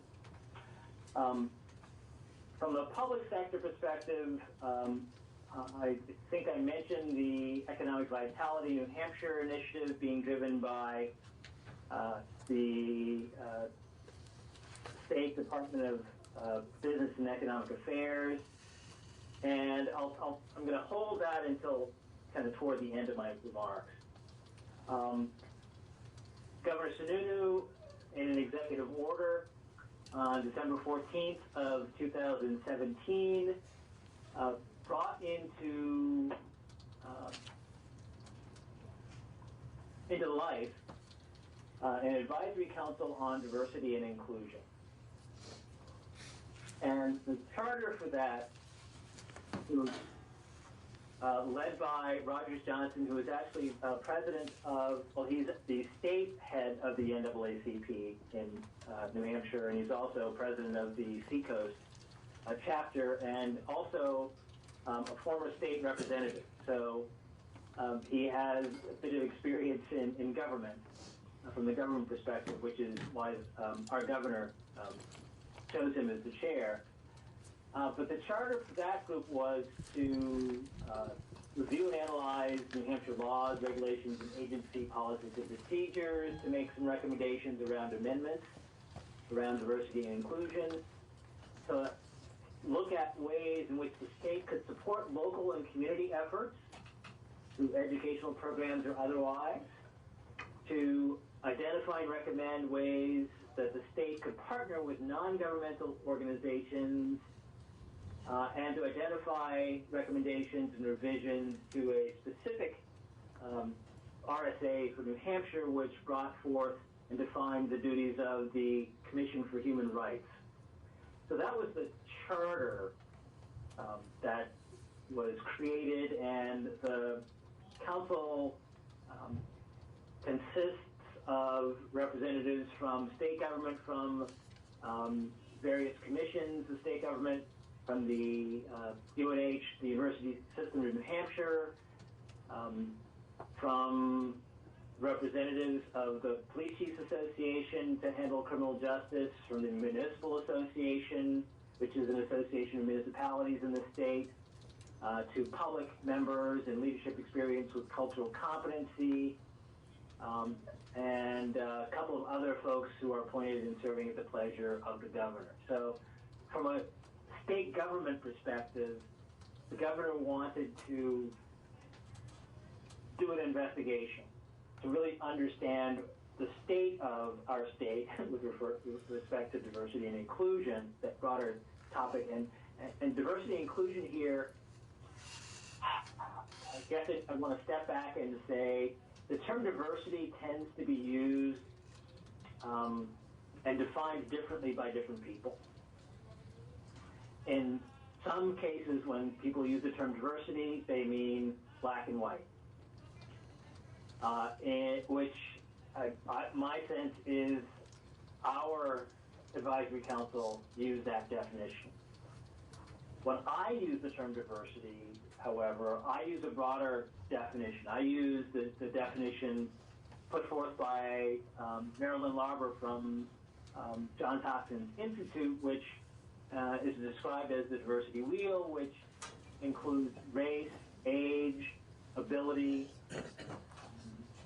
a much broader definition of diversity and inclusion.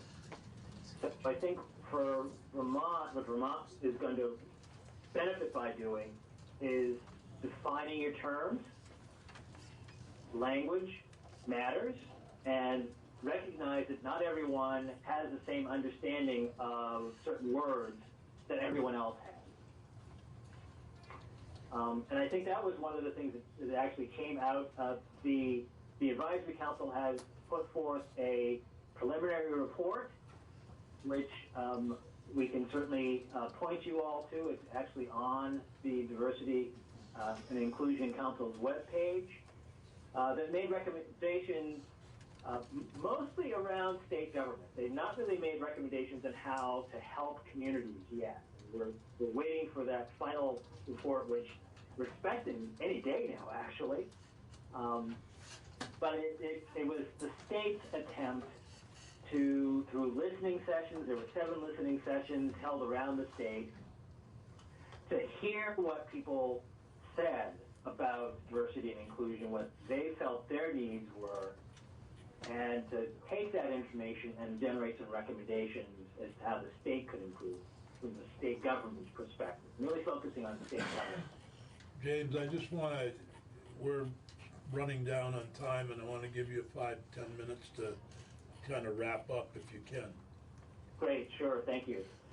So that actually was good, because that was what I wanted to say about the Governor's Advisory Council and the public sector work. Let me just say a few words about the private sector work that's going on through the Race and Equity series that was initiated by the New Hampshire Health Partnership. The partnership recognized that there are many organizations across the state working in this space, yet they're working in silos.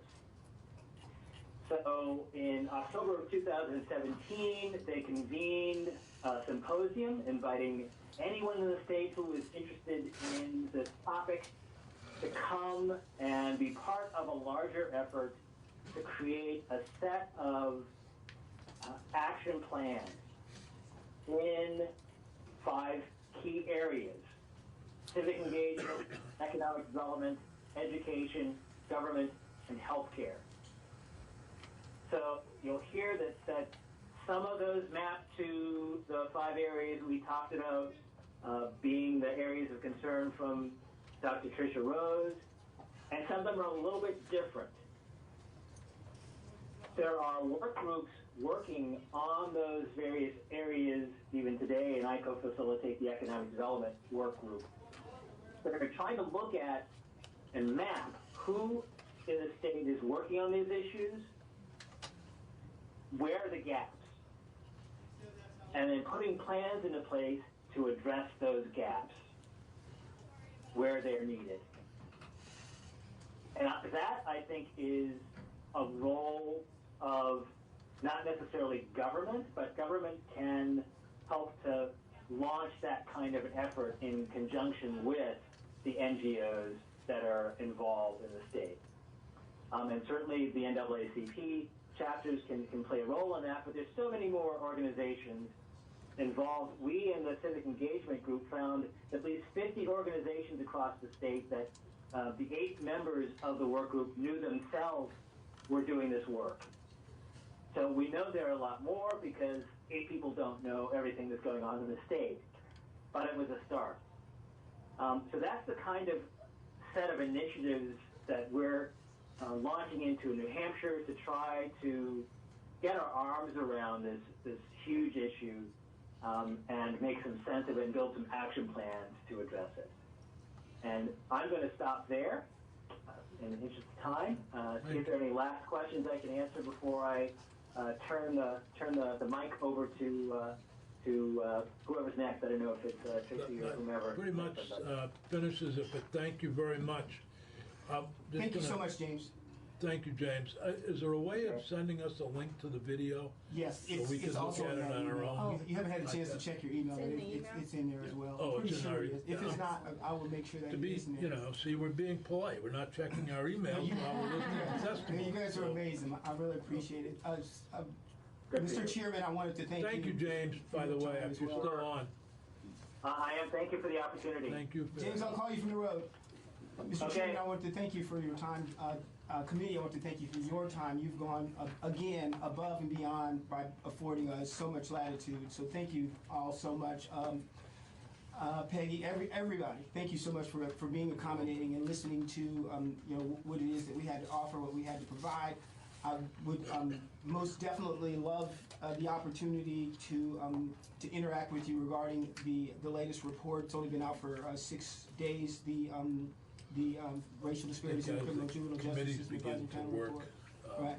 back in January. We should be hearing from you. Absolutely. So I'll be glad to come back and give you some on that. There was just one thing that I did notice about the report. Just one observation is I do think that term bias has really gotten a little loosey-goosey on us, and it's going in a lot of different directions. It's creating a lot of unclarity, and potentially even it could even be weaponized in some way. So I just want to be very careful about language. I'm looking at that report. I've only had the opportunity to see it just before I came down. But I did want to just caution that report, I haven't had a chance to look at it, but I'd love a chance to respond to it. Thank you again for your time. Thank you. Have a great afternoon. You too. Well, I'm concerned about our behavioral health contracts. Can you help us understand where we're at? I certainly can if that question's being directed to me on the phone. Yeah. Okay.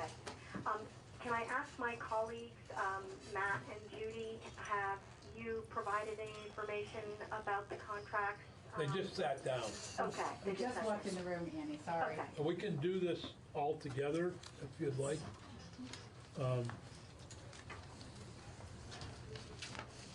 Should we start with you two and then go in with Annie, or do you have handouts? When she dialed Annie, I thought, well, we can have all three of you at the same time. It's fine.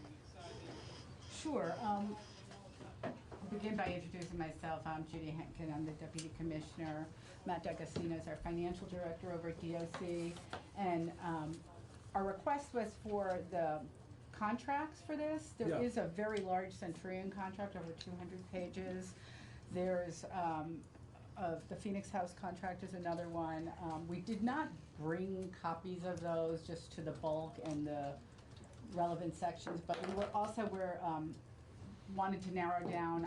I understand that you're concerned about the behavioral health services that are provided under the contract, and I think the specific questions about those. Well, the specific questions are the quality of the services that are provided by Centurion, and secondly, the availability. Now, again, I'll start. You didn't hear me. My opening statement was maybe I'm being conned by a con in St. Albans. But basically, I was told that they are he's part of the MAT program there, and there is no counseling available. And so you were on the right track with speaking to Annie. We did have a discussion earlier, and she visits the facilities, is the most aware of all the programs and the availability. There is, what I understand, there is availability to those who want to get counseling, but I think Annie can tell you about at each facility what is available to her knowledge, and how we are getting information from people. It's not a subject of grievances for us that there's unavailable counseling. We don't see that as something that we're seeing a demand that we're not meeting. But Annie could at least explain what services are available, and if there is a person out there who has made a request, I'm not aware of that through any type of grievance or any type of wait or denial. So, and we can look into that, but Annie will at least inform you as to what's available. Sure. So piggybacking on Judy's statements, I can only echo much of the same. I review all of the grievances that come into the department that are primarily penned by the person I supervise, Colleen Nilsson, the mental health chief, but I review and weigh in on all of them. All the responses, generally the language comes directly from the providers themselves, but we also provide oversight pouring through the electronic health record and reading what we can see there as well. If there are any discrepancies, we ask them to correct that. But there really are no grievances about this particular matter. What there has been some concern about is the timing of dose adjustments, people wanting to be on more medication or different medication, and meeting with providers, medical providers, on a more frequent basis. I'm specifically talking about counseling. Yeah. Or So I'm just NA, saying- or availability of NA, availability of individual counseling, substance abuse counseling. Yeah. So Whatever as else. also part of the oversight, I get a schedule and check in with the providers on a weekly basis and have a monthly oversight meeting as well. And so I know on a daily basis how all the behavioral health services are staffed, and that information is also communicated to all of the superintendents and their chain of command. Specifically at Northwest, there are AA meetings, there is individual counseling, there is MAT counseling, are recovery coaches, and I'm actually at Northern doing the 3rd annual recovery coach training. So they're increasing the amount of recovery coaches at the facility. We were told there was no NA. I'm not sure about that. I know that there's definitely AA and MAT. But And yeah, but recovery I'm coach. talking about the counseling that goes along with MAT, not Yes. the MAT. No, know- I understand. I know but there's that, but I'm wondering if there's actual counseling. Yes, there is. And I can also report that Centurion just completed the 2nd annual training in an evidence-based practice that was developed by researchers here in Vermont. That was an offshoot of the SBIRT program, the Screening Brief Intervention Referral to Treatment. And we're looking to increase the capacity and cross-train the mental health providers as well in substance use, so that the mental health providers and the substance use MAT teams can be working in a more integrated fashion and provide more consistent group services.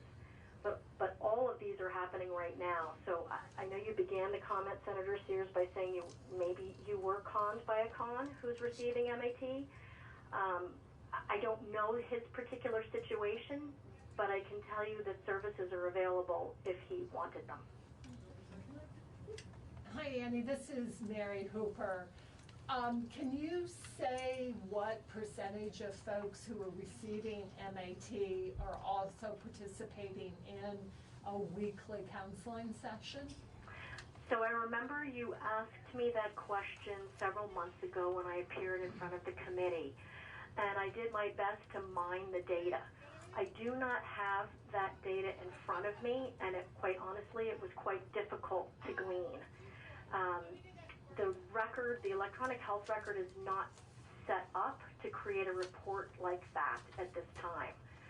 So I had to do a basic count of how many sessions were being conducted, but I was not able to cross-reference that part of the record with whether or not they were receiving MAT.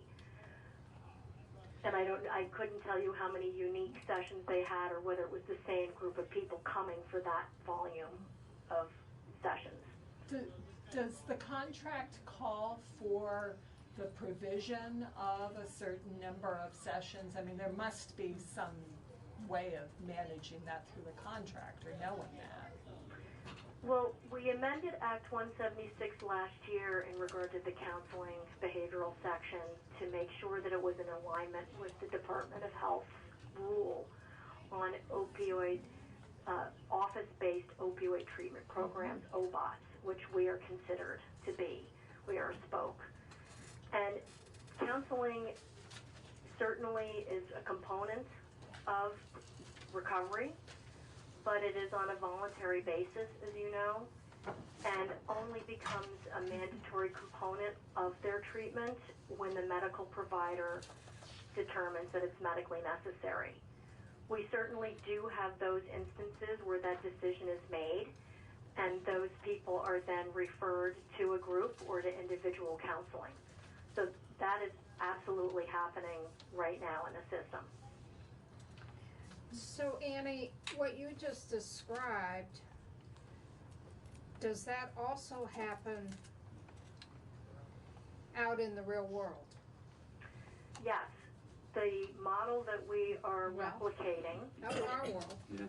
The model that we're replicating, I mean, I can't see your faces, but the model that we're replicating is the health department rule for this level of opioid use disorder treatment.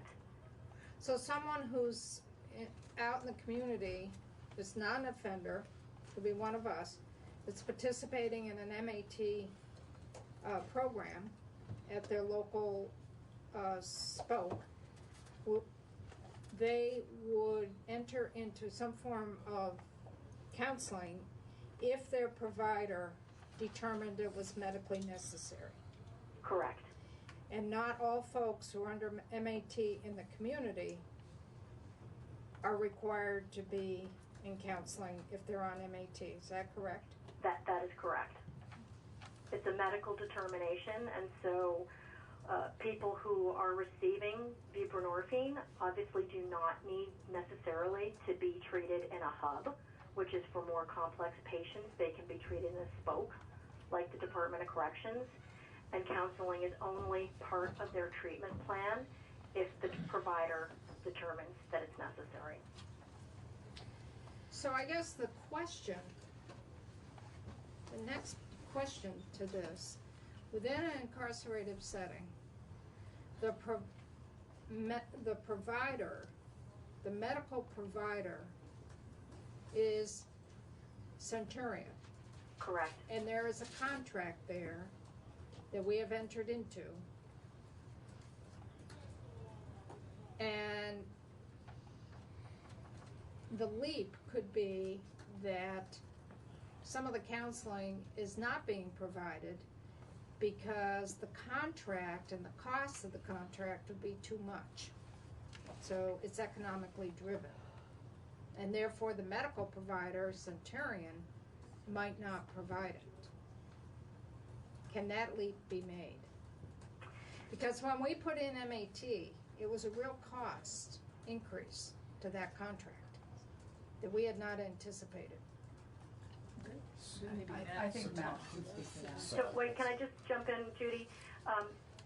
So as part of our whole behavioral health conversation with this committee and then also with the House and Senate, we, as part of our compliance with the health department's rule, we also adopted their metrics of staffing, which they recommend.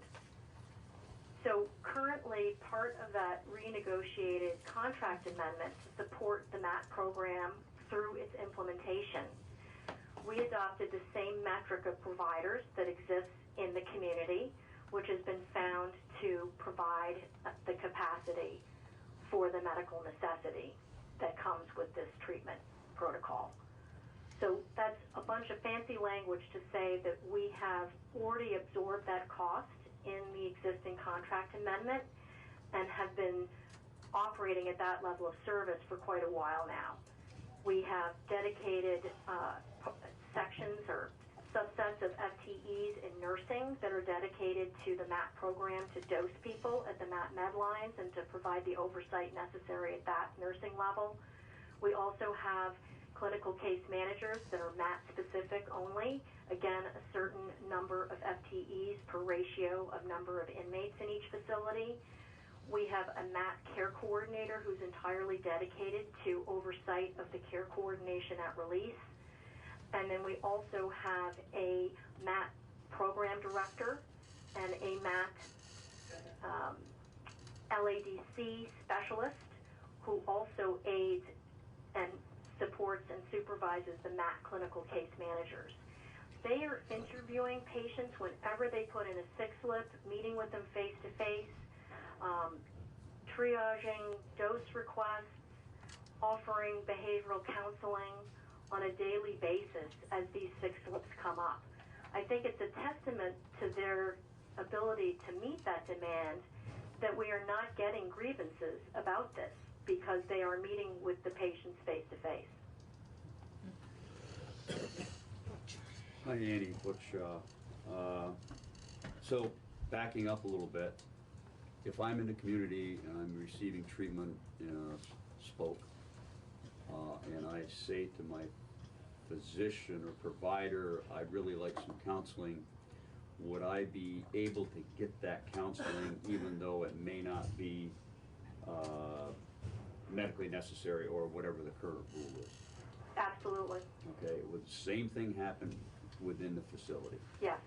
So if I'm in a facility, which I think I should be sometimes, will I get, and then I ask for counseling, I will receive counseling? Yes. Even though it's not medically necessary or part of the treatment regimen as prescribed by the Department of Health? Correct. Okay. Right, that's not what we heard, so the question then is, are people requesting this and it's not being provided? Or are they not requesting it and not knowing that they could request it? I heard that they were requesting it, and it was not available. Or perhaps also they were told it was not available, don't request it. Yeah. Welcome to the world of corrections. Yeah, I just, I'm at a loss because, as I said, honestly, we could give you all the grievance data. There are no grievances on this. And I'm here with the Open Ears coaches right now. This has been part of the discussion. There hasn't been any report to me about this from them, and I would hope that they would trust me to tell me. And then I meet every 2 weeks. We have a very extensive MAT work group meeting where we meet with all of the players, and no one is talking about being overwhelmed or not being able to provide a level of service. So where are you now, Annie? I'm at Northern. Newport. You're in Newport. Yeah. You're not at St. Albans. No, I'm not at St. Albans. And one of the people we met with was an Open Ears coach. Really? Yes. But was it the coach that mentioned it, or I was don't remember. I think it was the other person. But he was in the same discussion. Yeah. Right, but the He person. seemed to agree. Yeah. He said, as a matter of fact, he said, yeah, there's AA but no NA. Right, there's no NA, but NA may be different than counseling when you're in an MAT program. Is that correct or not? So what I can tell you, because I also go to recovery centers like almost every month as well, is that the NA meetings, for whatever reason, and Northwest is not alone in this, are somewhat more difficult. Newport is suffering from the same thing. I've been trying to get an NA meeting going at the facility here for 2 years. There isn't anybody who's willing to step forward in the community to come to the facility to do it. And there's not one in the community either. Well, if we can shift gears for a moment to sex offender treatment. Where are we at with that? That's not my area. Well, what's the contract for sex offender treatment? I would defer to Matt. Yeah, Max Titus is our kind of person on the contract. I wasn't aware that was a subject of discussion Well, behavioral today. health. Yeah, and I remember when you're talking about the old days. I don't when want to there was be, the I don't same want to thing. be difficult here, but I just have had too many concerns expressed by various people regarding the behavioral health contracts that the department has, and it just, if we don't have answers to the sex offender treatment, I would like them at some point, because you can send them to me personally, but it concerns me that at one time, Vermont had one of the most renowned sex offender treatment programs in the country, and now we're having a hard time getting sex offenders out of our programs, out of our institutions. And I suspect that part of that is the housing situation. We hear the complaints there. I know there's a battle going on with St. Johnsbury about transition residences there, and whether or not the problem that the department has is getting sex offenders out into the community who are past their minimum and have been treated. Communities don't want them. There needs to be a conversation about that contract and what we're doing, whether or not that's part of the problem or whether the problem is the communities or what's going on. I didn't know that you weren't prepared to talk about Well, the transitional housing piece is a whole separate piece. I understand that, but I'm saying that the sex offender treatment, let me back up, maybe I wasn't very diplomatic. Try to be more diplomatic. What has happened with sex offender treatment appears that there are a number of sex offenders who are past their minimum that do not have an appropriate place to live, and part of the reason they don't have an appropriate place to live is because they can't find a community placement that will accept them. And is that reflective of the treatment program? Is that reflective of the community's adverse, or is it reflective of the department's trying to find placements for them, and it's not easy? I don't know what's going on, but we've been asked to look at various groups of individuals for release into the community, and how do we ensure that these folks get out. And we've been having discussions about perhaps presumptive parole or something of that nature. And if we go in that direction, that means that we would presume that if you're past your minimum, you're going to be released unless the department has a reason not to. Yet, we seem to have great difficulty getting sex offenders back into the community. And I think there's a real reluctance of landlords to take, if there's a housing requirement, it's a very difficult thing to get landlords that are willing to take people that have sex offenses. I don't think it's necessarily the lack of or inavailability of treatment. I do think that there's difficulty getting people into the community in a community that doesn't want them, and if there's restrictions of where they could live, whether it's near children or some other type of imposed restriction, those also limit the options for people. And I would just chime in that the sex offender treatment, Senator Sears, is bundled under program services and is not part of the Centurion behavioral health contract. Okay. Whose contract is that? So that is managed under Kim Bushy. She would be the person to come in. Yeah, and she would be the person to speak And to she that. would be the person to speak to that. And I think we got too much bureaucracy. that's in her charge in regard to, the TIPSA and the VASOR, the sex offender treatment assessments, etc. It's handled under criminogenic risk and need. So, Annie, the folks doing that work, are they state employees or is that contracted out? Matt? Thank you. So, the VTIPSA folks are part of our department, but the services are through contracted vendors. There's a number of contracts, and I apologize, Senator Sears, and all that we don't have the list of those. Not including the program service component of behavioral health. Senate Judiciary Committee meeting January 8th. I would like a complete list of all contracts with all providers and all, whatever you call them, whatever you want to call them. Like a complete inventory of all the contracts, how much they're for, what they're providing, what they're not providing. And I'd like to also have a complete inventory of the number of offenders who are incarcerated on January 1, 2020, who are past their minimum, and the reason they're not being released past their minimum. So that'd be January 7th. It was the first day, yeah. So January 8th, please. And if, Peggy, if you would set that agenda for contracts, so you don't have to worry about what to do the first day. She was worried. She was worried. So I would really like to get a full understanding, and if you could share that information with Stephanie Barrett from Joint Fiscal.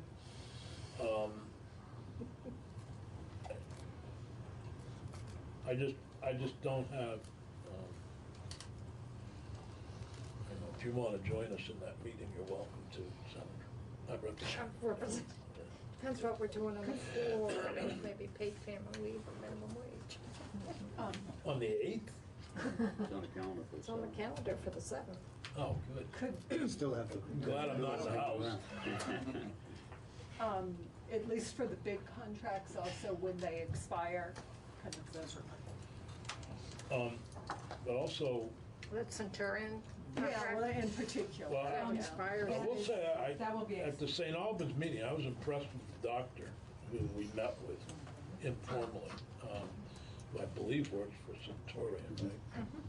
He's their map person. Yeah, the I MAT was person. impressed with him. He was very helpful to us, and so it's not all bad, but just concerned about behavioral health and what we're getting for the money with Penn spending. I'm also concerned about the so-called anger management and other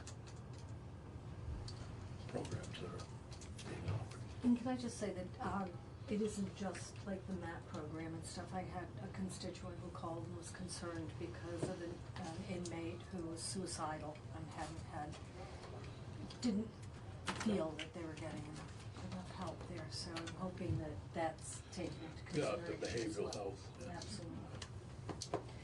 When is the Centurion contract up? It runs to June 30th, 2020. So you're in the process of Selecting looking a vendor. for another vendor or that vendor or whatever. New contract. Are you We will have a new contract with somebody? with someone. And so are you already into the year extension of the existing contract? I'm kind of remembering that you had it for maybe a couple of years and the opportunity to extend. Yes, so we're in the final The final, amendment, okay. and that's yes extended through June 30th of 20.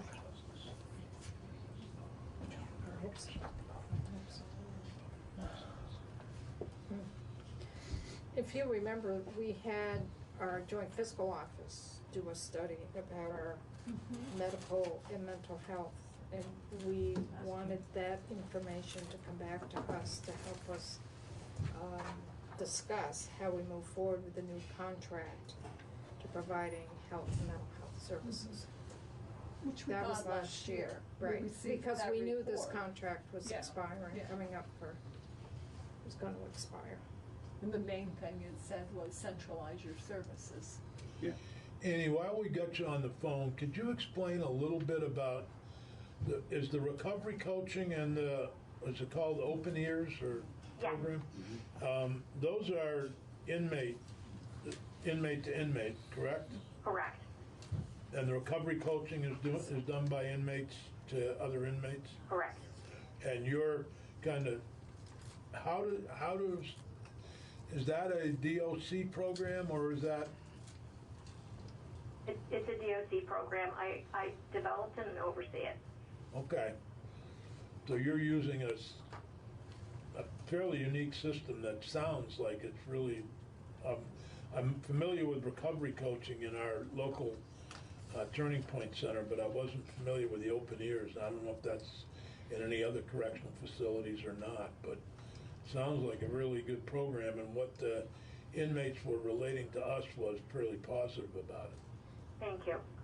Yes, it is unique, and we are in the process of expanding it. Probably to date, there's been over 16,000 individual coaching sessions, and that does not include the extensive tours in segregation and other restrictive housing that they do, the infirmary, and all the informal meetings that they have with people. Those are only scheduled. But in addition, after this training is complete, we'll have enough coaches to expand. We've been piloting a reentry recovery coaching group here at Northern that's been very successful. It's facilitated through a coordination with the Recovery Center here in Newport, and a recovery coach who works there who is a formerly incarcerated person. And he, along with an inmate recovery coach, facilitate this reentry group to help address the emotional, behavioral aspects of impending release, and to also help support people obtaining resources and talking through what resources might be helpful to them upon release. So it's really meant to also augment and relieve some of the intense demands that are on our caseworkers inside of the department, inside of the facilities.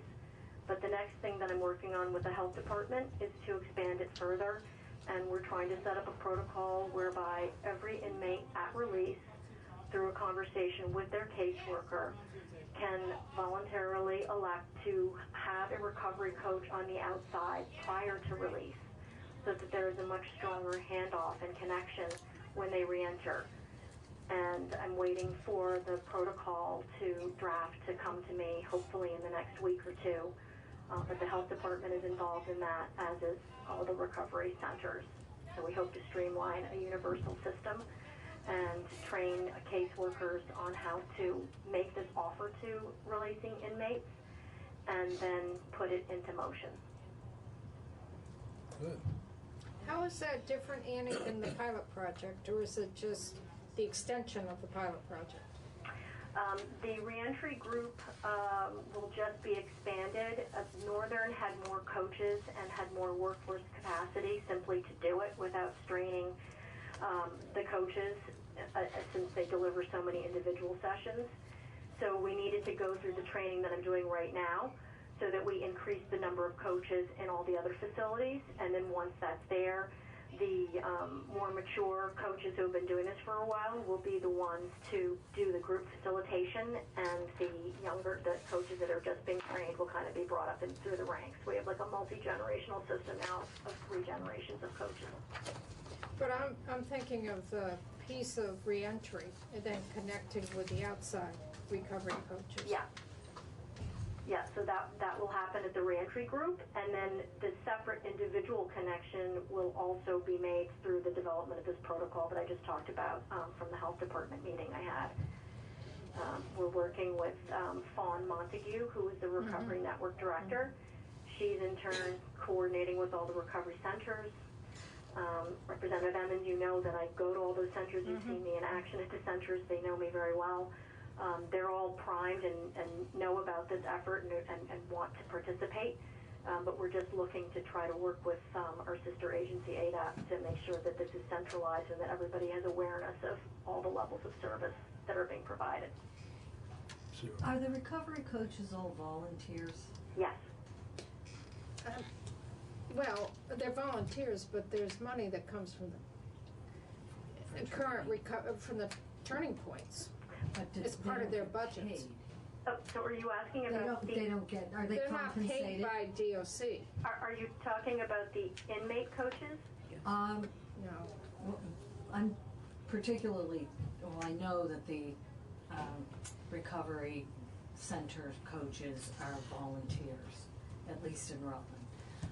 And I'm just wondering about the inmate. I think they get paid. No, they get paid. They get a little from the turning point. It's not great, but It's not great, but that's part of the do turning point. the inmates get paid? The inmates get paid. I think you'll find in Rutland. They get some compensation. I don't think it's getting rich, but. No, No, I'm there's sure some it isn't, but, compensation. and it may be that one Do you particular either of you coach have does it. information on any of the contracts that you'd like to share with us that you came here to talk about? It's recovery coaches. I think we probably give a more complete picture if you gave us the opportunity to go back and go through and make that listing for you. I think it would be more helpful.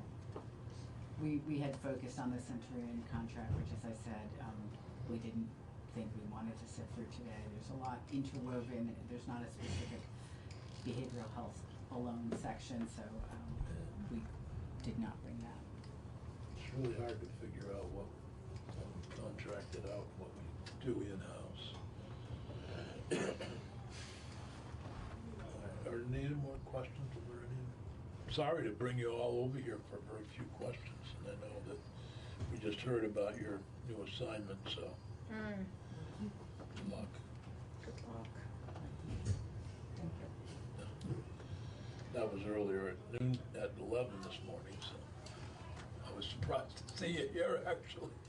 It's my closing up of business on a lot of things day. No, I'm going to retain a few things that I'm working on that are continuous. Okay, it's a temporary reassignment, so I will help out over at the Secretary's office and Chittenden. Let me know if you want to join us on the 8th. We'll do it in the morning Okay. at 8:30. You may not be on the floor till 10:30 or something. Right, okay. Welcome to join us. Can I just ask maybe that Yeah, please. before the 8th, if you can maybe on week before, get that information to Peggy so that we can make sure that we're staffing them properly with whoever covers that particular area, because I'm guessing this is probably a pretty wide swath of different contracts, and I want to make sure that this. Yeah, we'll get all that together, and also anyone who would provide the The written next testimony. meeting, can we concentrate on transitional housing? Yep. Instead of the other contracts that we had talked about? I was gonna say, do you want me to? I'd like to focus, if I'll you're show all you at the end of prepared the on the meeting. transitional housing, to talk about that next week. That seems to be, there's also, and part of that reason for bringing that up here is because it really is a justice oversight issue. Is this, what do you do with the St. Albans work camp? And I know. St. Johnsbury. St. Johnsbury, right, excuse me, yeah, thank you. The issue, I think we all received emails from Senator Benning and somebody else who were, you? No. Well, anyway, there was, a meeting took place in St. Johnsbury with the St. Johnsbury Select Board and Commissioner Touchette, I believe, about the work camp and what to do with the 50 or odd beds that aren't being used. And there was tremendous pushback from St. Johnsbury, but they'd like to use it for people that we don't have incarcerated. I'm just paraphrasing, okay? So, we've got a problem. We've got a facility with 50 beds, and the town is saying you can't use it for what you really need to use it for. They want to use it for a group that's no longer incarcerated.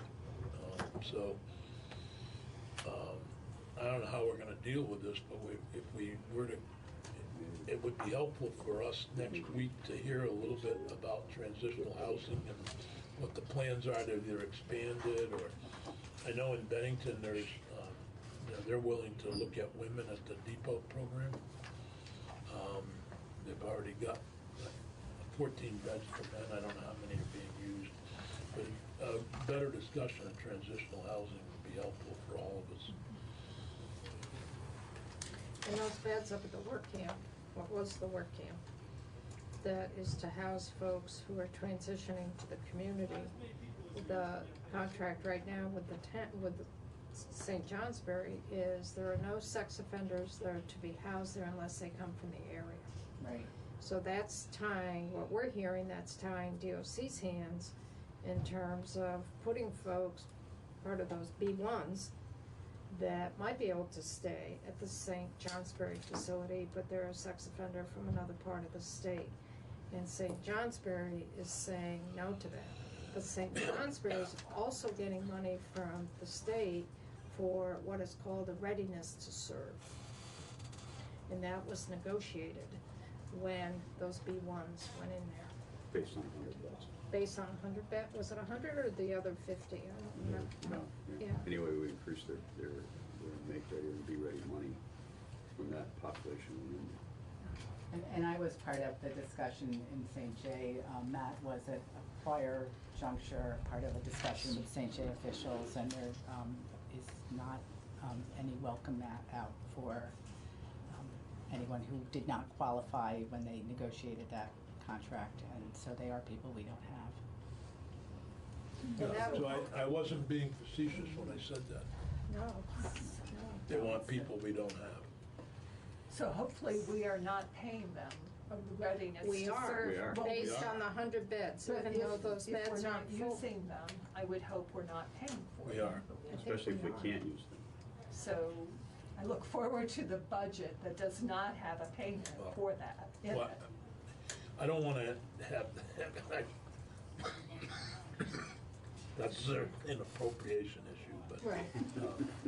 It's a negotiation. I would like to focus on how what we're gonna do with the people that are incarcerated who are past their minimum, who don't have appropriate housing. And it appears that St. Johnsbury is not the answer, so Could be what's Windsor. the, what is alternative B? There will be a push, I suspect, from the representatives and senators from that area. Yeah, already is. And I might mention that the two chairs of the appropriations committees are from that area. So there will be a push to try to use it, but if they don't. And the chair, of the Institutions Committee in the Senate's from that area too. Yeah, so I would prefer to have this committee have a grounding in it so that we can respond to that when the time comes. But So that's for next week, you want? next week to talk about transitional housing, and clearly, It's on schedule at noon right now. yeah, clearly, yeah, I just want to make clear what we're talking about, that there's been some lack of clarity from me because I was out at sea on these issues. But I want to make sure that we're talking about what are we going to do in light of the fact that the 50 beds that would be appropriate perhaps are not going to be available at St. J. So rather than trying to fit what we don't need, you could ask the question, why are we buying what we don't need? I do that all the time.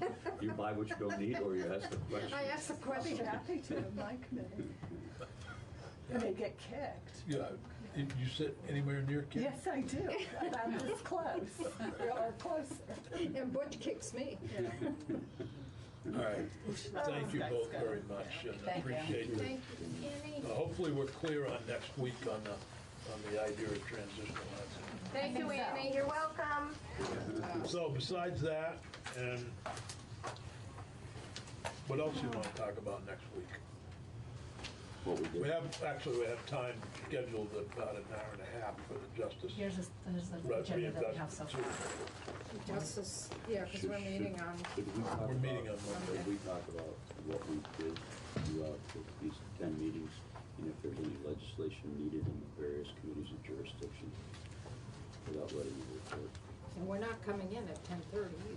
We're coming in at 10:30. You are? I Yeah. thought you and I meet are We're 9 meeting at o'clock. 9, 10:30. 9 to 10:30. You're not coming in at 10:30. I'm not coming meeting's in at 10:30. Next week. If we don't have a snowstorm that day, which I hope we don't. We don't. Did you check it? I think we're gonna have to delete the presumptive parole report. I think we're gonna have to put in we have to have time for the Woodside, the closing of Woodside, and hearing from state employees. And So you want to hear, that's, I also want to add a judge to that group that we hear from on closing Woodside. Judge Pearson or something? Yeah, and I'd like to hear more from the state's attorneys as well. I think that was rather brief today, and I think they had some significant concerns. So Judge Pearson, Pepper, Yeah. Pepper, anybody else? So this, we're getting rid of? Yeah, getting rid of that and just put Steve Howard in Steve here. Howard, and then we'll continue with that at 11:30, and then at noon we'll do the, So I'm gonna add Matt D'Agostino, and they're gonna tell me who else to add. yeah. Do we want more time on this now that we? No, I think that half an hour should be enough, don't you think? I guess, we may have a snowstorm next Tuesday. No, we're not. It says 1 to 3 inches during the day, 1 to 3 inches later. And we have this, so right now we do have a half an hour state contract. You want to take that off, right? Yeah. And then where do you want me to add time?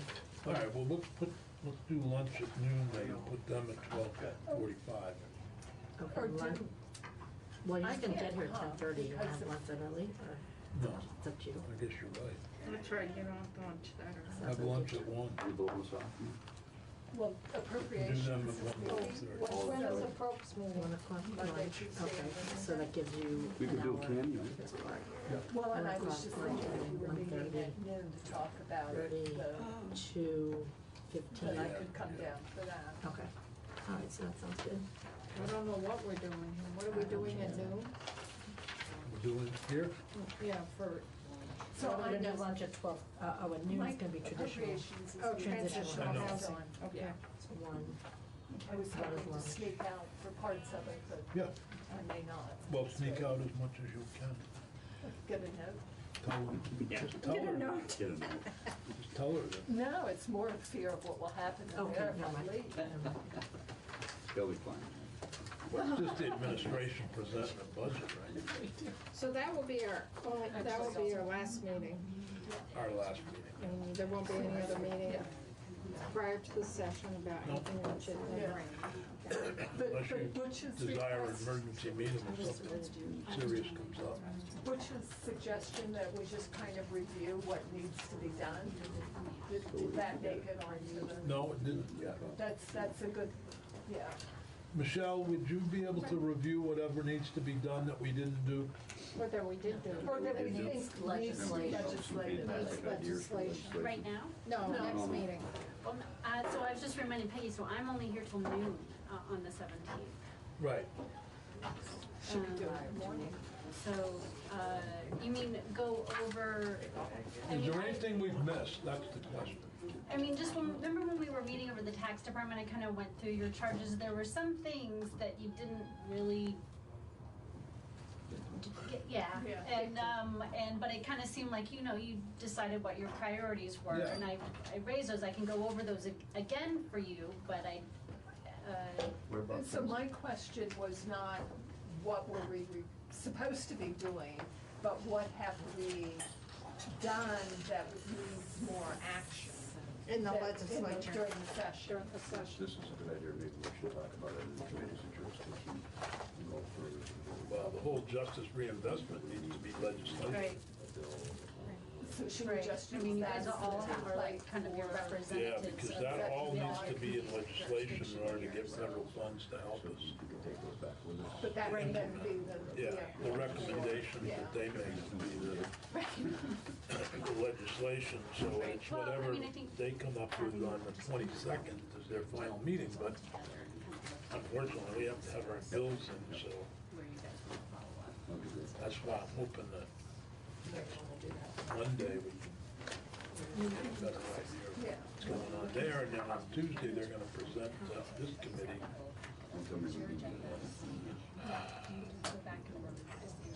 I'm sorry, I just get frustrated with the department sometimes. Which department? Well, wait, Yeah, so you can see all. There is, You know, I probably would let there are you either problems way, with the behavioral health because program. I'm a really thoughtful person. We don't really have the ability to do that. They are no longer that forward-thinking, solve, But they have so much churn in the system. It's part of they've it. lost that. Yeah, they've lost that view. Lisa Menard is more of a caretaker, and I'm hoping that Mike Deschelle will be okay, because I see him. Yeah, but I don't know.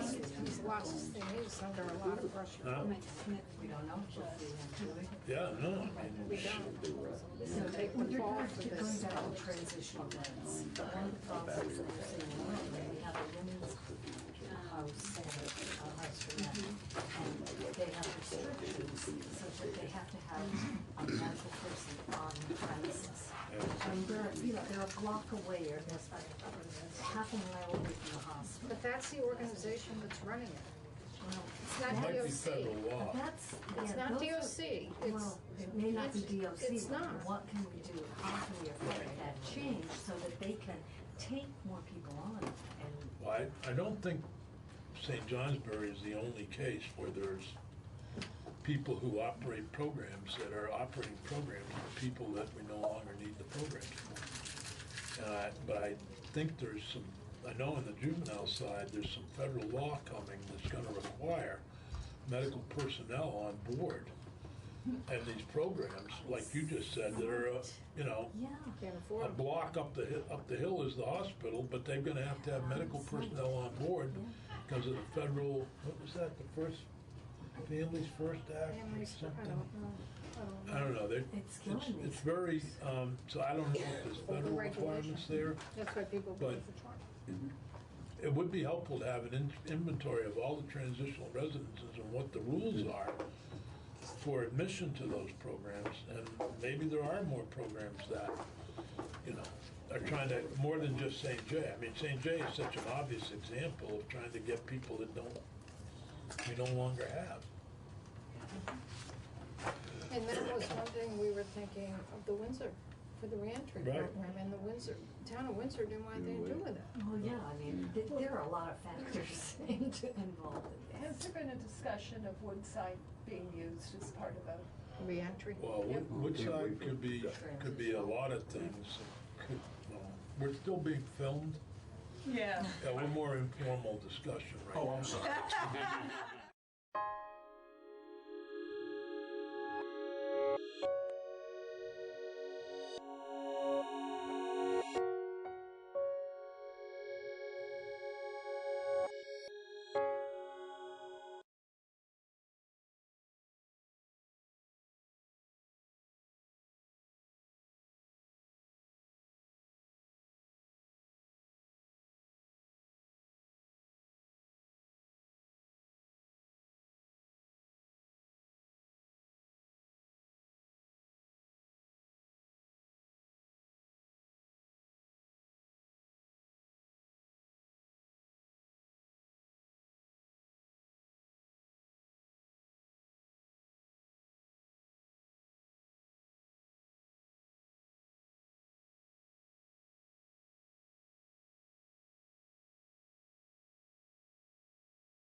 We're at 7:03.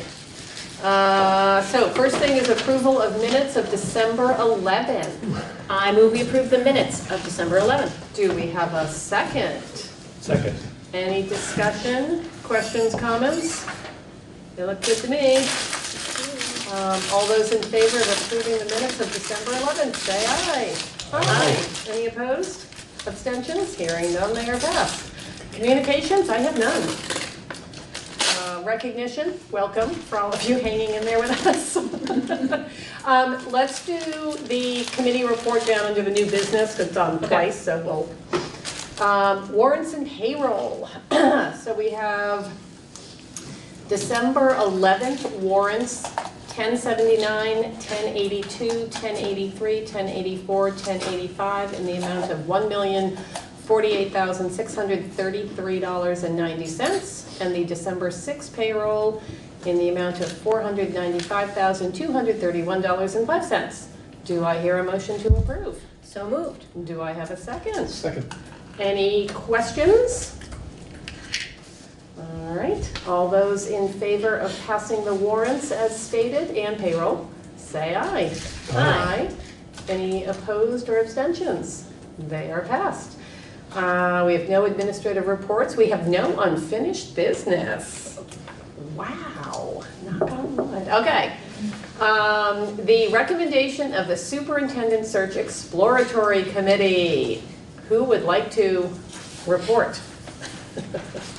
I guess I will, unless you would like to take it away, Carrie. Hey, why don't you give yours and I'll see if I agree. Emily's gone and not to return? Emily's gone. Oh, really? Yep.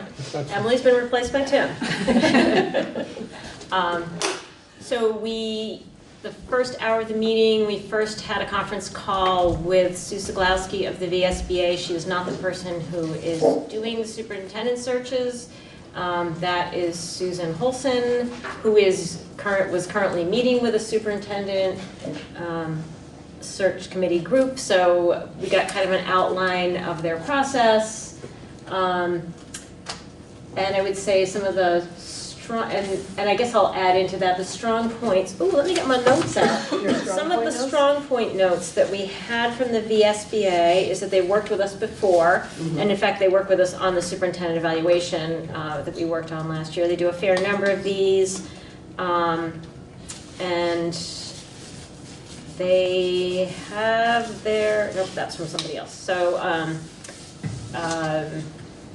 some of the challenges a little bit were they didn't really have a good diversity outreach scheme, it seemed like. It seemed like they were like, well, we could work on that.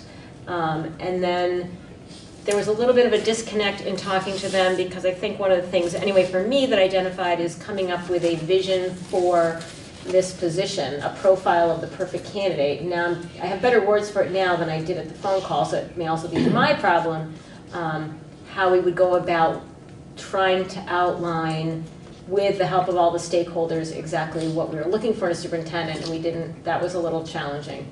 And maybe, again, because it was on a conference call, she was on a cell phone in a car, and it wasn't the person that did it. But anyway, that is my synopsis of the conversation. Chime in if you think I've gone wrong anywhere. Hearing none. We then spoke to Mark Andrews. He's a former superintendent from Essex Junction. He's done several superintendent searches. He'd come recommended from my reaching out to the state. Currently working on one in Washington Central. We're very comfortable with him. He was very straightforward. He was very interested in personalizing the process for the group. His proposal included coming down for 1 day a month for 3 months. So we felt like that was a lot of guidance. And he was clearly understanding of the educational aspects of a superintendent search, of a superintendent job. He's clearly used to, and he talked a lot about engaging various stakeholders. And as I pointed out, he's worked with school boards before, so he knows what he's getting into.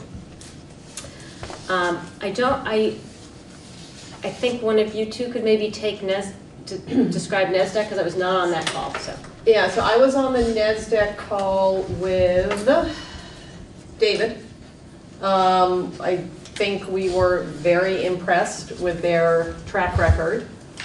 They have done hundreds of these. They are New England based, but they have a national network that they can tap into. They have a variety of services, so we can just use them for outreach. And that would get us their proprietary list. Or they could help us with a guided search, which is a larger arena, or they can do a comprehensive search. So we have a couple options with them. David, anything you'd add to that? They did say they were a little concerned about our timing. They usually take about 120 days to do a search, and we're a bit late in the process. I think the concern for the timing and having enough time and the importance of really how important this is and getting it right, not wanting to make a mistake with a decision like this, was uniform across everybody that we consulted with. And I think NESDEC more than anybody really. And they're, they have the most experience in And all of them did say we might need to consider an interim, so if it's not preferable to anyone, but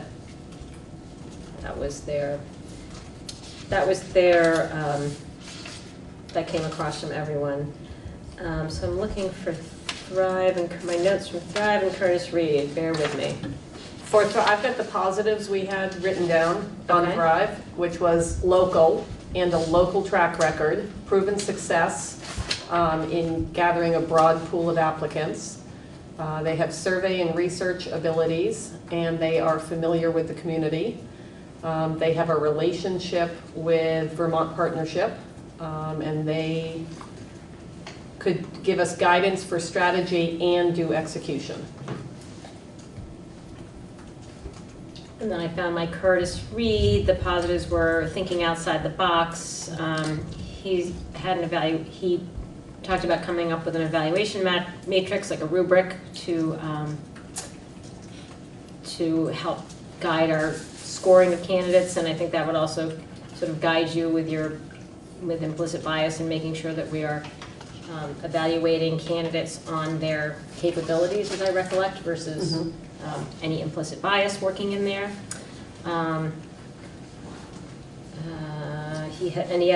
He is local and he has a good track record with the town. And written and oral evaluation questions. I don't know what that means now. Does anybody know what that note meant? I know he said he could help us with Creating the crafting questions. Right. Yeah. All right, so those were the 5. Did we cover all 5 people that we've Yes. Mark, VSBA, NESDEC, Thrive, Curtis, okay. So those were the 5. So then, you want to try to explain where we think we left it? So then we kind of, we're trying to find the perfect match, and then we went on another direction thinking about because we had, and maybe this was guided by looking at the strengths of everybody, what would we do in a perfect world? And in a perfect world, as we talked about it, it would be to work with someone who could help us come up with our vision for the superintendent position, because our job description currently is a very nuts and bolts job description and does not actually describe the characters and the qualities that we want in our educational leader. It just describes what their responsibilities are. And we read, do you have that Washington Central example? I do. Just because I think that, for Tim's benefit, elucidates. You know the sentence I'm talking about. Let's see. By disposition, they will naturally tend to be, is this the listing? More educator than administrator, more Democrat than bureaucrat, more questioning than knowing, more inclined to experiment than to play it safe, willing to delegate decision-making to capable subordinates, able to balance the needs and aspirations of the people with state-mandated requirements. That's what their vision was? This is part of their, Gotcha. so, it was a very well-written job description, and not that ours is not well-written, but ours is very long and wordy, and I guess I would say tough to digest. It's what you need in a superintendent, but theirs sort of encapsulates it in a way that I would think anyone reading it would go, I want to go here, not these are the 45 lists of tasks that I have to do. And we don't want to represent ourselves as that. As We want 45 to be lists of very tasks. dynamic image. Right, yeah, this is far more dynamic. Yeah. And that actually came from Washington Central, and they worked with Mark Andrews creating that. And so, and that's where I feel, and I think the board kind of agrees, boy, we've got a long way to go creating that. Mm-hmm. We don't even have a mission vision statement for our board yet. And so, so when we don't know what our mission vision is, or haven't articulated, having the superintendent carry it out is even a longer walk for us and more critical than it might be in another board situation than ours currently in this first year. Mm-hmm. So we talked about, as we kind of wound up the conversation, and Deb Cardane really spoke strongly about trying to work in some fashion with people that have an education background and really understand the job. So we talked about working, but then NESDEC is this professional organization that does this for a living. Marlboro, Mass, you get the, you know the drill. Talked about their ability to outreach. They have probably the best outreach capability for casting the net because they do this all the time. I don't think they have done a Vermont search. They said they've gotten some calls recently. Yeah. But they're more Massachusetts, Connecticut based, some in New Hampshire. Mm-hmm. But I mean, it's New England, it's not Texas or something. They may have the best outreach capability, although they're not as hand-holding. It seems like a lot of things are going to be done via email. And I think for the visioning process, we felt like that's something we really need people here. If you're doing guided group activities with multiple stakeholders to create a vision for your educational leader, I think you kind of need to be here. So where we kind of ended up as a committee, and correct me if I'm misspeaking, was to work either with Thrive, which was Jen Jacobs' organization, or with Mark Andrews to work on the vision piece, and then to consider NESDEC for the nuts and bolts of the operation, the outreach, the managing the interview process, I had a tiny concern, and like I was not on the call with them, so it's a little bit challenging, but they couldn't find a consultant to call in anytime between 4:30 and 7 o'clock. And I thought, with a big organization like that, it concerned me, I guess, that we have such a short time frame and so much else on our plates. Are we gonna have to work around them? Or, I mean, he had a nicely worded letter. He's been right on it with Carrie from the beginning. He has, So, I haven't had to wait more than 20 minutes for an email response, so he's been good in that. yeah. So we hadn't quite ironed out as a committee.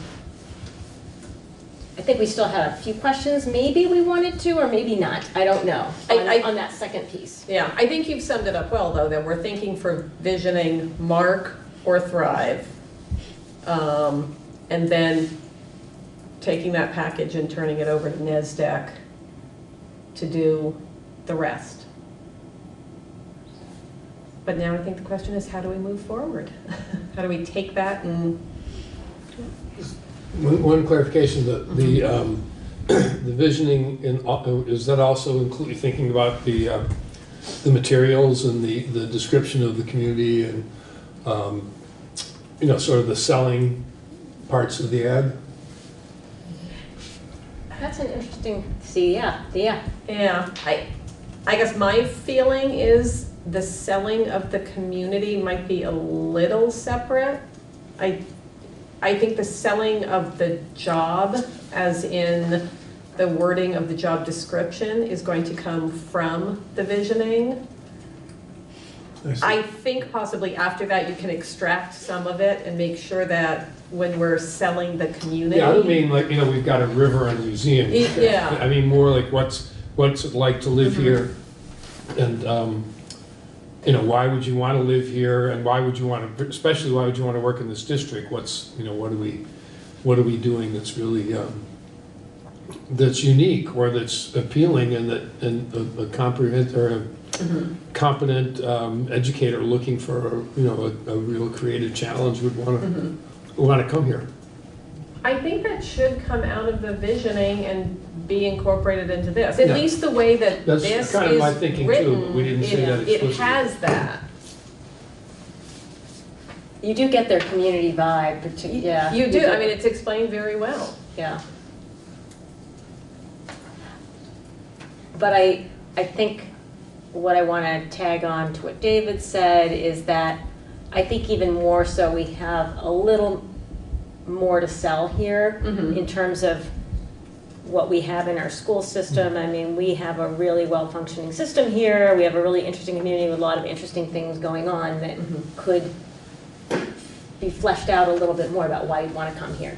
So that's like the selling the local piece about our communities, a vibrant arts community with, it's access to outdoors and recreation, almost no traffic, whatever it is, but we have a lot to offer that I think in this corner here that I think would be a nice addition to that. Okay. And do you feel like that has to come at the beginning of the visioning process, or can it come out so that... I think it would be nice to have that in the ad when it goes out. Okay. Yeah, it has to be in the package. Okay. Yeah, I think Yeah, because how else would anybody get it? Yeah. If they're looking for a job, it needs to be all together. Because I think when people who I talk to, like I live in Brattleboro now, if they've been there, like, that's a cool town. Okay. And like, oh, I drove through there, I stopped there, I went to this or whatever, that's a cool town. But a lot of these people probably have not driven through here, so how do we give them that same flavor of, and when people haven't been to Vermont, they're like, oh, does everybody wear plaid? So. Okay, so we're at we think there's a group or two groups that could do visioning.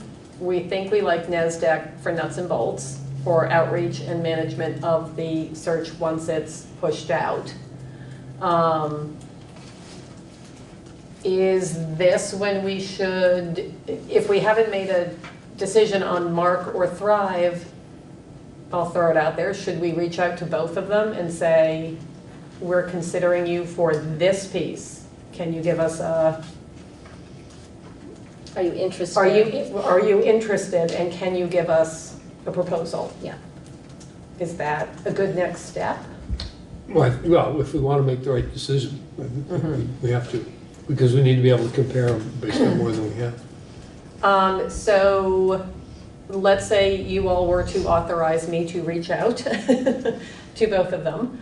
I would be asking for them to conduct a community vision exercise. More, how would they go about doing it, given that we only have a couple of weeks Right. to put into it? How would you go about creating a community vision? Or helping us get a community vision to work from, or And I think we're looking for an early January process, so that may feed into Yeah. if people have 3 or 4 meetings already scheduled for early January with another project. And so our deadline for a finished product would be? 2 weeks. I mean, if we don't have more than that, because we need 6 weeks to, it's February before, or March before we have the applications all in. So we're almost saying January 17th. That gives them 2 full weeks. Yeah. Could they, and how would they go about it? And I'm assuming I can say something such as, we certainly are available to meet with you. At your pleasure. Right. Yeah.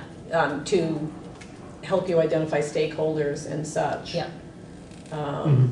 What else would they need to know? I just want to make sure I'm doing one email, giving them all the information, and then they come back with a price, a yes, we can do it, and here's what it would entail.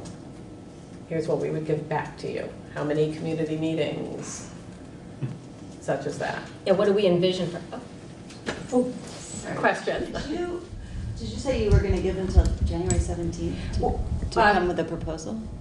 No, we want them to finish this job by January 17th. Okay. We want a proposal like tomorrow, like, yeah. This email is going out tonight. These people aren't on a school calendar. Yeah. They're not on vacation. Thank you. So, and I think I'm literally saying I need to know next week if you're interested. and I guess I know you'll do this, but you will, because you're a lovely human, and but to say that like we really think that this is, your expertise is best utilized here. If you can follow my thought process, because I don't want to, like, if I look at Thrive, they don't have a lot of experience looking in the superintendent world. And if I look at Mark Andrews, the process of all this winter going back and forth for a long process might not be the best use of fossil fuels and everything else to manage it. One thing if he's next door. But since NESDEC is kind of set up to do this, I mean, they're not going to be really going back and forth, I don't think. But package it well is I guess what I'm trying to say. You got it. You got it. Okay. So community vision to work from, January 17th, how would you go about it? We would be available to the board, the board would be available, blah, blah. Okay, so is that an option? Anything else we feel like they should? Do we have an idea of how many kind of how many days we want to put into it? And how many, or how many stakeholder groups we'd be thinking of? I mean, Yeah. Do we want them recommending that to us, or do we want to be saying, we hope this would be? I think it would be useful to have them recommend, well, to say how would they go, given that they've got 17 days or whatever it turns out to be, there may be some time left in December. Here's how are you gonna, how would you do it? How many meetings would you have, stakeholders, and who would you involve, and what can you tell us about how you would do the process? To get it, I think to get us to the vision is almost as much as you need to say. We need to get to a vision that we can use to create the application materials, and we'll be available to help as much as you need. And it's create application materials to, am I saying cast the widest net for the largest pool of successful candidates? I mean, that's our. For a broad search. Okay. Okay.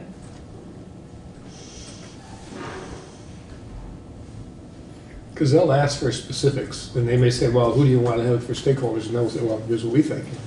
Or they may, I mean, I don't know what to expect. And we kind of know our stakeholder list from our first meeting, so. Right. Yeah. And despite the fact that Thrive isn't in the education business, we have many people who are and know all of that, you know, have all that background, all that information in terms of what we're looking for, what we need in leadership. In fact, they have a very strong view of it.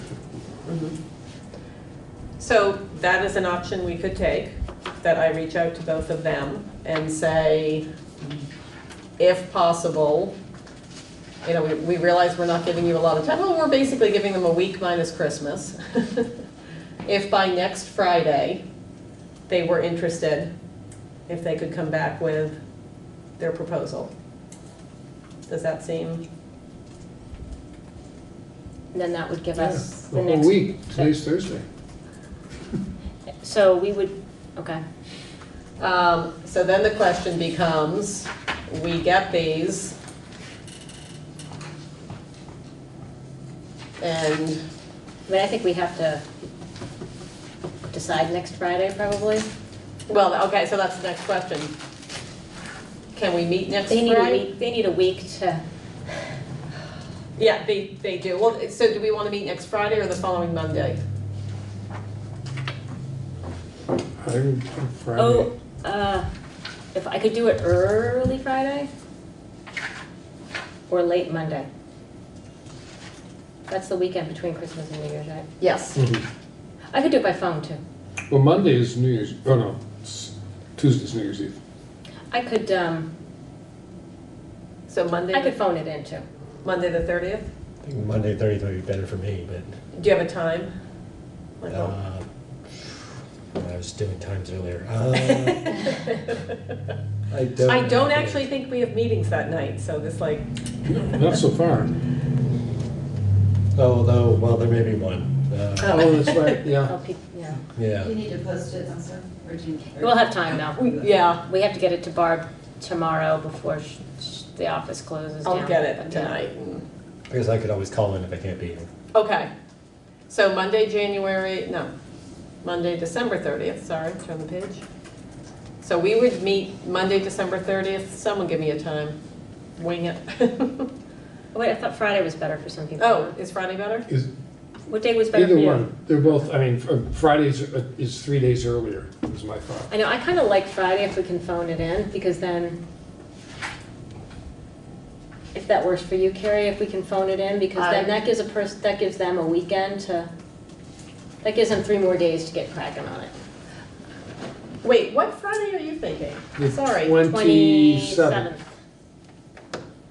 Gotcha, okay. So how we does need- that give them more time? They No, got it gives- Saturday, Sunday, and Monday instead of not getting them until Monday. It gives them more time to set it up once we've gone with somebody. Oh, I understand, okay, now I'm with you. Because I don't think it's gonna take them that long to decide what they wanna do and hone a proposal, because it's probably moving into the hourly rate kind of situation for people. And All they right. know what they're doing. They know what they both talk to us, they both, you know what I mean, they both groups kind of have a sense of what we're looking for, so we're just defining a piece of that, and so. All right, I mean, so. Mark put together that proposal in a day. Right, okay, so Friday, December 27th by 12 noon, Okay. and we meet at? 1? Yeah, we meet at 1. I'll have to do it by phone, I think. Okay, let's warn it for 1, I'll see if, we'll need a place to meet. Probably nothing's open, huh? The library will be open. At Brooks? Yeah. I'll see if we can get a room. Okay, that would be awesome, thank you, David. If not, we'll come up with something, we'll figure that one out after, okay. Yeah, Amy's.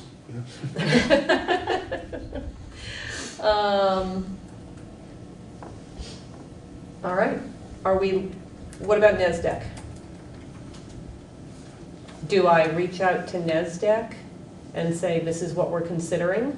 Yeah, I think that's a good idea. Yeah, that we would get everything up to the materials, and then ask them to put them out and manage the manage process the- afterwards. Okay. Do we want them to do that?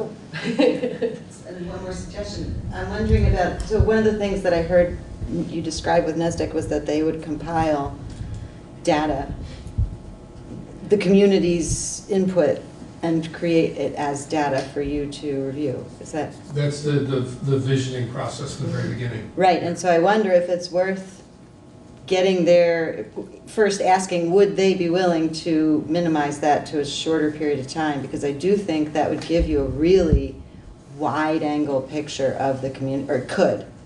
You might have access to community members that you're not necessarily going to get access to in that short little piece of time. If they were willing to do some sort of a condensed version, or I know they said it was 120 days and we don't have that, but I wonder if it's worth exploring. Just since you're going to ask people for specifics anyway, is it worth asking them, could they do a condensed data Instead of collection? 6 to 10 focus groups, like 2. Or something, yeah, because I just wonder if they might be able to get a wider picture. So I think what we're saying is, instead of just asking Mark and Thrive, why not ask NESDEC as well? And how they would do it, I guess. How they would do that. Like, I think I'm turned off by a survey notion or an electronic notion. Right. I'm just turned off by that with the state of affairs now. I think we need a personal touch. That's Okay. my. So there's no reason not to ask all 3 of them, how would you go about doing this? Can we see, because that is the one thing we weren't able to drill down in the materials on NESDEC exactly how that would. looks, yeah. All right, so we'll ask all 3 of that. Or I will, because someone's going to make a wonderful motion. Well, so I'll make the motion, we can continue to discuss. I move that Carrie contacts Thrive, Mark Andrews, and NESDEC to discuss. Proposals for a community I was vision letting him catch up. strategy. Oh, sorry. He's doing good.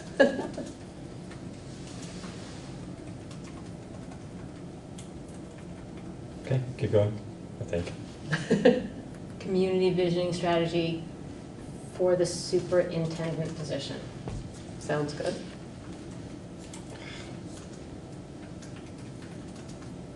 I don't think I need to include the timeline on there because. No, I think we're good there. Is that a good motion? I think that's a great motion. Do we have a second? Second. Any other discussion? So this at least gets us moving into visioning mid-January as a next step. Right. Well, I think there's another motion to maybe be made about NESDEC Okay, after this motion's cleared up. okay.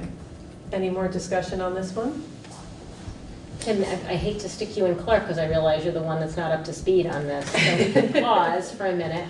Yeah. That's why I Stop was wondering looking. about all the talking, Yeah. knowing we'd have to do it all again at 7 o'clock. I was, Yeah. I wondering why we, but anyway, off we go. But then we were losing Emily, Yeah, so. right. I thought she'd stay. I mean, I think I'm fairly clear on it, I think.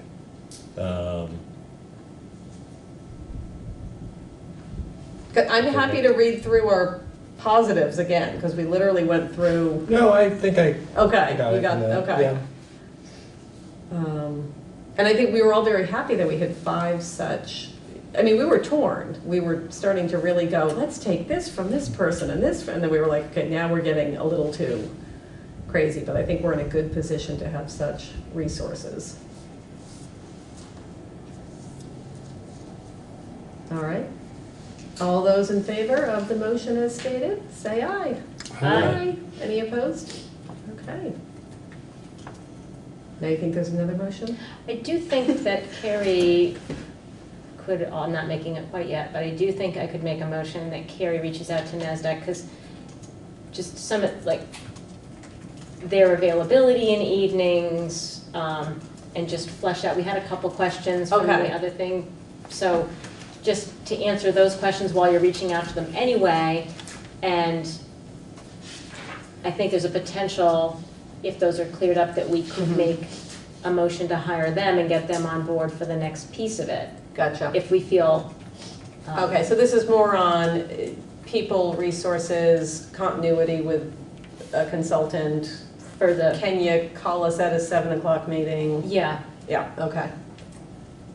and what is the availability of people to come for the meetings? Because it was not, it's a big, long list, but I don't have a real sense. They have a lot of paperwork, but I don't get a real sense of exactly how it is going to feel on the ground. Yes, okay. Gotcha.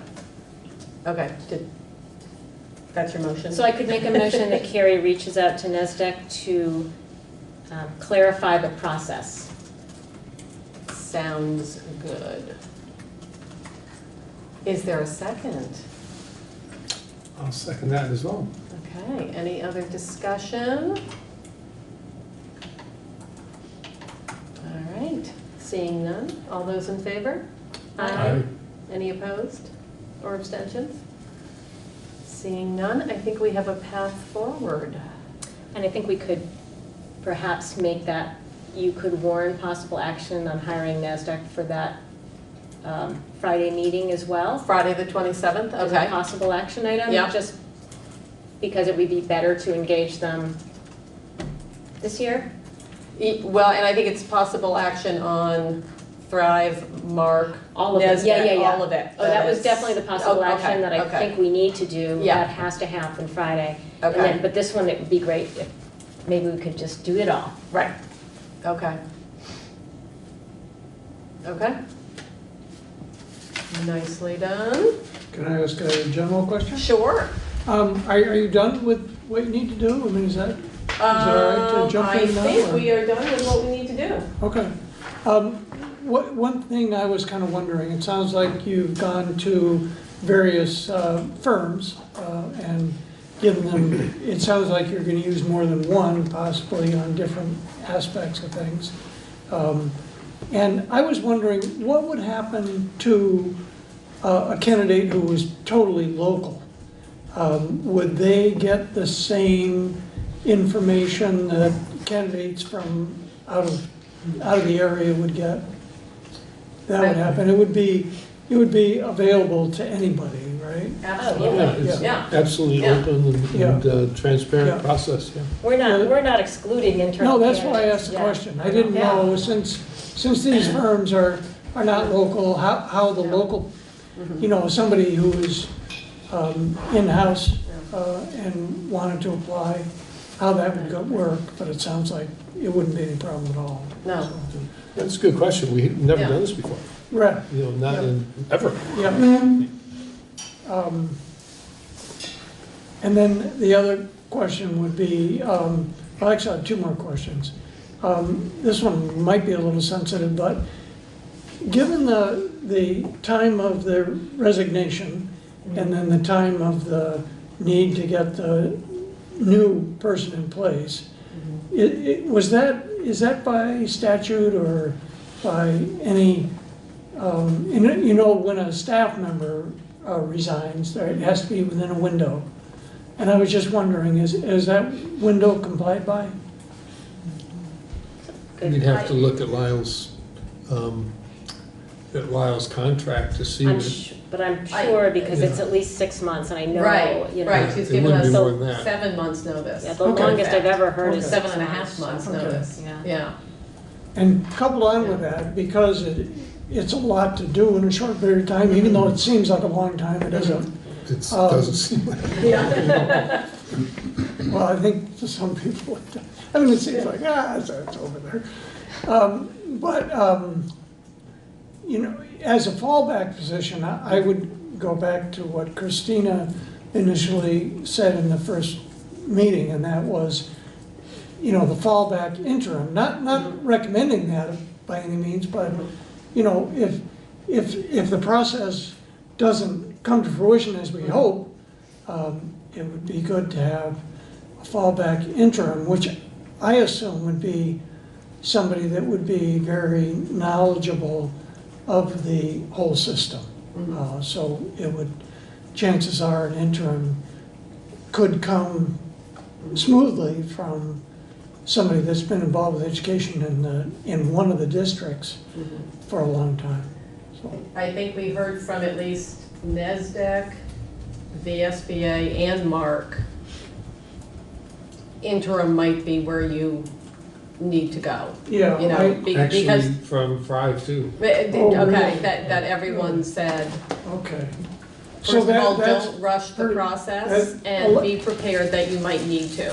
So And- everything is really on the table, and we'll see That's right. Yeah. what time dictates. Right, but we also just felt like, we don't wanna make that call now. No. We're sort of on the let's go, Yeah, yeah, see how yeah, far we get, absolutely, but I think we have all come around to the, A that might, possibility. it might happen. Well, it was very interesting. I had to go play badminton, so I couldn't stay. Excellent choice. Oh, well, there's emergencies, we understand. You made the right choice. But it was really good. I heard the first two people say the interim may be a fallback position. And I think they're probably thinking because of the importance of the position and the shortness of the thing, and really difficult. And, you know, David's comment to everybody that, you know, individual of color, it's important to look there, and that might stretch out the availability, but it's very important. I mean, you know, We had a good discussion, I think it was during your badminton game, about do we just look for an interim, and then you know, it was like, no, let's try, because maybe that perfect person who checks all the there. boxes, we immediately fall in love, you know, I mean, you know, speaking And colloquially. we've got but great just- resources to help Yeah. us, so it was, let's push on through. And at any rate, it's worth going through the process, because even if we don't, it really informs the process for the next time around. We're just, you know, we have our materials, we just go forward. So there was no, to us, it didn't make sense really in the end. You know, we're being realistically optimistic. and was Curtis's proposal talked about today, or? No, Well, we did, yeah, Oh, we yeah. did. Yeah. We In went terms through for, all for, five for today. parts of the Yeah. outreach and for developing the Yeah. materials where he has real expertise. And Absolutely. Jennifer's also? Yeah, that's Right. Thrive. That's Thrive. That's her company. Oh, I see, I'm sorry. Yeah. I didn't understand. But I do think as we're working through this, we should really, no matter who we go with, we should really take a look at, as we're kind of moving forward, this maybe doesn't have to happen tonight, but have Curtis consulting with us on those pieces that I think, you know, do some training with us. I think it's money well spent, for the implicit bias to Everybody read has hourly through. rates. Yeah, and so to use him in that way. that, Absolutely. um, Thank you. Thanks for letting me in. And Vermont School Board is not one of the groups. No, we talked to VSBA. Oh, you did? We did. Oh, I heard you talk to them, but I didn't know Yeah. whether that, Yeah. you know, where that went. I left. Yeah. Yeah. So I think the first challenge was that we really wanted somebody who could help us with creating this kind of mission, Yeah. the vision of the vision, position. yeah. And they did not respond really strongly on doing that, whereas Mark Andrews did quite well, and I think. And that's what Thrive's business is. Yeah, that's what Thrive's business is. And we had a good example of what happened in Washington Central that Mark Andrews worked on, so I've seen the product that was a great, everybody was like, oh, let's just use theirs. Yeah.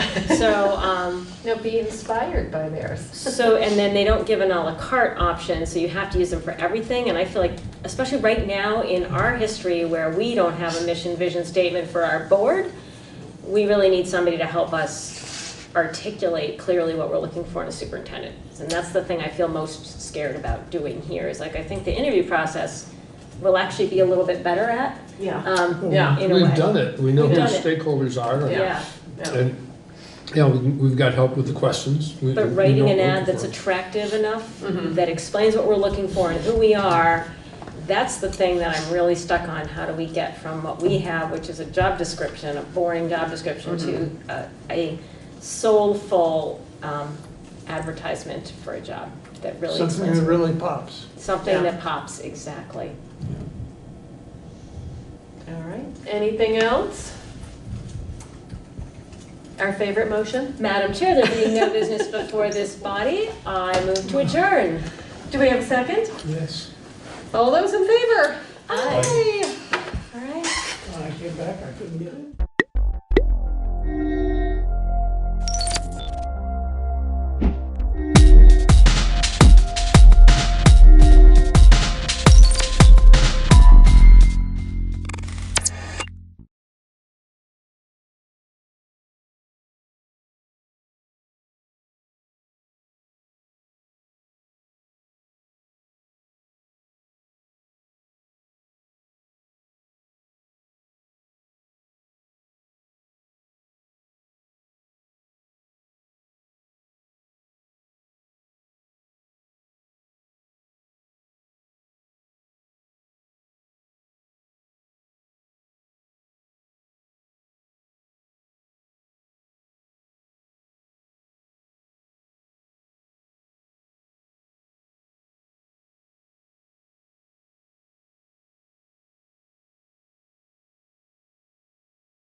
Please rise for the Pledge of Allegiance.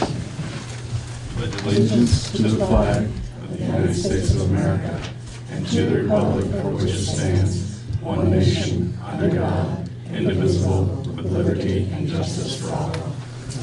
All right, additions to the agenda tonight. Do you have any? No. Good. I have no remarks. Open public comments regarding agenda items only, please.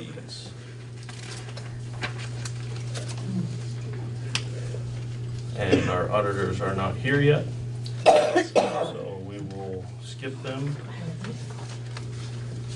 Approval of regular meeting minutes and budget meeting minutes, please, from December 3rd and 4th. Mr. Chair, I move to accept the minutes of December 3rd and 4th as printed. Second. Moved and seconded to accept the meeting minutes from December 3rd and 4th as printed. All those in favor, please signify by saying aye. Aye. Those opposed? I'm gonna get you right where you sit down. Come right up and come talk to us. Listen, man, I've been in the car for 3.5 hours, boy. Walk slow. Stand up? Absolutely. What you guys want? Right here. Can we steal another chair? Oh, stop. There's 2 chairs. Come on up. Yeah, Cindy's gonna join us, all right? Perfect. Please.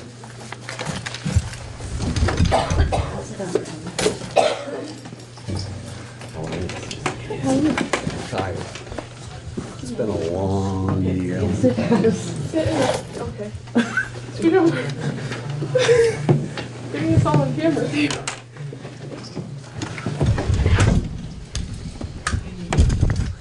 Good evening. How are we doing? Doing good.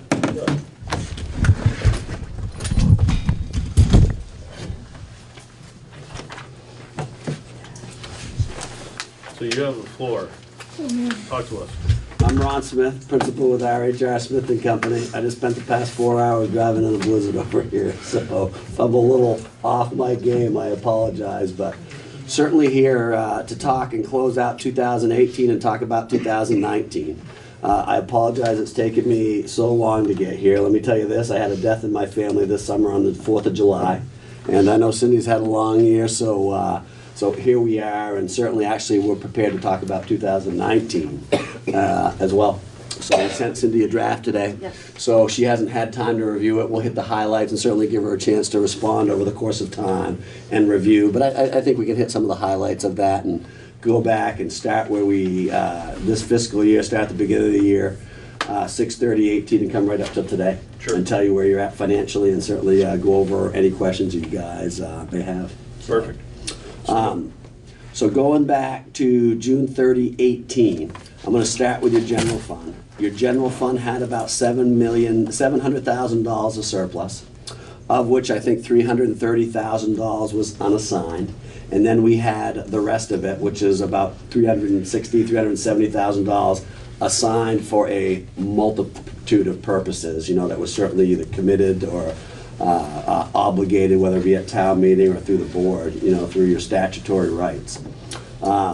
Based on a general fund budget of about $2 million, we like to see your surplus at 30, 60 to 90 days of that. And that's what our industry benchmarks say. So where are you at with that $330,000? Probably somewhere right around 45, maybe 50 days on June 30, 2018.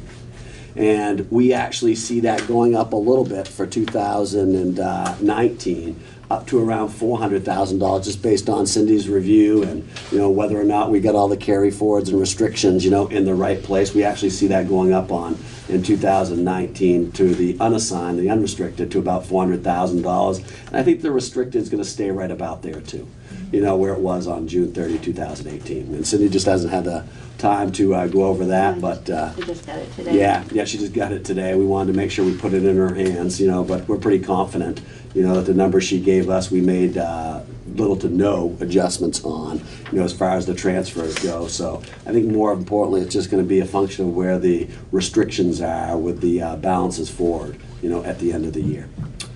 I think probably the thing that stands out the most, is with this town, is the fact that the money that it's obligated to capital improvements and infrastructure. And on June 30, 2018, you have a emergency capital reserve account with about $1.6 million into it. You have a capital reserve account with about $1.5 million into it. You have another capital account with about $400,000 into it, and I think you have a culvert account with $57,000, in it on 18. So you had about $3.6 million on 2018 in these various reserve accounts, and I think that separates you, well, from a lot of your neighboring municipalities, because obviously you had the foresight to put some of that money away, for those intended purposes. In 2019, you use some of it, and the expectations are it's going to go down to about $3.3 million, where we see it on June 30, 2019. Your emergency reserve dropped about 100. I believe your capital reserve dropped about 90. I actually think the culvert might have gone up in 2019, but your other capital reserve account went down. They all went down cumulatively about $300,000. But I still think that you get the A, for average and score for certainly having that money put away into that capital reserve account. A lot of municipalities of your size don't have that. So obviously at some point in time in need, at some point in time in the past, while you had the ability to do it, I think you did a lot of right things. And clearly that money is statutorily set. There's a statute that clearly governs what you can use that money for, in the future. And I think what that is. And my advice would probably be is to make sure that your plan, make sure that your future needs, and make sure that the stars align with that $3.3 million, because I'll tell you, I am sure when your largest taxpayer was here, that was probably a reason why you were able to move some of that money into that capital reserve. They're not here anymore, and certainly it's going to be hard to do that. So I think that, what I would probably recommend is maybe what your needs were once upon a time ago. Make sure that there's still needs today. And if you need to deobligate that or reassign, that money to other capital needs, or different capital needs, do that, while you still can and certainly have that money.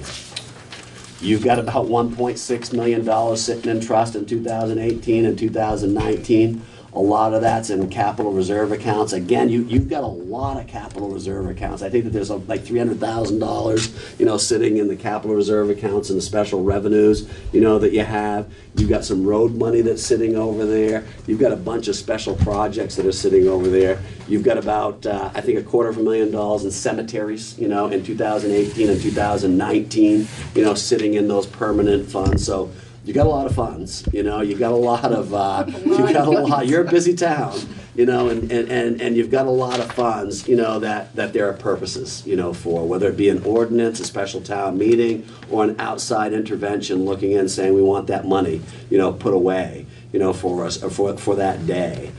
You've got quite a bit of money put away for all those special purposes too. So I would argue your special purposes are actually healthier than the town of Vernon's general fund that you vote on every March, itself. But the fact that you've got all that money put away for those calculated reasons, I think really, depicts the whole financial picture of the town, which I really think puts you in a great financial condition, certainly for this town. So I give your, because there's always room for improvement, I give you probably a financial score, a B+, for sure. I think that you've done a lot of good things while you had the ability to do good things. I think there's some challenging times ahead of you now, with your tax base. I think you've got almost close to $200,000 in a reappraisal fund that will probably be, certainly discussed and talked about now, as you try to go through some revaluation with your tax base. So you've done some right things, to put some money away for that day, when... We just did a townwide reappraisal. You did, is it this year? Oh, they just finished it. Yeah, so obviously, that, the intentions of that money, clearly, has been met and probably certainly necessary, to go back and see where your tax base is and what the values, of your grand list is, certainly for the municipality. So, yeah, but on June 30th, I think a large part of that money was still there, to spend for the reappraisal. I know it wasn't 18, I actually thought it was in 19 too. Yeah, we spent quite a bit of it. Well, I can tell you exactly how much you spent, so if you guys all want to know. 19. 19. So again, the grade is I'd say is a B plus. I think while you had the money, you certainly were able to put some of that away for the reasons, such as a reappraisal and that you had right now. What's that? 176. 176 on, so it's 176 on June 30, 2019. And it sounds like you've gone through quite a bit of that. Yeah. As of today. So without going through 70 pages, there's the standard of the town, for sure. And yeah, I think that Cindy does a great job with the books, where the fact that when she gives us the information, we're able to deliver it back the same way it looks, and that quite doesn't always. We do, Sam and I and our company, we've got 30 professionals. We do 350 governments in the states of Maine, Vermont, and New Hampshire. And let me tell you, your books are very clean, on how they're giving us, and you can just tell the great pride, that goes into that work, and certainly and it doesn't always roll that way, when you're doing these audits, for sure. I think we probably do about 150 municipalities, probably somewhere close to 150 school systems, and then a rest, including state government itself, and it just doesn't. The way that when you come in and do an audit, there's never an expectation that what you're going to be given is just clean, and your books are clean. They're very clean. So certainly I'll make that statement right now. I think one of the things that we had talked about, with points, is, and one of the things, topics of interest, is how you guys move pieces of paper. The library, I think was one of those issues and talking points, and clearly as far as following some kind of statutory protocol like the town does, my recollection with the library is that some of these bills that are being paid over at the library are actually getting approved after the fact. The checks are getting dispersed, yet not going, to the trustees, until after the checks have already been dispersed. I'm sure that's not a best practice and something that you probably definitely want to take care of. And there's a lot of statutory precedent when it comes to libraries and the Board of Trustees and autonomy. No matter what the statute says, there needs to be some control before those funds are dispersed, not after. And I think we saw clear instances in both years of that, and again, we discourage that practice for sure. So we're not saying anything's wrong with the disbursements, we're just saying the process and the protocol. Clearly, as you go through here at the town, you have a warrant that you approve at a public meeting, and then those funds have dispersed. It's actually, in the library's case, opposite. While those funds have been dispersed, then approved after the fact. And again, we don't consider that a best practice. So that'd probably be one of the bigger talking points that we had, I think, during the course of the year. Other than that, just minor things as far as what other municipalities do and conversations we've had in Cindy and getting into Vernon and how you guys do it here. I think she does a great job with your books. Absolutely. So. Chris, questions? Jeff? I don't. I wish I did to make your long travel a little Hey, bit listen, no worries. worthwhile. We're going back to Brattleboro, have some fun, then we're going to way up to White River tomorrow. So All right, I'm not going to hold you up there. Yeah. Thanks for coming. Listen, glad we could. So, and I again apologize for taking me to. It's been a bad year for me, a very long, heartening year. Let me tell you. So. There's New Year's coming. What's that? There's New Year's coming. It can't get here soon enough. I can tell you that. So today was a little bit more of a slap in the face on the way over. So. I'm the library director. Gotcha. And I read that note, so I guess we have to work that out. I mean, the board only meets once a month. Yeah. And that's why that happens, So, because so a lot of times there's provisions, Gene, so a lot of times there's provisions, that where statutorily, what you guys can do is designate a member of the board until you convene, together, to sign, that warrant, I'll use the same word that that government uses. So many times for schools and municipalities, you're given some statutory immunity provided you have a policy, and usually it's ratified annually, where you say, hey, we're going to pick a member of our Board of Trustees, and we know we can't convene 5 together, but we can circulate and get 1 there to sign this off, and we're going to have a policy or procedure that allows us to do that. That's much better than what you have right now. It's probably the best way I can say that. And that would be one thing, certainly, that's a very common practice in the world of government, that you could use. Okay. So. And then it's all But only... and I'm just trying to walk you through the logic. You're doing and you can't make this up. I'll give you a real life situation. You're doing a renovation project to your library. Heck, you're building a new library, okay? And, and your out goes, a $200,000 disbursement to the contractor. Lo and behold, to the satisfaction of your clerk to the works, that the work wasn't done and performed satisfactorily. Right. This is a real situation. I'm actually giving you an example. And that contractor has got and cashed his check, and the trustees say, don't pay him. I talked to the clerk of the works, and we're having a problem with the quality of his work. Right. Too late for that $200,000. It's been delivered in cash.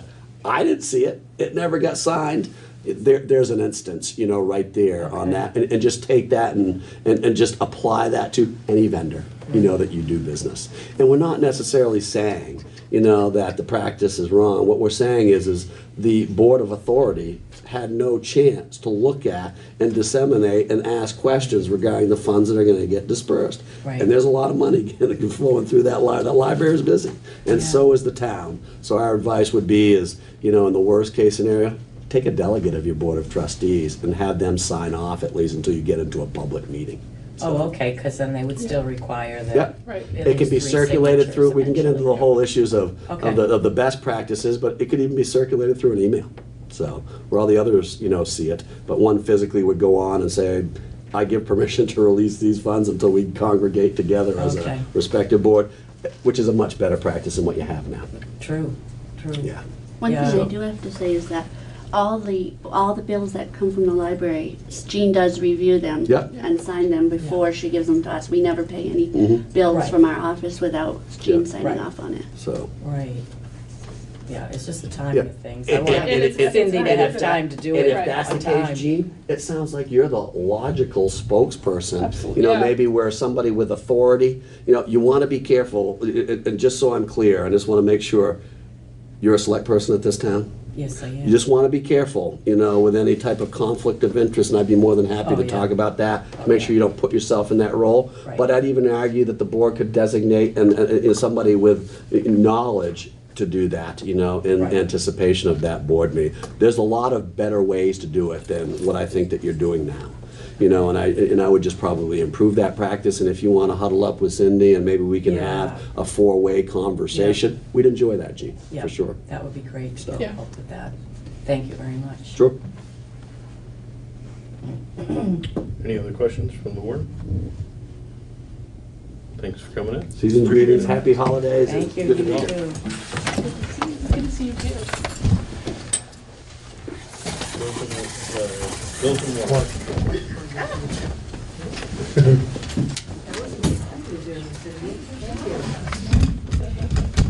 I move that we approve payment of the following warrant. 13T, accounts payable, $58,244.44. 48S payroll, $8,293.20. 49S payroll, $9,192.24. Second. Moving and seconded to accept the bills and warrants as read. All those in favor, please signify by saying aye. Aye. Aye. Those opposed? Can we go back and do the budget minutes? Oh, we didn't vote. We did both at the same time. Oh, you did? Yeah. Oh, okay. Yeah, we approved them as written, both of them. Okay. Now we are about to head into an executive session on employee-related matters.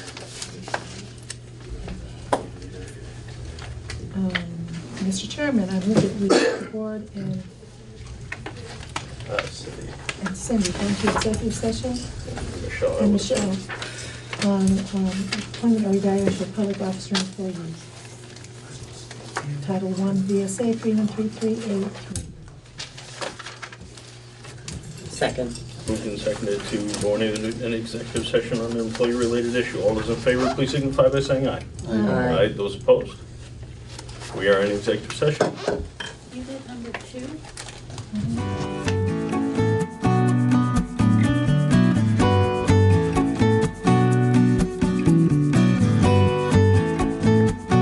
All right. We went into executive session at 6:55 PM, out at 7:01. No action was taken. Travel and reimbursement policy.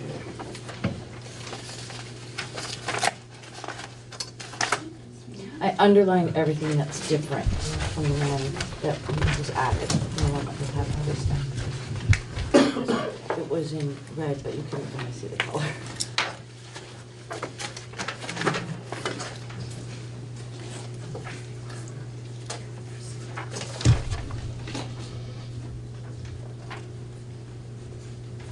Mr. Chair, I move that we approve the travel reimbursement policy as amended. May I add one more thing before we do that? Through talking with the VLCT, there's no record of whether we go to the trainings or whether we don't, and that was questioned. So I believe my addition to this would be that if we go to these trainings, that the literature that is available to us should be brought back, made accessible for everybody on this board, and I feel that we should at that time be able to explain during this meeting what the training was for, how it's going to benefit the town, and this is the literature that is accessible. So if everybody is okay with that, I would like to have that added here. I'm definitely okay with that. Yes, I think that's great.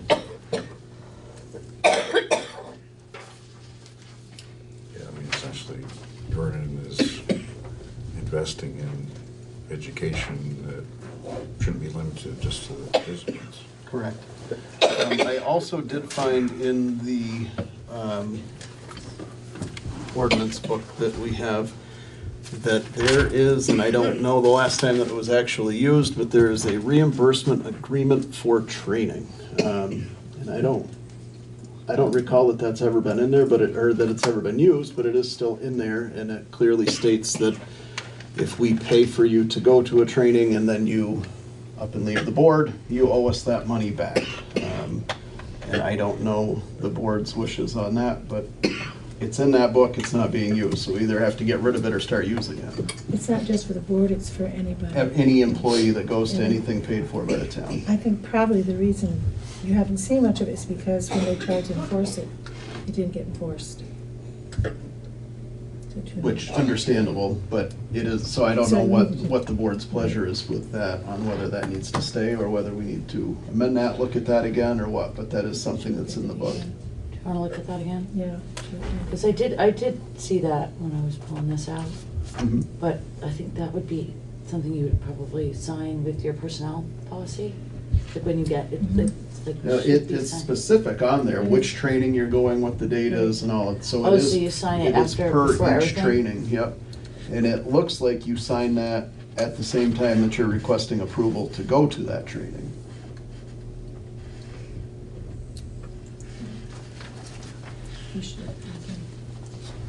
So should we add that into here? I don't, before you I'm open approve for discussion this, on that one, maybe? because I didn't realize that until I found it the other I day. think you should keep that separate. You were on the board when that happened, weren't you, Georgia? And it was like, yeah. I'll keep it separate. Okay. Keep it separate from the policy? Yeah. Okay. Because it is different. You're not just going to a meeting, you may be going to a, training how to be a whatever.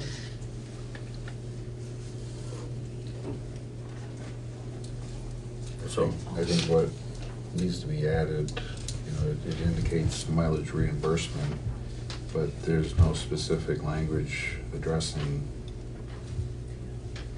where somebody would get that from. I mean, I realize, use the federal one, but I think it needs to be stated in here.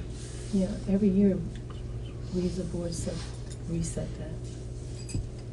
So you're saying add Well, the just federal mileage reimbursement on C? Is that what you're saying? Yeah, if you guys think that addresses, the specific figure to use, yeah. You can't put in a specific figure because it's gonna go up with inflation anyways. And federal is what we use for all town employees. Yeah, I think that those words ought to be in there. So just add something like next to mileage reimbursement at federal rate, or? Yeah. At current federal rate. Are we allowed to ask questions? Yeah, once we get through, yep. It should have been done at the beginning of the meeting when you had the opportunity to speak regarding agenda items, but I know people are here to talk about it, so let's talk about it. One other question I had was approved for training more than 2 hours, or overnight would be approved more than 2 hours.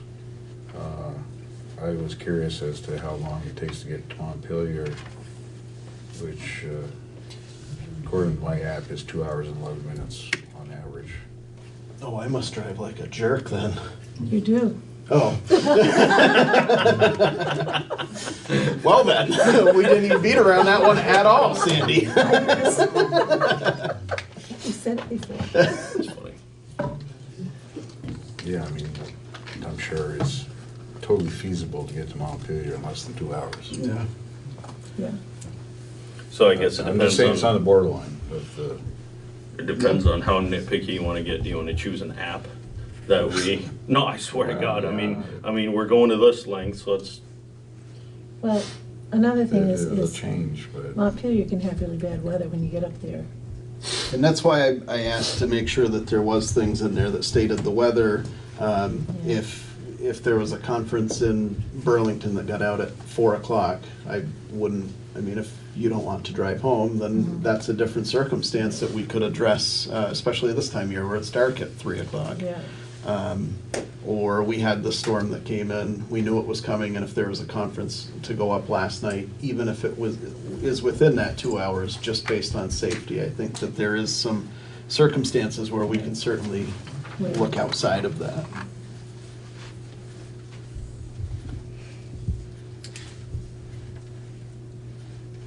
so how do you want E to read? Your literature and getting training from the trainer, so to speak, section. I mean, it's really the literature that I think needs to come back, and I don't know, somebody help me with the wording on this, but just, I think that it would be beneficial that we take the 5 minutes so that we know what happened and.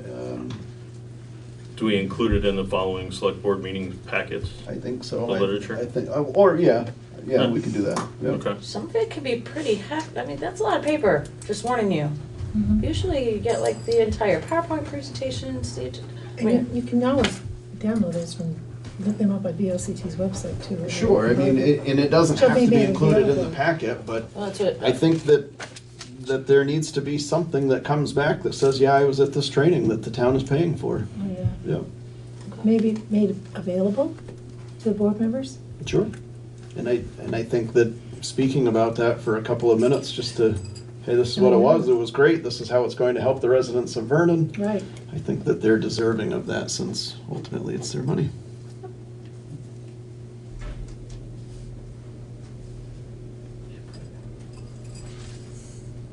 did you want that as number E, or can I just put that where it Number makes 8. sense?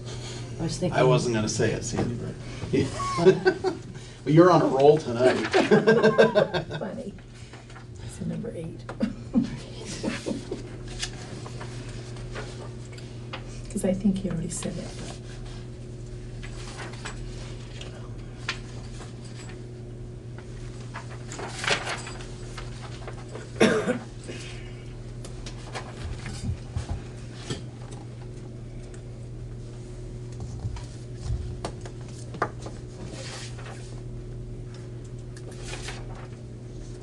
The only thing that I question on this is C.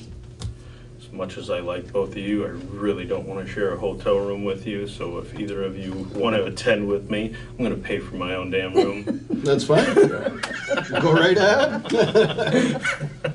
We won't fight. well, they probably don't really want to room with you either. so No, that's what I'm kind of getting at, is we don't want to stay together, so. So then on that, should there be something in there that if you're choosing to not stay in that room, that falls solely on, I mean, at this point now, we've got to. Well, I mean, it is. That if this is passed as it is, employees or officials of the same sex attending the same conference shall share lodging, blah, blah, blah. But it should probably be. That's part of the policy. If choosing to Or pay for their own lodging. Oh, yes, there needs to be There you something, go. yeah. Or pay for their own lodging.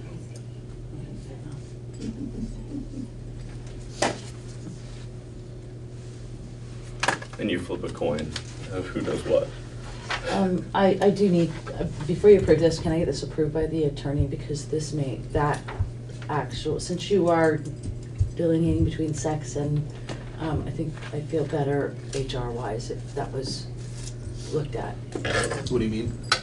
Because That if you I are get writing a this policy to information- force somebody to share a room with somebody else. It doesn't matter whether you're male or female or, I just want to make sure that HR-wise, we're not crossing a line. If I identify as a female that night, Right. or That's my only concern with that. Okay. Sandy identifies as a male, And there may be another way to word it, so I don't see a problem with the current employees.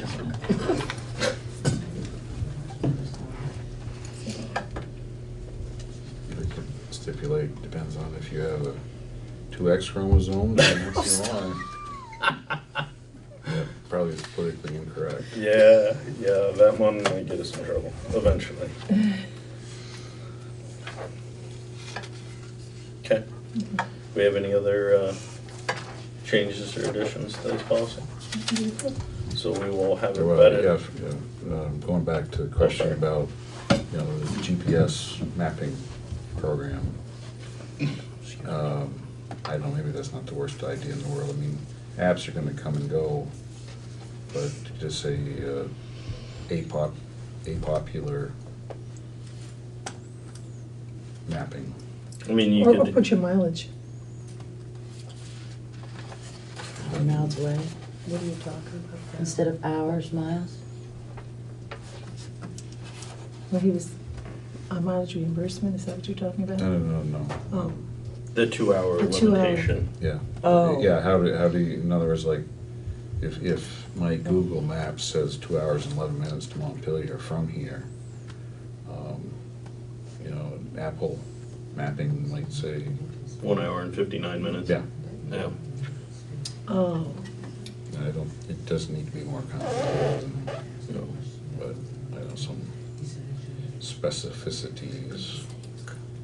So if you go to miles, you could do 120 miles, because at 60 miles an hour, that's 2 hours. This is Vermont.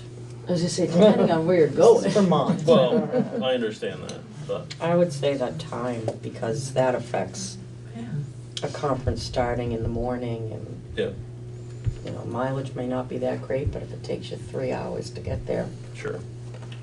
I think the time factor is still But again, appropriate. I guess it's the which one do you use to determine the time? I mean, how, because if I'm using Google Maps and Jeff is using, MapQuest and you're using Waze, and you think you're okay based on your Waze, and Jeff and I look at our two apps and we're like, that was 1 hour and 45 minutes, and yours says 2 hours and 15 minutes, and then we have a conflict. So print it off and add it to your request. I like it.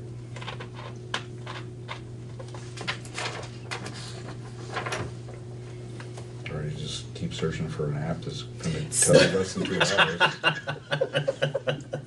That's your job. Oh, Lord.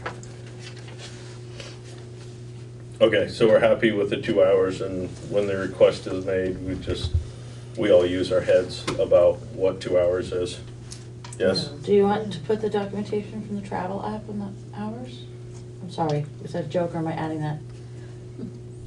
You suggested printing something off. Yeah. I guess if there's some, Although if you drive it all the time, you're not gonna use the app, But if there's, so I would leave it the way it is, and then if the question comes up that, I said it took longer, you can say why, and I said, well, this is what Rand McNally told me, and I can go back and, you can always reprint.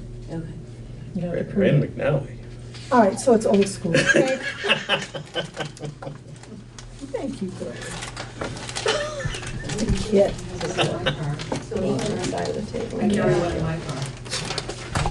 I was I gonna used ask to, on MapQuest. not anymore. Yeah, that's if you want us to go back and find it. All right. Anything else on this one? On this policy? So we will get those couple things rewritten, throw it up to Larry, get his nod, and approve it next time around. Sound good? Okay. Do you want to take floor questions? Sure. Questions? 2 questions. Why do you go with the federal mileage reimbursement instead of state mileage reimbursement? Cindy always recommends. That's what Cindy recommends? Okay. Yep. That's what the board voted on. Okay, thank you. Years ago. Okay. It wasn't me that made that decision, it was the board. Just asking. And why don't we look into renting a car instead of doing mileage reimbursement? It saves the state of Vermont a lot of money by renting a car as opposed to paying you back reimbursement for mileage. Yeah, I can see that, because if you're running up to Burlington, it's 300 miles at, what is the current, 58 cents? Yeah, 58 by. Times 58. car around here. That's $174. Go to rent it. You can rent a car for about $60. Round trip. From where? Enterprise. Where's that? It's up on Putney Road. Oh. There's probably another one down. We use Enterprise. That's what I use when I go to Waterbury, Burlington, Berry. Yeah. Because they only allow us to use our own vehicles if there's no rent-a-car or no fleet car available. And if we have to use our own vehicle, we get half the mileage reimbursement. So it makes sense to rent a car for $60. So what's the case, you're speaking of, that if there are multiple attendees? We carpool. Yeah, yeah, it's One- expected. One but- rental car, four employees go.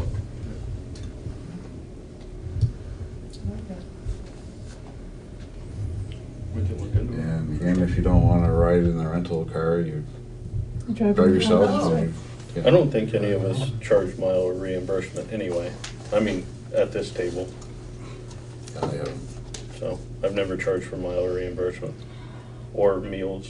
So. Maybe you could But, do yeah, it. you know, that's good, but we do need to not, Well, yeah, for not future, expect it. for future use, yeah. So, yeah, that's something we can look into. Yeah.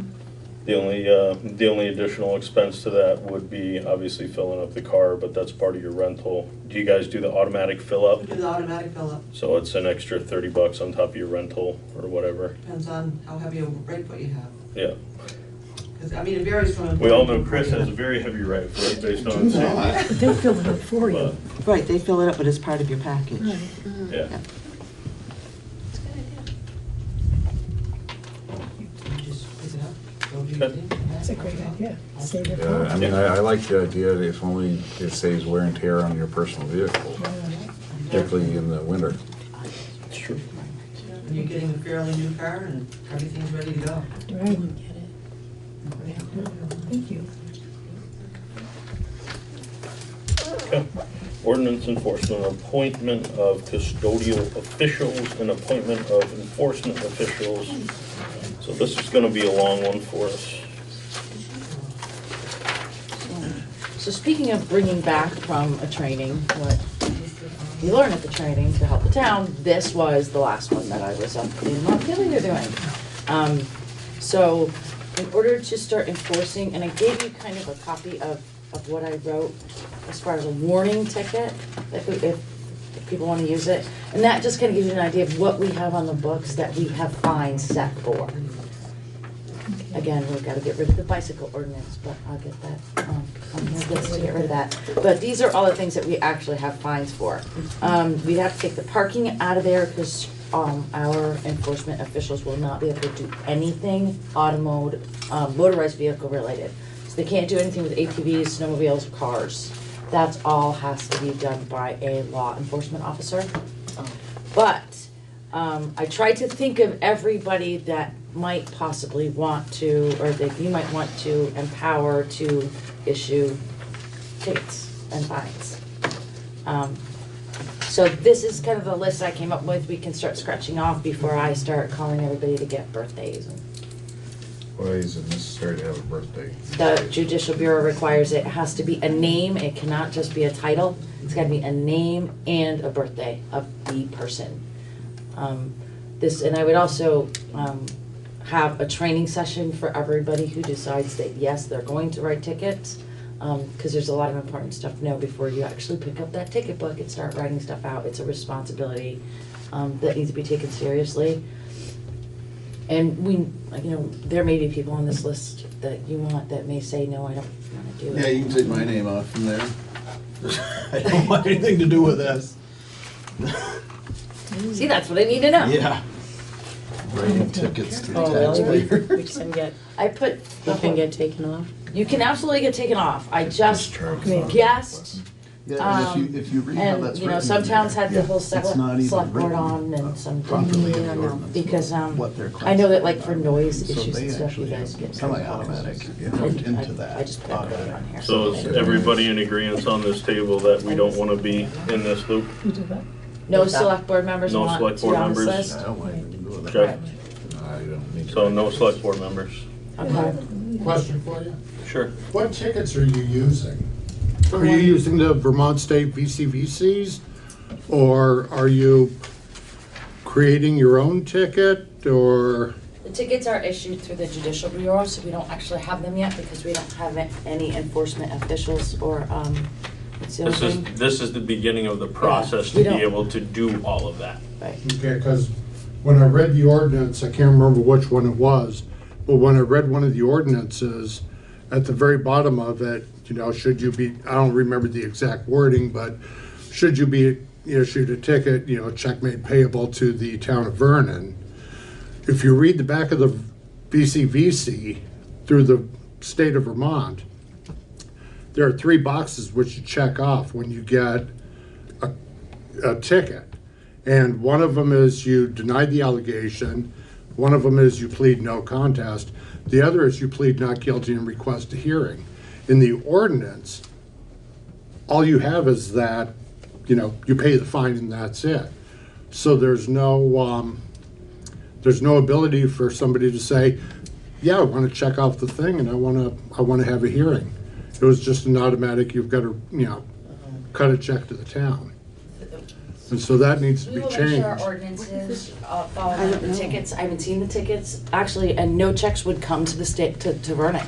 They all go to the Judicial Bureau and then they send us a check. Yeah, So I there are realize that. some logistics that need to be taken care of, but we need to get those Like I taken said, care of. we are in the very beginning This is- process of this and Yeah. don't have that knowledge that you have Right. being a previous police officer. Still have. But this is the first, this is the first step, is to assign some people, get our tickets in order, get our ordinances in order, and then go. Yeah. So, Yeah, because you can't send it off to the Judicial Bureau and request a hearing without somebody that's gonna, you can't plead not guilty to something according to the ordinance. I think it should just be the constables, the fire chief, the assistant chief, and the health officer.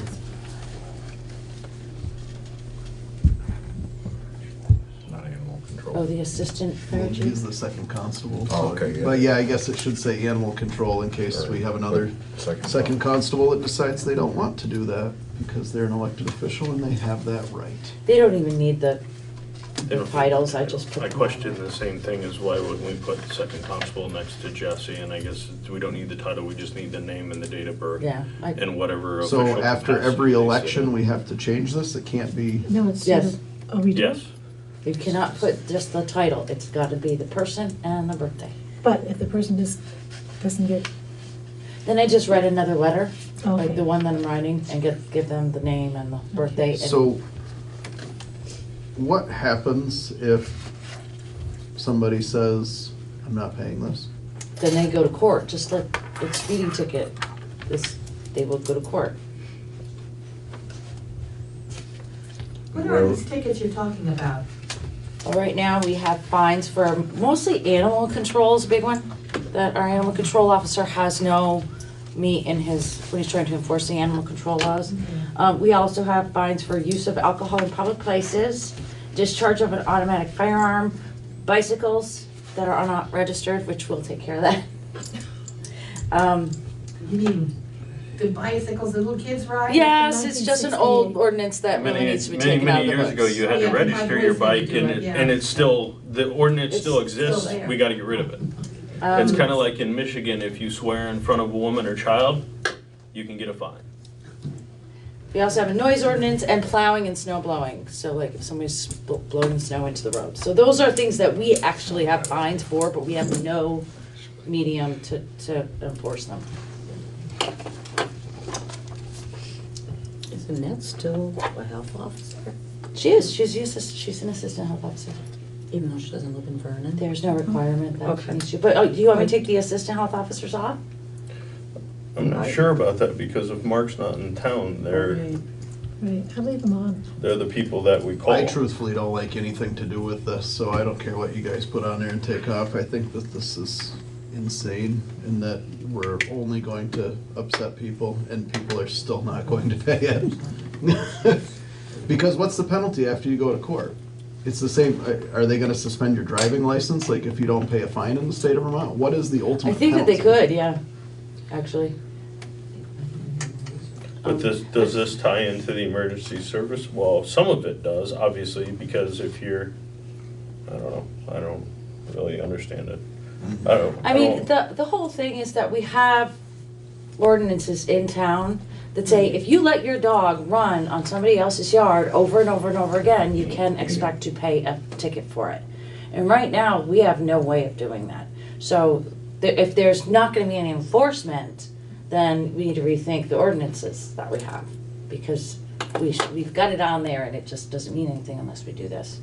And people like the animal control officer have specifically asked to have some sort of medium to do it, and that's why I did this. I think that we are opening every person that we name on that list up to either getting yelled at, spit on, or, and these aren't law enforcement officers that we're asking to do this. And we are opening them up to just some type of unnecessary, it doesn't make sense to me. And you don't have to do any of this. I was just gonna say, you're gonna You don't have to write a ticket if you don't want to. Yeah. Yeah, I wouldn't if I could. and they don't have to write tickets. Nothing's forcing them, but if they are in a situation where they feel it's warranted, do you want these people to have the power to do that? That's basically the question. Or do you not want to do it at all? But just what you said right there, though, they can pick and choose, then that goes against the ordinance that we have in place anyway. If the person that is put on this piece of paper says you can write this ticket, and they say, I don't want to do that, then that ordinance is still useless. So if Jeff's dog bites one of my grandkids. I only have cats. I know. If your cat scratches. Yeah, well, the cat doesn't work, but we have a dog or animal ordinance. So I'm going to sue the town because you didn't do your job. But something like that, law enforcement would be involved in. Yeah. And then that takes the burden off from our, So why do we have a dog, why do we have the ordinance then? Well, it's the ones that are running wild too, and, Yeah, I know, I get calls all the time. you know, Another question harassing for you? people. We'll hold off until we finish with the select board, and then we'll get you guys in the audience. Thank you. I mean, this is something you have to do. No, it comes up all the It's time. just It's like, requested. but if you have an ordinance, you should either enforce it or get rid of it. and I agree with you, but if the person that is listed here has the ability to say, I'm not writing a ticket for that, even though it was a violation of the ordinance, then there's no point in any of it. Right. Well, law enforcement officials do that all the time. They have the discretion to, if they pull you over for speeding, they have the discretion to just give you a warning or. Or not pull you over. Yeah, so it's the same kind of thing. Except that they're law enforcement with training and they're willingly put into that situation. These are our residents that we're asking them to do so, I don't know. Well, can't I they- just don't agree with it. Can't they refuse to do it? They can, but then what's the Absolutely. point in the ordinance, Well, is what there I'm. might be one or two on here that say we will do it. Some of them have requested this. Some of them on this list have requested tickets To have something. to have something because they're out there with nothing. And they are trying to do their job, so that's how this started, was Is they there asked. a different way that it could be, we have a violation of the ordinance, can it just be billed from the town without doing this? Couldn't we send I them a bill? don't believe so. Okay. Cindy's shaking her head no too, so. No? Okay. So between the two no's, that's a pretty solid no.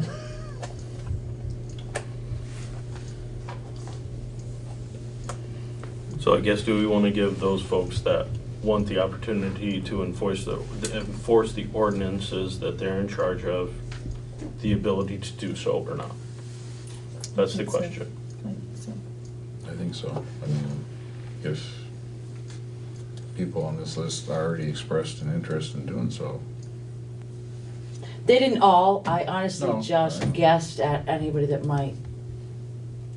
You know, I figured, I put Dave on here because he's out plowing all the time, and if he goes over and he has to plow over somebody's snow blowing, their stuff, I just guessed who might want to But have the yeah, opportunity. no, I mean, I agree, like, if they're not gonna be enforced at all, there's no reason to have any ordinances.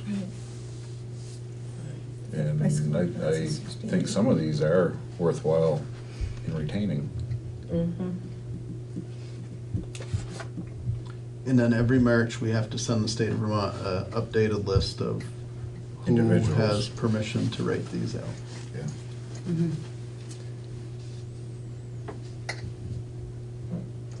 But every March, we send lists everywhere.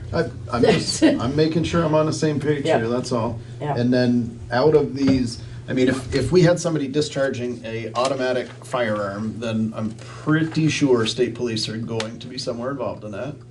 Yeah, because I mean, that automatic is not semi-automatic. Yeah, and the way that that's written in that book needs to be addressed if we're going to do this as well, because that makes it sound like any semi-automatic weapon is also included in this. Wait, what book? The In policy book? The ordinances, yes, where it defines automatic weapon. The way that I read it, it sounds like it includes a semi-automatic. Because didn't we just do that? Didn't we just update that ordinance? I thought we did away with it a long time ago. It's still in that book. Is it? Okay. Maybe it's something else firearm related. Well, we spent a did lot the on the noise, yeah, which related, or came about because of that. firearms.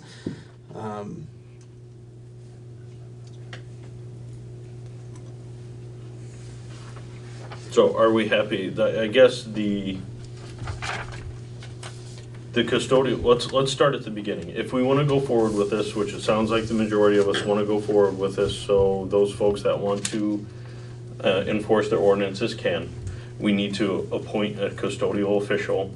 I thought we already did that. No, we didn't. And then we need to appoint the enforcement officials that are on this list after that. So I would suggest that because Michelle sits in the office, that she is the custodial official, meaning, you know, the person that sends this list every year and that kind of thing.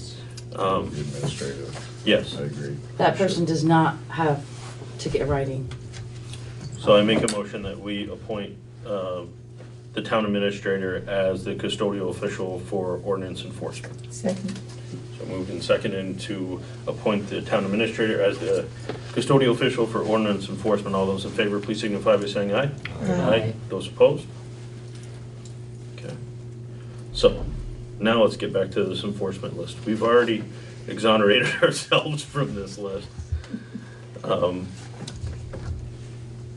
So my suggestion for this list is to leave everybody as it is and address those folks that haven't said that they want to, you know, be a part of it. So ask Dave, and if Dave says, yes, I want to be able to say, stop putting your snow in the road because it's, you know, interfering with our plowing, that he has the ability to do that. I don't feel personally comfortable just appointing these people without having those conversations with those people. To Chris's point, if somebody doesn't want to do it, then we don't want to appoint them. So. Agree. Right? And then if Jesse is out as the animal control officer and writes a ticket and somebody is upset and beats the crap out of him, who covers that? We have insurance for that. But, okay, all right. But I mean, that could happen in his animal control officer Right, function now. yeah. He can, go pick up a dog in the middle of the field and bring it home, and why'd you touch my dog? I mean, it can happen regardless. Obviously, giving somebody tickets a little more tense situation than bringing your dog back, but Use the warning first. yeah. Question? Is there any cost to having people who write the ticket? Do they have to be bonded or any kind of extra insurance for them to be able to do that? No? Just anybody can write a ticket Yes. if their laws are on that list? Yeah, but they can't write a ticket for just anything. So that's why they need to sit down and have some training about what they can and cannot write tickets for. Right, but there's no cost to the town, no added insurance because they're gonna be writing tickets? No. There's benefit if somebody pays their fee and we get a portion of it back. Kevin, go ahead. Yeah, just a couple of things. One of the things that Chris brought up, somebody gets a ticket and says, hey, I'm not gonna pay it, do whatever you need to do. Is your benefit off the tickets gonna cover either the town attorney or whoever writes the tickets for going to court to testify and do all that good stuff? Research, testify, get the papers in order and all that good stuff. Time involved in that, you gotta make sure that, you know, the benefit is gonna outweigh. And who's paying for that person's time to go to court? The person who goes to court is the person who wrote the ticket. And who's paying them for their missed time at work? They're all these people are on stipend, unless you wanna take Dave off, he's the only one that's salaried. Everybody else So we're on this asking list- these people to take time away from their paying full-time job. Yes. To go to court for a town ordinance, and we're not going to pay them? Yes. We're not asking them anything. Well, We're seeing if they wanna, that's why we're not appointing anybody tonight. We're asking them if they wanna be involved in this. But even if they say, yes, I would love to write tickets, and then that person decides to take them to court, we're asking somebody that is a public servant, pretty much a volunteer, to give up more of their time to go to court over a $50 ticket? I think this is ridiculous. That would, whoever wrote the ticket, and if it is going to court, they don't show up. Yeah, they Yeah, can, then and they own the charges ticket, get they could dropped. also just say, I forgive the ticket, it's up to them. Whoever So writes that still, ticket- this whole thing is pointless because they can just not go to court because they're going to lose money. They can say, I don't want to write the ticket. I mean, it just, I think it's important to have an enforcement vehicle if you're doing it. Or- If you don't wanna do this, I would just say to take all of your fines off the books then. Or That another would be thing my to suggestion, throw in that's there all. is, if somebody says, you know, somebody goes to court and says, yep, you know, I was found guilty, well, hey, you know, I wanna take this to the next level.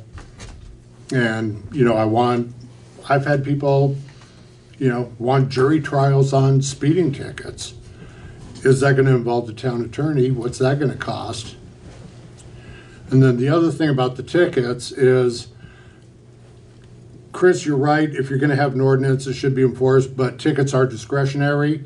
You know, are you also gonna have warnings, written warnings? Somebody's dog is continuously running at large, write a couple of warnings, after a second warning, okay, the next time, you know, it's gonna be a ticket, you write them a ticket, looks a lot better in court. So you have the discretion there. And then, you know, if you wanna be the hardcore, we've got the ordinance, we need to enforce it. Somebody's dog breaks their leash and goes taking off down 142, dog at large, technically, are you gonna write a ticket for that? I've seen some pretty big leashes busted by some pretty strong dogs. Are you gonna write a ticket for a dog that broke a leash? You know, it's discretionary, so you can't sit there and say, you know, yeah, because we've got this ordinance, we're gonna write a ticket. But if we don't enforce our ordinances and some dog bites somebody, That's true. we're at fault. So here's kind of my take on this, and take it with a grain of salt, is we're empowering these people to do what they do or do not want to do. We are not asking them as the town to go out and write 5 tickets a day. and bring in X amount of revenue. We're not asking them to do anything. They are signing up saying, yes, I want to be able to enforce my ordinance in this manner. That's their choice, with the understanding that it's a possibility that they have to go to court, and it's their choice whether they go to court or not, just like it is a police officer. There's times that you can't show up to court because you're doing something else. So you miss a traffic court date. So we're not asking these people to do anything more than what they want to do. We're empowering them to have the ability to enforce the ordinance that they're in charge of if they so choose. The one big difference with what you just said is, if I'm scheduled on something else, I'm up at training, I'm incapacitated, and I can't go to court, they postpone the ticket hearings and they postpone it until a later date. But as a law enforcement officer, we just can't sit there and write tickets and then tell the sheriff or tell whoever our boss is, I don't feel like going to court. I'm gonna write all these tickets, but I'm not gonna go to court. I understand that. It's just, I'm not showing up because I don't want to show up. Yeah. Kind of thing with a police officer. I was just trying to use that as an example. But if we're empowering these people to enforce the ordinances, which yes, they should be enforced, but there is nothing here that one protects these people, that whether they can voluntarily say yes or no, we're still giving them that authority. And we're giving them no protection on top of that, and we're offering them absolutely no financial reason to go to court to try and get the town the $50 to enforce this ordinance. We're asking them to lose money The to animal make control us officer money. gets paid. I'm sorry, I should correct that. He does get paid, like $15 an hour. So he would get paid. Other than that. He would get paid to go to court? I would assume that if he's in court for his animal control duties. But that's not the way that that's written down, so why would, Do you have a contract with Jesse? that says, He gets paid. He gets Out of the paid. dog fund. but how is that So far, we worded? submitted 2 months' worth. But does that, and I haven't seen it, What would he that does- cover him if he went to court? He would put down on his timesheet, if you want to call it that, the date, the time that he was at court, and then he'd submit it, and we pay it because we have a contract with him. But he's the only one we have a contract with. And it's paid out of the dog fund.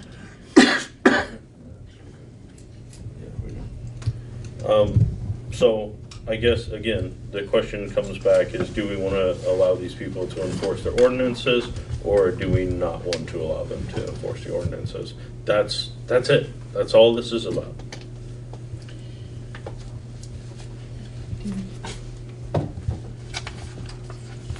I move that we ask these people to be fit enforcement officials. Second.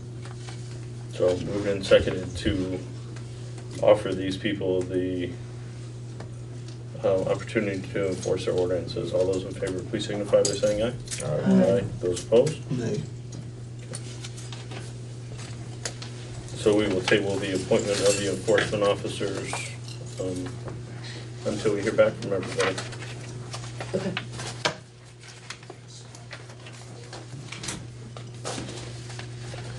Accept Recreation Board resignation from myself and appoint Amy Emery. I move that we accept Josh Hunter's resignation from the Recreation Board, and furthermore, that we appoint Amy Emery to that board. Second. Ooh, what you check? Moved and seconded to accept the resignation of Josh Hunter and appoint Amy Emery to the Recreation Board. All those in favor, please signify by saying aye. Aye. Those opposed? Policy to bill for emergency services.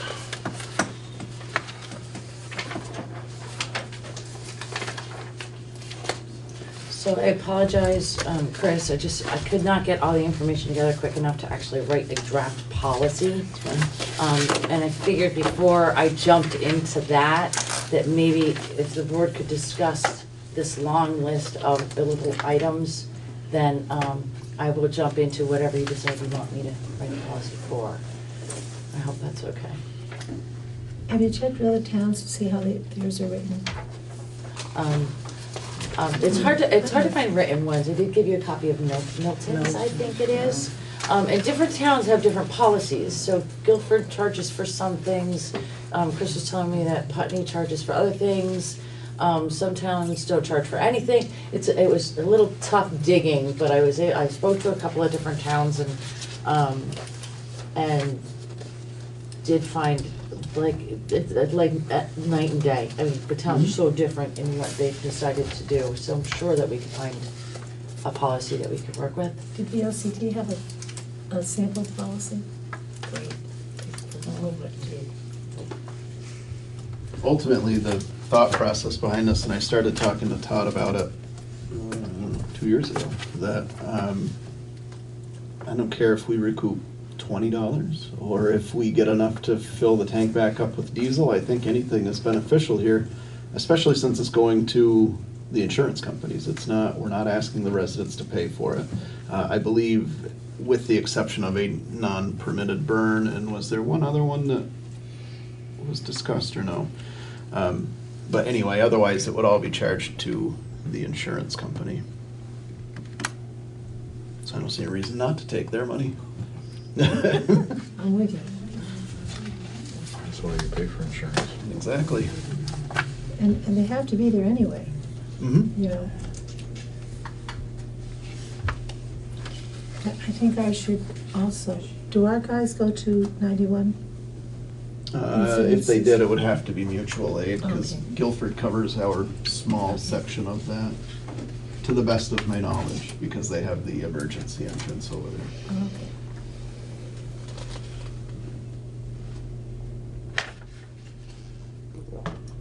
I do not think that we should bill for mutual aid. I think that that's a bad practice to get into. We see a lot of bigger towns like Brattleboro starting to bill to come here, or to other small towns, and they bill simply because they know that they're coming here and our guys aren't going to be here, or Guilford isn't going to. There's a reason that they've been called, and to start billing them when we're going to ask them for help at some point, I think is bad practice. So you would keep that as an exemption? Yes. I also don't like the allow chief, town administrator, or select board to not bill for services. I think that that sets a bad precedent and some favoritism. I say we bill them all, and then we could address that as a board should they decide to appeal it. I agree. I agree. The person responsible for the billing, coding, follow-up, I think that that needs to be our treasurer's office.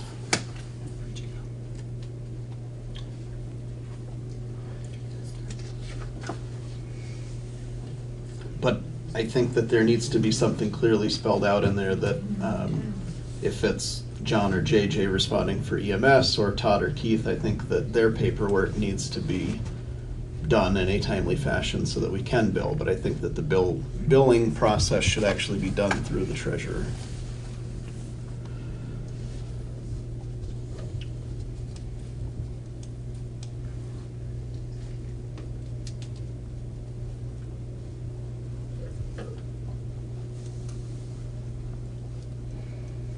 What's the equipment usage charge?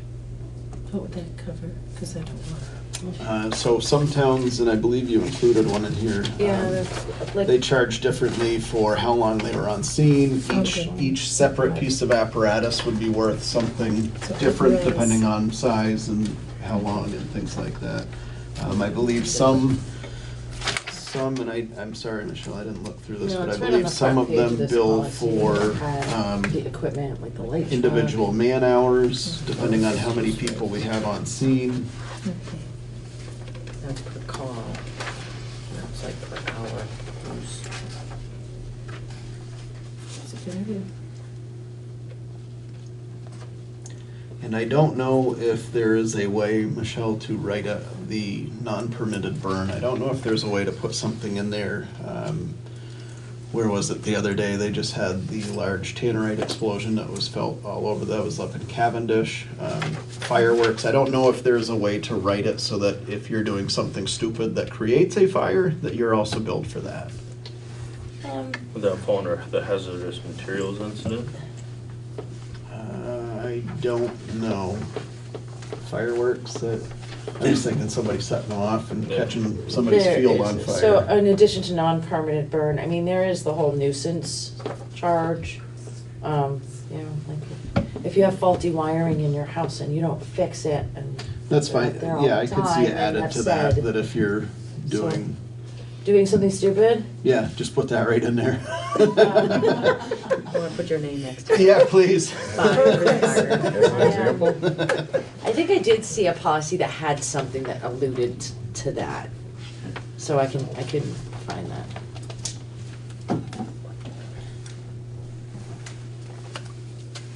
And But as see, for now, where that money gets a lost, bill like that would go to the homeowner, the homeowner, correct. okay? There's also, Which I think that nuisance charge needs to go to the homeowner as well. I don't think that that should be an insurance. okay, and, there was also, let's see, homeowner, there's also, reference, it's like, if it's a DUI or another violation, and that's why you're getting your vehicle towed. I forgot where I was reading it, but those bills would go to the homeowner instead of the. And hazardous materials, I think that that could be two separate things. There can be an accidental one, but then if somebody is dumping used motor oil over their embankment, then So that that would should be go a homeowner, I think? I think that needs to be two separate things. So how would- One that's almost malicious and one that is accidental and it's just what it is. Why would the fire department be called for someone dumping? I don't. Okay. If somebody dumped 10 gallons of gas on their bonfire and Yeah, decided I to can touch see that. that off, now we have that incident plus the fire. I don't know. I'm just trying to make sure that we're not billing an insurance company for something that they're gonna be like, what? And I think, doesn't it turn into a hazardous material if oil starts spilling on the highway, on the road? Yeah. They have to start picking that up. Yeah. Oil, fuel. And we just dealt with it on this pond up here, whose pond that the car rolled into a couple of years ago, that I don't believe they can still use that pond because of the hazardous. Gibbs. Yeah. And the insurance company doesn't cover that? Or will I believe cover it? they would have. They would have if there was. Yeah. She's still working on it. So those, like, the vehicle recovery really needs, like, in Guilford, it goes through the tow companies. So we'd have to set up a meeting with all the tow companies, and the town of Hartford would submit their bill to the tow company, whoever towed the car, and then they submit it to the insurance company with their bill, Right. along with their bill. And I think every tow company around here is being used by the same fire departments, so it's Yeah, I pretty think they common have a practice to list. them, yeah, so. And then for the EMS, when you start billing for that, then you're looking at medical coding that needs to be done. So, this is something that's not gonna get done in the next two weeks, but, I'll look at what we need to know to get that done, especially for Medicaid and Medicare. And I think that Rescue Inc. would be extremely helpful in getting squared away with that as well. So true. Another town only billed for non-residents for vehicle recovery. Do you wanna do that, or do you wanna bill for everybody? I'm just trying to get a basis of what I'm writing, that's all. Go ahead. I think that would be for everybody. Yeah. That's just my opinion. If not, it should say something to the effect of criminal activity, DUIs or things like that. Okay. But I agree with Jeff that it should be everybody. And do you wanna, exempt payment if insurance doesn't cover the cost? You wanna keep that? kind of Unless it is wording in there? one, unless it's one that's billed directly to the homeowner. I agree. And I know that that's what some of the fire chief was a little reluctant to do this. He was afraid that we were trying to get more money out of taxpayers, or that this was kind of a punishment to them if they had an accident. But as long as we're keeping it with the insurance company, that's what it's there for. And we can recoup some of our costs. Okay, and so I'll ask you, did you get a chance to see the prices that Milton had? Is everybody okay with that? I mean, I would be totally guessing, I have no idea where to start with how much it costs to run that truck out. It's big, it's big. It's a big I would go, where's Putney? Do you have Putney's? No, we do not have puppies. I'm actually waiting for them coming back. Yeah. He hasn't called you back? I'll go up and see him at some point. I think the rates make sense because regardless of the size of the town, depending on the, and correct me if I'm wrong, because I've never been on the fire department, depending on the size of the incident is how many trucks you roll and that kind of thing. Correct, yeah, I'm just wondering if is there anything in this that talks about man hours? Because I believe that we can bill for that too. This one has, yeah, that one. It just says hazardous material fires, $100 per truck plus $30 per hour for a fire. Suggestions. They're just suggestions. So this one says $1 per every $1,000 of estimated value of the vehicle. I mean, if nothing else, I think that we should be able to bill for whatever the state's minimum wage is per person that is responding to that call. Because we're offering them missed wages, so we should be able to recoup that somewhere.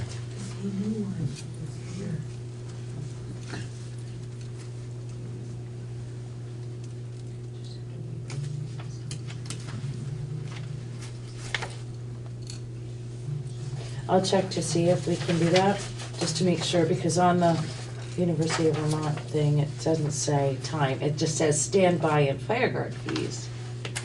But it doesn't say, but I'll find out as we go through this to make sure that, so. I think Milton has a paid fire department, but maybe if I would. They must up there, they're. Yeah. It's similar size to Broward population-wise. Yeah. I know that because my in-laws are from there.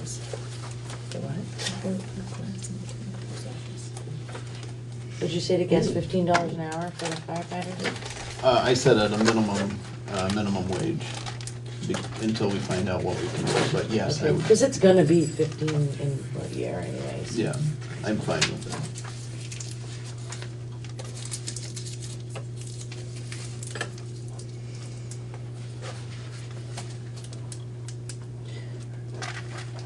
Okay, and then the other part of this whole thing is, well, if we make this money, what do you wanna do with money? Do you wanna allocate it back to the fire department? Should that be part of the policy? Should it not be part of the policy and just go into the general fund? Should it go specifically to the capital plan toward purchase of fire trucks? I mean, it's up to you. It's up Where to does you. the money go that we get sent back from tickets that are written from the sheriff's department? Where does that money go? I have no idea. That's, isn't that an income line on that? Safety, contracted safety? I thought he I'm not had sure. that in the budget. I just don't know where think it it is, but I don't disperses. know where. You know So what it I just mean? goes to the general fund then, if it's Yeah. going on a line item there. I think it should go to general fund because we're asking the treasurer to do a lot of the bookwork. And so, to the fire department budget, you know, that doesn't go, I think it should go to the general fund. Because there's more than just the fire department involved here. I'm fine with, yeah, I just want the money to come to the town one way or the Yeah. other. General fund, yes? Yes. Okay. Okay.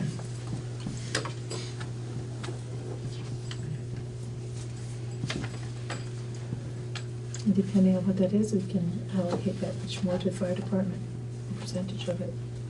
Oh, so if it showed as income for the fire department, it would end up in the general fund anyways. It would. So they can show it as income. But if you wanted to put it toward like fire trucks, then we could, you know, if you were to write a policy, it'd be part of the capital plan and be put every year to figure that, but that's totally up to you. Just if you're gonna make money, and this could, you know, if we're charging for everything, it could end up being a significant chunk I of. think the of EMS money. one is the one that would be the most money brought in. And that's also the most calls that they run, so.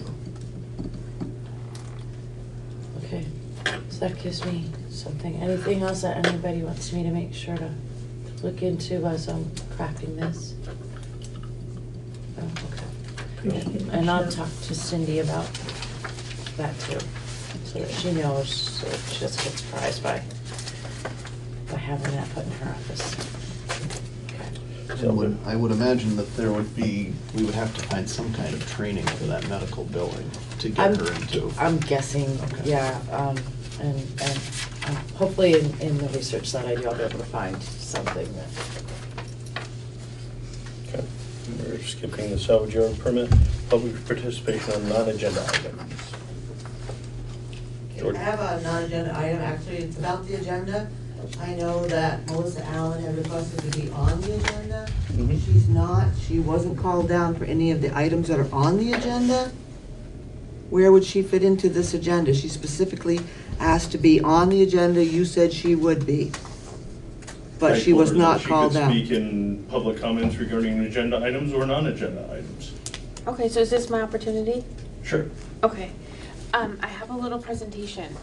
Okay. Should I come up to the table? Sure. Okay. All right.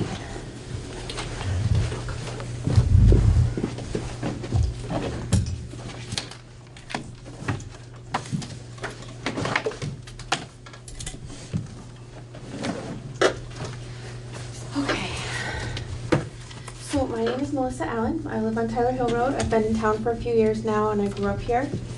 I started noticing a few discrepancies in some of the select board spending, and so I've kind of put together a few things that I wanted to share with you. Because I know that taxpayers have entrusted you with their tax money, and I would just like to point out some things and see if we can all work together to be a little bit better about it. Give you this.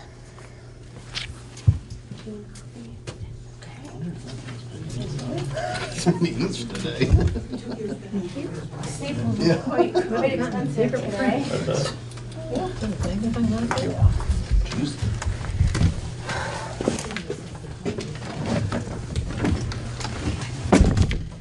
So I can just, so I'm just gonna start out and I'll just go on my spreadsheet here.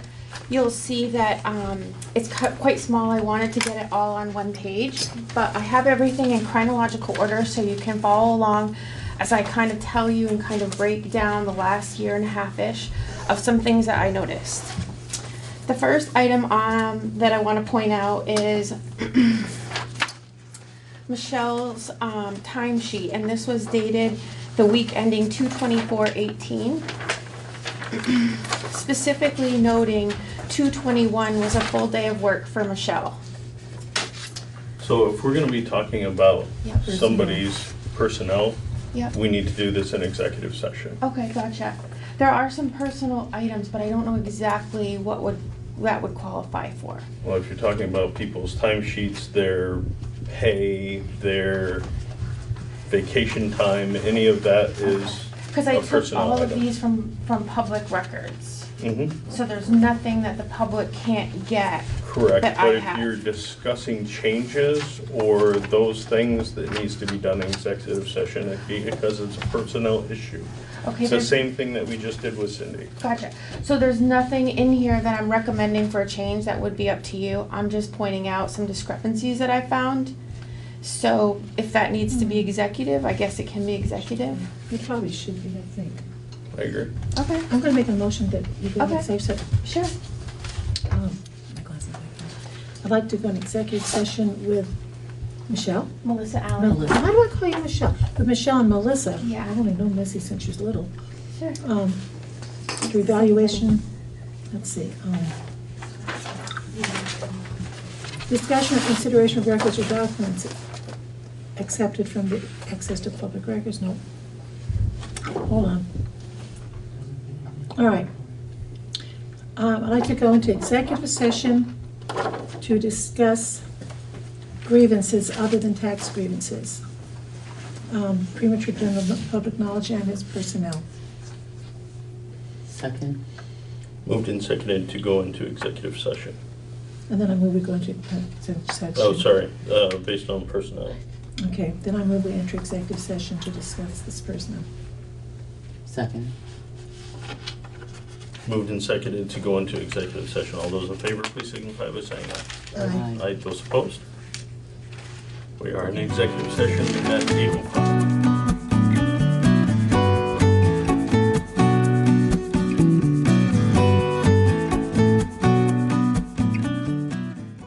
into executive session at 8:05, out at 8:34. No action was taken. Correspondence and town admin report, please. You have all of the correspondence in your packets, and yesterday, speaking of travel, ran up to Montpelier for a photo op and a press opportunity with the governor for our big check of $5,000 for the rec center, so. Thank you very That was much. pretty awesome. Yes. And that's it. It's the first rec one we've got, isn't it? What's that? It's the first rec one we've got, can I say it? Is it? I think so. All right. Yeah, I'm sure. Thank you very much. Anything else? It's a small one. Did you get to talk to the governor? I did. All right. Said hi, Suzanne. Does he know where? Got my picture taken with him. Got it emailed to me today. And actually got to meet face to face to the woman that I deal with a lot of the state, who, and I see her on email all the time, so it was nice to finally be able to put a face to her name and be able to shake her hand. And that was cool. Great. All right, and that's all you got? That's all I got. Next meeting is tomorrow at 6:30, same bad time, same bad channel. We are adjourned.